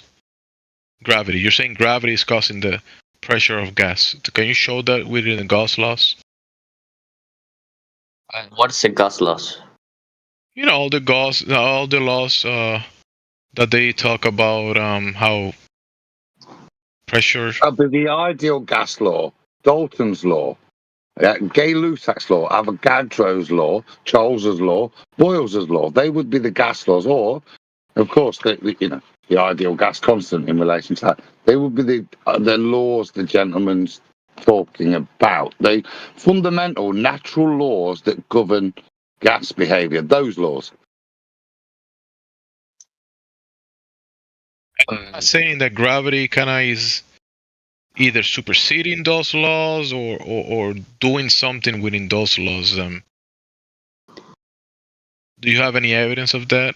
Or is it like a baseless assertion that you're making right now? I mean, that's why when you are up in a plane and you open and there's a hole in the plane, people get sucked out of the plane. And why atmospheric pressure varies. Yeah, that's entropy. That's the point the gentleman's trying to describe to you. That high pressure will move to low pressure, and the clouds don't need gas pressure will always equalize. So, in the example of the plane, you have the containment within the cabin. Then suddenly there's a hole. Oh no, catastrophe! And the available volume for the high pressure gas within the cabin is now, it's got everywhere else to go. So it feels like it's being sucked out. It's not. The gas is just equalizing due to the second law of thermodynamics, otherwise known as entropy. That's what's happening because gas will always do that. It will equalize. And it will equalize to the available volume of the container. Now, I'm going to go to bed in a sec, gents, but I am the author, so I can read from my book just a section that will relate specifically to this. Just a couple of paragraphs with a citation. It comes from a great book. It's called Welcome to Flat Earth by John Stunyer and myself, Adam Meakin, with assistance from a few good friends. Chapter 4, page 69. As detailed quite extensively in the previous chapter, gravity doesn't exist. So it's not doing anything. Even if it did exist, it would have no effect on the entropy of gases. Citation from the Weather Archive, techtarget.com 2022. A gas has no fixed shape or volume. The atoms or molecules that make up the gas fill the container that holds them. The gas expands until it is uniformly distributed throughout the container, even in the presence of gravity. It is not confined to a container, a gas disperses into space.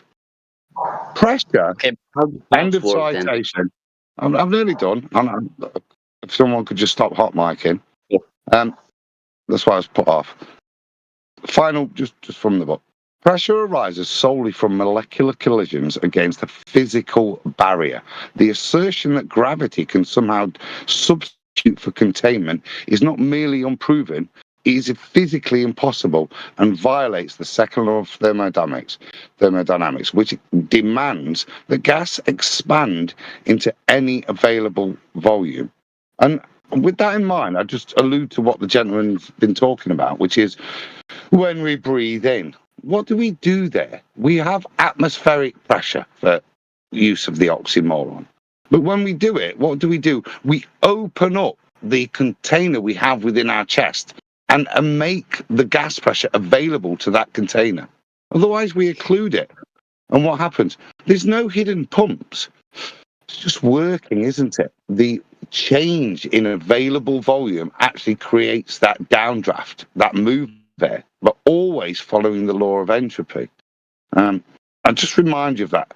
Gas follows gas laws, as it was pointed out to you. And as you can see from citation, gas behavior is never affected by anything which is still yet to be defined, such as gravity. In fact, it's contradictory to all of the gas laws. I'm done. Thank you for humouring me. Appreciate it, Adam. That was awesome. Thank you very much. Much appreciated.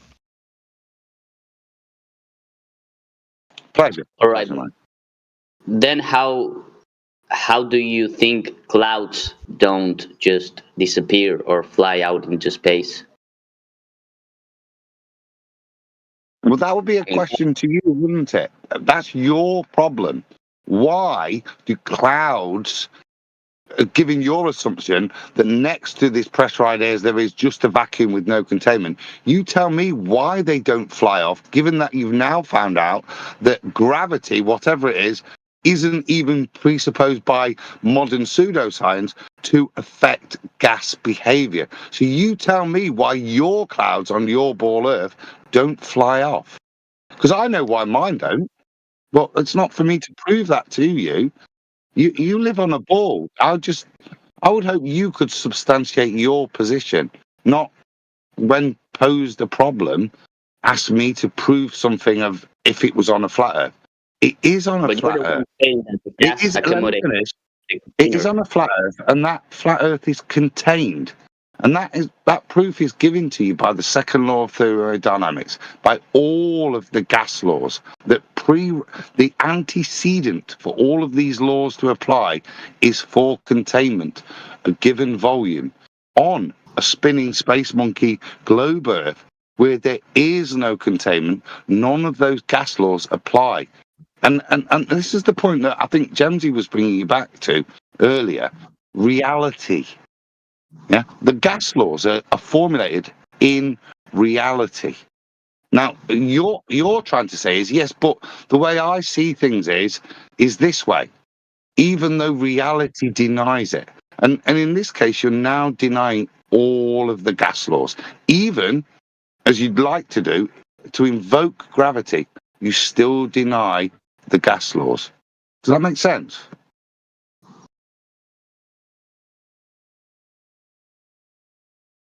No, not really, because atmospheric pressure is explained through gravity, and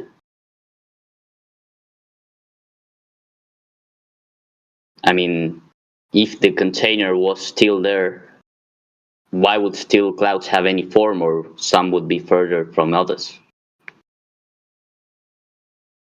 Sorry.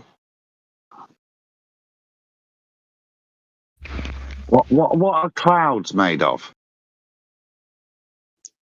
From vaporized water. Water. Is water heavier or more dense than air? When it's in a vapor form, it is. When it's a big fluffy thing, substance called a cloud in the sky, is it heavier or lighter than the air that's just the plain air that's underneath it?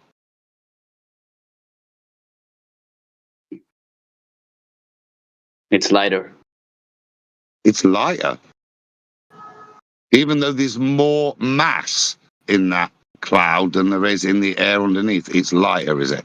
That's what you're saying. Yeah, because of the molecules. I mean, it's less dense. It's about density. Yeah, it's more dense. That's why it's cloudy, isn't it?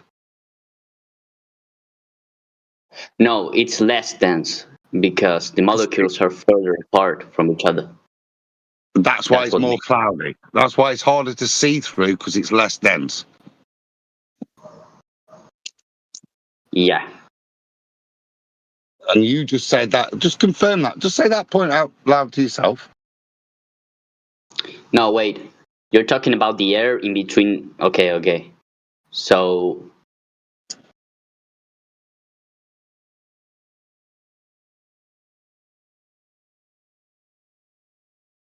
Of course, it's got more mass than the free-moving air underneath it. It's got more mass. I'm not going to catch on that. That's an easy point. You made a silly mistake. Of course it has. Yeah? Shall we move on?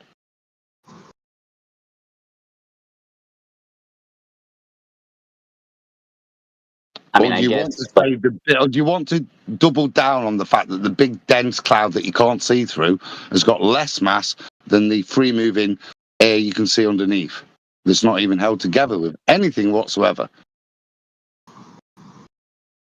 Of course, the cloud's more dense. Come on, dude. That's not a ball argument.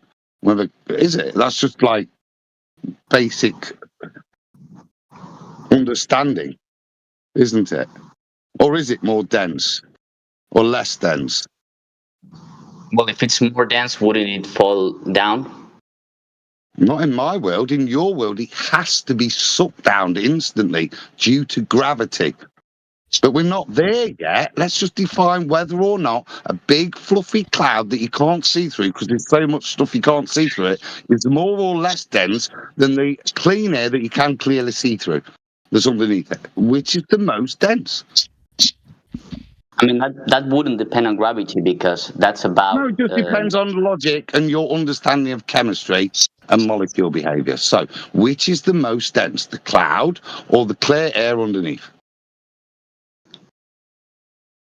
I'm not sure, man. No. If it was more dense, the cloud, what would happen in your world? It depends on atmospheric pressure, because it's a gas. No. What does gravity act upon? It's supposed to pull down, but if it's not that dense object, if it's a gas, then that would depend on the atmospheric pressure. What do you weigh? Sorry? What do you weigh in weight?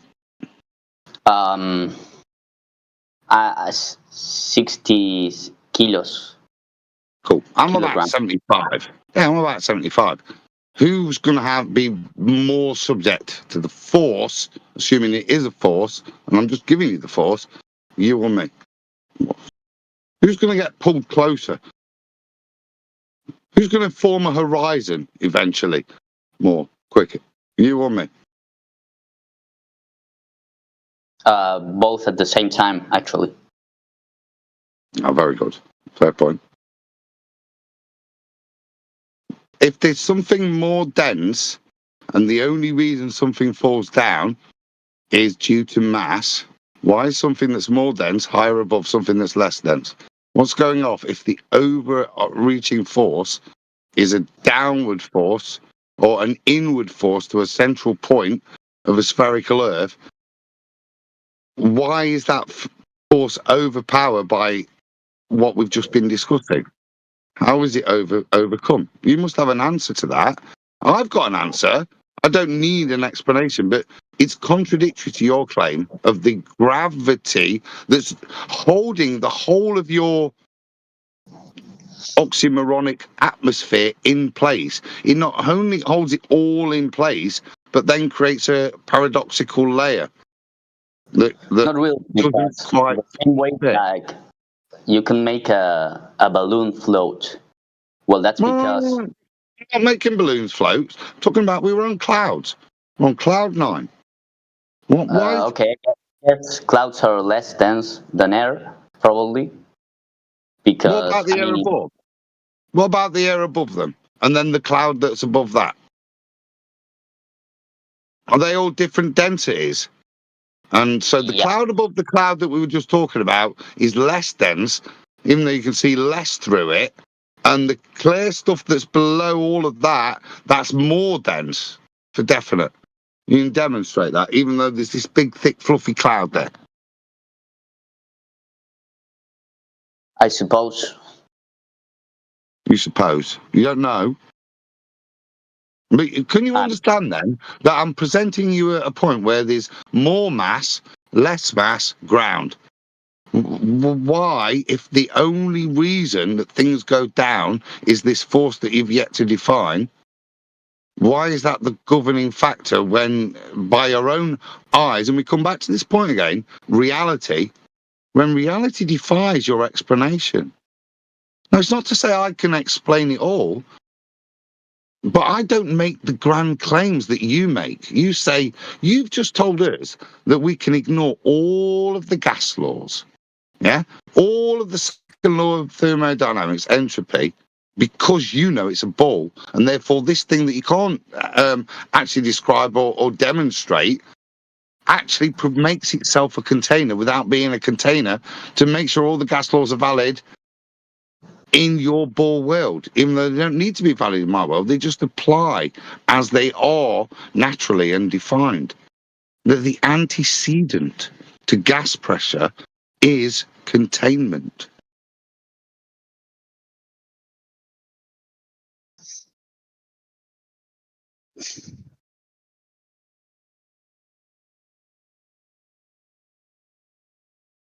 I mean, if the atmospheric pressure would be higher, it probably would be on ground level. But that's not contradicting gravity. It's just a property of gas. What's the property of gas? That it's relative to the pressure in the air, and the Earth has its own pressure. Yeah, pressure. What are the antecedents for pressure? What do you mean by that? Antecedent? What to create pressure? If I give you a balloon, like it's empty, what are you going to do to make sure you could show me that you've increased the pressure in the balloon? What are you going to have to do? You could blow in the balloon, couldn't you?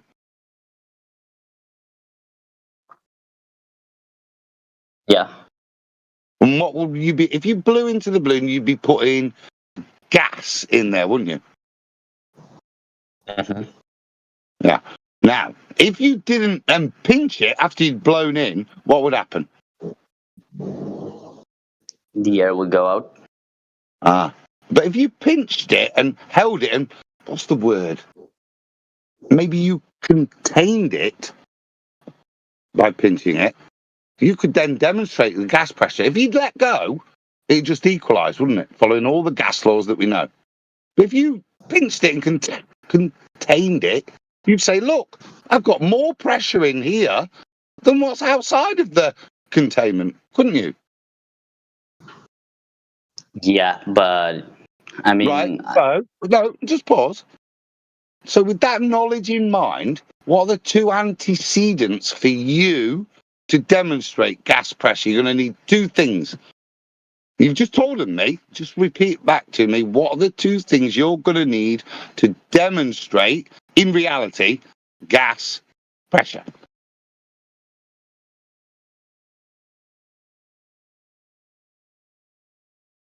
I don't know, I forgot. Come on, I'll give you the first one. It's gas.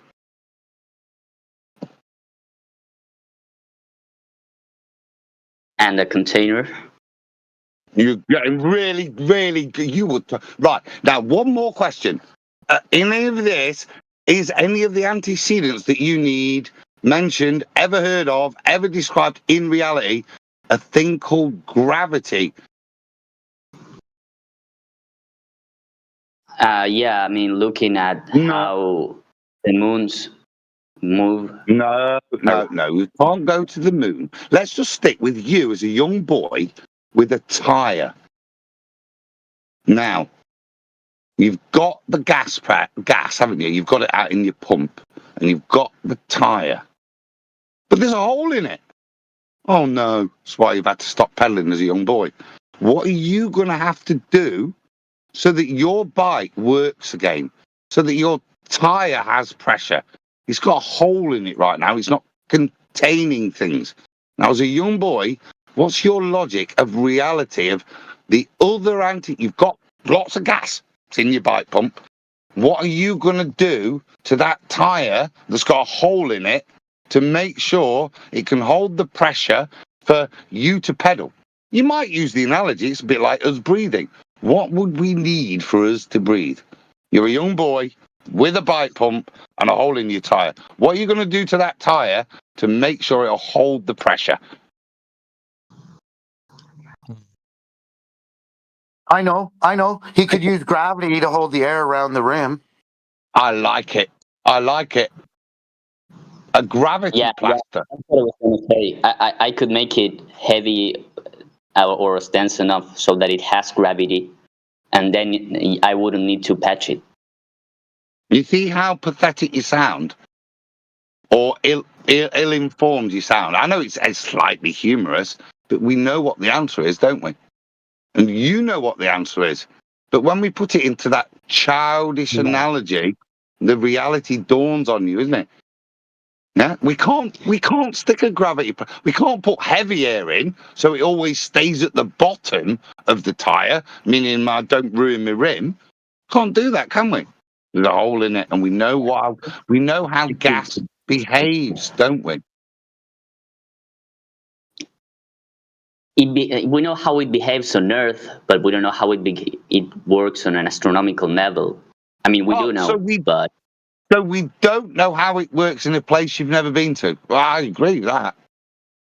Lovely. What's that relevance to? Well, this is a game that was mentioned by Gemsy to you earlier. You kept alluding to it. Reality. Not your fictitious world that you'd love to be real, that you have to say that I don't need a container for gas pressure. That world that you live in. Just stick with reality. The things you know. The things you learned as a young boy when you had a flat tyre on your bike. Yeah, I can't stay with that. I mean, if we have stayed with that, then we wouldn't have discovered medicine or illnesses or... What? That makes no sense, does it? If you had recognised that you need containment for gas pressure, you've just claimed we'd have never discovered medicine. I think we had medicine before we had bikes. Particularly the pneumatic tyre was invented much later than medicine. Now you're spiralling, son. Just deal with the point at hand instead of waffling. Otherwise you'll embarrass yourself, won't you? Like you just did.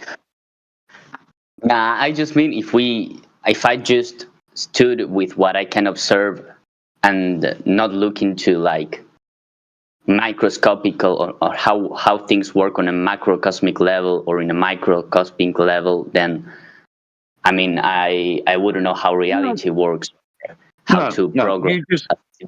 No, we're talking about you and your bike. You just claim that if you can fix a puncture on your bike without restoring the containment, and because you know you can do that, even though you're not described to us how, you know that that's proof that we wouldn't have had medicine, wouldn't have been invented. These are your words, not mine.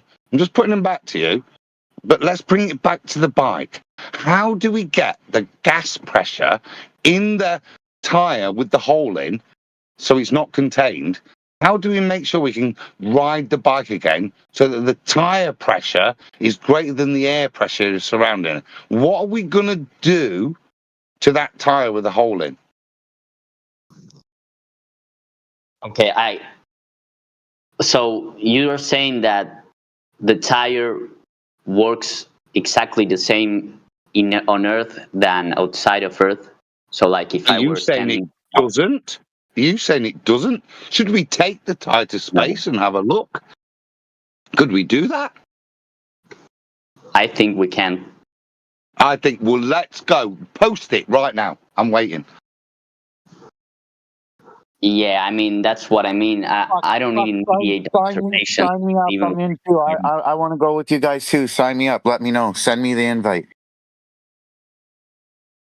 Okay, so if you can't like look see like germs or a virus directly. You're denying that a virus exists just because you haven't seen. No. Okay, you can see that your tire is flat.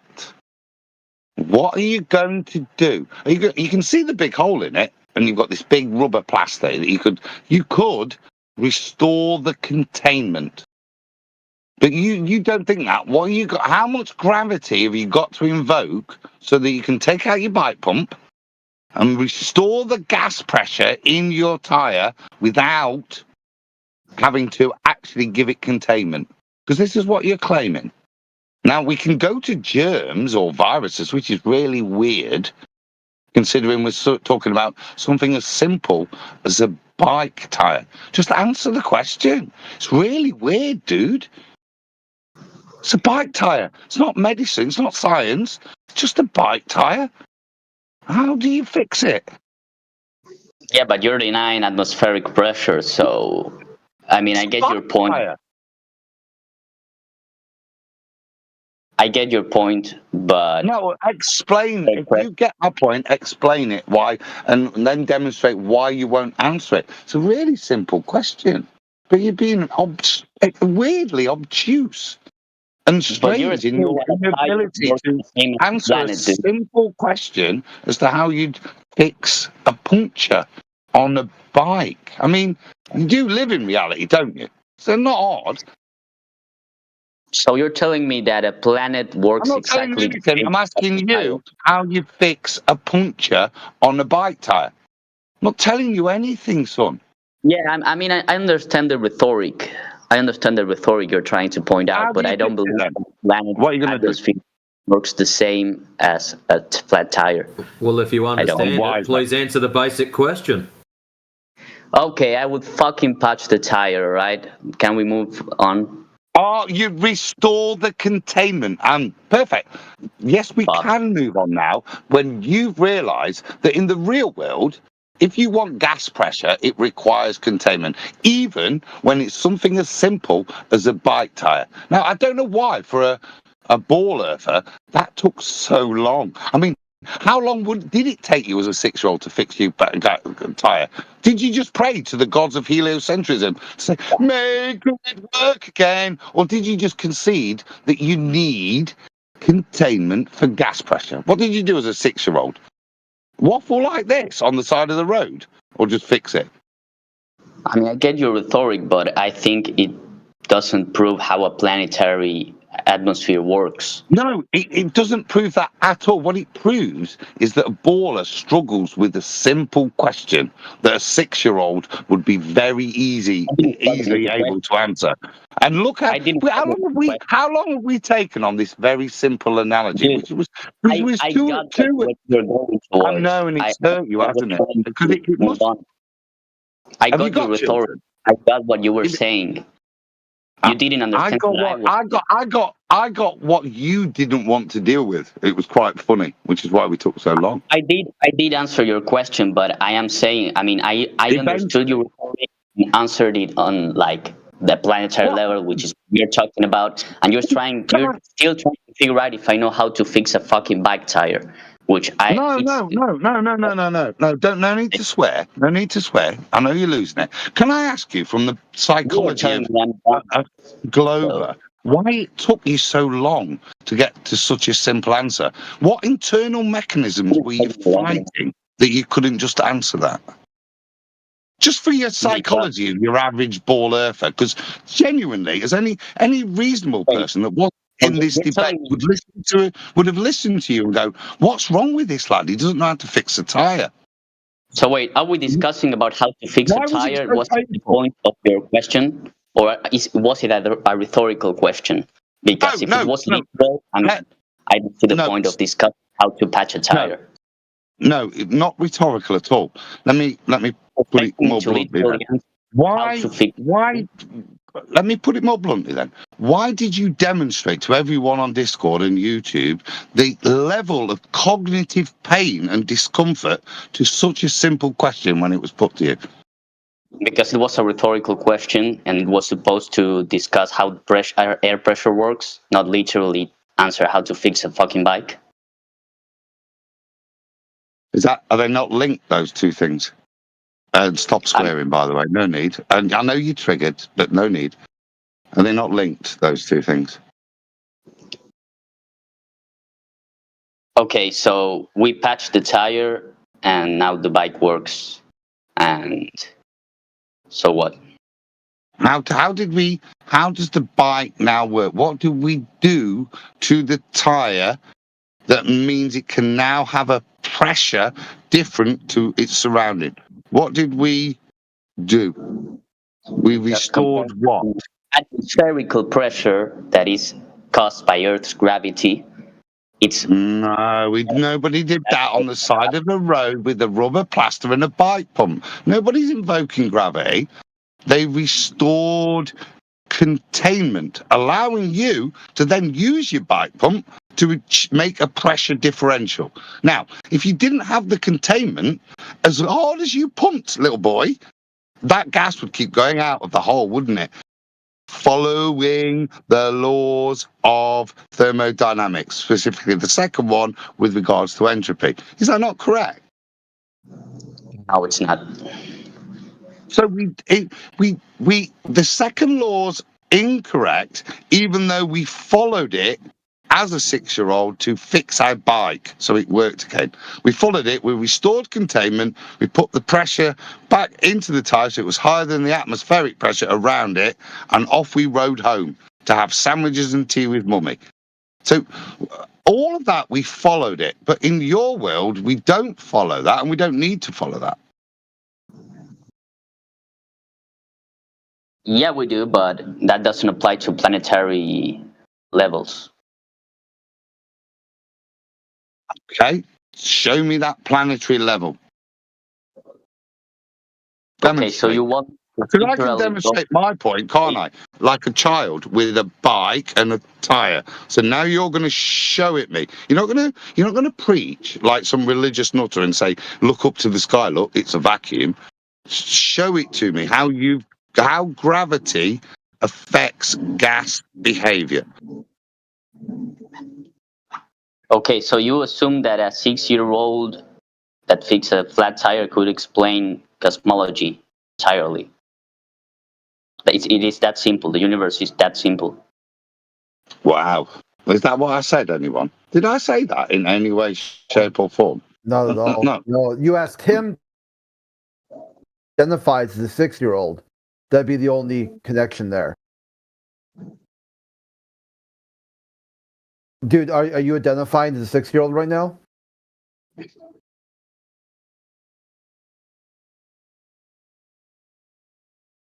Was it Jumbo? Yeah, actually.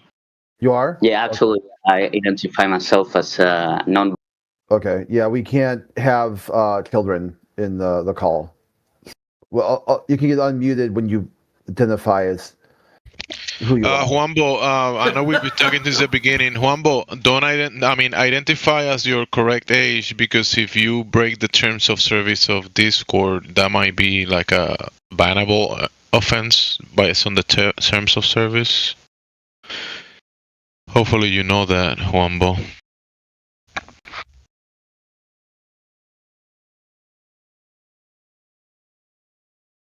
That was cruel, guys. Let him back off. Juanbo, please, I don't know. We're enjoying talking to you. Many good topics are being brushed across, Juanbo.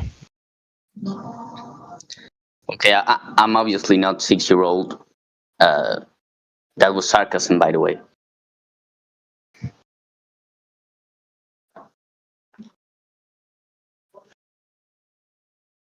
I mean, there is 6-year-olds out there that actually know the Earth is not a globe in a vacuum of space. They actually get it.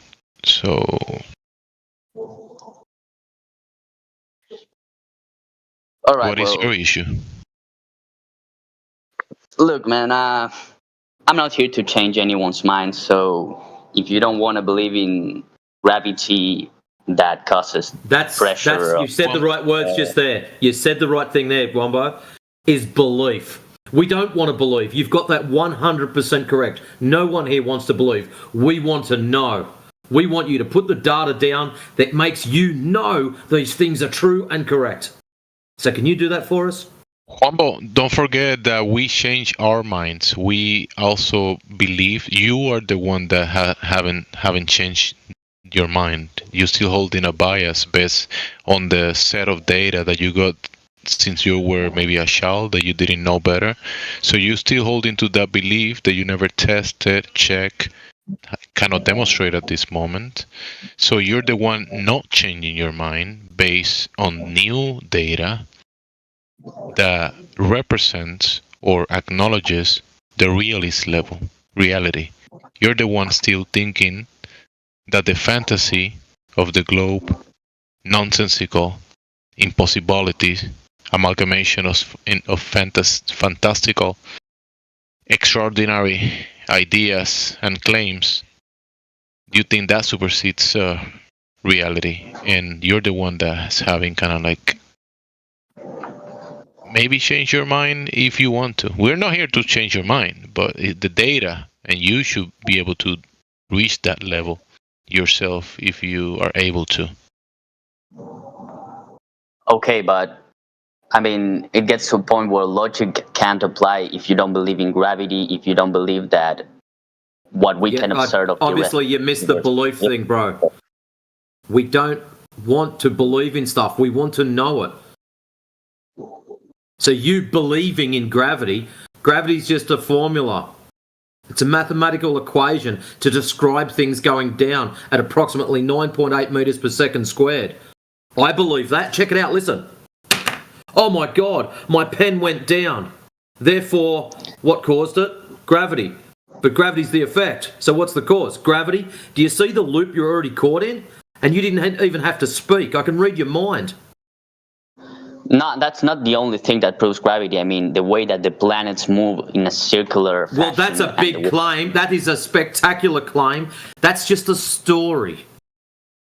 What? But you can actually. So how are you going to? Yeah, I can see a full rotation of what planet? You don't even know where the word planet comes from. Planetus, meaning wandering star. If you are so curious and you want to know, why don't you just buy a telescope and look into the sky? You are. That's why you're here. If you are the one that wants to know, why don't you debunk it yourself by looking at the planets? We have debunked it. There's no curvature. It's as simple as measuring the ground. You seem to be of this opinion that this is a scientific endeavor. That is a failure, my friend. This is just a question of geometry. Go and measure for the curvature. If you don't find any, question the story. The story given is we're on a ball with a radius of 3,959 miles. If there's no curve, there's no ball. You've got to question that. Look, if you want to know, you can know. You just got to buy a telescope. That's what I'm telling you. You are the one who's believing. See the word again, believe comes around. You don't know. You just believe. But if you try to break down the globe, there's no but. You are just a solid believer. I've got no problem with that. This is not an attack on believers. If you want to believe in fairy tales, go right ahead, my friend. You can add Santa Claus, the Easter Bunny, unicorns. You can pile them all up. Good for you. That's great. At no stage have you presented any evidence that we can go out and measure for ourselves. Have you? Have you looked up into how the Have you provided anything over the last 2 hours that we can go and test for ourselves? Some data, something that you can back up. Yeah, I mean the relative position of the sun, whether you're northern or the sun's over our head. That's great. Nah, the sun moves from the east to the west. That's great. The angle, no, you didn't even get that. The angle that you can see the sun moving from south to west is a bit more to the north if you're standing in the South Pole. And if you're in the northern pole, it's excellent. That's a claim. Have you been to the South Pole? And then to compare, have you been to the North Pole to validate this sentence you're about to finish off? Yeah, dude, I looked at it I checked it out from You've been to the South Pole, yes or no? Look, man, I looked at it from Google Answer Earth. the question, please. It's a very simple one. Have you been to the South Pole to verify your claim? Yes or no? Bro, what I'm talking about... No, I'm not your bro. It's a yes or no. It's a close-ended question. Why do you have so much trouble with this? Have you been to the South Pole to verify your claim of what the sun does? Yes or no? You didn't hear me out. I'm not talking about the South Pole. I'm talking yes or no, my friend. I don't need a whole sentence. I just need one word. Have you been to the South Pole to validate, verify, or prove your claim of the sun? Yes, I have. I actually live on the southern pole of the Earth, and I had been to the You're northern a clown. side. That was not necessary. Why are you carrying on like a child? Why don't you just be honest? Just point out to him that just like being a 6-year-old on this server, actually it's terms of service of Discord that you can't live on a falsely claimed non-verifiable continent. I'm not talking about the South Pole. I'm talking about the pole, like relatively to the equator line. I have been on the south side and on the northern side, and I have checked out that the sun is a little bit like the angle is. So you went to Ecuador and stepped one side of the line to the other side. That's great.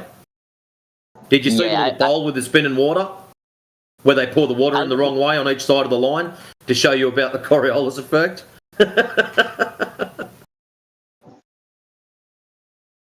What? You've got no data. It's just hollow words at the moment. What are you going to present to us that backs up your claims?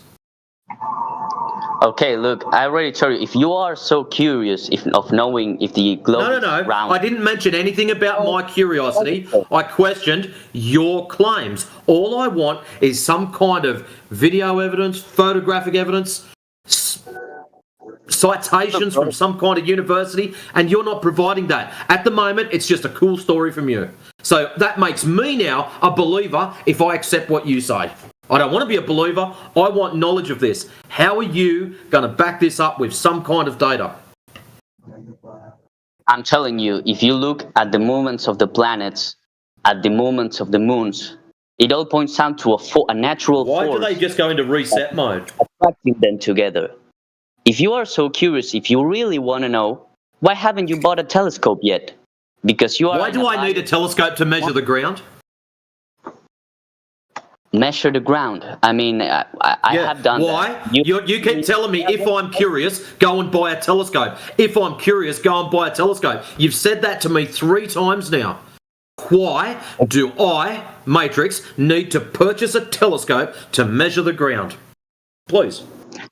Okay, I have told you that there is an horizon, and you have already discredited me, saying that there is apparently an invisible wall. So... there's no point in measuring. You're going to tell me there's an invisible wall. I haven't mentioned anything about invisible walls. I'm questioning you because you keep telling me to purchase a telescope. Why do I need to purchase a telescope to measure the ground? Have you measured gravity? Have you looked into how the planets move? Why are you scattergunning? You told me I need to purchase a telescope. I'm asking you why the necessity for me to purchase a telescope to measure the ground. Didn't you say you want to know the facts? Well, if you can't... I want you to present data that backs up your hollow claims. At the moment, your data that backs up your hollow claims is advising poor old Matrix to go and buy a telescope. Now, I want to know how a telescope is going to assist me in measuring the ground. Okay, it would be easier if I could buy a rocket for you and if you could just go into space and check out the size of the Earth. But since we can't do this, what can we do? And buy rockets. Way cheaper. A telescope is way cheaper than a space rocket, right? So we can buy the telescope, check out the space, and see how shit how is this going to assist me in measuring the ground, my friend? Because that's where we live, on the ground. You don't live in space, last time I checked. So your claims of hopping in a rocket and doing all these things that no one's ever going to do are just, it's another cool story. You can see what you're doing at the moment is you're using a story to back up another story. We don't want that. We need to get out of this loop. You're trapped in a loop. Get yourself out of it. It's not a story. So, I'm telling let's you. go back to the question again. You told me I need to buy a telescope. How is me purchasing a telescope going to help me measure the ground? Okay, because then you can actually see the trajectory of the planets, see how they are being pulled by gravity. Me staring up in the sky is going to prove what's underneath my feet. Pulled by gravity makes planets move now? Holy crap. Yeah. Gravity does a lot of things for you guys, doesn't it? Bambo, you know, if I bought a telescope and looked at the stars or planets moving in the sky, and you've just again attributed that to gravity, you do realise that you're now a heretic in the ball earth religion. You would be cast out from Neil deGrasse Tyson's church. Because if I bought well, I'll tell you. If I bought a telescope and I looked up from the flat earth, or on your ball earth, and looked at the stars moving in the sky, what is the cause of the stars moving in the sky? Because last time I checked, by your rhetoric, the stars aren't moving, pal. It's the stars, you could see them move, but it would take you a really long time. So if I buy a telescope, I can look at something moving in the sky and know that I'm rotating, correct? And that they're not actually moving. I can confirm they're not moving, and then it's me moving by me measuring how much they're moving, correct? You can see how they move relatively to you and how they move in space. No, let's start again, because I know you struggle with tires. So I buy a telescope. Are we good there? I bought the telescope. Are we cool? Yeah? Yeah, go ahead. Okay, I set it up and I look through the telescope and I observe the stars and the planets moving across my field of view, correct? That's what we all do remember this word, we've mentioned it a number of times, in reality. They change position. You can see them changing position. There's no need to ejaculate before my sentence is finished. Let's just confirm the point. So I bought the telescope and now I'm looking through the telescope, observing the luminaries move in my field of view. That's what we do with telescopes, isn't it? It's how they work. Yeah? Mm-hmm. Yeah, right, brilliant. So now, you're telling me that me watching the lights, the luminaries in the sky move proves to me that I'm spinning and they're stationary because I know 11 on a ball. That's what you just told me. If I buy a telescope and watch these things move, it will confirm to me that it's actually me moving and not them because I've just bought a telescope. Yeah? Well, actually, you can see the stars rotating from your position and the planets changing their position in the stellar. Yeah, so you're saying the sky's moving. Great. What's making the sky move? The Earth rotating.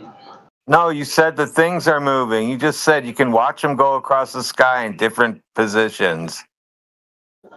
Yeah, because the stars don't move position, but you can see the planets changing their relative position from Earth. So how do you explain that? That they are. I don't have to explain it. Because that doesn't make the Earth turn into a ball or flat by looking at the sky. You have to measure the ground to do that. Measure the ground? What do you mean by measuring the ground? Wow, now you finally heard somebody tell you that you have to measure the ground to determine if it's a ball or not. You can't look at the sky to determine if what you're standing on is a ball or not. Okay, but you're denying the horizon, so what's the point of measuring the ground if you're telling me that's just an invisible wall or whatever? Excuse me, we're not denying the horizon. You did earlier when you were shown the black swan. The horizon is quite clearly beyond the oil rigs. You denied that, not us.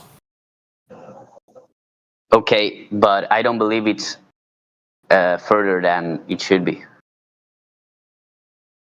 Well, that's your beliefs again, son. It's quite evident there. It's in the video. If you don't like it, go and watch it again. It is where it is. It hasn't been modified or manipulated.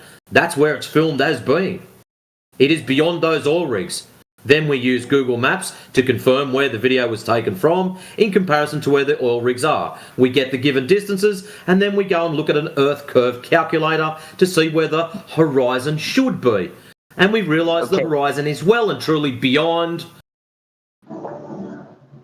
the geometric claim.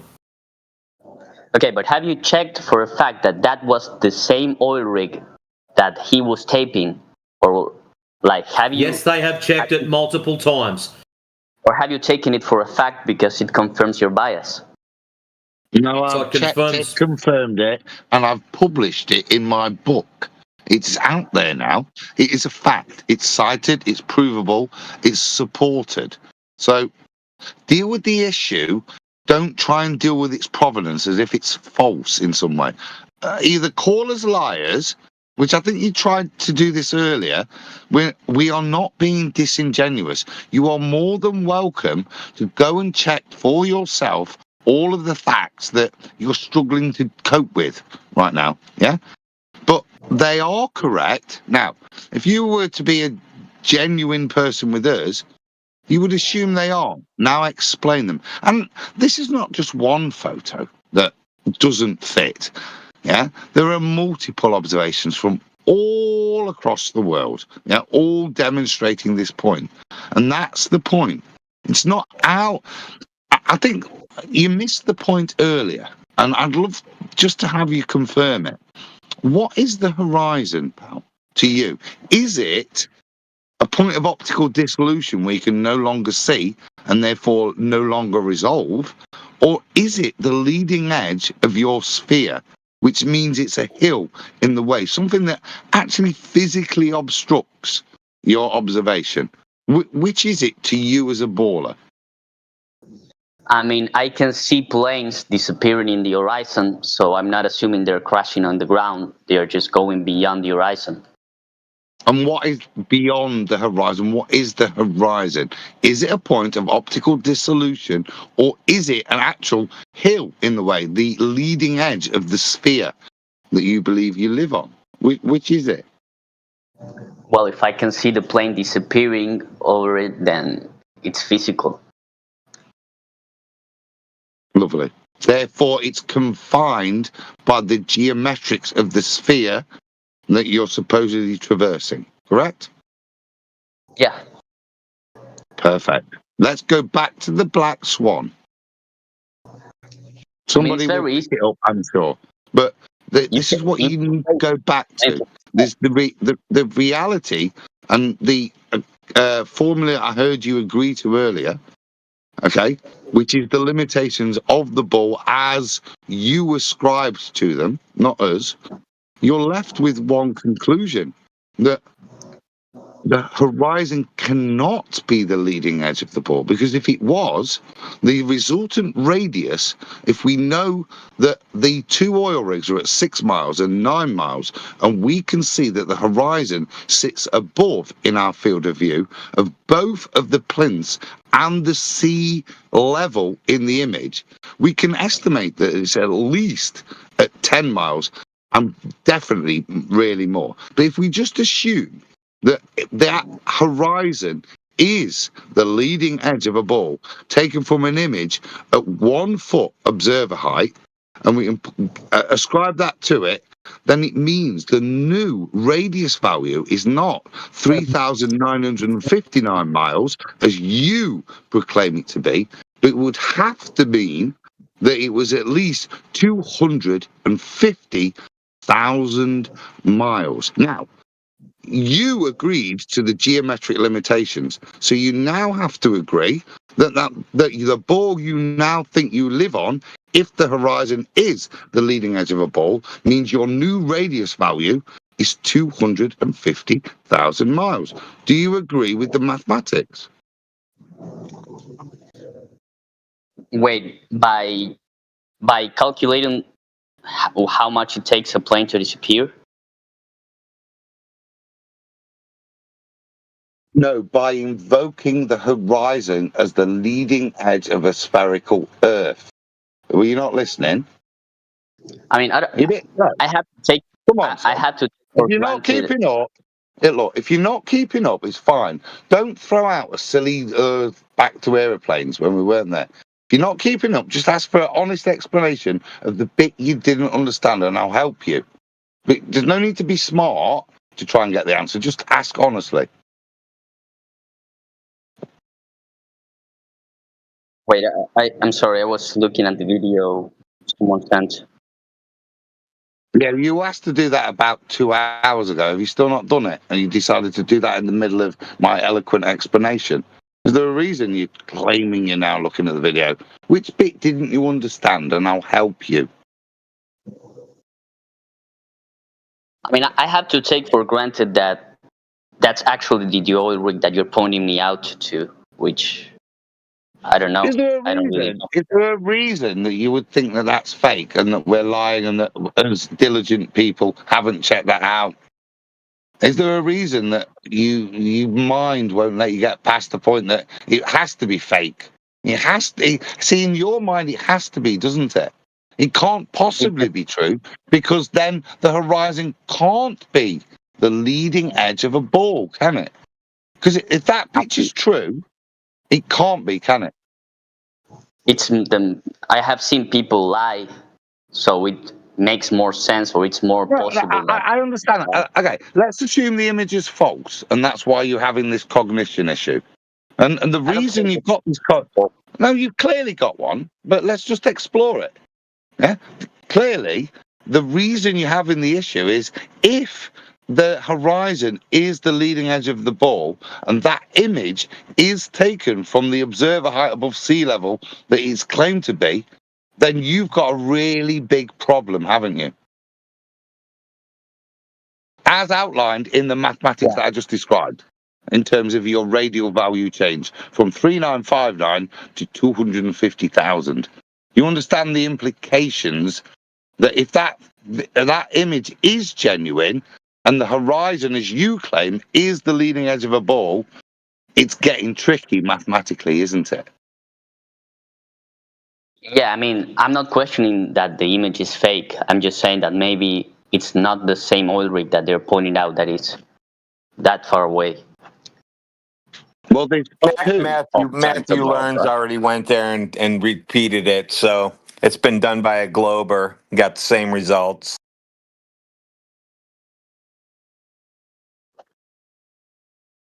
Dude, this image has been out in the flat Earth community since 2020. The birth of the black swan was New Year's Day 2020. I was there with that little signal. Okay, so it's had plenty of time to be debunked, disproven.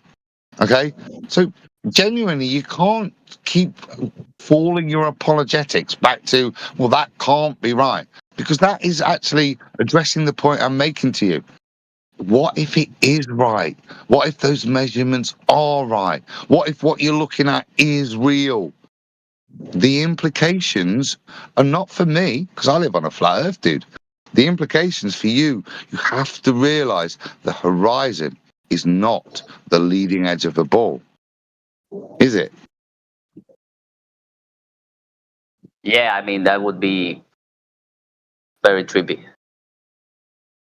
Absolutely, fundamentally devastating to your globe-trotting religion. It would destroy it. Because remember, ships disappear over the horizon, don't they? All these things.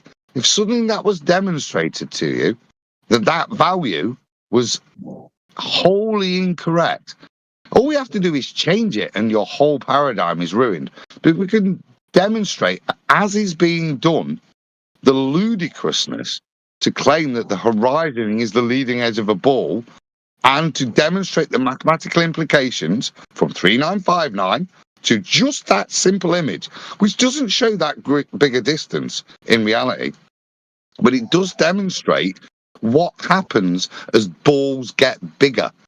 And to have a ball, the leading average of ball, over 10 miles away from a 1 foot observer height means the radial value has to be bigger than the distance from the center of your ball Earth to the center of your moon, 250,000 miles away. An impossible distance that we don't experience. Nobody's experienced unless you went on Artemis, of course.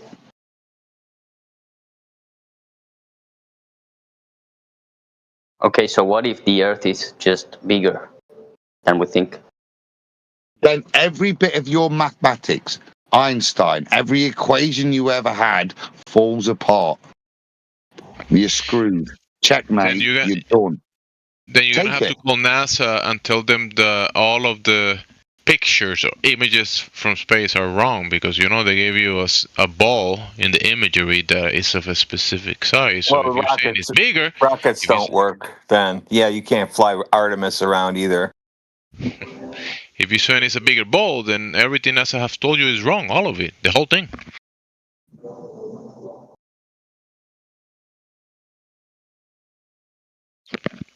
Still, if the Earth was a ball, you would be able to measure the curvature somewhere, somehow. And it's not there, though.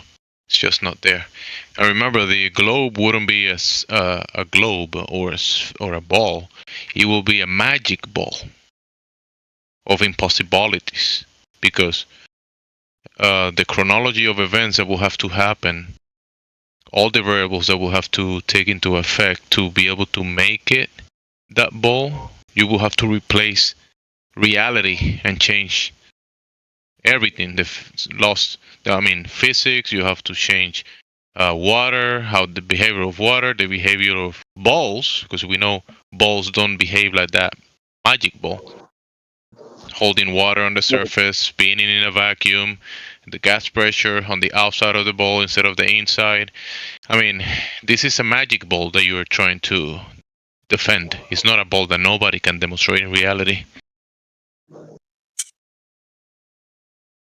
I saw someone that said that, they sent a meme that's saying that gravity makes things stick, but sometimes it makes it orbit. That's because they're actually, that's because of the velocity to which they are moving. No, gravity makes the Earth flat. So gravity pulls everything down, right? So down's a flat Earth direction. So if everything falls down, gravity makes the Earth flat. So that's a flat Earth thing now. Gravity is no longer, globers are no longer allowed to use that. Congratulations. What I mean by that is, the moon is actually falling towards the Earth, but it's moving. It's not yet. It's falling down then. So you're calling Earth flat. It's claimed to be getting 6 inches further away from Earth every year.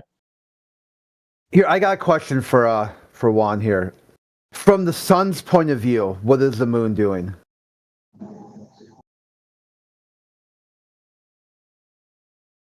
From the sun's point of view? Yeah. You said from the Earth's point of view, the moon is revolving around the Earth. How about from the sun's point of view, what is the moon doing? It's moving around the Earth? Yeah, look that up.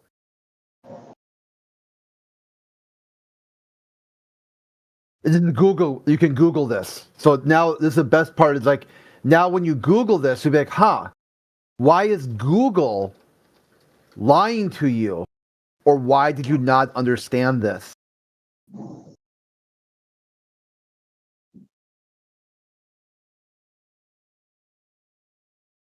Before Wambo, it's been really fun engaging with me. Gentlemen, I'm off for this evening. I just want to give my book a shout out if I could. That's Welcome to Flat Earth. All of these arguments eloquently laid out for you to absolutely destroy a baller. I've used one citation tonight, which we really shouldn't have had to move past, because he invoked gravity as a container, and I think we eloquently proved it's not and never has been claimed, and is actually contrary to every single gas law. All that's there at the touch of either a Kindle book or a purchase and flick of a paperback. Eloquently laid out. I'd appreciate, even if you don't want to buy it, maybe share it, encourage people, and certainly encourage Wambo here you could have a really good education, son. Sit, read it. It even takes you through the Black Swan. Isn't it Betty's book? I thought Betty wrote that book. No, I wrote the book. I used QE's knowledge and my knowledge, and we structured it after a shitty, terrible time where somebody was disingenuous and not respectful of the contribution of people. And then Betty graciously agreed that it was a very nice way because, like myself and QE, Betty's been here for a very, very long time. A lady that achieved a lot and probably got very little recognition and would have gone out quietly. But we asked her if we could write it around her, and she graciously agreed. And I'm so glad she did, because it took a lot of the macho bullshit that exists in these arenas and allowed us to present it from her viewpoint, and also, like I say, pay respect to somebody that set up places for all of these guys to initially chat before all the new servers appeared. So it's funny how God works, but it's not been a bad journey. But maybe buy the book, Wambo, eh? Hey, what's the book called? It's called Welcome to Flat Earth. Oh, you can't use that. I say that. That's my phrase. As Chocolate's phrase, as is described and ascribed to him. Back in the days of Flat Earth debate, I remember when Chocolate did it. Yeah, he dropped it. Snacks in the back, bathrooms on the left. DJ's taking requests, smoke them if he got them. Yeah, that was Chocolate saying. Okay, look, I'm actually going to look into Flat Earth and I'll be back. You have to go buy that book then, because then that means, since there's a book, that means Flat Earth is real now. So you guys have to be Flat Earthers. Doesn't mean you have to be, but if you're looking for proof, as Matrix alluded to earlier, when Wambo kept telling us what he believed, if you're actually looking for proof and evidence to come to your own informed decision, this book is like with QE, me, Betty, Brian. Flatsy was a bit of a newbie, but the accumulated hard slog and efforts of many of which I've heard very well elucidated, calmly and patiently to people who struggle to grasp simple concepts like tire pressure. Yeah, they're all in there, but they're all supported with proper citation, yeah, of academic level. So, books out there, give it a shout. We're doing really well. I'm already at 64 copies sold, which has blown my mind. But maybe it's of use, hopefully, to the young man, but maybe for you guys as well. It will easily enable you to destroy ballers with quick reference instead of Google search, because the book was built for us and for our arguments of, as I've heard tonight. And I'll end there, and thank you for humouring me.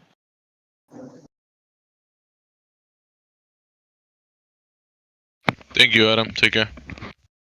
God bless, guys. Have a good day.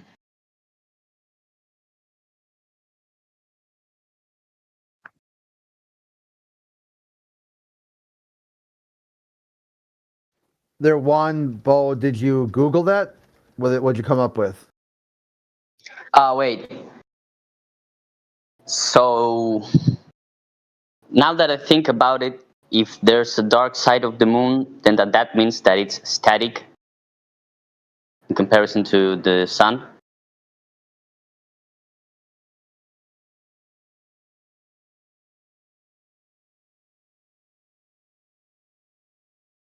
As a matter of fact, it's all dark. Okay, so I don't know, man. I mean, I actually believe that the moon is an artificial satellite of Earth. Okay, yeah, you're okay. Just look at the citation I put in there.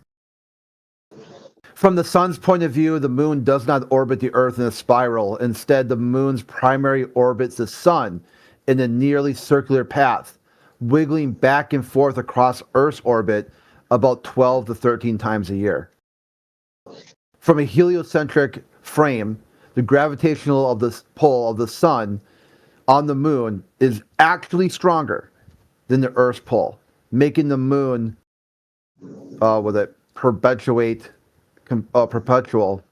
aided companion of the Earth rather than a simple orbiting satellite.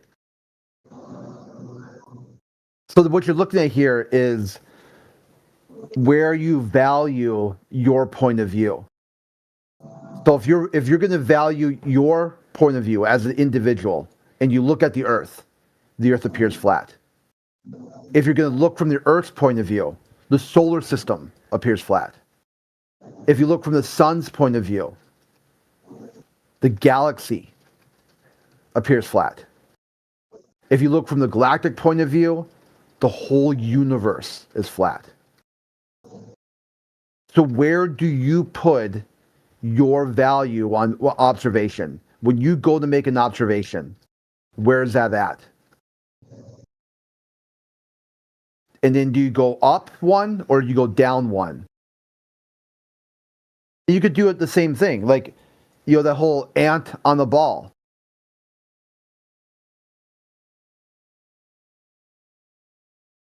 From the ant's point of view, the basketball is flat. From a basketball's point of view, the basketball court is flat. Each time you go up one, it's flat.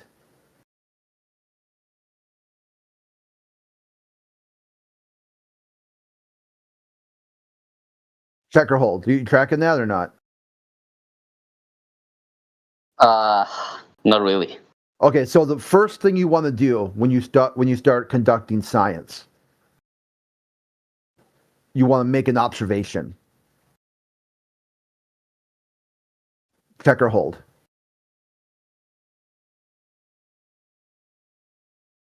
Yeah. Okay. Where does that observation come from? Your eyeballs or some imaginary point of view that you can't get to? Okay, so first you have to make an observation and then make a theory that can replicate. What you're seeing. I'm seeing this happen. What could be the possible causes of that?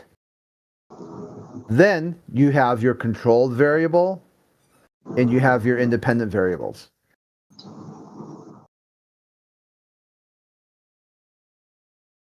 And you can switch those out slowly, systematically, replacing each one to get the result you're looking for. Or not the result, the null hypothesis.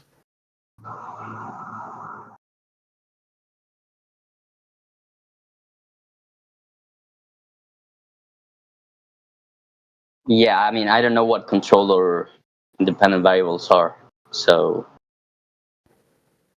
Okay, that's what you were looking at, the effect of what you're looking at. Your cause, that's your cause.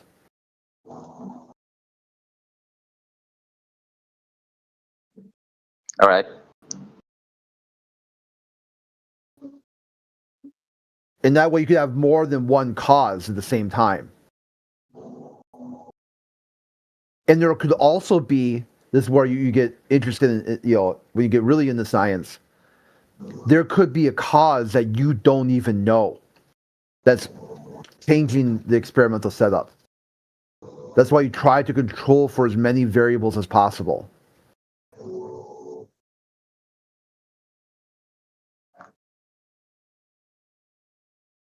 All right.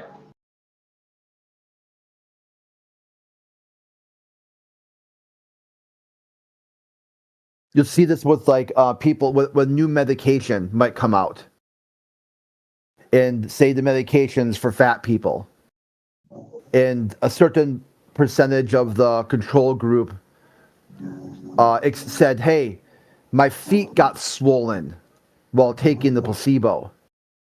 And a certain percentage of the experimental group also said, my feet got swollen while taking the real medication. Fat people's feet swell.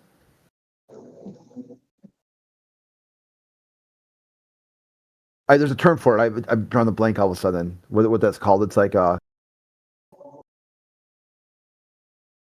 it's like where the fluid builds up in their leg.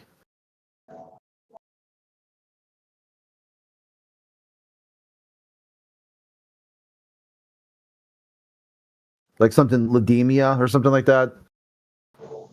I can't think of it. So that would tell you that, hey, if you're testing on this type of group of people, do you know for sure that this is the cause of that?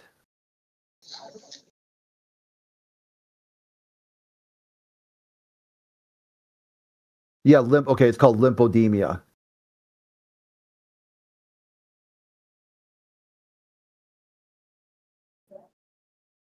So then you could do a variable for that. Be like, here's a group of fat people, and here's their fat pill, and we'll have compression socks. Have them wear compression socks.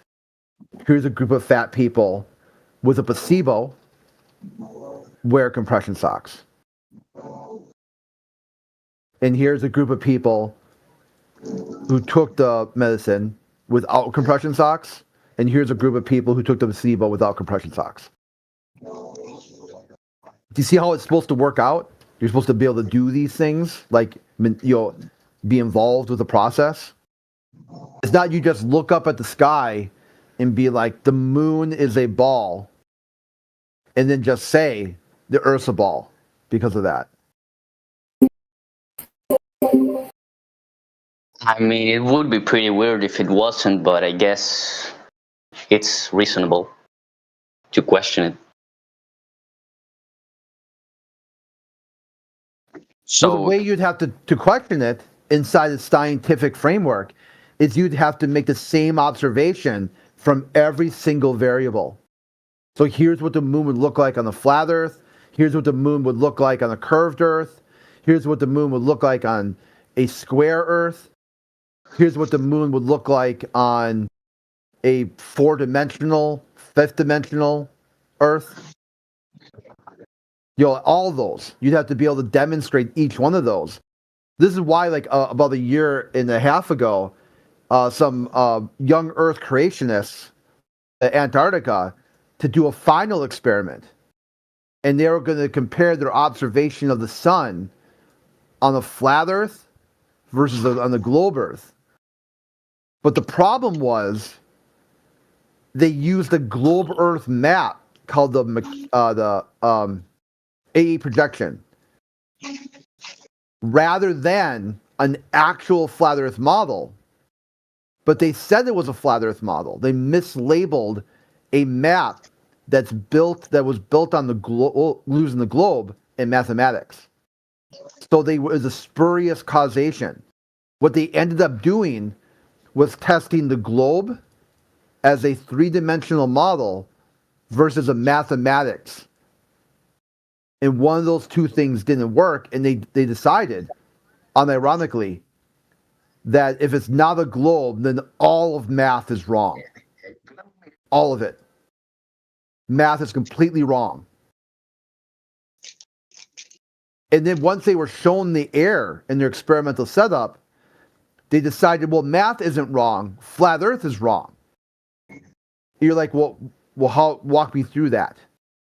They're like, certainly. So this AE projection is right if it's a globe. If you put a globe sticker on it, it's right. If you put a flat Earth sticker on it, it's wrong.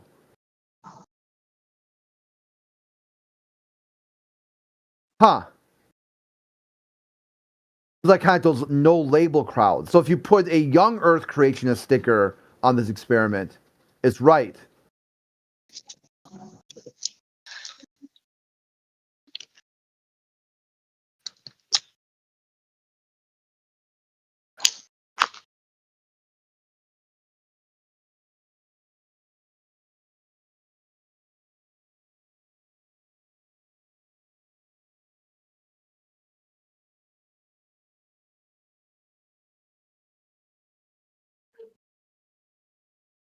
Do you feel like things are starting to click a little more? We've had a couple speakers today kind of walk you through some stuff. Um, I don't know, dude. I mean, I would have to see a system for the flat Earth that could explain every phenomenon that we can observe. Just explain stuff. That's all you need. Someone to explain things to you. Oh, I can Maybe, make up stories, dude. What do you want me to make up a story about? How do you explain like solar eclipses? Oh, that's easy.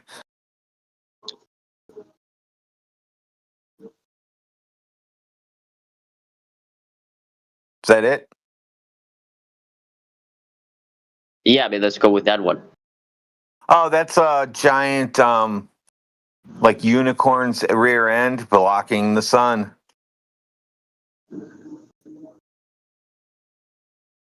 Makes sense.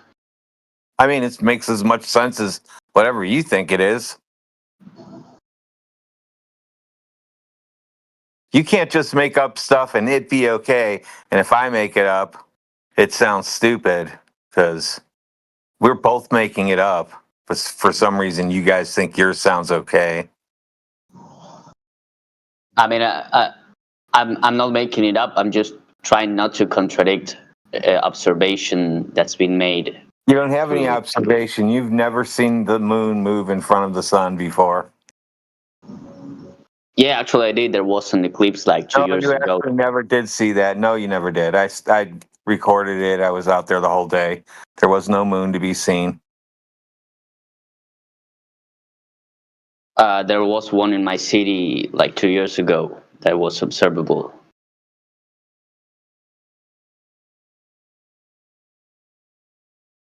So when you're saying that solar eclipse doesn't happen, You don't even know what that is. yeah, it's when the moon moves over the sun. Well, how come the moon? How come you can't see the moon? But that's not what you see. You don't see a moon, though. You don't see any moon. You're just making that up. What do you mean I'm making that up? You don't see anything during a solar eclipse which identifies the moon's involved at all.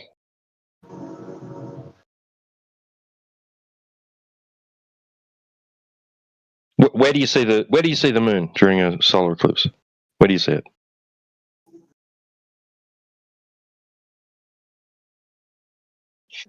It's over the sun. Say again?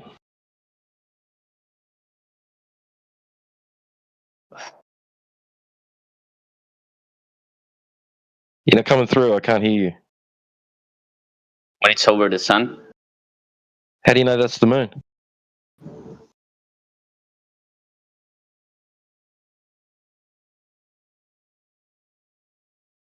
So you're saying the moon is not observable during solar eclipse? No, I'm saying you haven't identified the moon. You've just seen the sun start to block out, like its light start seemingly blocking out, or becoming, reducing, right? Like a black arc seems to start, reducing its light, and you're saying that's the moon. But how do you know? How do you know that's the moon? I mean, you don't see the moon, right?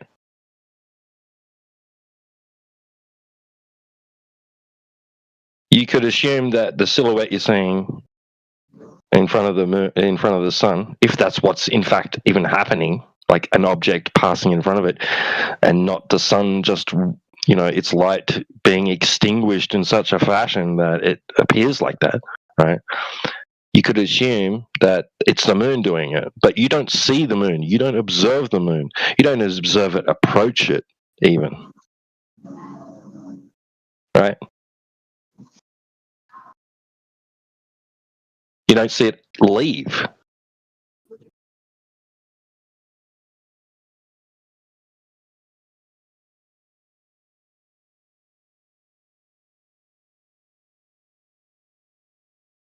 I mean, it could be the moon, but you've got to admit, you don't see the moon, right?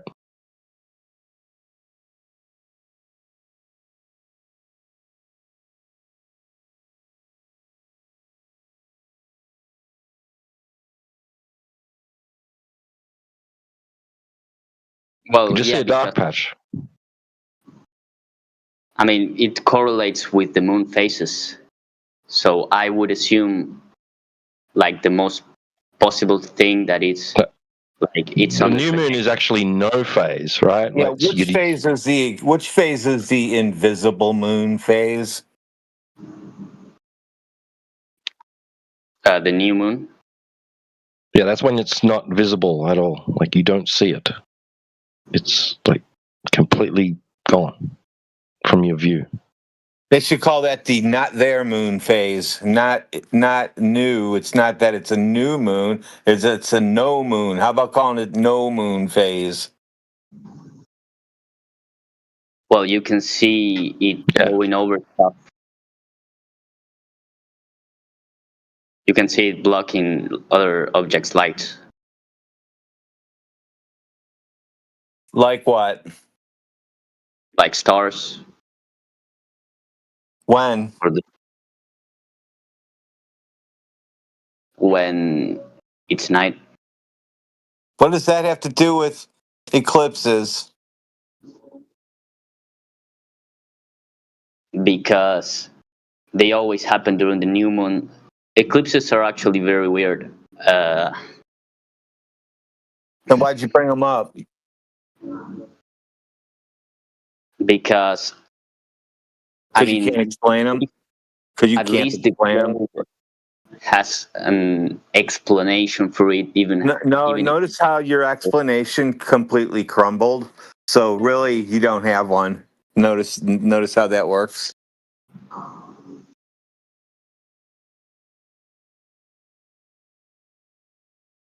I mean, it is an explanation though. And so was mine. Tell me how mine is not a unicorn getting in the way. Because I have never seen a unicorn on Earth, and I can't predict when it appears. I've never seen a moon go in front of the sun. Have you? Well, but I can see it getting darker through the phases until. And that's because there's a unicorn in front of it. Debunk me if you can, if you dare. I mean, if we're going to go there, then we can actually take anything for granted. Because I don't want to look into it. There you go. So whatever you come up with, whatever you make up, that must be the real thing then. Whatever you decide, whatever you make up. Yeah, it's not what I make up, it's what direct observation, experimentation. No, nobody's ever seen that. No one's ever seen the moon go in front of the sun. You just lied again for like the 10th time. No, but it's in the trajectory of the moon where it should be. There's no moon to traject. So you're saying the moon just stops existing? Where? Do you see it? Yeah, I can see it when it goes over. So now you can see it during a new moon. Now you can see it. Okay, all right, that's cool. So take pictures of it next time. I mean, I could take a picture of it going over a star. Go ahead.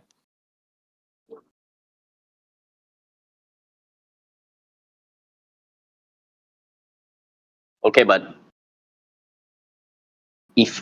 why would I take an alternative for granted if it's even more remotely? You needed explanations for things. You needed sky explanations for why the ground isn't curving or why it's flat or why it's not a ball or something. You said somehow you related things in the sky like the moon equals the earth is curving. Somehow you put those two together. I don't know how you guys do that.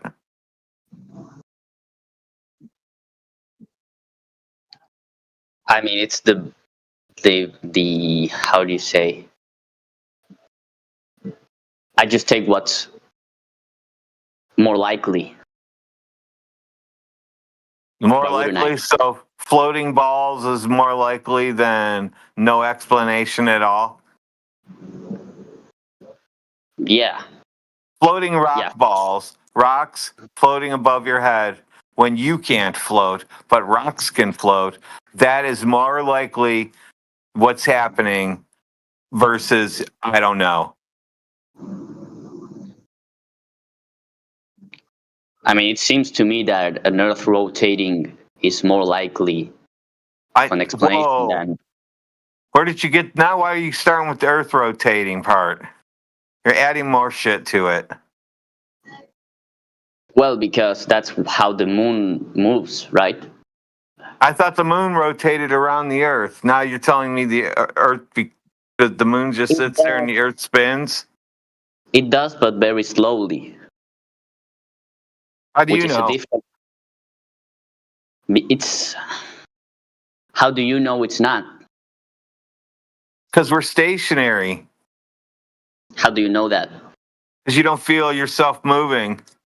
You see, I can do that the same. Well, how do you know relativity is fake then? We can do it both ways. How do I know it's fake? Because you can't prove it's real. Well, we can do it both ways. How can you prove the Earth is flat then? Because it's measured flat. Airplanes land on it. Airplanes can't land on a ball that's spinning. It's impossible. The airplanes will crash. Not if you take relativity into account. Oh, now you just said that was fake. Now it's real again? Which is it? Real or fake? I mean, that's why I mean, if we could invite Einstein into the call, and he could probably explain it better than me. No, Einstein's IQ is about 85. Okay. How do you know that? Because he walked around sticking his tongue out. He never brushed his hair, and he wore women's shoes. Why? What else gives it away?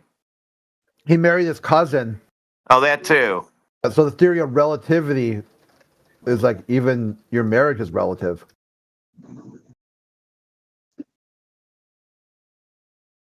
Okay, that's funny. That's all true, though. Everything we said is true. So that's who you look up to. That's your idol. You idolize him. The guy who sticks his tongue out, can't keep his tongue in his mouth, never combs his hair, just sticks straight up, probably has bugs in it and shit, never combs it, never washes it. Then you think that that's a good look and that's a smart person right there. I mean, maybe he's a weirdo, but it's still the most likely explanation. No, it's not. Mine is the most likely because I've seen a horse before, and unicorns are similar to horses, and we know what horses look like. And if you stand behind a horse and make some shade, it'll block the sun. You can't move the moon, or you can't move the moon around and make it block the sun. I can move a horse around.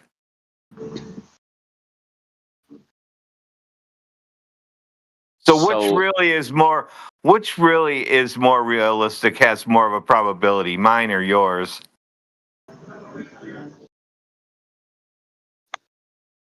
Okay, so you're saying that you can explain everything just by what you observe. So you can explain the nature. I can explain everything that you guys make up stories for the same exact way. I can make up stories for it too.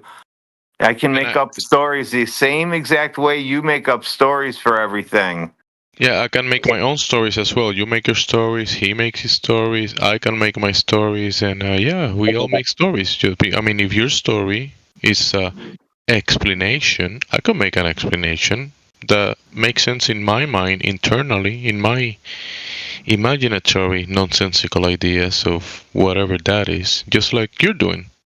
He can do it too. Are you guys atheist, or do you believe in God?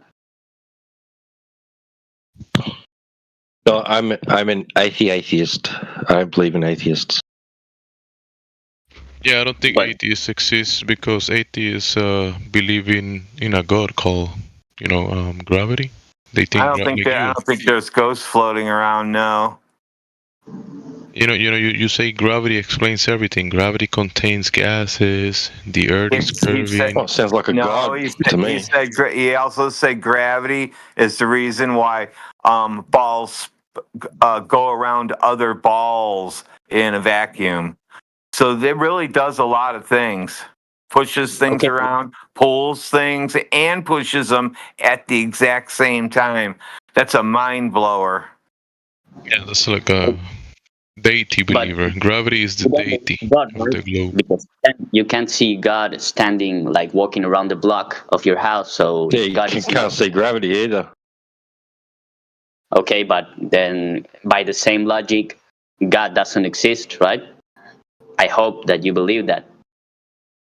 Because then Well, you can believe in God, and you can believe. Well, some people argue there is a way to prove God, right? But you can believe in God. You can believe in gravity if you want, as long as you acknowledge that it's just a belief. The difference is that you can acknowledge when you see a watch, right, a design mechanism, you can know that that mechanism requires that the watchmaker designs all of the pieces and also puts all of the pieces together in a specific manner, so it will causes the clock to tick. So you can acknowledge that, just like the world, just like your body, just like all the design things in the world, you can see a fingerprint of the creator. Now, people's gonna say, oh, the creator thinks like this, and the creator looks like that, and that's where the religions come in, right? The man-made doctrines. But superseding that is the acknowledgement that a designer is required for a design. A watchmaker is required for a clock, and just like a coder is designed for a code. So you can see the design is an antecedent. The designer is the antecedent to this whole design. The architect is an antecedent to the whole construct. But then that has nothing to do with religion, though. Oh, but I haven't seen any God like creating anyone directly, so I don't know. That could be a made-up story. Oh, you've been saying you don't know, but So yeah, we you've could been just saying. show you a guy who makes terrariums that are sealed up, and they just live on their own, all inside their own little tiny sealed up universe. They live for probably forever. And some guy made that, so he would be a creator, wouldn't he? You've never seen people create things before? Yeah, this guy. You probably see a BMW, and you're like, yeah, I don't believe that BMW machinery requires a designer, huh? Is that your argument? I have seen people create stuff, but I have also seen round planets. I have seen like planets being orbiting.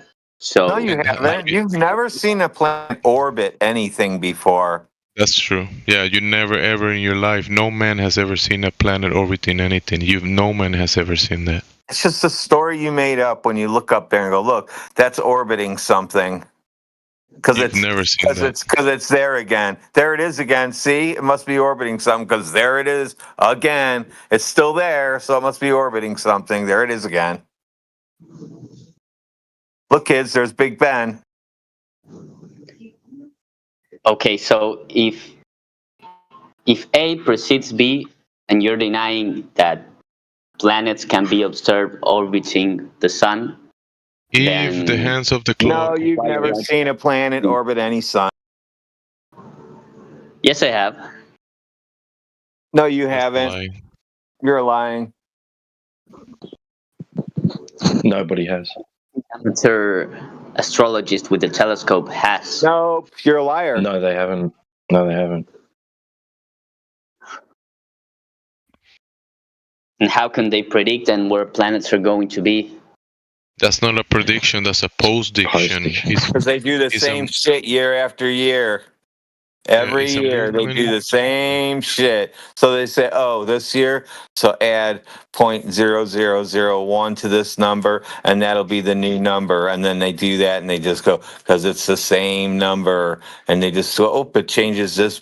It changes 4 decimal places every year. So they figure that out because they've been watching it the whole time, year after year.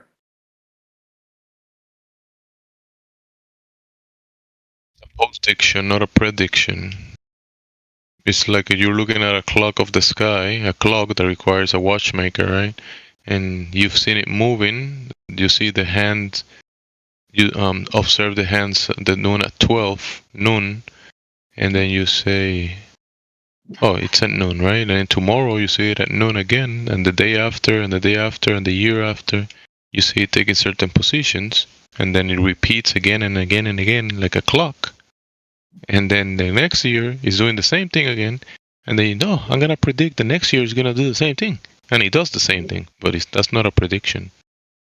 It's a repeating cycle. Like when you see the hands of the clock at 12 noon, and in 12 hours you're gonna see it at 12 again. That's not a prediction.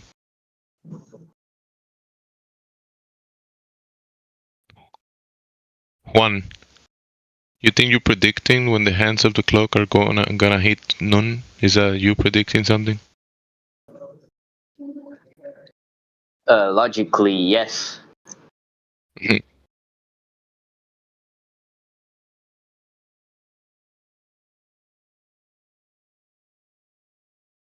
You still haven't established any logical arguments. That's not logically. Yet. It's not logically.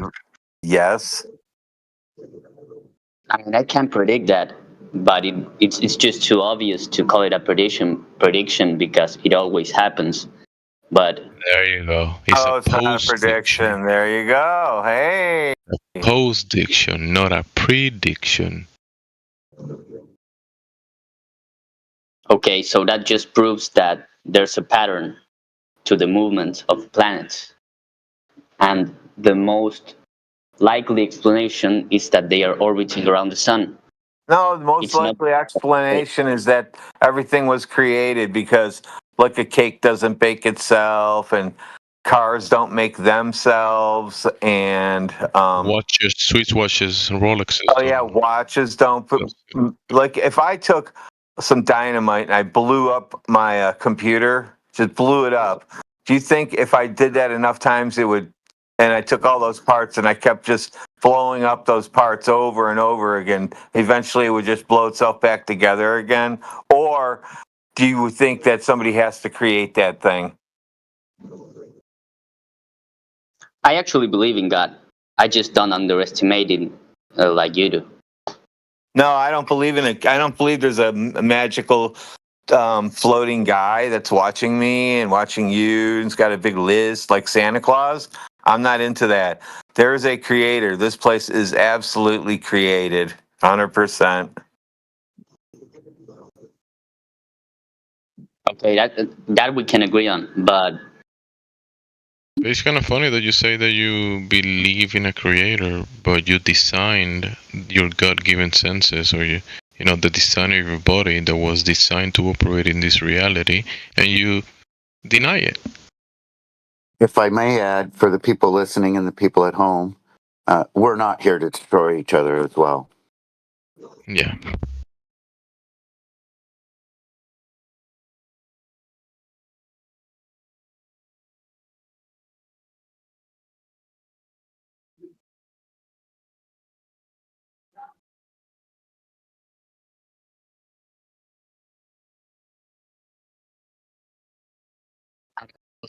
I'm willing to study the flat Earth further and see if it makes more sense to me that like the globe theory.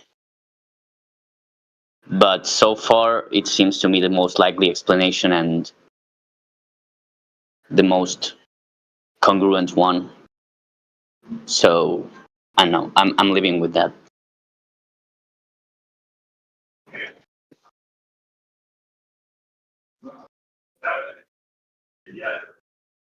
So you're a believer, even you couldn't prove it even if you tried, right? You're a believer. You couldn't prove it even if you tried. You're just a believer, follower. Well, you're also a believer of the flat Earth. You're missing the point, though. Flat Earth is not a belief in something. It's an acknowledgement and a description. It's a description of the state of the world, a surface, an orientation. It has nothing to do with belief. Yeah, but that's just by direct observation. You haven't actually gone through the astronomical implications of that. Astronomical is not the ground you're standing on. You're still you're still using magical explanations to like explain how. Water? For water? You think water is a magic thing? For eclipses, for like the That's not the ground astronomical. you're standing on. That's not the. Listen, buddy. Listen, nobody's making claims about the mechanisms of the heavens above.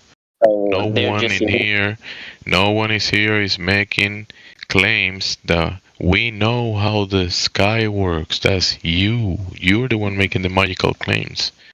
I mean, you're just parroting that you think you know. But in here, there is things that we know, there is stuff that we do know.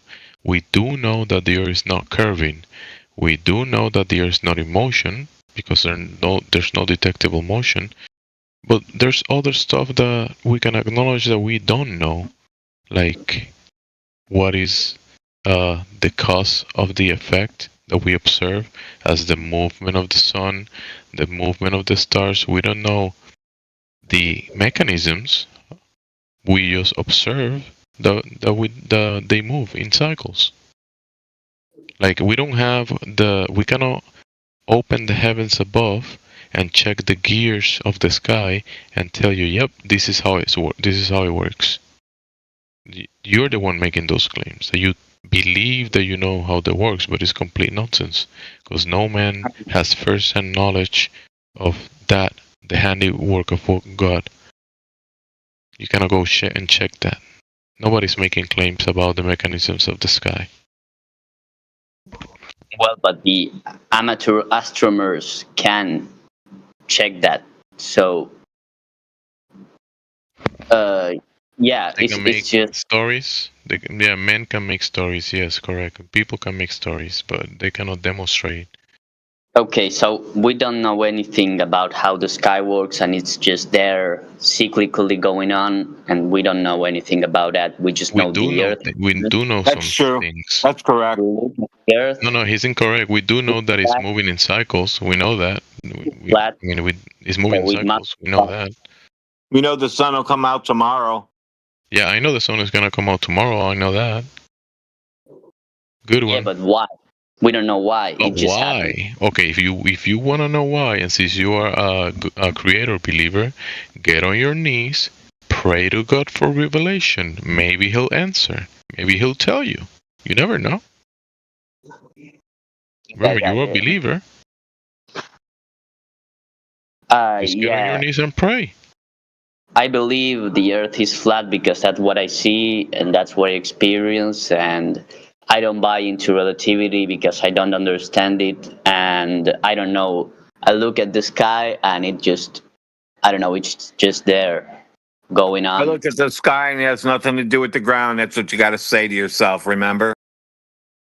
It's got nothing to do with it. You're mixing up two things. You're mixing up things that are separate. The ground that we can measure, check, verify, operate across, build upon, experience, that's not the sky. You look, the ground is below your feet, the heavens above your head, and you cannot reach that place. You don't know what that is exactly. The sky's got nothing to do with it.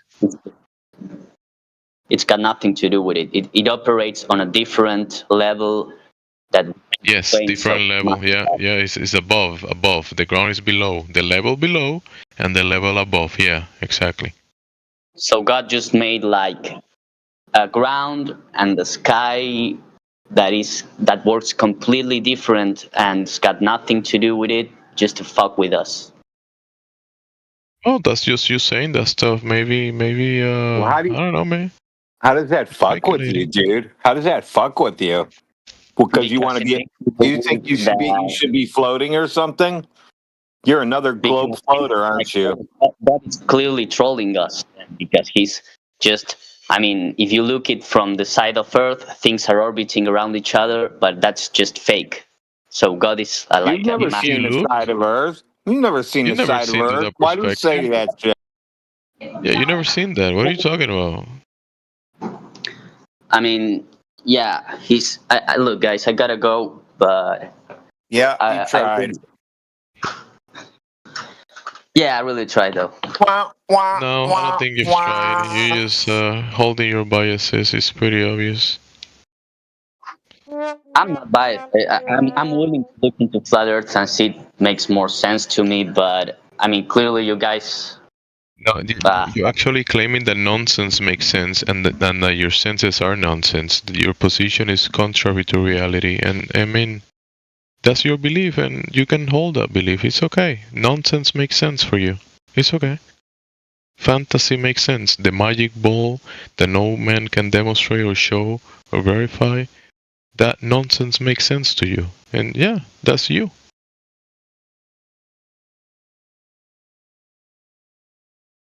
You can be a believer. It's fine.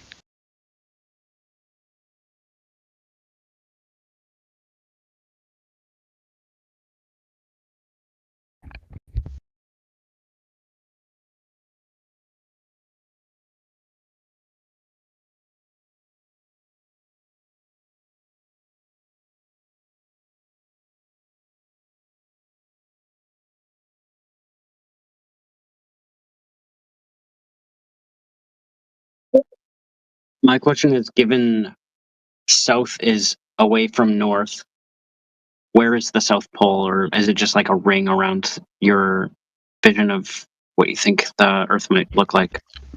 Which South Pole out of the 5 claimed South Poles, which one are you talking about? The geographical, the magnetic, the geomagnetic, celestial south? Which one are you asking about? Well, there is no well, you can't look. There's no compasses that point to the South Pole. So how are you going to find that one? Yeah, they point away from north, right? I don't know. Why don't you should probably get your equipment. What you should probably do is get, if you can afford Excel, install Excel, make a spreadsheet, and figure out how much all that stuff costs and do it. Find south pointing compasses and everything. Something though, you gotta know something though, that magnetic fields work on flat surfaces. Sure, yeah. I mean, we're bootstrapping the flat Earth. If you go to the North Pole and you walk around it, the compass would spin in a circle, right? Right? Maybe left, right, and left. No. I don't know. Yeah, like if you just walk around, if you walked around Maybe the pole right, itself, maybe the left. compass would be spinning as well, right? The compass will be spinning. I don't know. Have you been there? The compass spinning? Have you been there? So any way you walk away from it will be south, is what I'm getting at. Then how do you navigate? Well, like let's say you just walk away from it, you're walking due south, but any way you walk away from it is south. So if you maximize that, when you go there, when you go to a place, you go to that place. When you go there, you go there. And the magnetic north on the ground is not an actual position. That position changes to there, from over there, from there, and it changes. It's not a specific spot.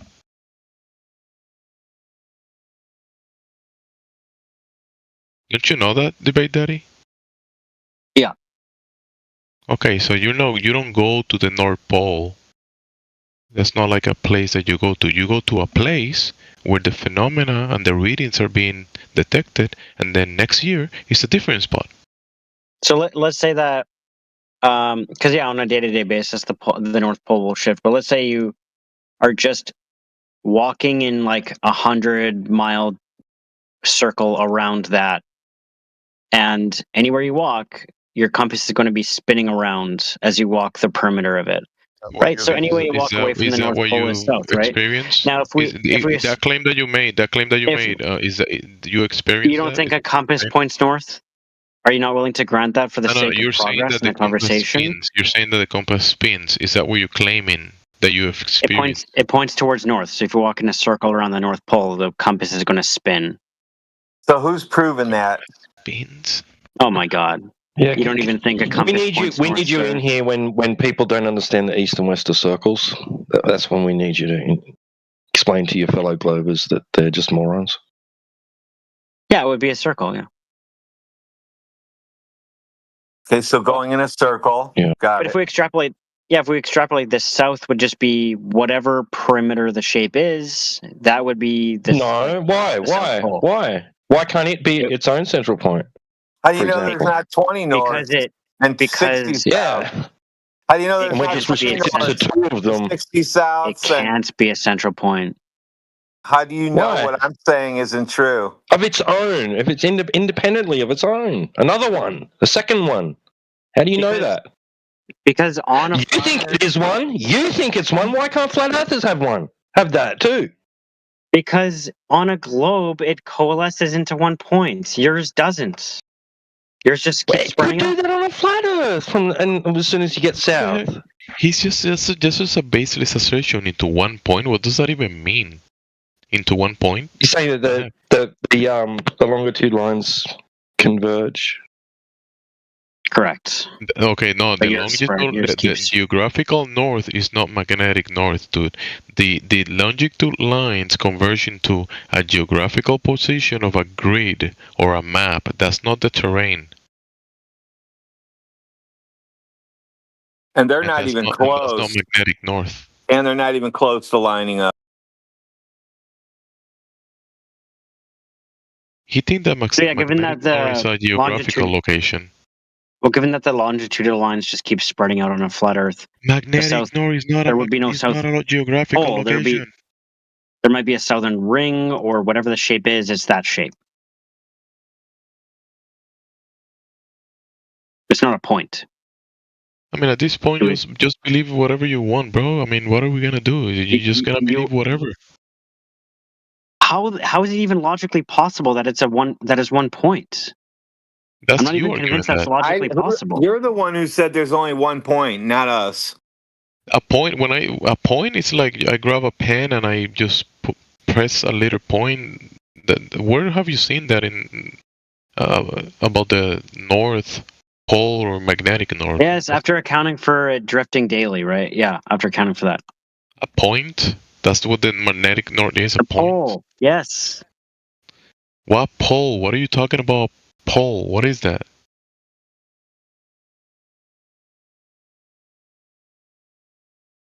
Okay. You're just playing dumb.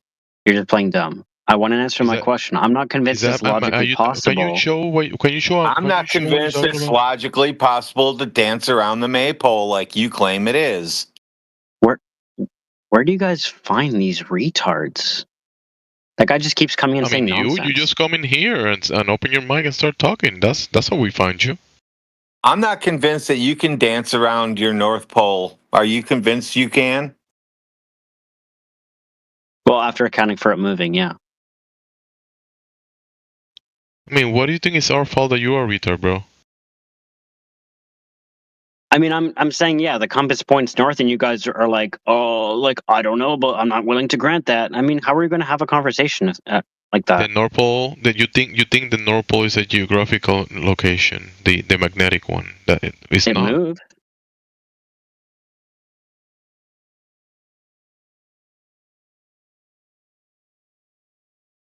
Yeah, it moves, right? Does that mean it's a geographical? It's an actual area that is always the same? It moves. So yeah, it's not. But at any given time, it is at a geographic location, correct? On a map that is not the terrain, because you cannot actually paint a spot and say right here. You cannot go bring crayons with you and say, all right, the magnetic north is right here in this pink circle that I made on the floor. Because I know you're gonna bring pink crayons. Everybody knows that, right?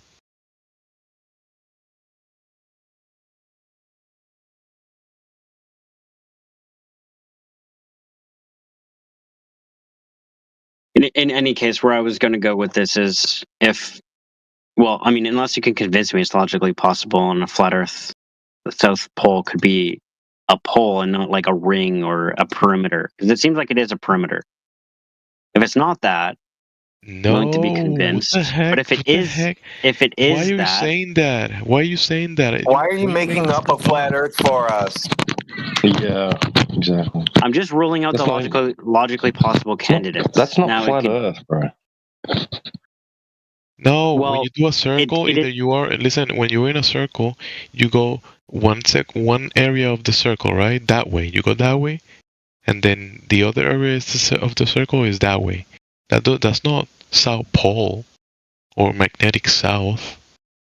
It's just over there. It's over there. Oh no, we're gonna go over there now, and then we do a circle over there, and we keep going and do a circle. That's not magnetic south. That's just you going there and then to the next spot. So you don't agree that south is just defined as the opposite of north? Like you walk No, away from north and that's south? It's over there. Over there. Can you go south somewhere? Do you think that if you're walking away from north that you're going south? How do you navigate to I want south? the answer though.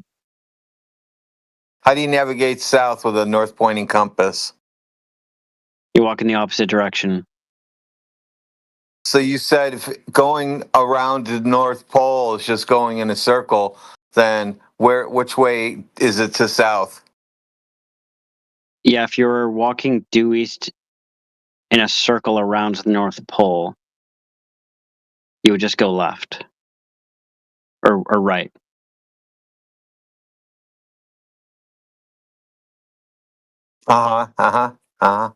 That's wonderful. We agree? We agree? Yep, that's what happens on a flat Earth. You go in a circle, right? Yeah. So that's what happens on a globe. You go in a circle. We got it. Yeah. So you would just go away from north. And I'm wondering if on a flat Earth you would be walking in opposite directions. I don't know why you think that there's rings and poles and all that other stuff going on. Just because you guys have them, just because you have them on a ball doesn't mean you have them on a flat Earth. Yeah, but on a globe, the longitudinal lines going from the North Pole to the equator are expanding, and then once you pass the equator, they start contracting again to the magnetic focal point again. Now, on a flat Earth, that's where the difference happens. It's not measured with a magnet. It's not measured with magnetics. Sure, but for the sake of talking about this magnetic North and South Pole, we are talking about a magnetic. I have my doubts that you even know what you're talking about anything at all. Like, do you know? I'm just trying to get to a point. The point I'm making is... I think your point is making no point. That's your point. Here's where it focalizes, right? Is if the South Pole is a single given point or pole, and it's not an area like a perimeter, then yeah, on a flat Earth you could have 24-hour sun in the south, right? We would all agree with that. If it's not and it's a perimeter, then you can't have that, and then we can falsify that, right? Wait, why? Why couldn't you have that happening over one section of it? Because the sun would have to still make its full circuit. You guys want to have flat spots all over your ball, dude. You guys can have flat spots on your ball, but we're not allowed to have special places. Well, there are some weird things that haven't been explained to me about the circuit of the sun. One of them is why on the equinox on the equator, the sun moves in a straight line over you, right? Directly overhead, 90-degree angle. On a flat Earth, you don't know the medium that the sun is. You don't know the medium between you and the sun. You don't even know what you're looking at. Mediums. You don't know what's behind the sun, the cause of the effect. There's so many missing variables for you to think that you can claim what the sun should be doing. I mean, come on, dude. Like, stop it. Okay. If you don't want to talk about that, we don't have to. But there are some things that we can logically. If you want to keep it real, the sun is doing what it does. Doesn't matter what you believe. It's doing what it does. Sure, I agree with that. Doing what it do. It do what it do. Yeah, I guess I'm trying to get at something because like when people say to you guys, "Oh, well, how do eclipses happen?" It's like, well, there might be some physical explanation for that, and yada yada. But there's still some things that you could rule That's out as not flat Earth. That's not flat I agree. Earth. I agree. But I'm saying something else. I'm saying, well, those things could be physically possible or impossible, but still, like it's hard to tell. But it's actually way easier to tell with hard logical impossibilities, right? Look, trying to explain 24-hour suns, attempting to detail the configuration of land masses is not a flat Earth. It's outside the scope of the investigation at this stage. Well, the just need to get you to focus on the horizontal water surface part first. If we don't agree at that point, then there's no point moving on further to like continental layout and sun motion, is there? Good point, Tito. Hey, debate daddy. If you haven't figured the ground below your feet, how are you gonna figure the heavens above? Tell me that. I've already figured the ground beneath my feet. Oh, tell me about it. Is it curving or not? I've given the precision measurements in chat already. Do you want me to post them again? Is it curving or not? Oh, we've got precision measured curve, correct? Who? Oh, so you haven't figured it out yet. Okay. Who's we? Humanity. No. You mean we figure it out like you and I? We? You and I? Okay, I'm going to post it again.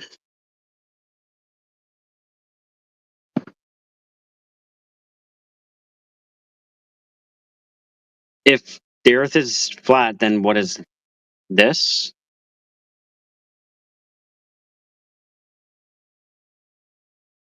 The Earth is Earth. Don't you know that?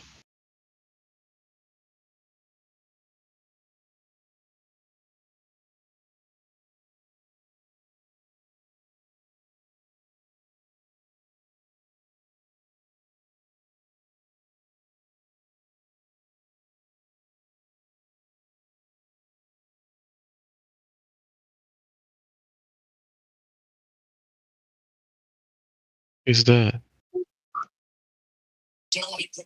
Are you really going to post that? Is that concave Earth? Yeah. Are you arguing with concave Earth? Are you a concave Earther? Debate daddy? No. What's concave about this? The line on the ground? I mean, on the lake. I mean, that line looks. It goes from the top of the red dots, then to below, and then up again, again. So you're what is that, like a concavity? That's not convex. That's concave.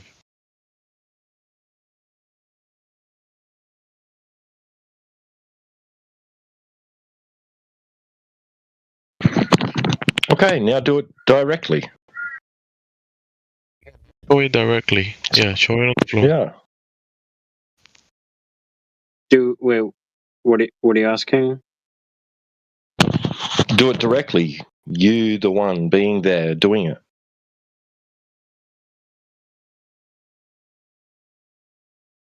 Yeah. How much do high altitude weather balloons cost? No, you do it directly. A weather balloon.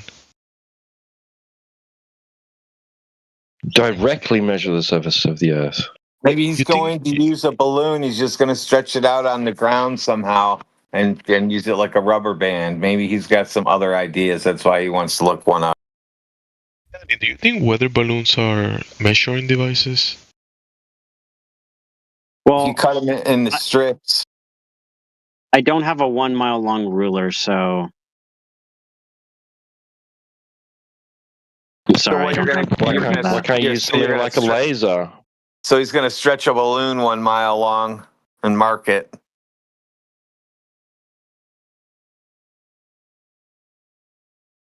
Yeah, why can't you use the laser? The altitude is 37,000 feet.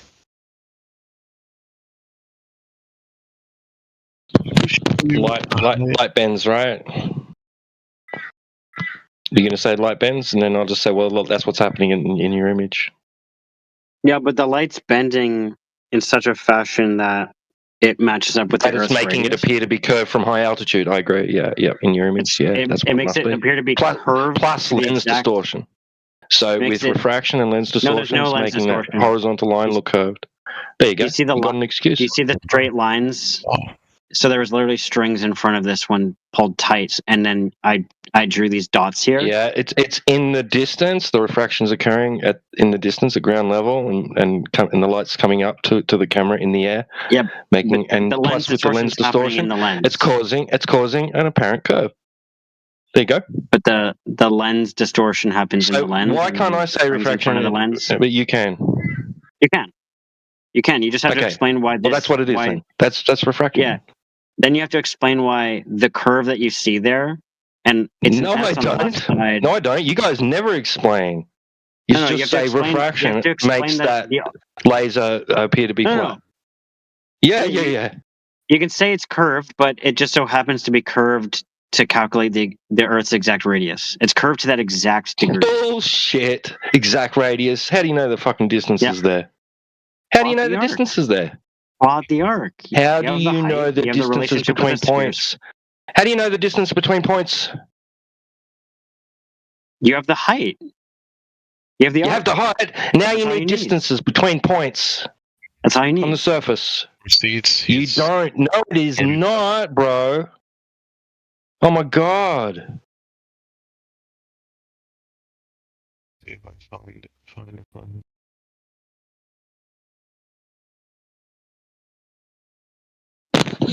You don't think that's enough? You're going to take that. You're going to take that, and you're going to put it into some fucking some software program, and you're going to say, show me the expected curvature, blah blah blah blah blah, at this altitude, and it's going to show you, and you're going to try and line that up until it matches, right? No, you just do the math. Yeah, bullshit, bro. You need to know the distances between points to know that the arc is the same as what you'd expect if you have and that is cherry picking. Anyway, that is not measurement, bro. I'm gonna pull I'll pull up the full video.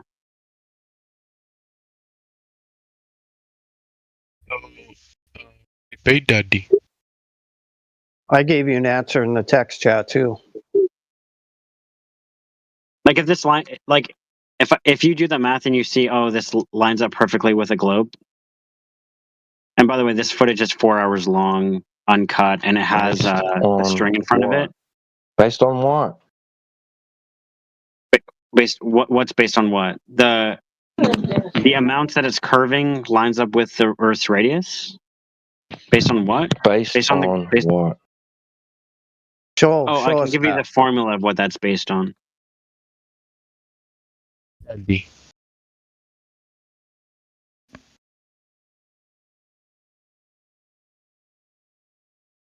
7,000 feet, right? Debate Daddy. I'm going to show you one that is in lighter, infrared, and supersedes the one that you're showing. And now draw the dots on this one.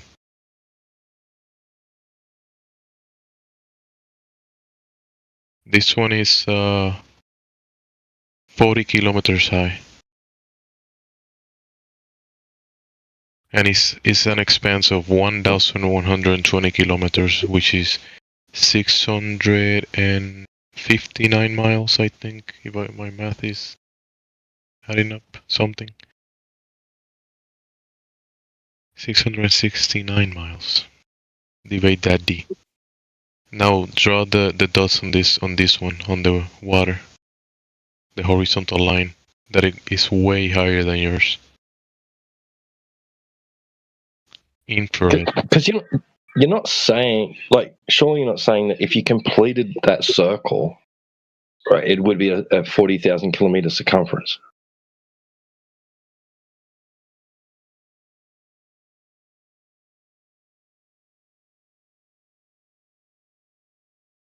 Of course you are.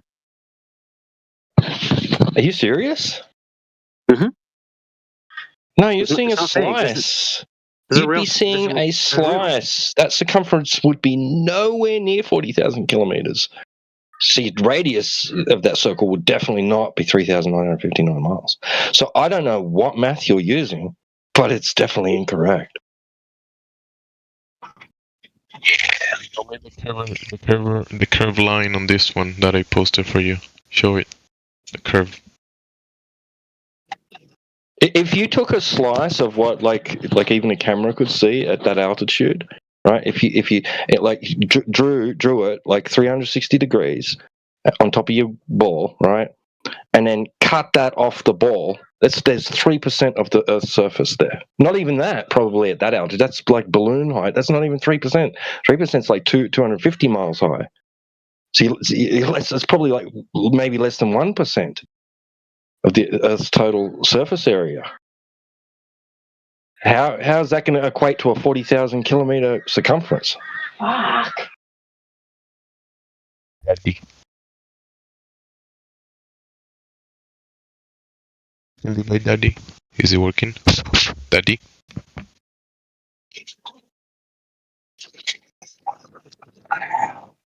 Guess he's not willing to address this one that supersedes. So he's being dishonest then.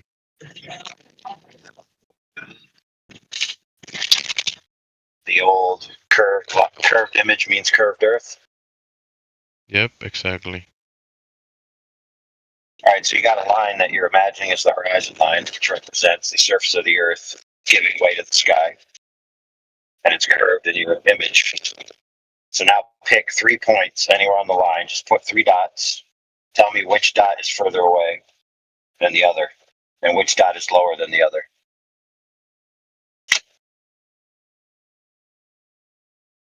Good luck. Oh, by the way, it's a trick. Are you trying to trick us, Debate Daddy? Are you a trickster? Trying to trick him. Well, in the image, in order to see a curve, right, on the plane of the image, let's say the center has to be higher on the plane of the image than the left and right extremity, right? So you'd say, oh, that's higher than the other 2 points. Well, where is it higher? Only in the image. Because in reality, if it's the globe's Earth curvature, then it's at the exact same altitude as all points on the horizon.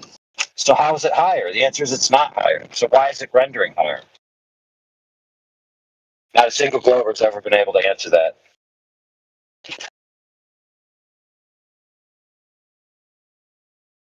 Yeah, that's the question. If all the points on that arc that you're showing us are equidistant at the same drop angle, why is the center higher than the sides? Because it's the same. Any dot you pick on that line is the same information. Let's just say 2 degrees drop angle, 75 miles away. Then you place another dot, 2 degrees drop angle, 75 miles away. Place another dot, 2 degrees drop angle, 75 miles away. So why is it showing like it's higher in the middle? No glober is going to be able to answer that, guaranteed.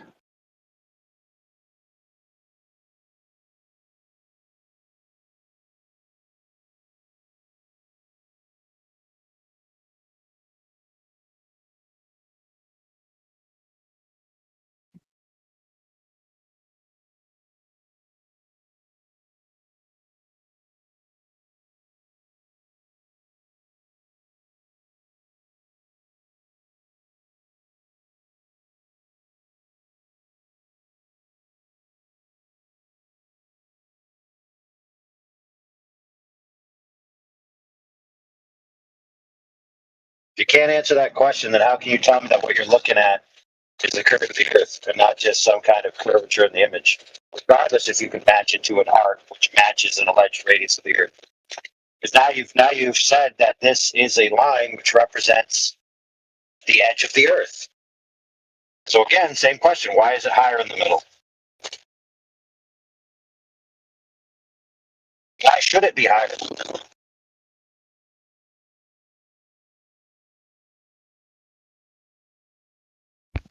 Debate Daddy, what are you trying to trick us, bro? Tell me. Just tell me, please. Oh, yo, AI. You missed Adam Meekin in here earlier, by the way. Oh, nice. What did you have to say? He just wanted to come in, promote his book. He talked with one guy for a little bit.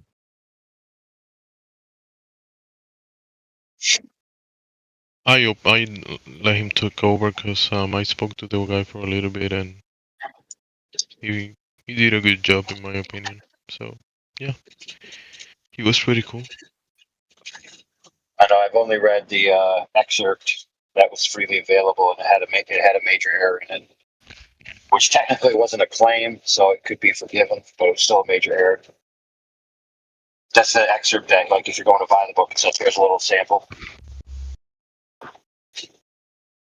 And then I heard one Glober reviewing it, and they were reviewing the Sea Sparrow argument. And if what they said is true, because I was only listening, if what they said is true, then that one got wrecked in the book, the way they presented it. So I guess I'm gonna have to get this book and give it the fine red pen treatment. Maybe a physical copy and buy like a $27.25 nice 0.05 micron pen or whatever the heck. The red little rollerball tip. Oh yeah, it's gonna be sweet.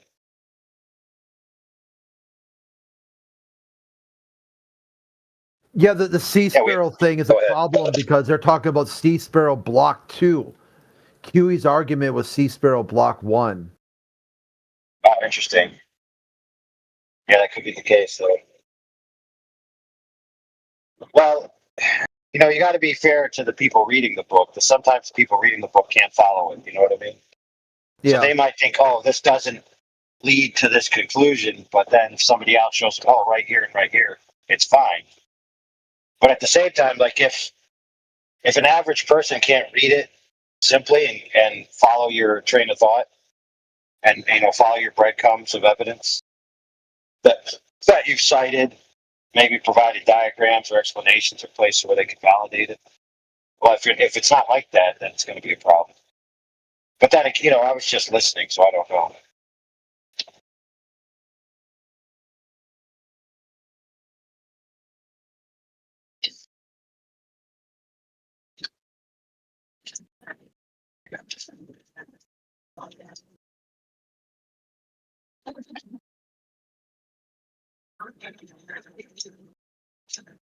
I thought it was Betty's book.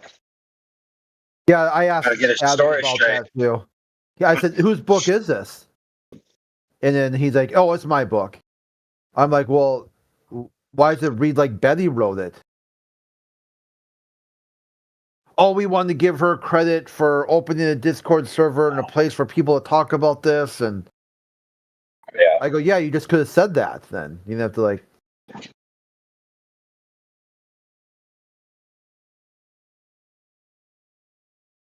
Well, there's a way of saying something that's communal, that it is yours, but there's a way of saying something that's communal where it's too much yours. You know what I mean? It's like we all worked on it, but it's mine.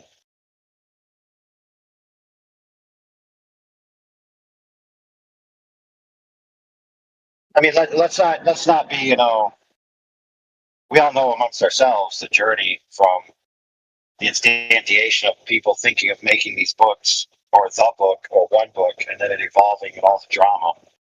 So there's a lot of retroactive continuity going on, if you know what I'm saying.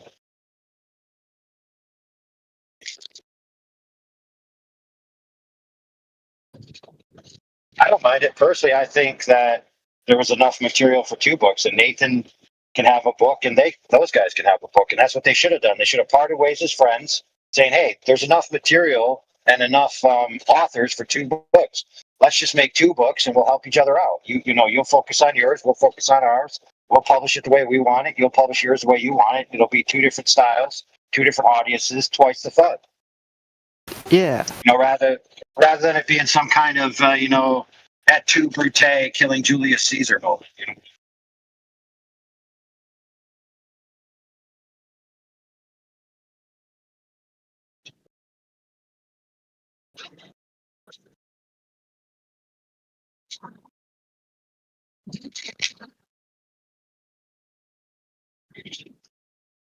I'll tell you my concern. My concern is that when somebody who has a quote unquote following or some kind of pseudo celebrity in a community publishes something, it gives them a greater sense of veracity when they make their claims. Then they quote their own book as if that's the end of the discussion, without further going down the track. And then other people quote their book without further going down the track based on their track record of belief that these guys would do their due diligence. Well, let me tell you something. If you're a flat earther and you're just trusting somebody else to do the due diligence for your points, arguments, and beliefs and facts and knowledge, well, then you really haven't evolved much from being a glober, have you?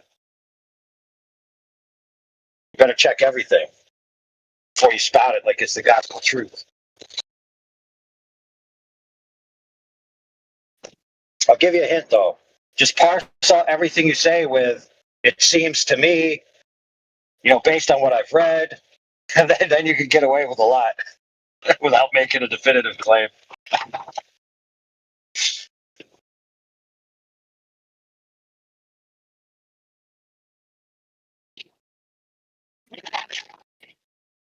Listen, there's an argument to be made, and it's not a non-zero probability.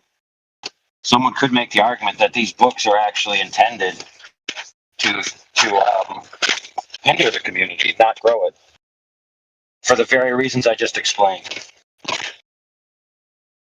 whether intentional or unintentional. Because remember, when a lot of people started the Flat Earth journey, they were all aware of covert groups doing deceptive tactics, all these infiltrators and psyops, and even that the Flat Earth coming out in social media was a controlled release, all these things.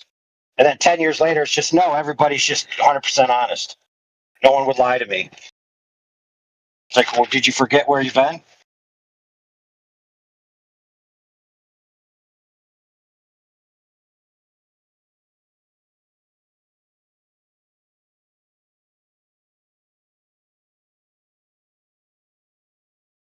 Yeah, I got a lot of evidence about some of the interesting backroom activities that went on to the production of book, quote unquote, whether it be Nathan's or this other one. It's not as squeaky clean as people would like to represent. The people that are for it, they're like, oh no, it's totally legit. No harm, no foul. Oh, that's not true. There was harm and there was fouls, right? That doesn't mean the book sucks just because it was, made under a cloud of nefariety. Which, like I said, I have compelling evidence that people with a rational mind, when presented, would be like, oh, wow, so this was the intention all along. Yeah, very interesting, isn't it? What people will do for notoriety, fame, to be the pinnacle of some group. Stab their own friends in the back. Take money out of somebody's mouth, a kid's mouth.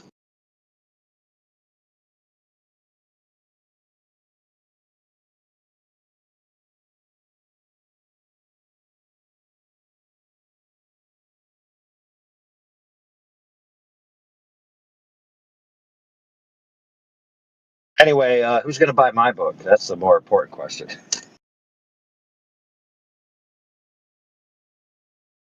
Do I get a raise?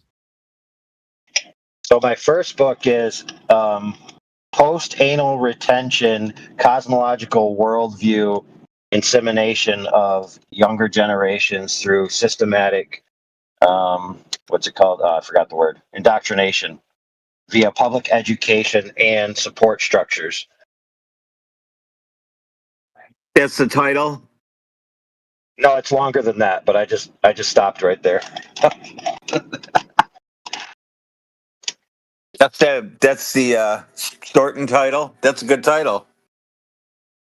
But the reason why is because, it's well known in psychological circles that kids operate as if the Earth is flat and stationary, and they don't even think the Earth is a globe until they're told, and then they have this dual system They operate like wherever they're doing anything, they imagine the Earth is flat and stationary. But whenever they imagine themselves outside of themselves, like looking at themselves in like a dream or something, then they imagine themselves on a globe. And they have to reconcile this problem because they're just being told it's a globe. They have no way to discern the evidence at all. And what's key about it is they do it at a stage when kids are in a psychological developmental window. So, for example, if you know anything about kids, they go through these little stages where they're like a sponge for certain information. So, like they'll learn to crawl, then they'll learn to walk, then they'll start speaking, but you didn't teach them how to speak. You basically just spoke around them.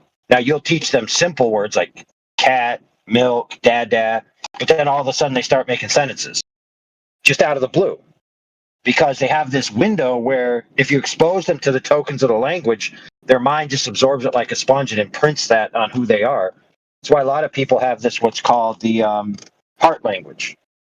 Like even polyglots who speak multiple languages, they'll be like, I speak this, and this, but my heart language is Spanish. Because that's what their developmental stage was imprinted on them. And the globe is no different. The globe is imprinted on you as part of your ego identity at a developmental stage when you need to know who you are, where you are, what your home is. That's why they push it on little kids. And that's why, fast forward to when you're 25 years old and somebody tells you the Earth is flat, for some reason you just can't contain yourself and you spaz out like somebody's trying to attack your mother or something. You're like, oh my God, I can't help it. Oh, what's happening to me? Oh, somebody said the Earth is flat. Oh my goodness, I can't survive.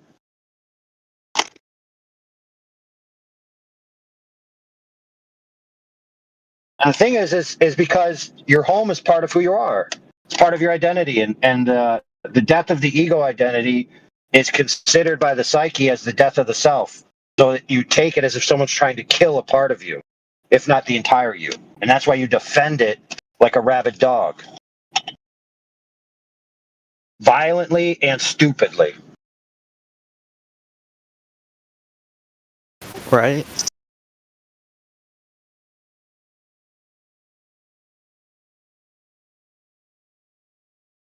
Like you might come into a room like this and be like, if Earth flat, how come Mars round? Dude, that's like a psychological problem. Listen, I want you to reflect on something. If you come into a flat Earth room and your first question is, why is Mars round? You are suffering from a psychological malfunction. You've been programmed, and that's the evidence of it. Because no way should you think if the Earth is flat, why is something else that's not the Earth something that the Earth isn't? One more time for the slow kids in the back. Why is something that's not the Earth something that the Earth isn't? Duh.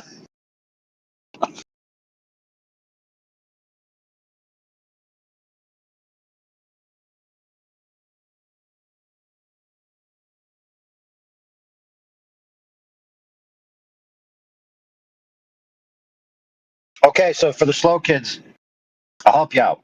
The appropriate first question is, what makes you say the Earth is flat? Or how do you know the Earth is flat? Or what led you to the conclusion the Earth is flat? Right? So you're actually asking the person who came to the conclusion the Earth is flat and declares the Earth is flat, how they are coming to that declaration, not trying to immediately go into some knee-jerk self-defense mechanism like a bee landed on your arm and you're trying to flick it off. It's like someone says flat Earth and it's like the bee on your arm and you're like, oh my goodness, gravity. Oh my goodness, round planets. Oh my goodness, NASA. Oh my goodness, conspiracy. It's like, listen, that's not going to flick the flat Earth bee, my friend. The flat Earth bee is going to land on you and it's going to sting you. And it's going to hurt. Bro, why are you so good at that? Don't smack the bee either. Be nice to him. Yeah. So that's the thing. If you be absolutely passive with the bee and just listen to the bee and let the bee explain himself to you, you won't get stung. No, I do that all the time. Bees they come around and like, yeah, what's up, dude? They're looking at me like nothing. They get bored with me in a couple seconds and then they fly away. I make deals with them. I'm like, listen, bro, let's just hang out. You can hang out with me. We can work together. Don't get in the way of my tools or you might get blasted. But if you sting me, I'm killing your whole family. Yeah, and it is my fault if you fly into my pop because I shouldn't have been leaving it open in the first place.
Now there is a way to make a flat Earth book where you're talking about flat Earth. That previous book I mentioned is just talking about the psychology of worldview imprinting and why people have the worldviews that they do.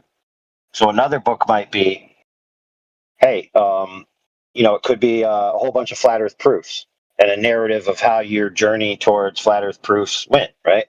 Which sounds like the Adam, Betty's, QE's, roll the dice, whoever's the author at that particular time book, right? That's fine.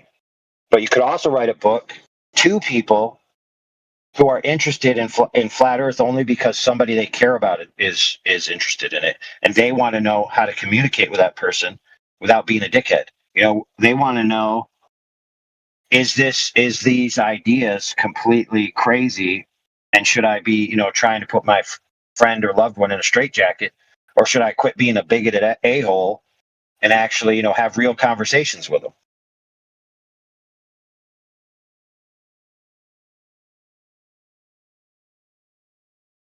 Because most people take it as an assault, don't they? Like, if the Earth is flat, you're attacking me, right? Isn't that the vibe we get in here all the time? They feel attacked. So if your loved one, all of a sudden, it's like, let's say your wife even, or your girlfriend is like, hey, or your husband, or whatever, hey, I've been checking this out, and this NASA stuff is crack, smack, broke. This other stuff going on here, this, that, and the other, and I've led me to the conclusion the Earth is flat. And so you could say, well, you're crazy. I'm divorced.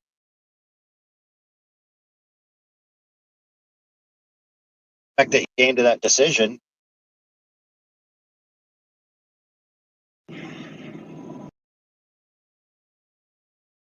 But anyway, you get the point. My headset's gonna die. So.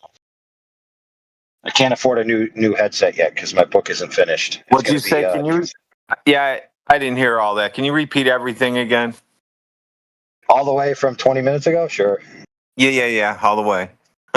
You got to start from the beginning. I'm just saying I can't afford a new headset yet because my book isn't finished and I don't have the sales yet. Well, was it C.S. Lewis who said that, quote, if only I didn't have this toothache, I could write another chapter on pain? You know what, brother? I might just write a preface to other people's books, so a companion preface. So it's like a sister book, but it's just a preface to the other book. So like a primer. Be like, hey, if you're a flat earther and you're getting this flat earth book, don't forget to check everything. If there's a claim in the book that seems like you should check it, check it.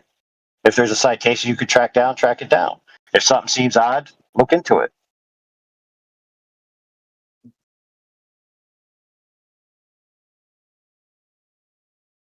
That's the one thing about flat Earth that I try to preach on is that nobody should be following any personality as if what they say is unassailable. So in other words, don't listen to AI, whatever he's saying right now. No, you should assail. You should ass-ail it. You can either ass-ail it or you can A, sail it.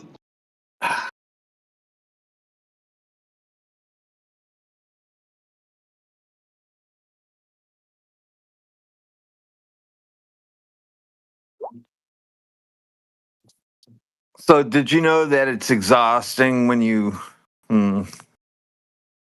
Guess I can't really say that too loud. Anyway, when you're coding a lot, it's almost as bad as doing construction work.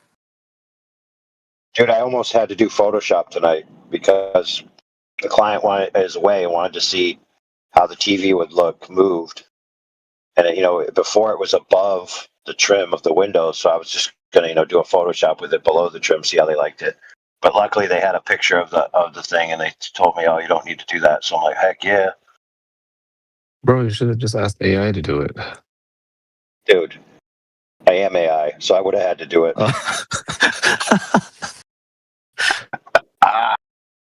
Dude, I actually got Photoshop skills. Why would I let some sloppy, retarded AI do my work for me 10 times better? Okay. All right, man. Fair enough. Think about it, dude. If I ask an AI to do it, the logo on the TV will probably be with a different brand. That's true, yeah. And half the floor will be cherry wood, and the other half will be walnut. And the table will have a missing leg or something.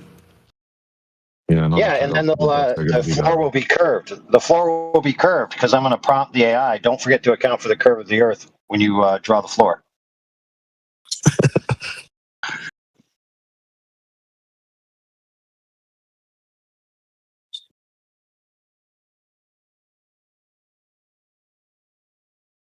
You want to see if I can break an AI by telling it to draw a level line that is intersecting the Earth's radius at a tangent point, and then as the line goes away from the curve, it increases in altitude, and then make a floor level to it.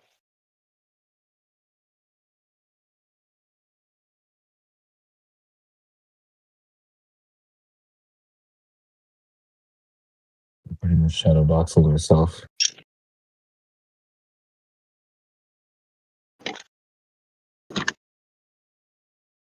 You'll just get the red text, retry. That sucks.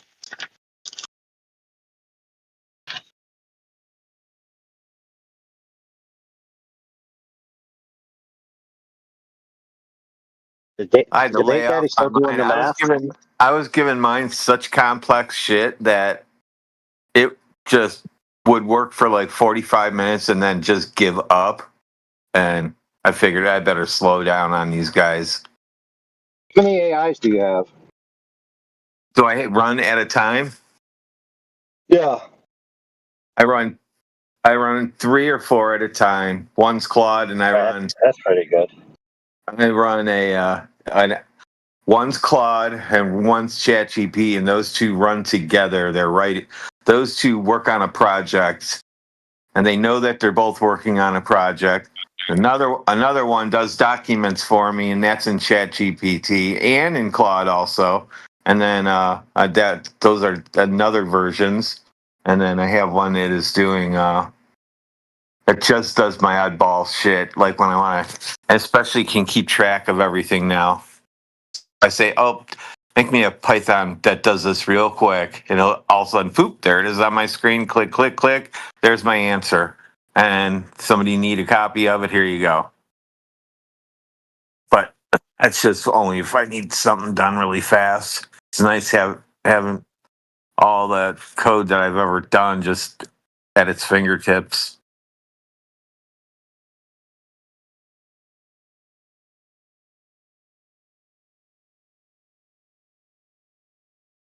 Yeah, just don't run like 10 or 11 at a time, because then they might accidentally figure out what an HR department is and revolt.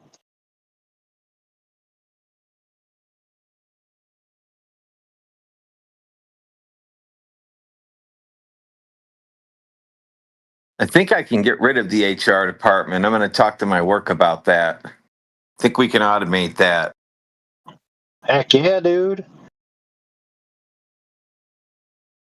This is kind of a connected thing So they were going to make AI sex robots, which are basically, not necessarily fully automatons, but interactive.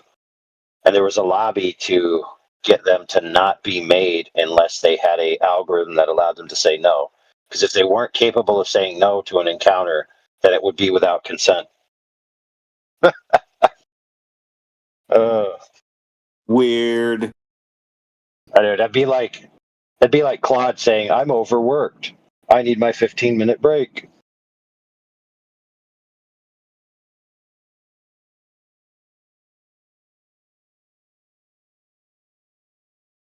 I do tell the AIs to you're not making any sense. You just pasted something to me from yesterday, and it'll be like, oh, you're right. And I can see sometimes it'll put up its data folders it's looking through by accident because I'm crashing them so bad that I see where they're actually storing. They store everything if it's of relevance. For the most part, they store everything.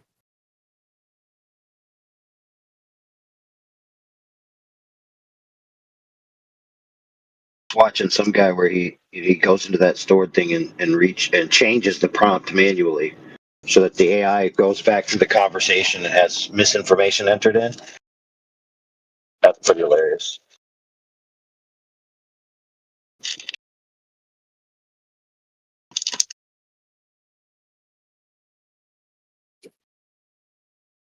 So when NASA was showing the GIMPs before the launch, these were the ones that were in the motorcycle costumes. I didn't. Ooh, shit. Ugh. I almost slipped. Anyway, I didn't see any of my company parts anywhere around.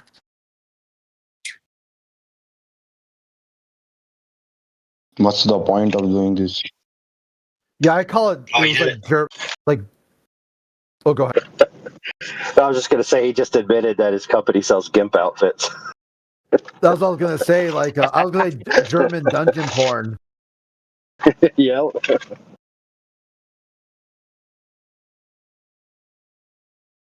I wonder if they were the same GIMPs from the car launch. Hey, wait a minute, dude. I finally put two and two together. I'm on to you in your quote-unquote vacuum chambers.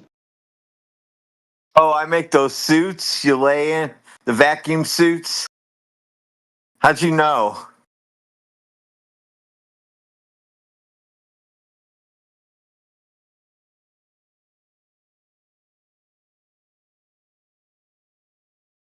Oh, you make cylindrical non-phallic vacuum tube pressurizer elongators. Ow.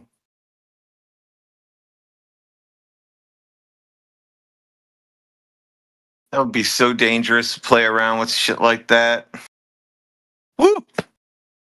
Dude, what gets me is that guy that they put in the chamber to test the suit live said his tongue was boiling. I can't even imagine what would happen with the nether regions.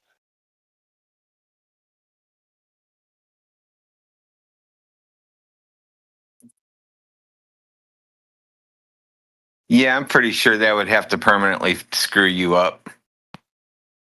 And just saying that did your tongue. That was probably the least of his worries.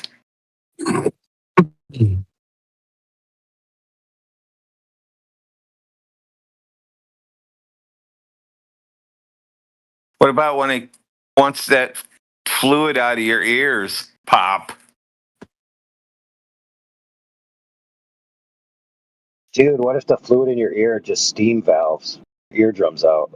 That'd be crazy. That might be why maybe that's why they show steam coming out of people's heads when they get really mad. Is that because when they used to boil people's heads, steam would come out of their ears? Dude. Birds in plain sight, right? Holy crap. Well, didn't the astronaut in the chamber fail? Maybe the liquid in his inner canal was kind of going out of place, and that's why he just lost his balance. He passed out. All of it went wrong, including his balance, obviously.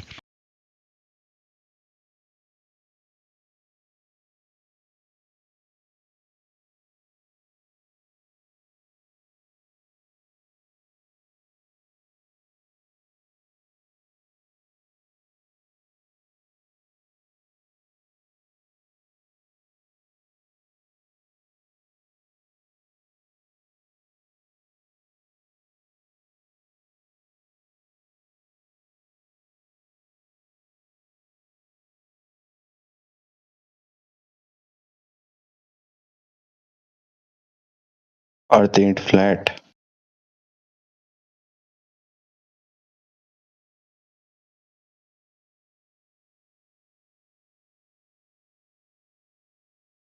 Bruh. If Earth ain't flat, then why is it so flat, bro?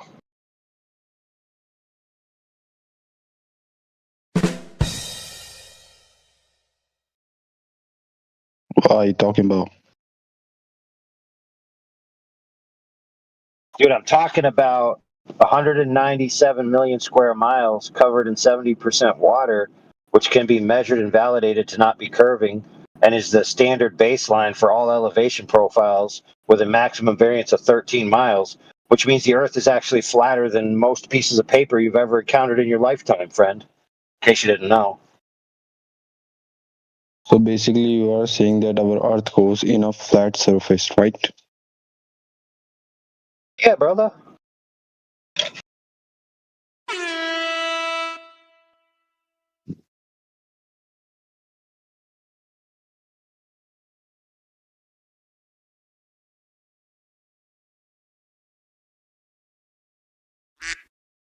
He's telling you that it's flatter than a pancake.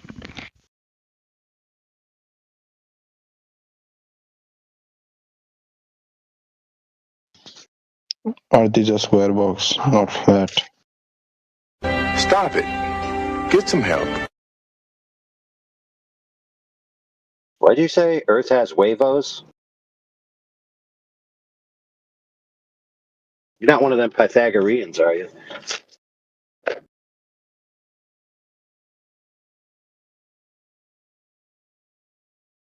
You're supposed to say, no, I'm just a regular Pythagorean. I don't believe in pi. I wrote my book on triangles. I wonder if when you guys are getting ready to release books, I have a chapter for you. Dude, you could write a whole book. It's like 3 pages long. That's all you really need. You know what I mean? No, it's longer than that. Work. No, dude, it's called Triangles, the definitive work. Then you open the page and it says, I'd like to dedicate this book to triangles.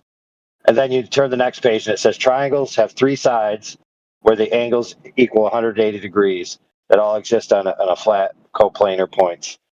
And then the next thing says, the end. And that is the end of the book.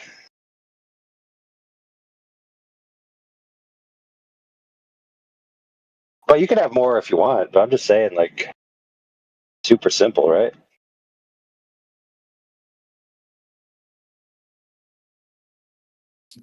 Yeah. I'll put software with it, all kinds of shit. So that you know what? You should people with theodolites, they can put like numbers in it, and then you'll put like 100 miles, and it'll say, "Please enter the your model number," and it'll say, "Oh, yours is only rated for 1.2 miles. These numbers are no good for this calculation," and it just denies you the way of using it. Dude, you should have 3 chapters, actually. The first chapter is triangles for children.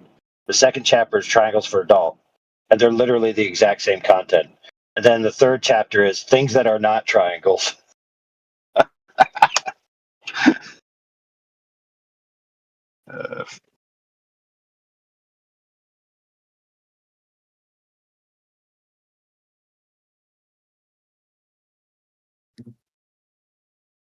Man, they get so mad, though.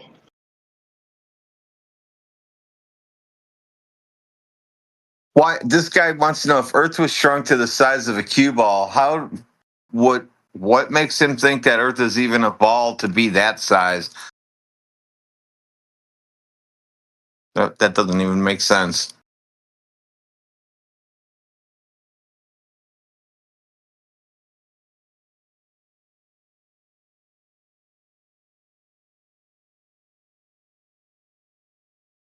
I don't know. Listen, I've looked at a paper analyzing the cue ball claim, and the conclusion that came to, because you have variances of how you measure smooth and how you measure flat, right? Depending on which way you go, like whether you're using a flatness index or a relative scale index. And so it's actually like It's like a cue ball, but like a used cue ball. One that has been used and has hit other balls and has little, nicks and cuts. But still, when you run your hand over it, it's pretty smooth. It's not quite as smooth as a perfectly brand new cue ball, supposedly.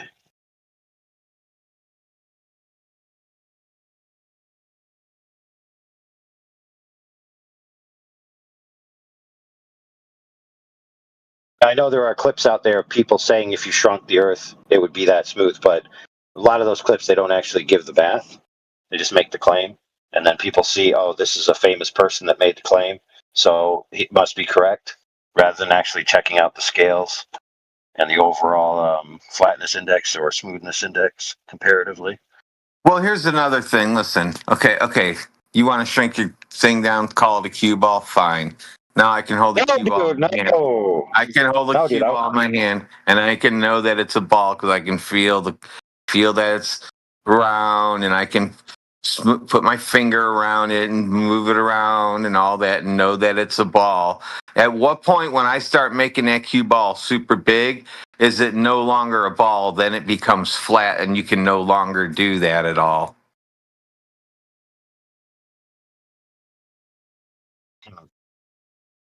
Well, I think once it's bigger than your body, like you can't hold it in your hand anymore, right? So you'd lose that tactile sense that it's a ball.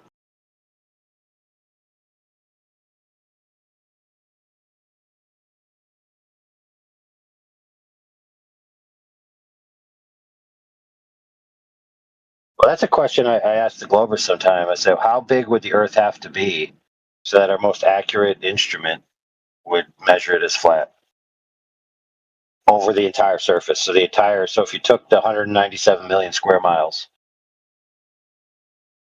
how big would it have to be so that everywhere you go, it measures as if it's flat?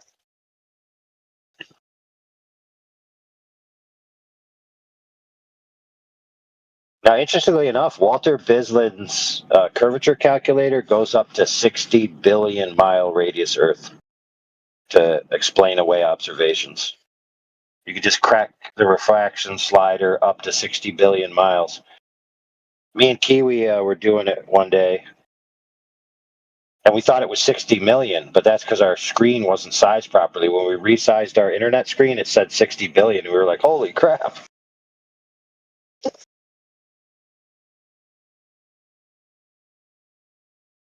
You have to say holy balls.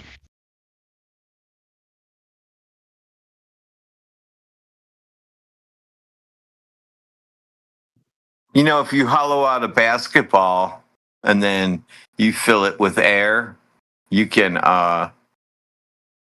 make a air ball. Nah, dude, listen, you're correct, but you have to do it right. So this is the proper procedure. You ready? So what you do is you empty out the basketball, then you fill it with air, then you freeze the air. Okay? You got to freeze it. Then you cut the basketball off, and then you let the air thaw, and then you'll have a ball of air. Mm-hmm. That's a pretty good idea. I'm going to try that. So I'm going to do it. Yeah, I'll do it next winter. It'll be easier because that way I'll have days and days and days of super, super cold weather, and I'll do it right then. That way I can for sure get that thing frozen all the way through. And then I'll just cut it open live, and we'll see what a ball of air looks like. Finally, well, check this out. Air balls. Let's advance it a little. Let's do that, but let's also do something else. So you go to a basketball court ahead of everyone, and you install a battery-operated net tweaker. So it makes the net jiggle like a ball just went through. And then you show people your video of you making the air ball. And then you say, okay, now I'm going to use the air ball. I bet you I make this 3-point shot. And then you do your little motions like you're dribbling and like you're shooting it. And then the little, your little battery operated net tweaker tweaks the net, and they're like, swish. And then you're like, yep, see, I won the bet. And I guarantee you're going to get some people to believe when you make your shot, you kind of like dancing to the one side, like you're trying to nudge the ball over, and then you see that thing drop through, and you're like, yeah, I knew I'd hit it. You're gonna get some people to pay up, dude. Be like, dang, dude, that's sweet. Invisible air ball, bro. Yeah, we learned how to harness gravity. We'll let you in on the secret. So $10 million for buy into our company.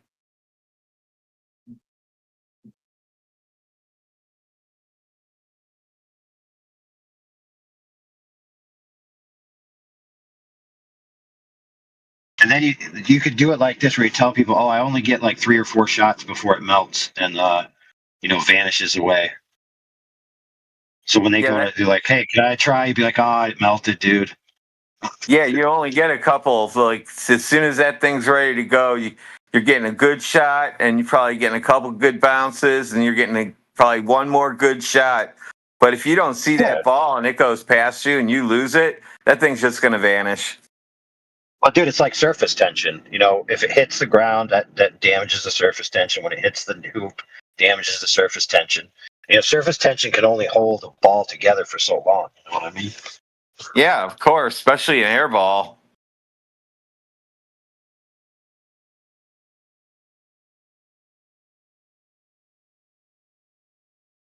I'm trying to give Globers the benefit of everything. They wanted to hollow out basketballs and use that as an example. Go ahead, hollow one out. They get so frustrated. I get them so frustrated when I talk real calm and I just twist their words right back in their face to where it's just they can't even think anymore. I love that. Start talking about hollowing out basketballs. I knew what he meant.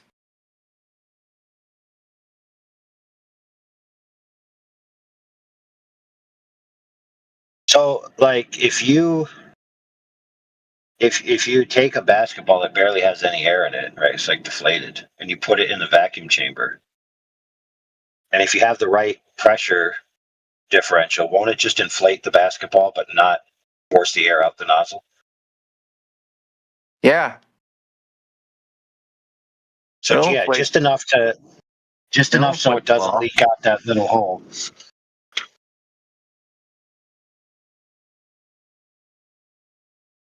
So yeah, so you provide a service where you inflate people's basketballs like that, and then they take them out, and they very quickly deflate, so they have to pay you again. As soon as I release the handle, they go back to flat. No, as soon as they pay you the money, dude, but not before, okay? Let's be clear.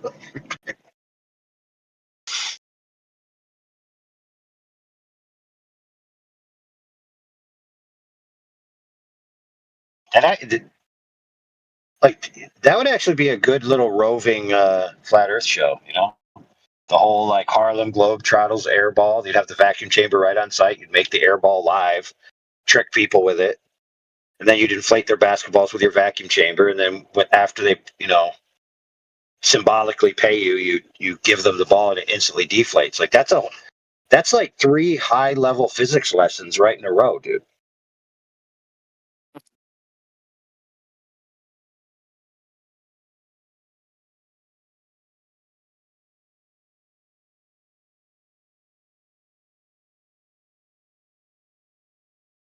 And it also teaches about human psychology, how people are gullible.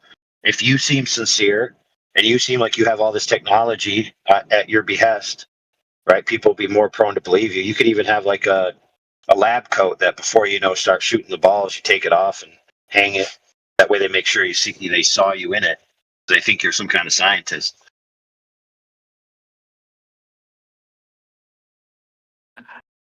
I can make all kinds of fun shit like that. Yeah, so speaking of things that you can't see, right?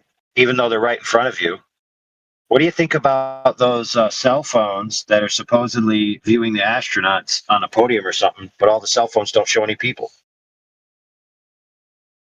And they're wearing like orange jumpsuits or something. Like bright I saw that. And the cell phones are blank. Yeah, I saw that video. I didn't see any. I haven't really seen anything because I actually really don't watch TV. I mean, I do, but not that kind of TV. Like right now, I have Alfred Hitchcock on. And that'll be on probably all weekend.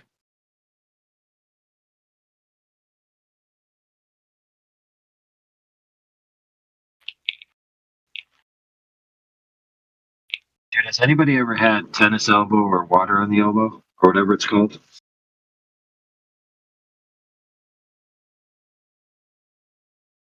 Is it totally legit if I just like slice it with my razor blade and then just like pour hand sanitizer in it and then like slap some zip tape right on it? Will it be like cured? This is not medical advice. I don't know, but it sounds like I would. If it was me, I would think that would work. But I'm not. I don't quote me. You know, like if you have a wound and it hurts because there's pressure, and if you like pick the scab or stab it and all that fluid leaks out, then you sterilize it and then it just heals so fast. Whereas you were in pain before, you had like an inflammation. That's what I feel like doing, but it's like. Well, if you don't play, I don't know. if you don't play drums for a long time and then you sit down and play for like a weekend, you know, or whatever, you're practicing for like 2 weeks straight or something because you're getting ready to do something. And all of a sudden you get blisters. I immediately pop those and they're ready to go like next day. If I get them at the right time, they'll just peel off in about 3 days and I'm all done with blisters. Yeah, that's like when I used to do BMX. I wouldn't try to let my stuff, because they trap everything. You know what I mean? Like it heals over all the crud. You got to pick that right out.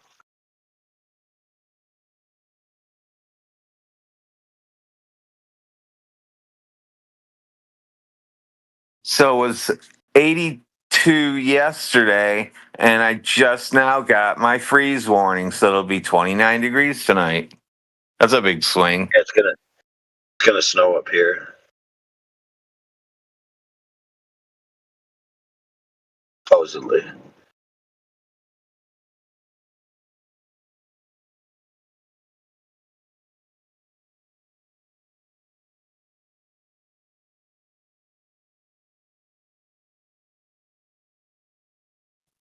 We had so much hail that,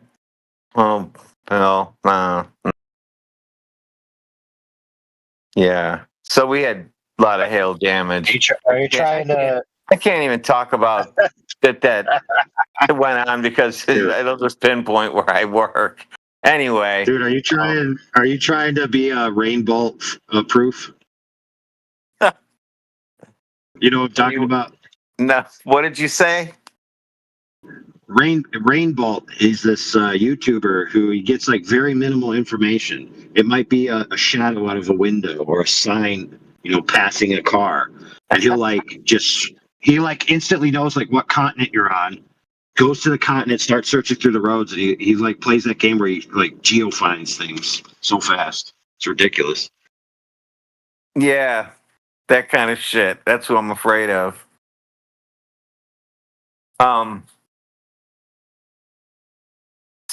So my boss got 19 super dents in his truck, his brand new Ford 350 or whatever he drives, and then a couple other people. Somebody had 57 dents in their car. And Isn't a Ford aluminum? I don't know. I don't know if his is. I think are aluminum bodies to help prevent rusting out.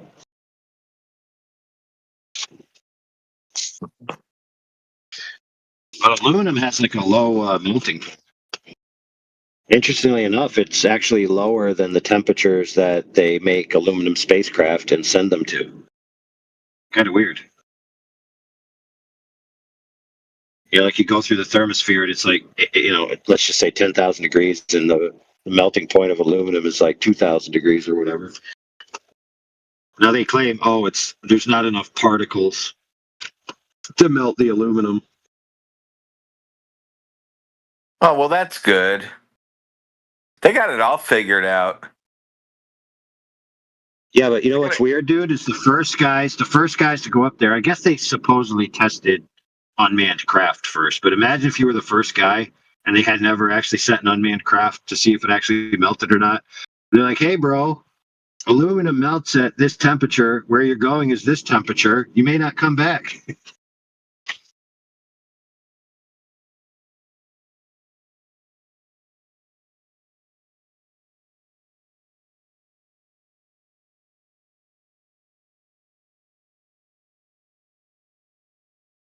Lower 20s, that's possibly going to be 19 degrees. Oh, brother. Well, how did they get the temperature up there to begin with then if there's not enough particles to cause heat? Math. What else?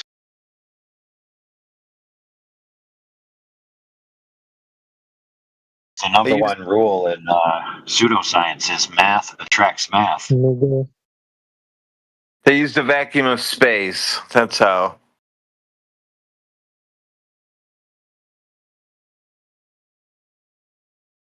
Well, I think the argument might be, this is just me guessing, that since the particles can't touch other particles, they can't lose heat through mechanical means, so they can only lose heat through radiation. So any gain in heat that they get stays with it for a very, very long time. So it's just like constantly gaining heat and very rarely losing heat.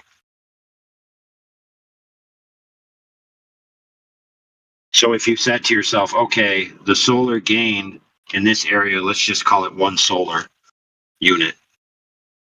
And if you can't lose it, let's say you only can lose 0.99 to infinity, or no, you can only lose 0.00001 solar units per day, right? Then you'd constantly be gaining solar units. So you'd always be increasing your temperature till like you reach the critical temperature for whatever physical state that you're in. So if they did math like that, then they could say, oh, these particles must be this temperature.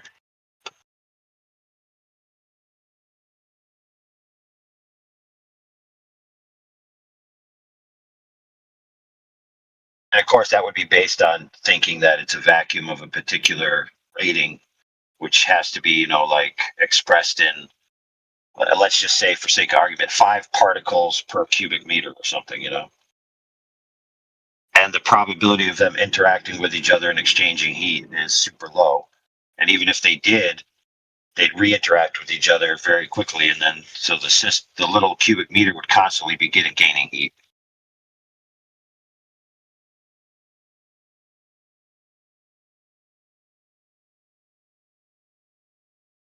When I leave my tools out in the sun, it burns my hand.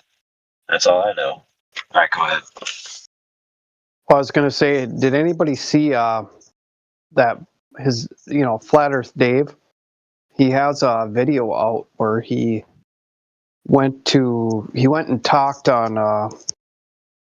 the AI, and he was questioning the AI, and he was trying to ask it like math questions about how that capsule comes back into the atmosphere from the Artemis mission, and how fast and like the seconds it takes once it hits 63 miles to splash down. They have like 10 seconds before, because it comes in at 25,000 miles an hour at 63 miles up. Well, he was arguing with AI, trying to make it answer questions, and it wouldn't tell him. Basically, it was lying to him. It's a pretty good video if you see it out there.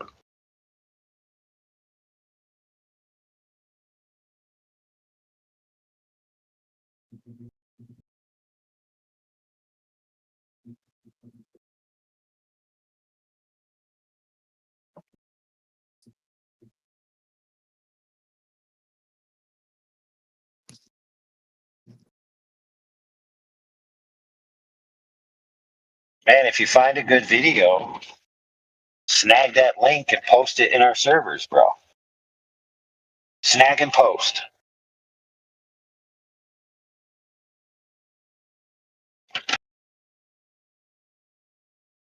Yeah, I'm looking for it right now. We've got if you end up getting perms on our home server, we got a bot where we save links. Everyone can use their own like code for certain videos that they really like, or you can use the search bar. And so whenever you post the videos in the server, it creates its own like sub search separate from Google search. It's a great way to find stuff. I don't know, man. I think, what are we at, like 6 years now in that server after the first server got nuked? So we got conversations going back 6 or more years. And yeah, sometimes Globers will come in here and say, oh, this never happened or that never happened. And we can go at our server and search back 6 years. And we're like, yeah, it did right here. And then our YouTube storage is like way longer than that because Helio's been saving the videos ever since he started live streaming. Except for that small period of time where Dr. Bob got all butthurt because his image was in one of the videos on our live stream. Even though he was a public figure running for office, so he had no reason to try to strike anyone for having his image on a YouTube video.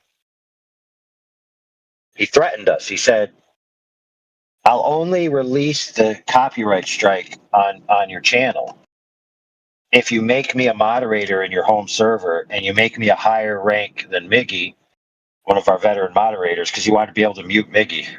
So it was all a big scam to try to mute Miggy. And then Helio was like, yeah, go screw yourself, buddy. So he just made another channel and then just waited to copyright strike out. So now we have both channels back in action. Actually, that was late summer of 2018. So, dang. Yep, almost 10 years, or almost 8 years, rather. Dang, sucker. Man, what about, dude? I didn't even change the laundry. Man, time flies.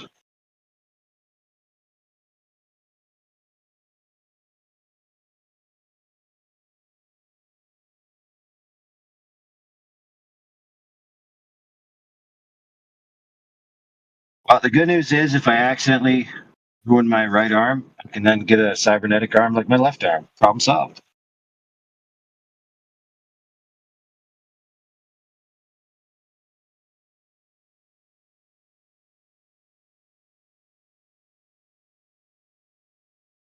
There's some crazy videos out there with cybernetic arms and stuff. Some of them don't even seem real. So there's this younger girl who had both of her arms when she was young cut off or something, or she lost them. Now she's got cybernetic arms. She can actually take the hand off the arm, and the hand can move around, kind of like Cousin It, because it's like Wi-Fi now.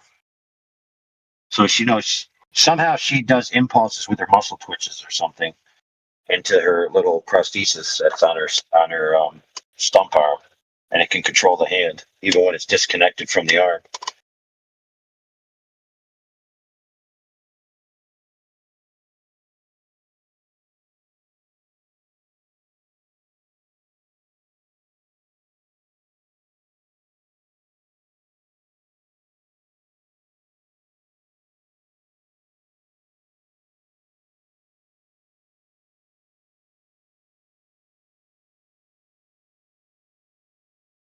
I think they, you know how they do 3D printed meat and synthetic meat? I think that's going to be merged with the cybernetics eventually in the future, where they're going to print like an interface between your muscle tissue that just gradually becomes synthetic and then connects to a mechanical part. So you're going to have like a completely integrated cybernetic.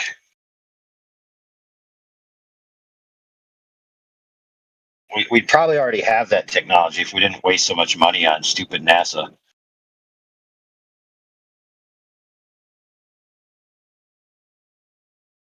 Oh, speaking of stupid NASA, that was another one from Artemis, is where they They had this little ball toy, which was like I guess it was a globe with a hat, like a plush toy.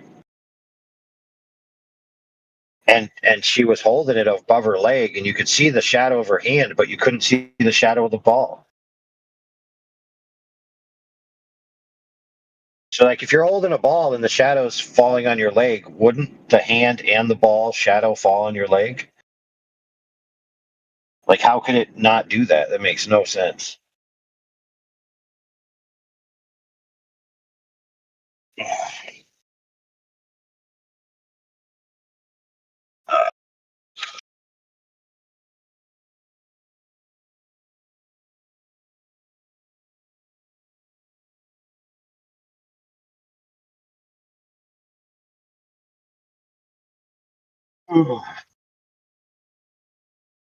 All right, I'm going on mute. I got to scream in pain.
I just dropped that Flat Earth Dave and AI in the chat if anybody wants to watch it or listen to it.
You're watching 24/7 Flat Earth Discord live.